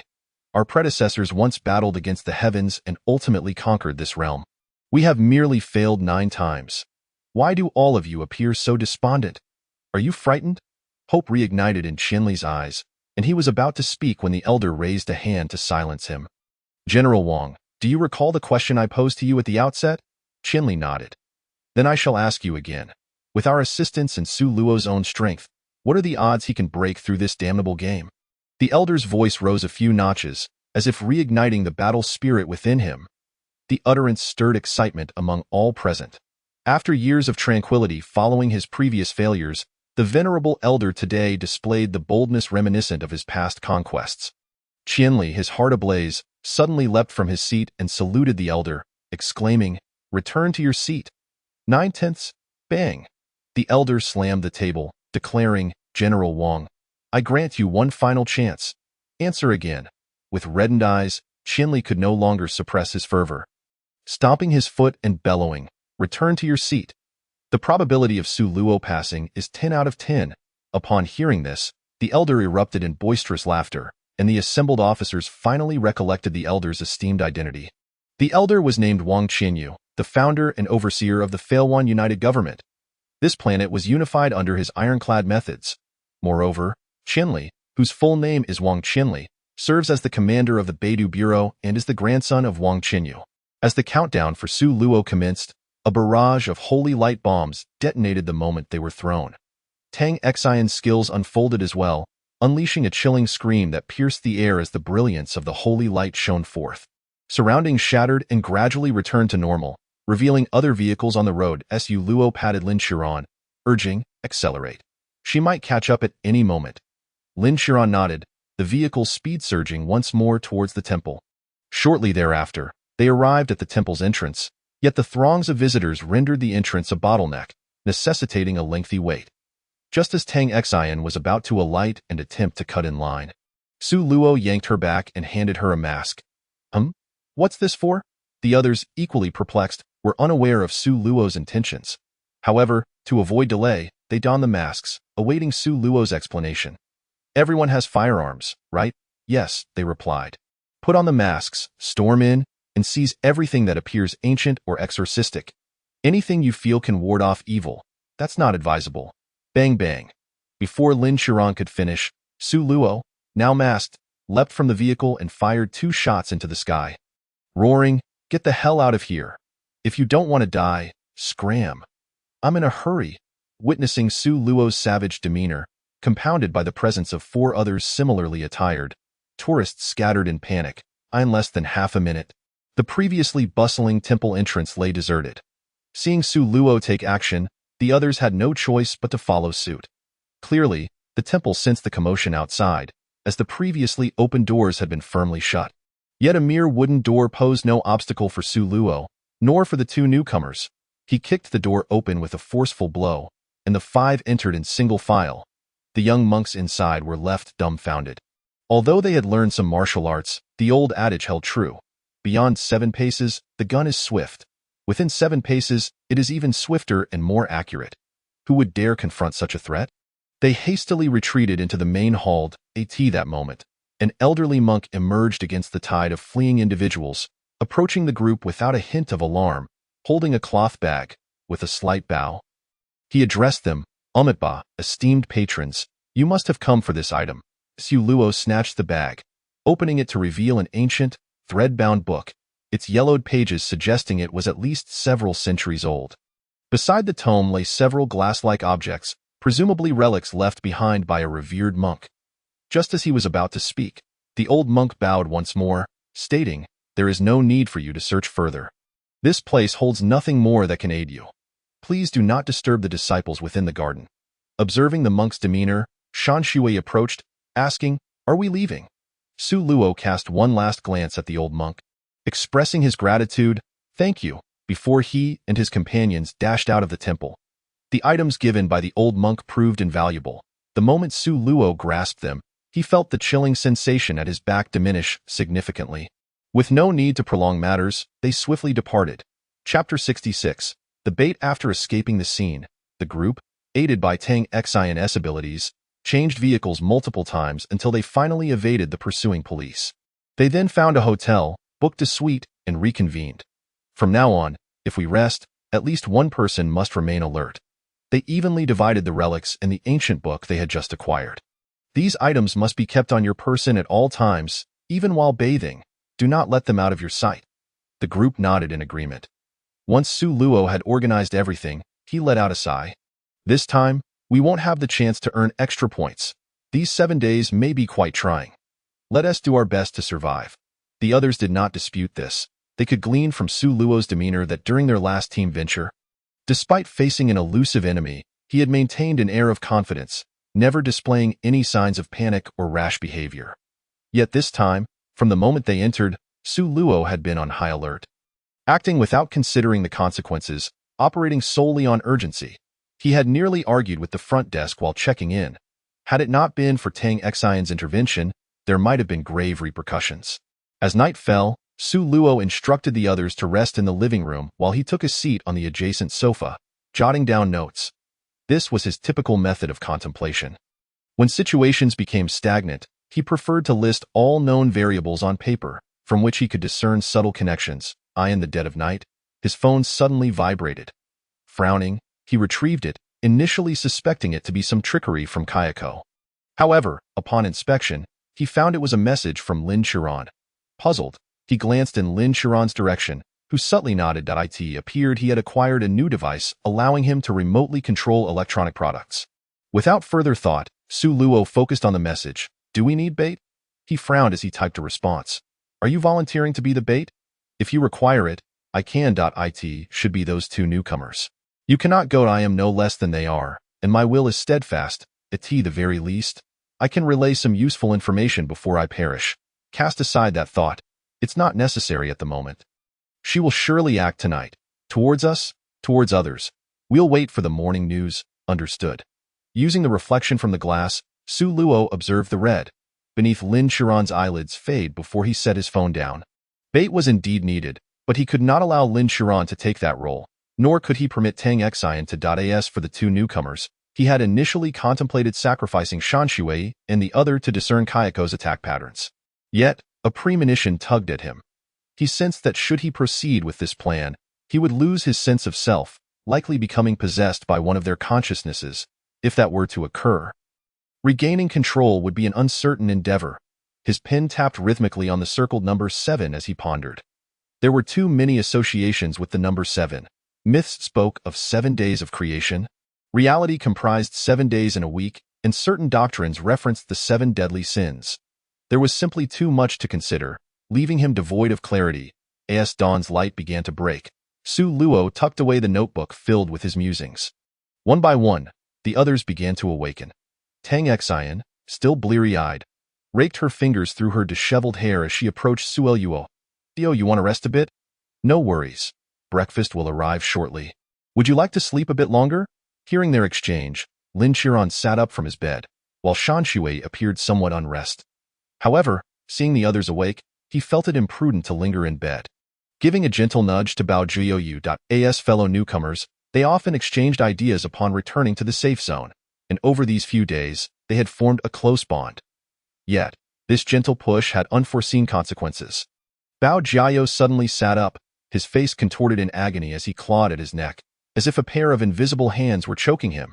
Su Luo immediately sprang into action, stepping forward to shove Shan Shui aside, his blade materializing in front of Bao Jiao, poised to strike. Yet, the anticipated scream or resistance did not materialize.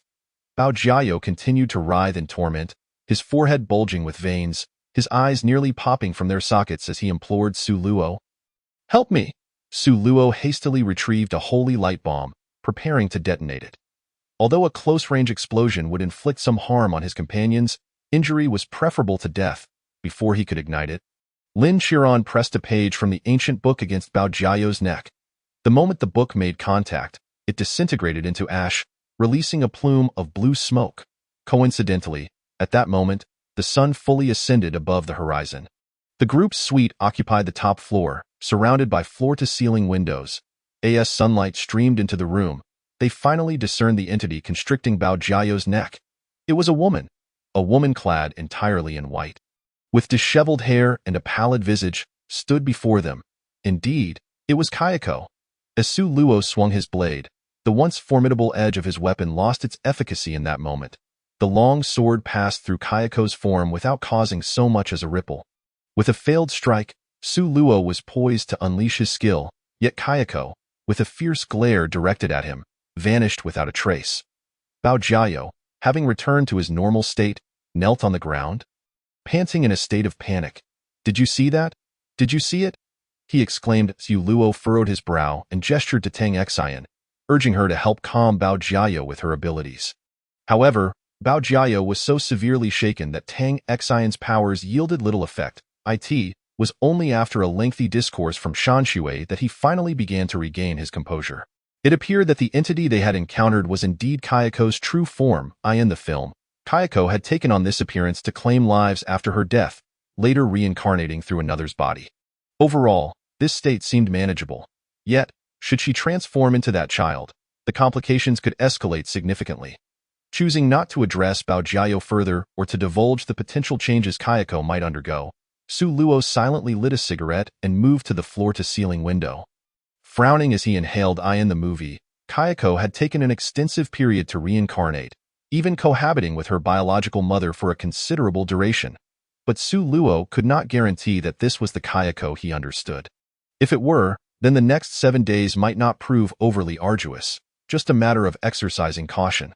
Conversely, should she succeed in reincarnating, fleeing would become exceedingly difficult. Lost in thought, Su Luo sighed softly, muttering to himself, in the end, "Is it still a gamble?" Chapter 67. We shall assist you in seizing this fleeting chance. Though the words were whispered, they did not escape Tang Xian's keen ears. The bloodline of the ancestor, if one were to speak candidly, belonged to the vampiric lineage, creatures reliant on sonic waves for positioning. How could their hearing be poor? Yet, Tang Xian refrained from making this known. Since Su Luo had chosen not to disclose it, he must have his reasons. All she needed to do was remember it quietly and lend him a hand at crucial moments. Once Bao Jiao's emotions stabilized, Su Luo approached him again. "Let us move." "Where to?" Lin Qiran inquired solemnly. Though the group had distanced themselves from the square, they were still ambushed that night. It was clear that they could not simply outrun Kayako, who likely possessed the ability to pinpoint their location with precision. Running would be futile, Su Luo exhaled. "I don't know. Moving is certainly better than waiting to meet our demise." Bao Jiao seemed ready to argue, but he opened his mouth and ultimately said nothing. After all, the only option left for them was to flee. After gathering their belongings, they exited the hotel and wandered aimlessly through the city. "Why not take a flight?" Shan Shui suggested in the CAR. Su Luo shook his head. "Too perilous.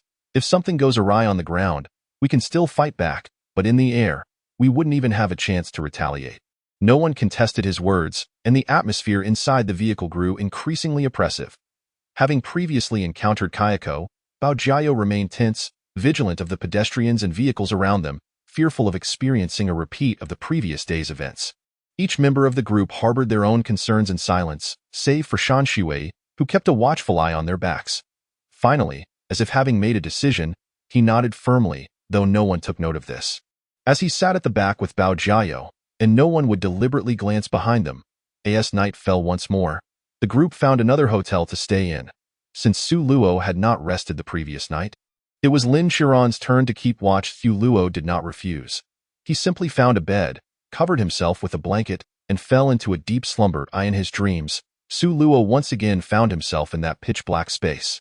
This time, however, there was no peculiar man, only two facets of his own persona. Su Luo lounged on the sofa, though this time, there was no soda. He straightforwardly addressed the figure before him. "Su Kuangluo, can you kill her?" With a clap of his hands, Su Kuangluo spread his arms wide, exclaiming, "Look at this. Does this sound like human conversation? That thing is so formidable. You want me to confront it? That would be tantamount to offering myself up." Su Luo did not respond but turned to Su Lengluo. "What about you?" Su Lengluo extended 3 fingers. 30% certainty. 1 corpse, 3 lives. "We're all doomed." Su Luo felt an urge to curse, thinking, "You, the Ice Mountain, are quite the enigma. If you can't fight, just say so. Why pretend to be a master? 1 corpse, 3 lives. What am I, carrying twins?" Su Luo fell silent, and the other 2 remained quiet as well. Su Kuangluo also ceased his brash demeanor, sitting calmly on the sofa, brainstorming with Su Luo on how to break the impasse. After all, if Su Luo perished, so would they all. After a while, Su Kuangluo spoke. "This isn't necessarily a dead end." "How so?" "The memories you possess are merely assumptions.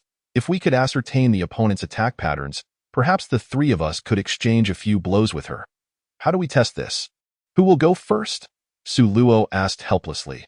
Just as Su Kuangluo was about to respond, he was silenced by a glare from Su Lengluo, who refrained from voicing his thoughts, as a persona birthed from a demonic lineage. Su Kuangluo was a true egoist. He cared little for anyone's life, even viewing Tang Xian as a mere tool to be discarded at will. Yet, both Su Lengluo and the main body of Su Luo held concern for those around them. At that moment, a voice resonated in their ears, Tang Xian's voice. The inky darkness of the space dissipated, and Su Luo's consciousness returned to his body. As soon as he opened his eyes, he was met with the anxious faces of Tang Xian and Lin Qiran, prompting him to adopt a serious demeanor. "What happened? Bao Jiao and Shan Shui are missing. Where did they go? When did they leave?" Su Luo's frustration bubbled to the surface, though he refrained from directing his anger at Lin Qiran. The priority was to locate their 2 teammates, not to engage in disputes. Lin Qiran stood up. "This is my fault. I'll go find them." With that, she began to gather her gear, preparing to venture out in search of the 2. Su Luo stepped forward to block her path. "If you're going, we go together. Don't throw a tantrum. You know we can't act alone." He then turned to Tang Xian and asked, "Have you been in contact with them?" Before Tang Xian could respond, a sudden ring emanated from a phone in Su Luo's pocket. Upon checking, He saw it was a call from Shan Shuiyai. Su Luo quickly answered. What are you doing? Hurry back. Are you both out of your minds? To his surprise, Shan Shui's voice bore no trace of fear. Rather, it was remarkably nonchalant. Su Gu, don't panic. We're as good as dead. But please, let me finish speaking. All right. Su Luo's grip tightened, as he had already surmised their intentions. Tang Xian, too, realized the reckless nature of their departure, her eyes reddening immediately. Taking a deep breath, Su Luo switched the call to speaker mode. Speak. I won't interrupt you. Thank you, Su Gu. Shan Shui replied with a smile. Dio, you have anything you'd like to test? I can help you with that. This was Bao Jiao's voice. Despite the tremor of fear in his tone, he spoke with a semblance of levity. Su Luo gritted his teeth. I have nothing. Just say what you want to say. There was a brief pause on the other end, and the two seemed to be encouraging each other to speak first. Old Bao is driving, so I'll go first. I'm just a foolish college student, utterly clueless, and I apologize for causing trouble for Su Gu during this time. After saying this, Shanshui chuckled awkwardly. I am self-aware. With my frail physique and dwindling sanity, even if I miraculously survive this time, I won't last long. I feel quite guilty for wasting your resources and points, so I thought about what you mentioned last time about testing the opponent. In my musings, I figured, why not use this worthless life to probe the other side's tactics? It might even increase the chances of the three of you returning alive. After all, your probability of success far exceeds ours. If you can make it through, perhaps we can revive ourselves. I've heard a saying, Heaven's design has a way for 1 in 40 to escape. It suggests that everything possesses a glimmer of possibility for resolution. Let us seize that sliver of hope. Upon hearing this, Su Luo shut his eyes. The dignitaries in the assembly hall also appeared misty-eyed. Qianli gritted his teeth and turned to Yu Hong, stating, These two shall receive the blade medal posthumously, with their families granted the utmost privileges. Why? Yu Hong nodded, his eyes glistening with emotion. Understood. Chapter 68. The Final Showdown. Su Luo remained silent, his desire to eliminate Kayako intensifying. Initially, he had contemplated merely surviving to carve out a path to safety. Now, he yearned only to obliterate that entity, to reduce Kayako to ashes. At that moment, a startled exclamation from Bao Jiao echoed through the phone. After a brief flurry of confusion, the voice resumed, Su Gu, I won't waste time with you. We've already left our final words earlier. There's a copy on the table, and we discussed it in the car. Perhaps our live stream has few viewers, so I kindly ask you to relay this message. Everything I say from now on is a clue. I suggest you start recording, and I will do my utmost to remain calm. Su Luo bit his lips until they bled and, trembling, responded. Then, Shan Shui's voice rang out once more, Kaya should already be near us. The road is beginning to loop infinitely, just like when we visited the temple yesterday. Following his words, a roar reverberated. Moments later, Shan Shui's voice returned, I just detonated a holy light bomb on the road sign, but it seems ineffective. The sign remains intact, and there are no cries of agony. We re-preparing to exit the vehicle and investigate. With that, the sound of brakes echoed, followed by the sound of their footsteps. We disembarked. Apart from the absence of people, everything else appears normal. Lao Bao, do you see anything? No. Bao Jiao's voice boomed, lacking the nonchalance of Shan Shui. We plan to follow the road for a while, and see if we can find any clues. Just as the two were about to move forward, a wailing emanated from the receiver. She's here. Su Gu, do you hear that sound? I hear it. After a prolonged silence, as the group grew increasingly anxious, Shan Shui gasped, Lao Bao is gone. It must be an illusion. I just returned to reality with Lao Bao. We were confessing to our girlfriends when mine suddenly transformed into Kaya. I killed her. Lao Bao was ambushed. Before he could finish, the voice vanished again. Su Luo's mind raced. Seeking any thread of insight. 10 minutes later, he exclaimed, I'm alive again. This time, it was when I was beaten at school, nearly to death, that I remembered this was an illusion and awakened. The voice faded once more, this time for an even longer duration. After 20 minutes, Shan Shui's voice emerged, frail yet filled with exhilaration. I've injured her. I saw my grandfather's funeral. As I approached the body, she attacked me. I shot her. 30 minutes passed, and Shan Shui's voice became faint, as if on the brink of death. Wedding, bridal chamber. She transformed. I can't hit her corporeal form. The voice dwindled to silence. and Shan Shui ultimately did not survive. Lin Qiran's teeth nearly shattered from clinching, yearning to rush out and avenge the two teammates, while Tang Xian wept uncontrollably beside him. Only Su Luo, with wide eyes, exerted every ounce of strength to maintain his composure. He couldn't betray the intelligence bought with their lives. The situation had escalated. It was no longer a matter of fleeing but of revenge.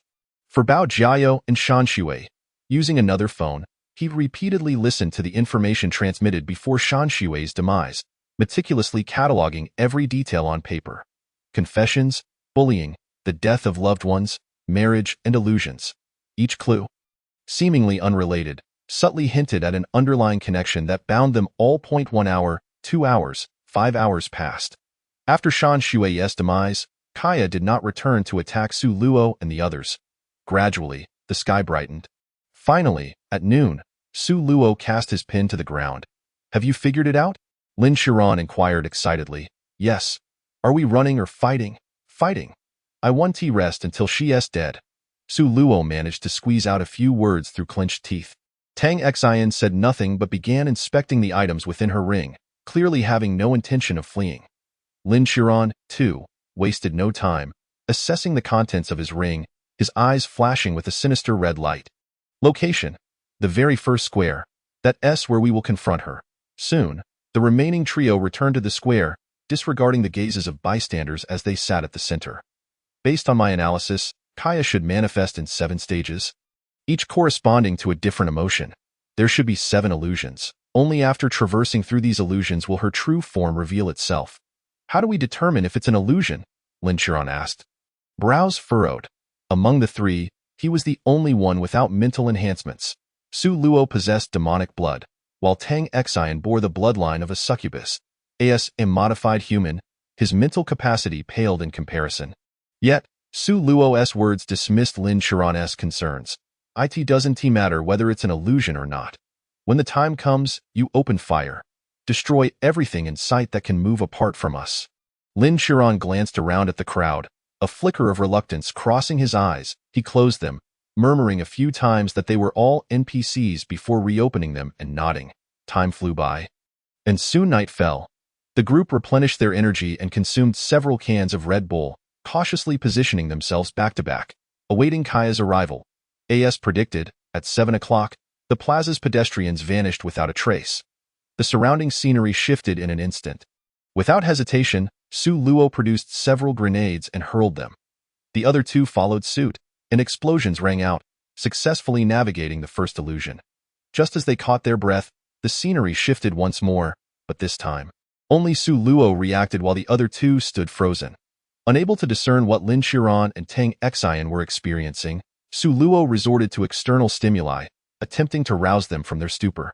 In the illusion, Lin Qiran found himself back at the moment he was escorting his brother home. For reasons unknown, all his martial skills seemed forgotten, leaving him powerless as he watched his brother's parents being assaulted and their home forcibly demolished. Even the ashes of his brother were snatched away and shattered, igniting a furious rage within him, yet he felt utterly helpless. Tang Xian, meanwhile, confronted the man she loathed above all, a man who had abandoned her at birth. At that moment, Su Luo was thrust into an illusion as well, but this time, he could not escape immediately. Before him lay Tang Xian's cold corpse, in front of him. Tang Xian was being torn apart and devoured by a horde of malevolent spirits. While he was pinned to the ground by a powerful beast, its sharp claws forcing him to witness the gruesome scene of Tang Xian being dismembered. Chapter 69. The defense is breached. Su Luo had never felt such rage before. His destruction killing eye activated without warning. Just then, a mocking voice echoed in his mind, perfect timing for an illusion. Let me teach you this round. Learn it well. As the words faded, Su Luo's eyes turned blood red, and a surge of immense power coursed through him. He suddenly surged upward, flipping the monster off him. Laughing maniacally, Su Luo refrained from attacking or drawing any weapons. He raised his right hand, as if admiring a work of art, scrutinizing it intently. Then, he muttered to himself, "The hands are the true source of fear. Weapons are merely an aid." After speaking, his figure vanished. Reappearing behind the monster, his hands shot out, seizing the creature's head from behind. He began to apply pressure slowly and evenly, akin to a hydraulic press. To reach the pinnacle of fear is to incite rage. Your goal is not to frighten, but to infuriate, letting them feel powerless, allowing them to taste despair. Then, in the depths of their utter hopelessness, offer them a glimmer of hope before completely obliterating it. This cyclical process is what true terror entails. As he spoke, the force in his hands reached its zenith, and the monster's head was crushed in a gruesome explosion. Dark green brain matter splattered across Su Luo's face. Yet he showed no sign of revulsion. In fact, he even extended his tongue to lick the corner of his mouth. Not tasty. It's a bad melon. He then teleported again, but instead of attacking the monstrous head, he began to systematically crush its bones inch by inch. Thus, the creature in the illusion was left with only the one that had previously subdued him. Once more, he teleported to the monstrous ear, and with hands smeared in various shades of blood, he suddenly yanked off its ear. Then he teleported atop the monstrous head, ripping out the few sparse hairs that remained. Su Luo was becoming increasingly frantic. The other two had yet to escape their peril, and there was no time for him to indulge in reckless antics. After urging himself for what felt like an eternity, Su Luo impatiently exclaimed, "Hurry up! Time in the illusion doesn't align with the outside world. You are the only one in a hurry." Despite the retort, he relinquished control to Su Luo, effortlessly and efficiently dispatching the last monster. Su Luo escaped the illusion. Just as he regained his senses, he saw that Tang Xian and Lin Qiran had also returned to their normal states. Before they could exchange words, another illusion descended. Having learned from their previous experiences, the trio immediately closed their eyes and unleashed the explosive devices stored in their spatial rings, unleashing a barrage of destruction. Following the conclusion of the sixth illusion, they momentarily paused their actions. Before Su Luo stood once more the figure of Tang Xian, but this time she was no longer a corpse. She was very much alive. Tang Xian's small hand gripped the cold barrel of a gun, slowly pressing it against her forehead, softly urging, "Pull the trigger. Oh, you think I lack the courage? Then go ahead and shoot." A sudden gunshot rang out, startling Tang Xian into closing her eyes. However, she felt no pain. And upon opening her eyes, she discovered that Su Luo had fired the shot right beside her ear, without causing her any harm. "Unable to bring yourself to do it?" Su Luo shrugged nonchalantly. "What else would you expect?" He then squinted his eyes. "Do you think everyone is like you, capable of turning against their friends and family?" Tang Xian was momentarily taken aback, her expression crumbling instantly. "They all deserve to die." Su Luo chuckled. This was the outcome he had desired.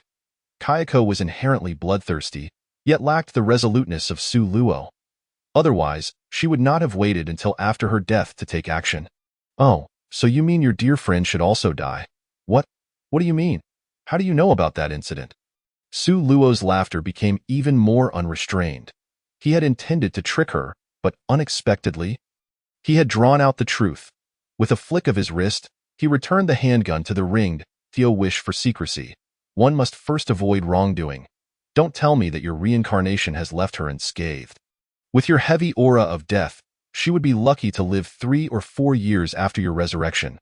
I did it for revenge. And now, are you unable to take your revenge?" Su Luo countered. Kayako was momentarily bewildered. Indeed, she was now capable of revenge, but why did she constantly yearn for rebirth? Observing her confusion, Su Luo delivered another blow. "Have you ever considered the possibility that your life and experiences are all part of someone else's design? The suffering you endured while alive was merely a farce in the eyes of others, with everything about you being manipulated." "What are you saying?" "No, it's impossible," Kayako shrieked, frantically shaking her head. The illusion of Tang Xian began to shift and change. Ultimately, Kayako's sanity utterly collapsed, revealing her true form as her inky black hair surged wildly towards Su Luo. Yet, Su Luo did not retaliate. He merely took a small step back and continued, "Unfortunately, everything I said is true. Your experiences are nothing more than a 2-hour film to you. In fact, there have been several adaptations, and you are merely a puppet being manipulated. Shut up." A sharp scream erupted from Kayako's mouth. And in that moment, Su Luo seized the opportunity to strike. Instantly, the entire illusion shattered, and the frenzied Kayako lost her will to control the illusions of the other two. All three managed to escape safely. Before they could react, they heard Su Luo's furious roar, "Prepare for battle."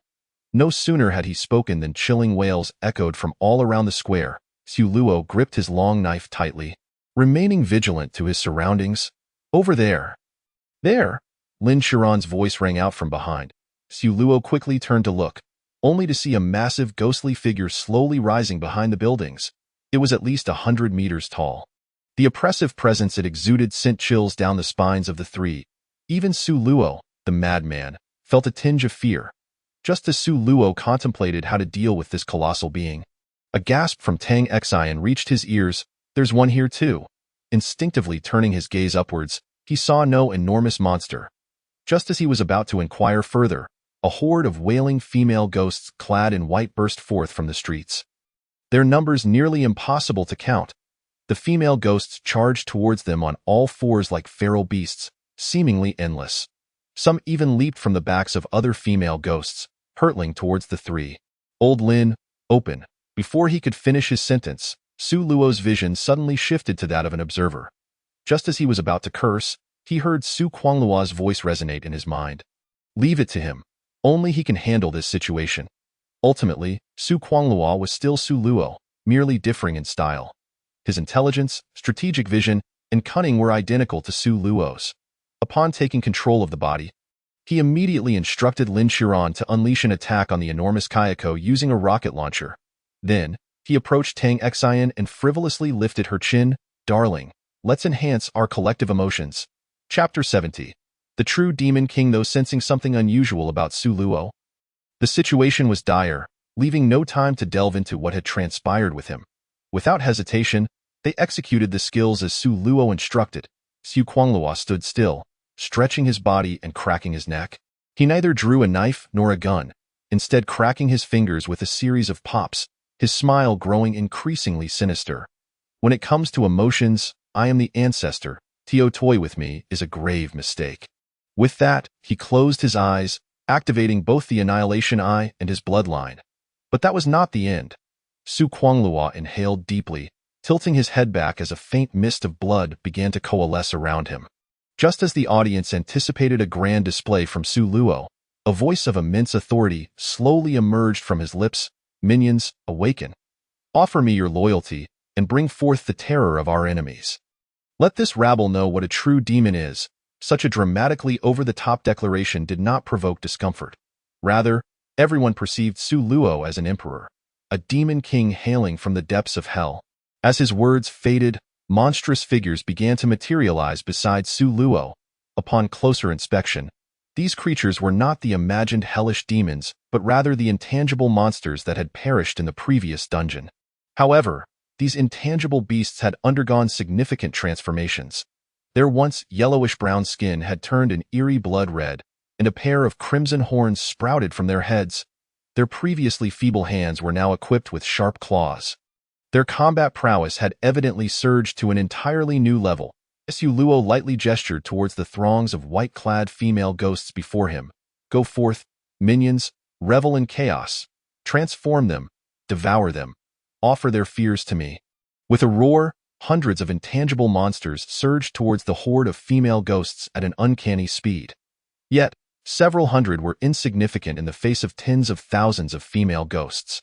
The audience expected these intangible monsters to perish shortly after entering the fray, but the next scene that unfolded was one of sheer terror. The intangible monsters plunged into the sea of ghosts like tigers among sheep. Each swipe of their claws could shred multiple female ghosts. Those torn apart writhed on the ground, a faint red mist emanating from their corpses. Any female ghost enveloped by the red mist for over 10 seconds would cease their movements. Bowing their heads and murmuring something softly, more and more ghosts fell under this influence. The barely audible murmuring grew louder. "Fleeci Risman Clyob Lodenon Rondabel Borleses Howdiadin." The sound resonated with a sense of sanctity, akin to a congregation of devout worshippers. As the volume escalated, even Tang Xian and Lin Qiran nearly joined in the chant. The power of these incomprehensible words was terrifying. Many viewers began to chant along with them. Ultimately, as the sound reached its zenith, all the chanting female ghosts suddenly stood upright, their white garments transforming into blood-red attire. Columns of purple light surged from their bodies, ultimately converging into a beam that shone down upon Su Luo. As the light enveloped him, the crimson glow in Su Luo's eyes intensified. Yes, just like that. Submit to me. Annihilate all disloyal beings. With a more ferocious roar, the fully transformed female ghosts turned on their former companions with a vengeance. These newly transformed ghosts possessed combat abilities vastly superior to their previous frailty, and for a moment, it seemed they might even mount a counterattack. Tens of thousands of white-clad female ghosts were firmly pinned at the street's exit. Unable to advance a single step, those in red could no longer be referred to as ghosts. Their classification had shifted to demons. And on this day, all spectators finally understood the meaning behind the previous proclamation that demons are immortal. For these demons could not be killed. Although the transformed female ghosts were not as durable as the intangible monsters and a few might fall, upon their demise, a flash of red light would enter the body of the nearest target. Moments later, that target would once again become a demon, extending its claws towards its enemies. Just when Su Luo believed victory was assured, Su Quangluo's voice suddenly echoed in his mind. Your body can only hold out for 5 more minutes. In the last minute, I will fall into slumber. You have only 1 minute to eliminate that largest one. Su Luo pondered and then asked Su Lengluo, can you handle it? Not entirely. At best, I can severely injure her. But it's impossible to kill her completely. I'll handle the power, but it may cost you everything. Afterward, you should be left with barely a breath, and repairing your body will require a significant amount of points. Su Quangluo continued. Dio, you have a plan? Are you certain you can kill her? Not guaranteed. It's a gamble. When the time comes, I will sacrifice all the demons to forcibly elevate the bloodline above A rank. As for whether it succeeds, that depends on you too. Then it's a gamble. I refuse to believe a C rank can withstand a full force strike from an A rank. At that moment, Lin Qiron's rocket vehicle had finally completed its calibration. He forcefully kicked open the door and bellowed at the 2 individuals below. Get in! The 2 hastily scrambled onto the vehicle, and the instant the door closed, the culmination of human technology revealed its formidable power. Under Lin Qiron's command, the octuple rocket launcher swiftly emptied its magazine. After firing a volley, a flash of light illuminated the ammunition rack, and another 8 rockets were loaded. Boom! The tremendous explosion, accompanied by a deafening roar, left the 3 inside the vehicle feeling dizzy. After all, this contraption was designed for long-range fire support, and such a close-range bombardment would undoubtedly have a significant impact on nearby targets. The corporeal manifestation of Kayako remained biological at its core, and the rocket vehicle proved to be quite effective. After a 6-round salvo, the front of the vehicle had been utterly reduced to rubble, and Kayako's massive form lay sprawled on the ground. Her white gown singed with numerous charred edges and flickering holes revealing some indecipherable areas. Naturally, no one felt any particular sentiment towards this spectacle. Anyone claiming otherwise should reconsider. Is there any ammunition left? What did you say? The occupants of the vehicle were momentarily deafened by the blast, and Lin Qiron shouted back, I said, is there any ammunition left? None left. Damn it! Su Luo cursed, and before he could express his thoughts, he saw Lin Qiron leap from the vehicle, surrounded by several hundred individual rocket launchers. With the enhancement of his bloodline, the weighty rocket launcher felt as light as an ordinary firearm in his hands. He swiftly grabbed one, aimed briefly, and fired it off. In that moment, Lin Qiron resembled a war machine. He single-handedly unleashed the firepower of an entire squadron. The movements of his hands even seemed to leave afterimages, with the density of rockets rivaling, if not surpassing, that of the earlier rocket vehicle. Chapter 71. The Door Su Quanglu was momentarily dumbfounded.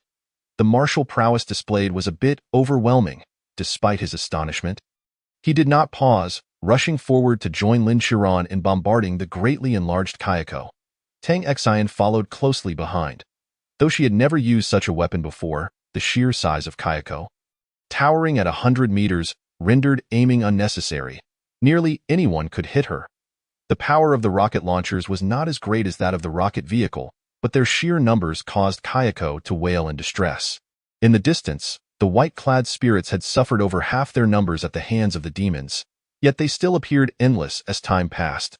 Su Quanglu felt himself nearing the brink of unconsciousness and quickly notified Su Luo. I can't hold on much longer. Prepare to take over. Understood. Upon hearing Su Luo's response, Su Kuanglu discarded the rocket launcher in his hand, agilely climbing atop the rocket vehicle. With arms outstretched, he called out to the demons in the distance. "Cannon fodder, your mission is complete. Now, sacrifice your lives and return to your king's embrace. Immortality." All the demons raised their claws in unison, their bodies rapidly expanding. Boom, boom, boom. The continuous explosions erupted amidst the white-clad spirits. All the demons, after shrieking, self-destructed on the spot. The crimson mist surrounding Su Luo began to thicken, obscuring his form until only the terrifying red glow of his eyes remained visible. "Connect," a faint voice echoed in Su Luo's mind. As Su Kuanglu's consciousness faded, Su Luo re-emerged, feeling the overwhelming energy within him. He took a deep breath, leaping from the vehicle and pulling Tang Xian into his embrace, kissing her fervently. "Just this once. If we make it back, remember to restore my body." He then swiftly turned to Lin Qiran, shouting, "Old Lin, clear a path for me." Whoosh, whoosh, whoosh. Lin Qiran did not respond verbally but demonstrated his understanding through action. Several rockets struck the ground, blasting a bloody path for Su Luo. Just as Tang Xian was about to speak, she realized that Su Luo had already dashed 100 meters ahead, moving so swiftly that he appeared almost to teleport. The speed surpassed even that of the rockets, leaving Lin Qiran to adjust his aim significantly ahead, fearful of harming Su Luo. However, his worries were unfounded. Su Luo's stats had skyrocketed, with his A-rank bloodline enhancement exceeding all expectations. Su Luo's health now surpassed 10,000. His strength reached an astonishing 9,000. Withstanding a rocket's blast would merely leave a scratch, not even a light wound. Indeed, the rockets proved useful, but the sheer number of white-clad spirits was overwhelming. Each vacuum created lasted only seconds before being filled anew. Yet now, Su Luo's combat prowess was unparalleled. Eye in his hands, the long blade functioned like a meat grinder, the arcs of light it generated capable of slicing the spirits into fragments. In a furious assault, Su Luo soon found himself at Kayako's feet, surrounded by a myriad of gleaming blades. This time, the shadows did not form as they had before. Su Lenglu, controlling the shadows, was acutely aware of the dwindling time. As the blade lights flickered, a long knife materialized above Kayako's head, plunging down. Though appearing as a mere toothpick against her massive form, this toothpick unleashed the might of a mountain. The crimson blade light cleaved from her head to her feet, splitting Kayako in two. There were no screams, no lamentations, nor grandiose villainous last words. Kayako's body slowly toppled over, the oncoming spirits dissipating into wisps of smoke. At that moment, Su Luo's enhancement time reached its end. The blood mist vanished entirely, revealing countless wounds across his skin, deep enough to see bone. A profound sense of dizziness overwhelmed him, and he promptly lost consciousness. Seeing Su Luo collapse, the others hastily dropped their weapons and rushed over to check on him.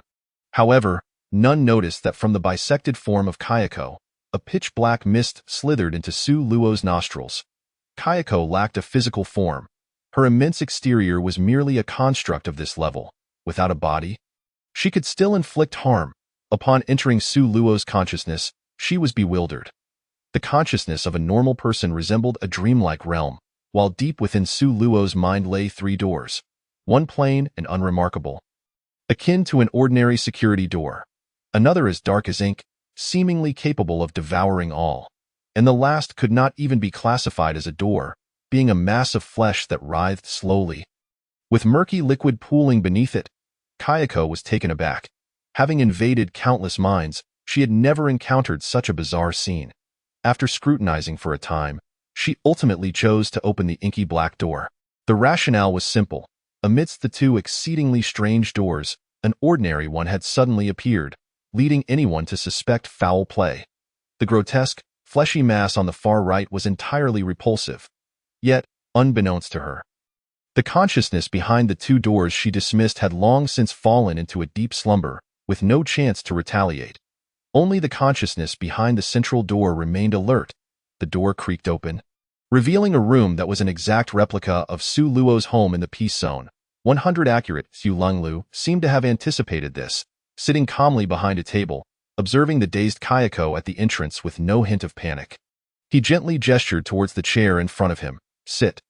His words were sparse yet conveyed his intent clearly. Kayako, sensing Su Lenglu's confidence, felt a twinge of confusion but paid it little mind. In the realm of consciousness, no human could compare to her. She proceeded into the room and sat down, casting a disdainful glance around at the decor. Your place is rather unique, Su Lunglu nodded, lighting a cigarette and watching Kayako, awaiting her next words. Kayako remained silent, scrutinizing Su Lunglu closely, and suddenly grasped everything. Split personality? Are you the second or third personality? Second is the primary personality to your right? To the left. Kayako found herself at a loss for words, perplexed by Su Lunglu's terse demeanor, who offered no additional commentary. Threatening him would yield no results. Therefore, she attempted to rise and torment Su Luo's primary self. Yet, as she began to stand, she discovered shackles around her wrists and ankles. Kayako frowned slightly. Do you think you can bind me? Su Lunglu extinguished his cigarette, but in the ashtray. Yes. Chapter 72. Little Kayako did not panic. Instead, she laughed. In less than 5 minutes, you'll bleed to death. What good does binding me do? Su Lunglu did not respond, taking the ashtray and emptying the cigarette butts into the trash. He then washed his hands at the sink and approached Kayako. Bang! Before Kayako could react, Su Lunglu smashed the ashtray against her forehead. The blow ignited her ferocity, and she let out a chilling roar, straining against her bonds. However, to her astonishment, the shackles showed no sign of yielding. Even the chair had not budged an inch. Bang! Another ashtray was hurled with considerably greater force, striking Kayako squarely on the head. Panic surged through Kayako. In the realm of consciousness, death was absolute. Simultaneously, she was astonished by Su Luoluo's second persona, questioning how he could exert such control over her. Before she could voice her inquiries, Su Luoluo swung the ashtray again, maintaining a peculiar rhythm as he relentlessly struck Kayako, and no matter how she attempted to evade, the ashtray would invariably find its mark upon her head. There were no extraneous movements, nor inquiries made. It was simply a matter of relentless pounding. Su Luoluo remained unfazed, while Kayako's fear escalated. Madman, madman. You cannot kill me. In 3 minutes, you will. Bang. What is the purpose of your actions? Is it merely to torment me? Bang. Once you are dead, I will slay those two outside. That woman is yours. Bang. Tang Exine, is it? I shall rend her to pieces shortly. Not a shred of. Bang. Kayako was once again on the verge of breaking down, her negative emotions surging to their zenith, as purple mist coalesced into droplets. Su Luoluo, sensing the moment was ripe, reached out, grasping the purple droplets and casting them to the right. The droplets passed through the wall, plunging into the chamber beyond the blood-soaked door. Moments later, a cacophony of manic laughter erupted from the adjoining room, and the pitch-black doors swung open once more, revealing Su Quanglua. He approached and patted Su Luoluo on the shoulder. You truly understand me best, Su Luoluo replied with indifference. It's in your hands now. Time is of the essence. Hasten to conclude this. Very well. I shall borrow your room for a moment. With that, he enveloped Kayako's bloodied visage with both hands, his eyes transforming into a deep crimson. As if the fires of hell blazed within, an enigmatic incantation slipped from Su Quanglua's lips, and gradually, the fury in Kayako's eyes began to subside, her gaze softening and losing focus. She began to recite the incantation along with Su Quanglua. After several dozen seconds, Su Quanglua withdrew his hands, while Kayako's voice grew increasingly fervent, her emotions reaching a crescendo. Ultimately, her hollow black eyes shifted to a vivid red, sprouting a pair of diminutive, devilish horns. Her countenance, once terrifying, now bore a hint of allure. All right, release her, Su Luoluo nodded, and the shackles binding Kayako vanished in an instant. Yet, the liberated Kayako did not engage in any unruly behavior. Instead, she knelt before Su Quanglua as if in reverence, too intimidated to meet his gaze. You shall belong to me from now on. The name Kayako is rather unpleasant. Shall we call you Yeji instead? Thank you, my king, for the name. At the moment of Kayako's submission, a chilling voice echoed simultaneously in the minds of the three. Advanced task completed, transmission countdown. 20, 19, 18. Tang Xin and the others wore smiles of relief, yet the situation on the side of the Flying Phoenix United Government was far from easy. Upon seeing this notification, Wang Qinyu nearly leaped from her seat. Finally, someone could break the deadlock. A glimmer of hope had appeared. Qinli was equally exhilarated, but he did not forget his duties, issuing commands within 3 seconds. Everyone at the Beidou Bureau immediately entered a state of alert. In merely 10 seconds, they transferred 50 million points as a gift to Su Luoluo. After the dungeon concluded, with a 5-fold data settlement, Su Luoluo would amass a staggering 250 million points. Just as he was about to relax and celebrate with the others, he suddenly remembered that Su Luoluo had 2 teammates. After a brief contemplation, he swiftly commanded that Lin Qiran and Tang Xian each receive 10 million. Quickly. Although the personnel of the Beidou Bureau were puzzled, time was of the essence, leaving no room for questions. As soldiers, they must unconditionally trust their superiors. Even if the orders were flawed, they executed them resolutely. In the final second before the live broadcast concluded, the gifts for Lin Qiran and the others arrived. Qinli finally unleashed his pent-up excitement, dancing wildly in the conference room like a madman, in the peace zone. As the 3 figures materialized, Tang Xian shouted at the glowing orb, "Heal Su Luoluo's body. Deduct the points from me." This time was different from before. Instead of a simple flash of light, a beam of light directly enveloped Su Luoluo's body. His nearly shattered form floated slowly within the luminescence, the horrific wounds visibly healing at an astonishing rate. Upon witnessing Su Luoluo's recovery, Tang Xian could no longer contain her tears, collapsing to the ground as she covered her face, sobbing. It was not due to Su Luoluo's injuries, but rather her own perceived inadequacy. In the previous group dungeon, she had merely cast 1 skill, thereafter rendered utterly ineffective. This time was no different. Unlike Lin Qiran, who could bombard the enemies relentlessly, or Su Luoluo, who could charge into battle, or even Shan Shui and Bao Jiao, who could sacrifice themselves to carve a path for others, she felt like a burden, a decorative vase, utterly useless except for weighing down her teammates. Lin Qiran glanced at Tang Xian but chose not to speak. He understood that no amount of words from him would be more impactful than a single word from Su Luoluo. So he opted for silence, quietly offering her a tissue as he sat on the square, awaiting Su Luoluo's recovery.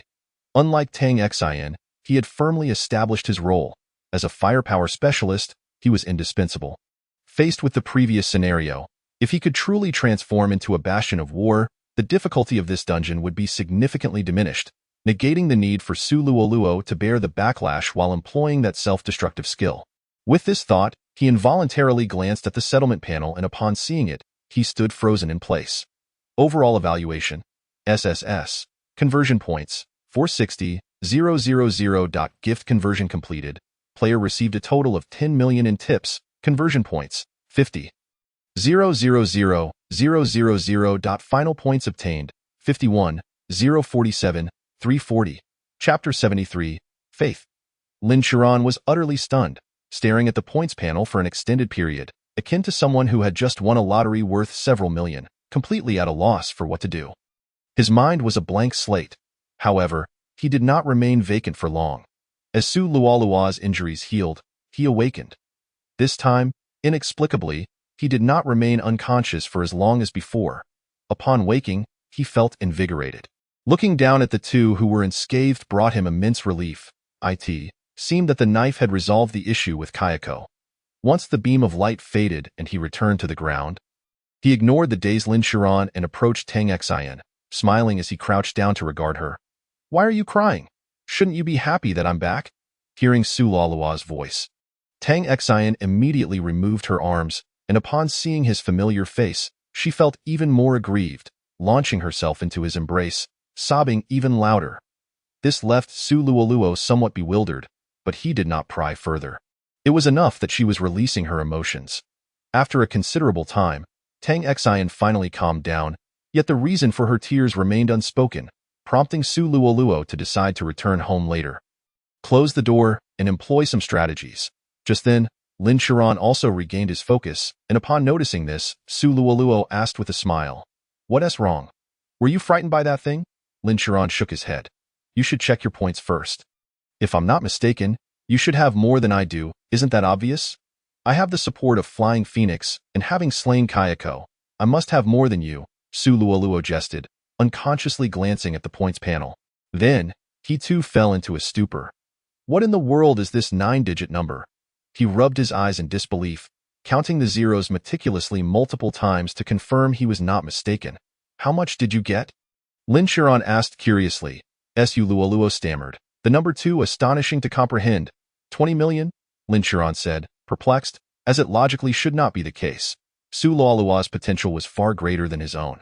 How could his gift conversion points exceed Su Luoluo's? Was there an error on Flying Phoenix's end? Little did he know that Su Luoluo's next words would leave him utterly stunned. 200 million. 250 million. The moment those words were uttered, the square echoed with 3 simultaneous gasps of disbelief. Tang Xian, too stunned to speak, stared at Su Luoluo in shock. Are you certain you're not mistaken? I can't be wrong, can I? Su Luoluo began to doubt himself. The conversion ratio outside was 5 to 1. How could he have amassed 250 million? Suddenly, Tang Xian recalled something. I know. The advanced level grants 5 times the points. At that moment, they all understood. The several million in gifts were still manageable for Flying Phoenix. The group was enveloped in jubilation. Millions of points would ensure their smooth passage through the 40th level, and Lin Chiron could evolve into a fully realized Super War Fortress. However, before a few could celebrate, that chilling voice resounded once more. The advanced dungeon has been cleared. Bloodline detection in progress. Player Tang Xian, Succubus bloodline not awakened, True Ancestor bloodline not awakened, Faith generation in progress. Player Lin Chiron, Blood Clan bloodline not awakened, Faith generation in progress. Player Su Luo, Demon bloodline awakening progress at 110, Blood Clan bloodline not awakened, Faith generation in progress. Faith generation complete. Please enter the Faith Hall promptly to select your faith. As the voice faded, 3 golden portals materialized before the luminous orb. Unlike the light column for entering the dungeon, these 3 were genuine doors, adorned with exquisite gemstones, their frames resplendent, with a sign inscribed above. The golden space within the doorframes exuded an inviting aura, almost as if something on the other side was beckoning them. The 3 exchanged glances, silent for a moment, until Lin Chiron and the others fixed their gaze upon Su Luo. What are you looking at me for? You'll find out once you step through. The peaceful zone won't pose any danger. Without further hesitation, they stepped through their respective portals. Upon traversing the golden luminescence, Su Luo found himself in a grand plaza. He chuckled wryly, shaking his head. This plaza really is quite versatile. Some people, unsure of how to express themselves, simply slapped on the word plaza. So lazy. Returning to the matter at hand, the plaza was not particularly large, merely slightly more spacious than the peaceful zone. However, it was open air, allowing a view of the starry sky above, with the source of its warmth being the array of exquisite statues surrounding it. Some were pure and holy, resembling unassailable angels, while others were grotesque, fierce as hellish demons. Counting them revealed a total of 15 statues, each unique yet collectively radiating a sense of familiarity. At that moment, the system's notification chimed again. Upon confirming your faith, the Faith Shop will be unlocked. Items in the Faith Shop require faith points for exchange. Ways to acquire faith points include, but are not limited to, prayer, evangelism, and promoting doctrines. Details can be found in the comprehensive panel. Note: faith is not singular, but conflicting faiths cannot coexist. Forsaking one's faith will result in unpredictable consequences. Su Luo raised an eyebrow, and without a second thought, turned to leave the golden luminescence. What utter nonsense about faith! I've long since abandoned belief in such things. When I was tormented by nightmares, did anyone come to my aid? Just a bunch of fantasies. Relying on them is worse than relying on oneself. Yet, as he reached the luminescent barrier, he discovered he could not return. The system's notification sounded once more. Please select your faith. Failure to do so will prevent your return to the peaceful zone. Su Luo grimaced, feeling a wave of irritation wash over him. This is indeed a cruel joke, targeting players at every turn.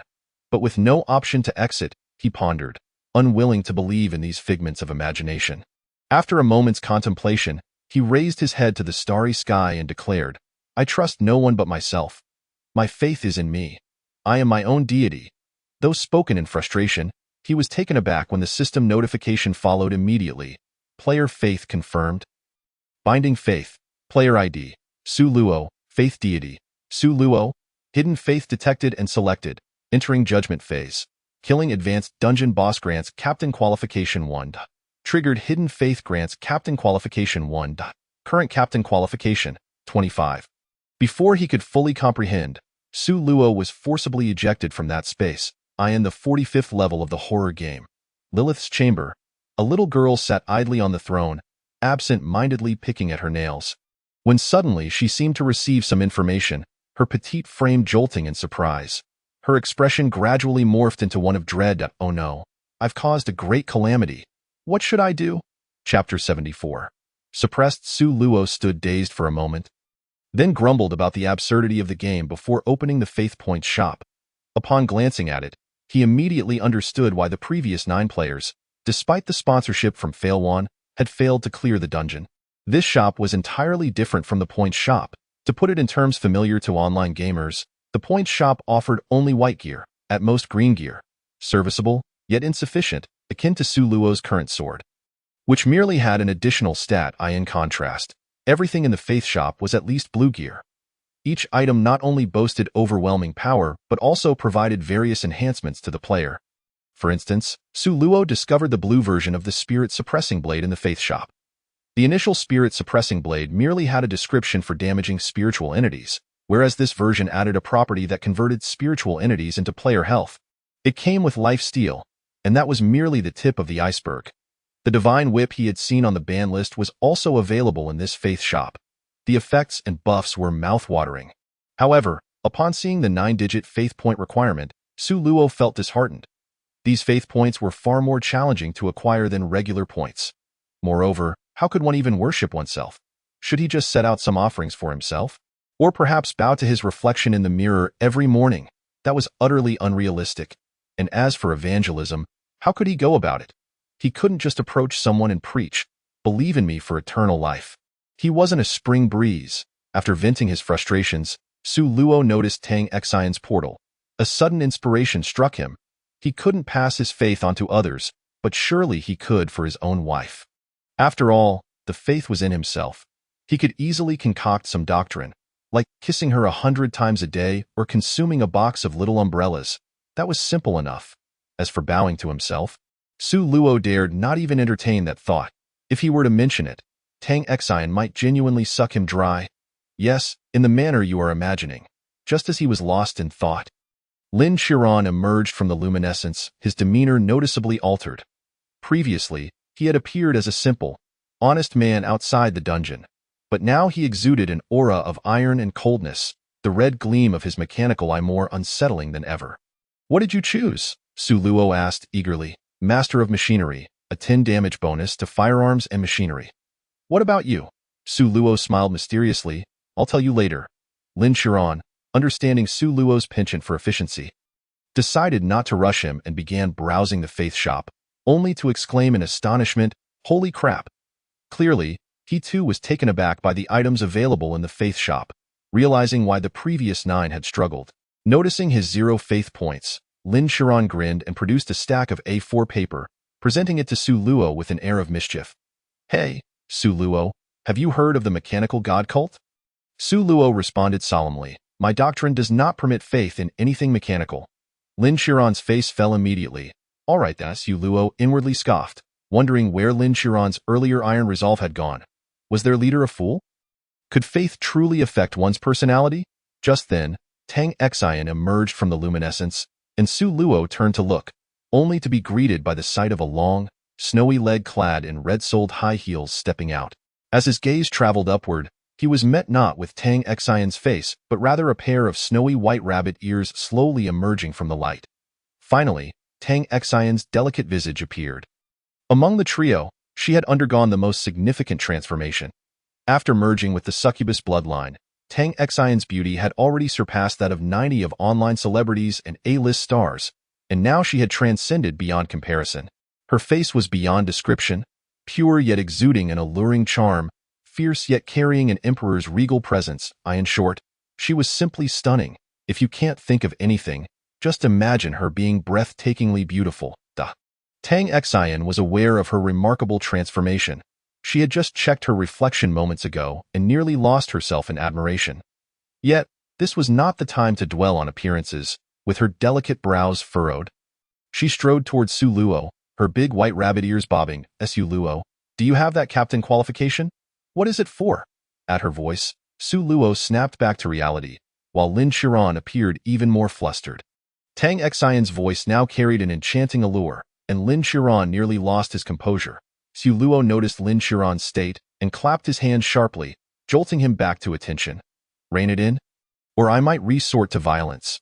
With this, Lin Qiran regained his composure, his face flushing with embarrassment as he scratched his head, realizing he was indeed of age, over 30 and never having dated. As a grand sorcerer, it seemed time to prioritize finding a partner. Seeing Su Luo's lack of response, Tang Xian grew anxious, stepping forward to grasp his arm. What about you? Do you have that captain qualification? What does it entail? Indeed, if you possess such capabilities, how could I possibly lack them? However, I remain uncertain about their precise functions.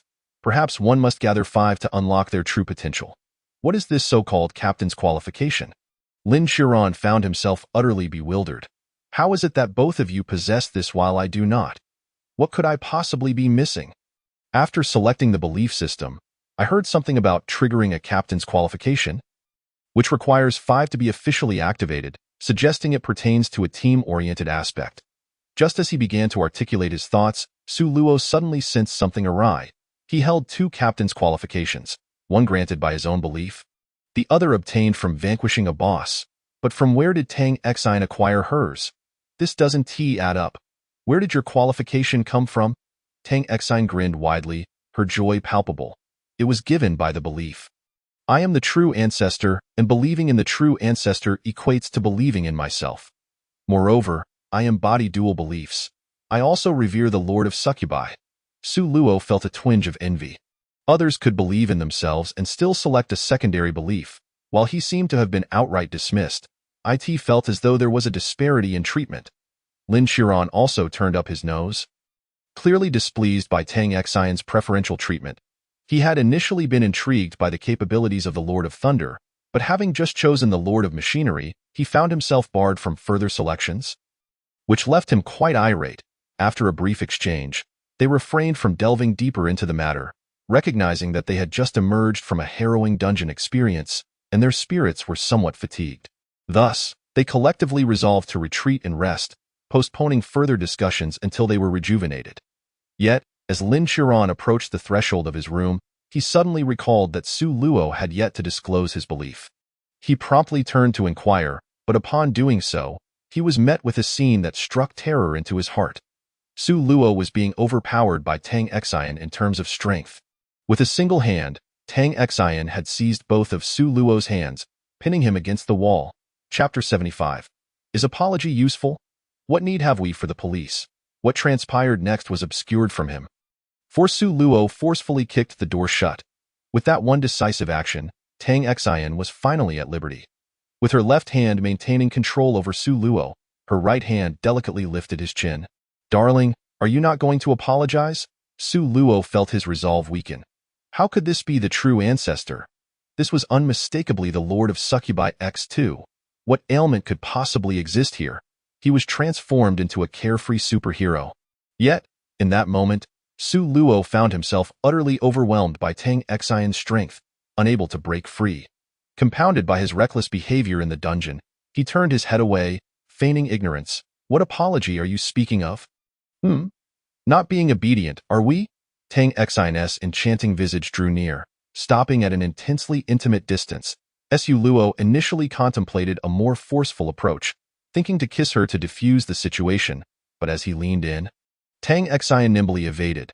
Currently, you are no match for me. Apologize or else. She punctuated her threat with a playful poke to his side. Okay, I'm sorry. Tang Xian nodded in satisfaction and leaned in again. Then what is your belief? Would you kindly share it with me? Just as Su Luo was about to respond, he sensed something was amiss. Even if Tang Xian's character had been altered by belief, it could not account for such drastic changes. Furthermore, her attire was quite bizarre. She had not donned such revealing clothing upon entering. He immediately deduced that the Tang Xian before him was likely an impostor. His expression turned grave, and his gaze grew cold. Who are you? And what do you intend to do? The figure before him appeared taken aback, then erupted into laughter as if she had heard the most humorous joke in the world. The grip she had on Su Luo slackened. Feeling increasingly uneasy, he summoned his long knife, ready to defend himself at a moment's notice. Yet, Tang Xian continued to laugh, waving her hands until she finally ceased. Raising her arms in a gesture of surrender, "Do not be alarmed. I am merely borrowing her body." Su Luo's brow furrowed, and he braced himself for a confrontation. "Who exactly are you?"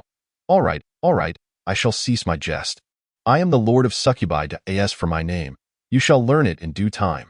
If you survive until then." Before he could utter a word, Tang Xian teleported directly in front of him, her alabaster fingers pressing gently against his lips while her other hand restrained his wrist holding the knife. "It is merely a test. Fortunately, she has passed my trial and become my follower. Moreover, I perceive his influence within you, which is quite satisfactory. I hope you can travel far. Now, let us conclude this idle chatter. I must take my leave. Farewell in shadows." With that, the alluring aura surrounding Tang Xian began to dissipate rapidly, though it did not vanish entirely, leaving behind a lingering trace. Tang Xian chuckled. "I am back." Seeing her familiar smile, Su Luo felt his anxieties ease. This game was rife with strange occurrences. Anything could happen. He sheathed his knife, intending to free himself from Tang Xian's embrace, yet he found that her strength remained undiminished. Hee, this is no temporary boost. With that, she pressed forward, pinning Su Luo against the door. Rising on her toes to kiss him fervently. Moments later, they slowly parted. Yet her small hand continued to assert control over him. "Don't apologize, Su Luo?" Had he not just expressed his apology? Why was she asking again? Yet, considering she was his wife, how could he not indulge her? "I was wrong." Next time a small umbrella appeared in Tang Xian's hand. If apologies are effective, what need have we for the police? After the storm had passed, Tang Xian nestled against Su Luo's chest, her cheeks flushed. "I know what you intend to do. No matter how much you promise to behave differently next time, you will still rush forward, right?" Su Luo hesitated for a moment, refraining from deceiving her, and nodded slightly. Tang Xian did not appear displeased with his answer. She tilted her face up to look at Su Luo in the future. "Please at least consider my feelings. If you were to perish, do you think I could go on living without you?" Su Luo sighed, recognizing life's unpredictability. Who could foresee the crises that lay ahead? Nevertheless, he acquiesced to Tang Xian, promising that should he ever find himself in a life-or-death gamble, he would include her. As for what would transpire then, that was beyond her control.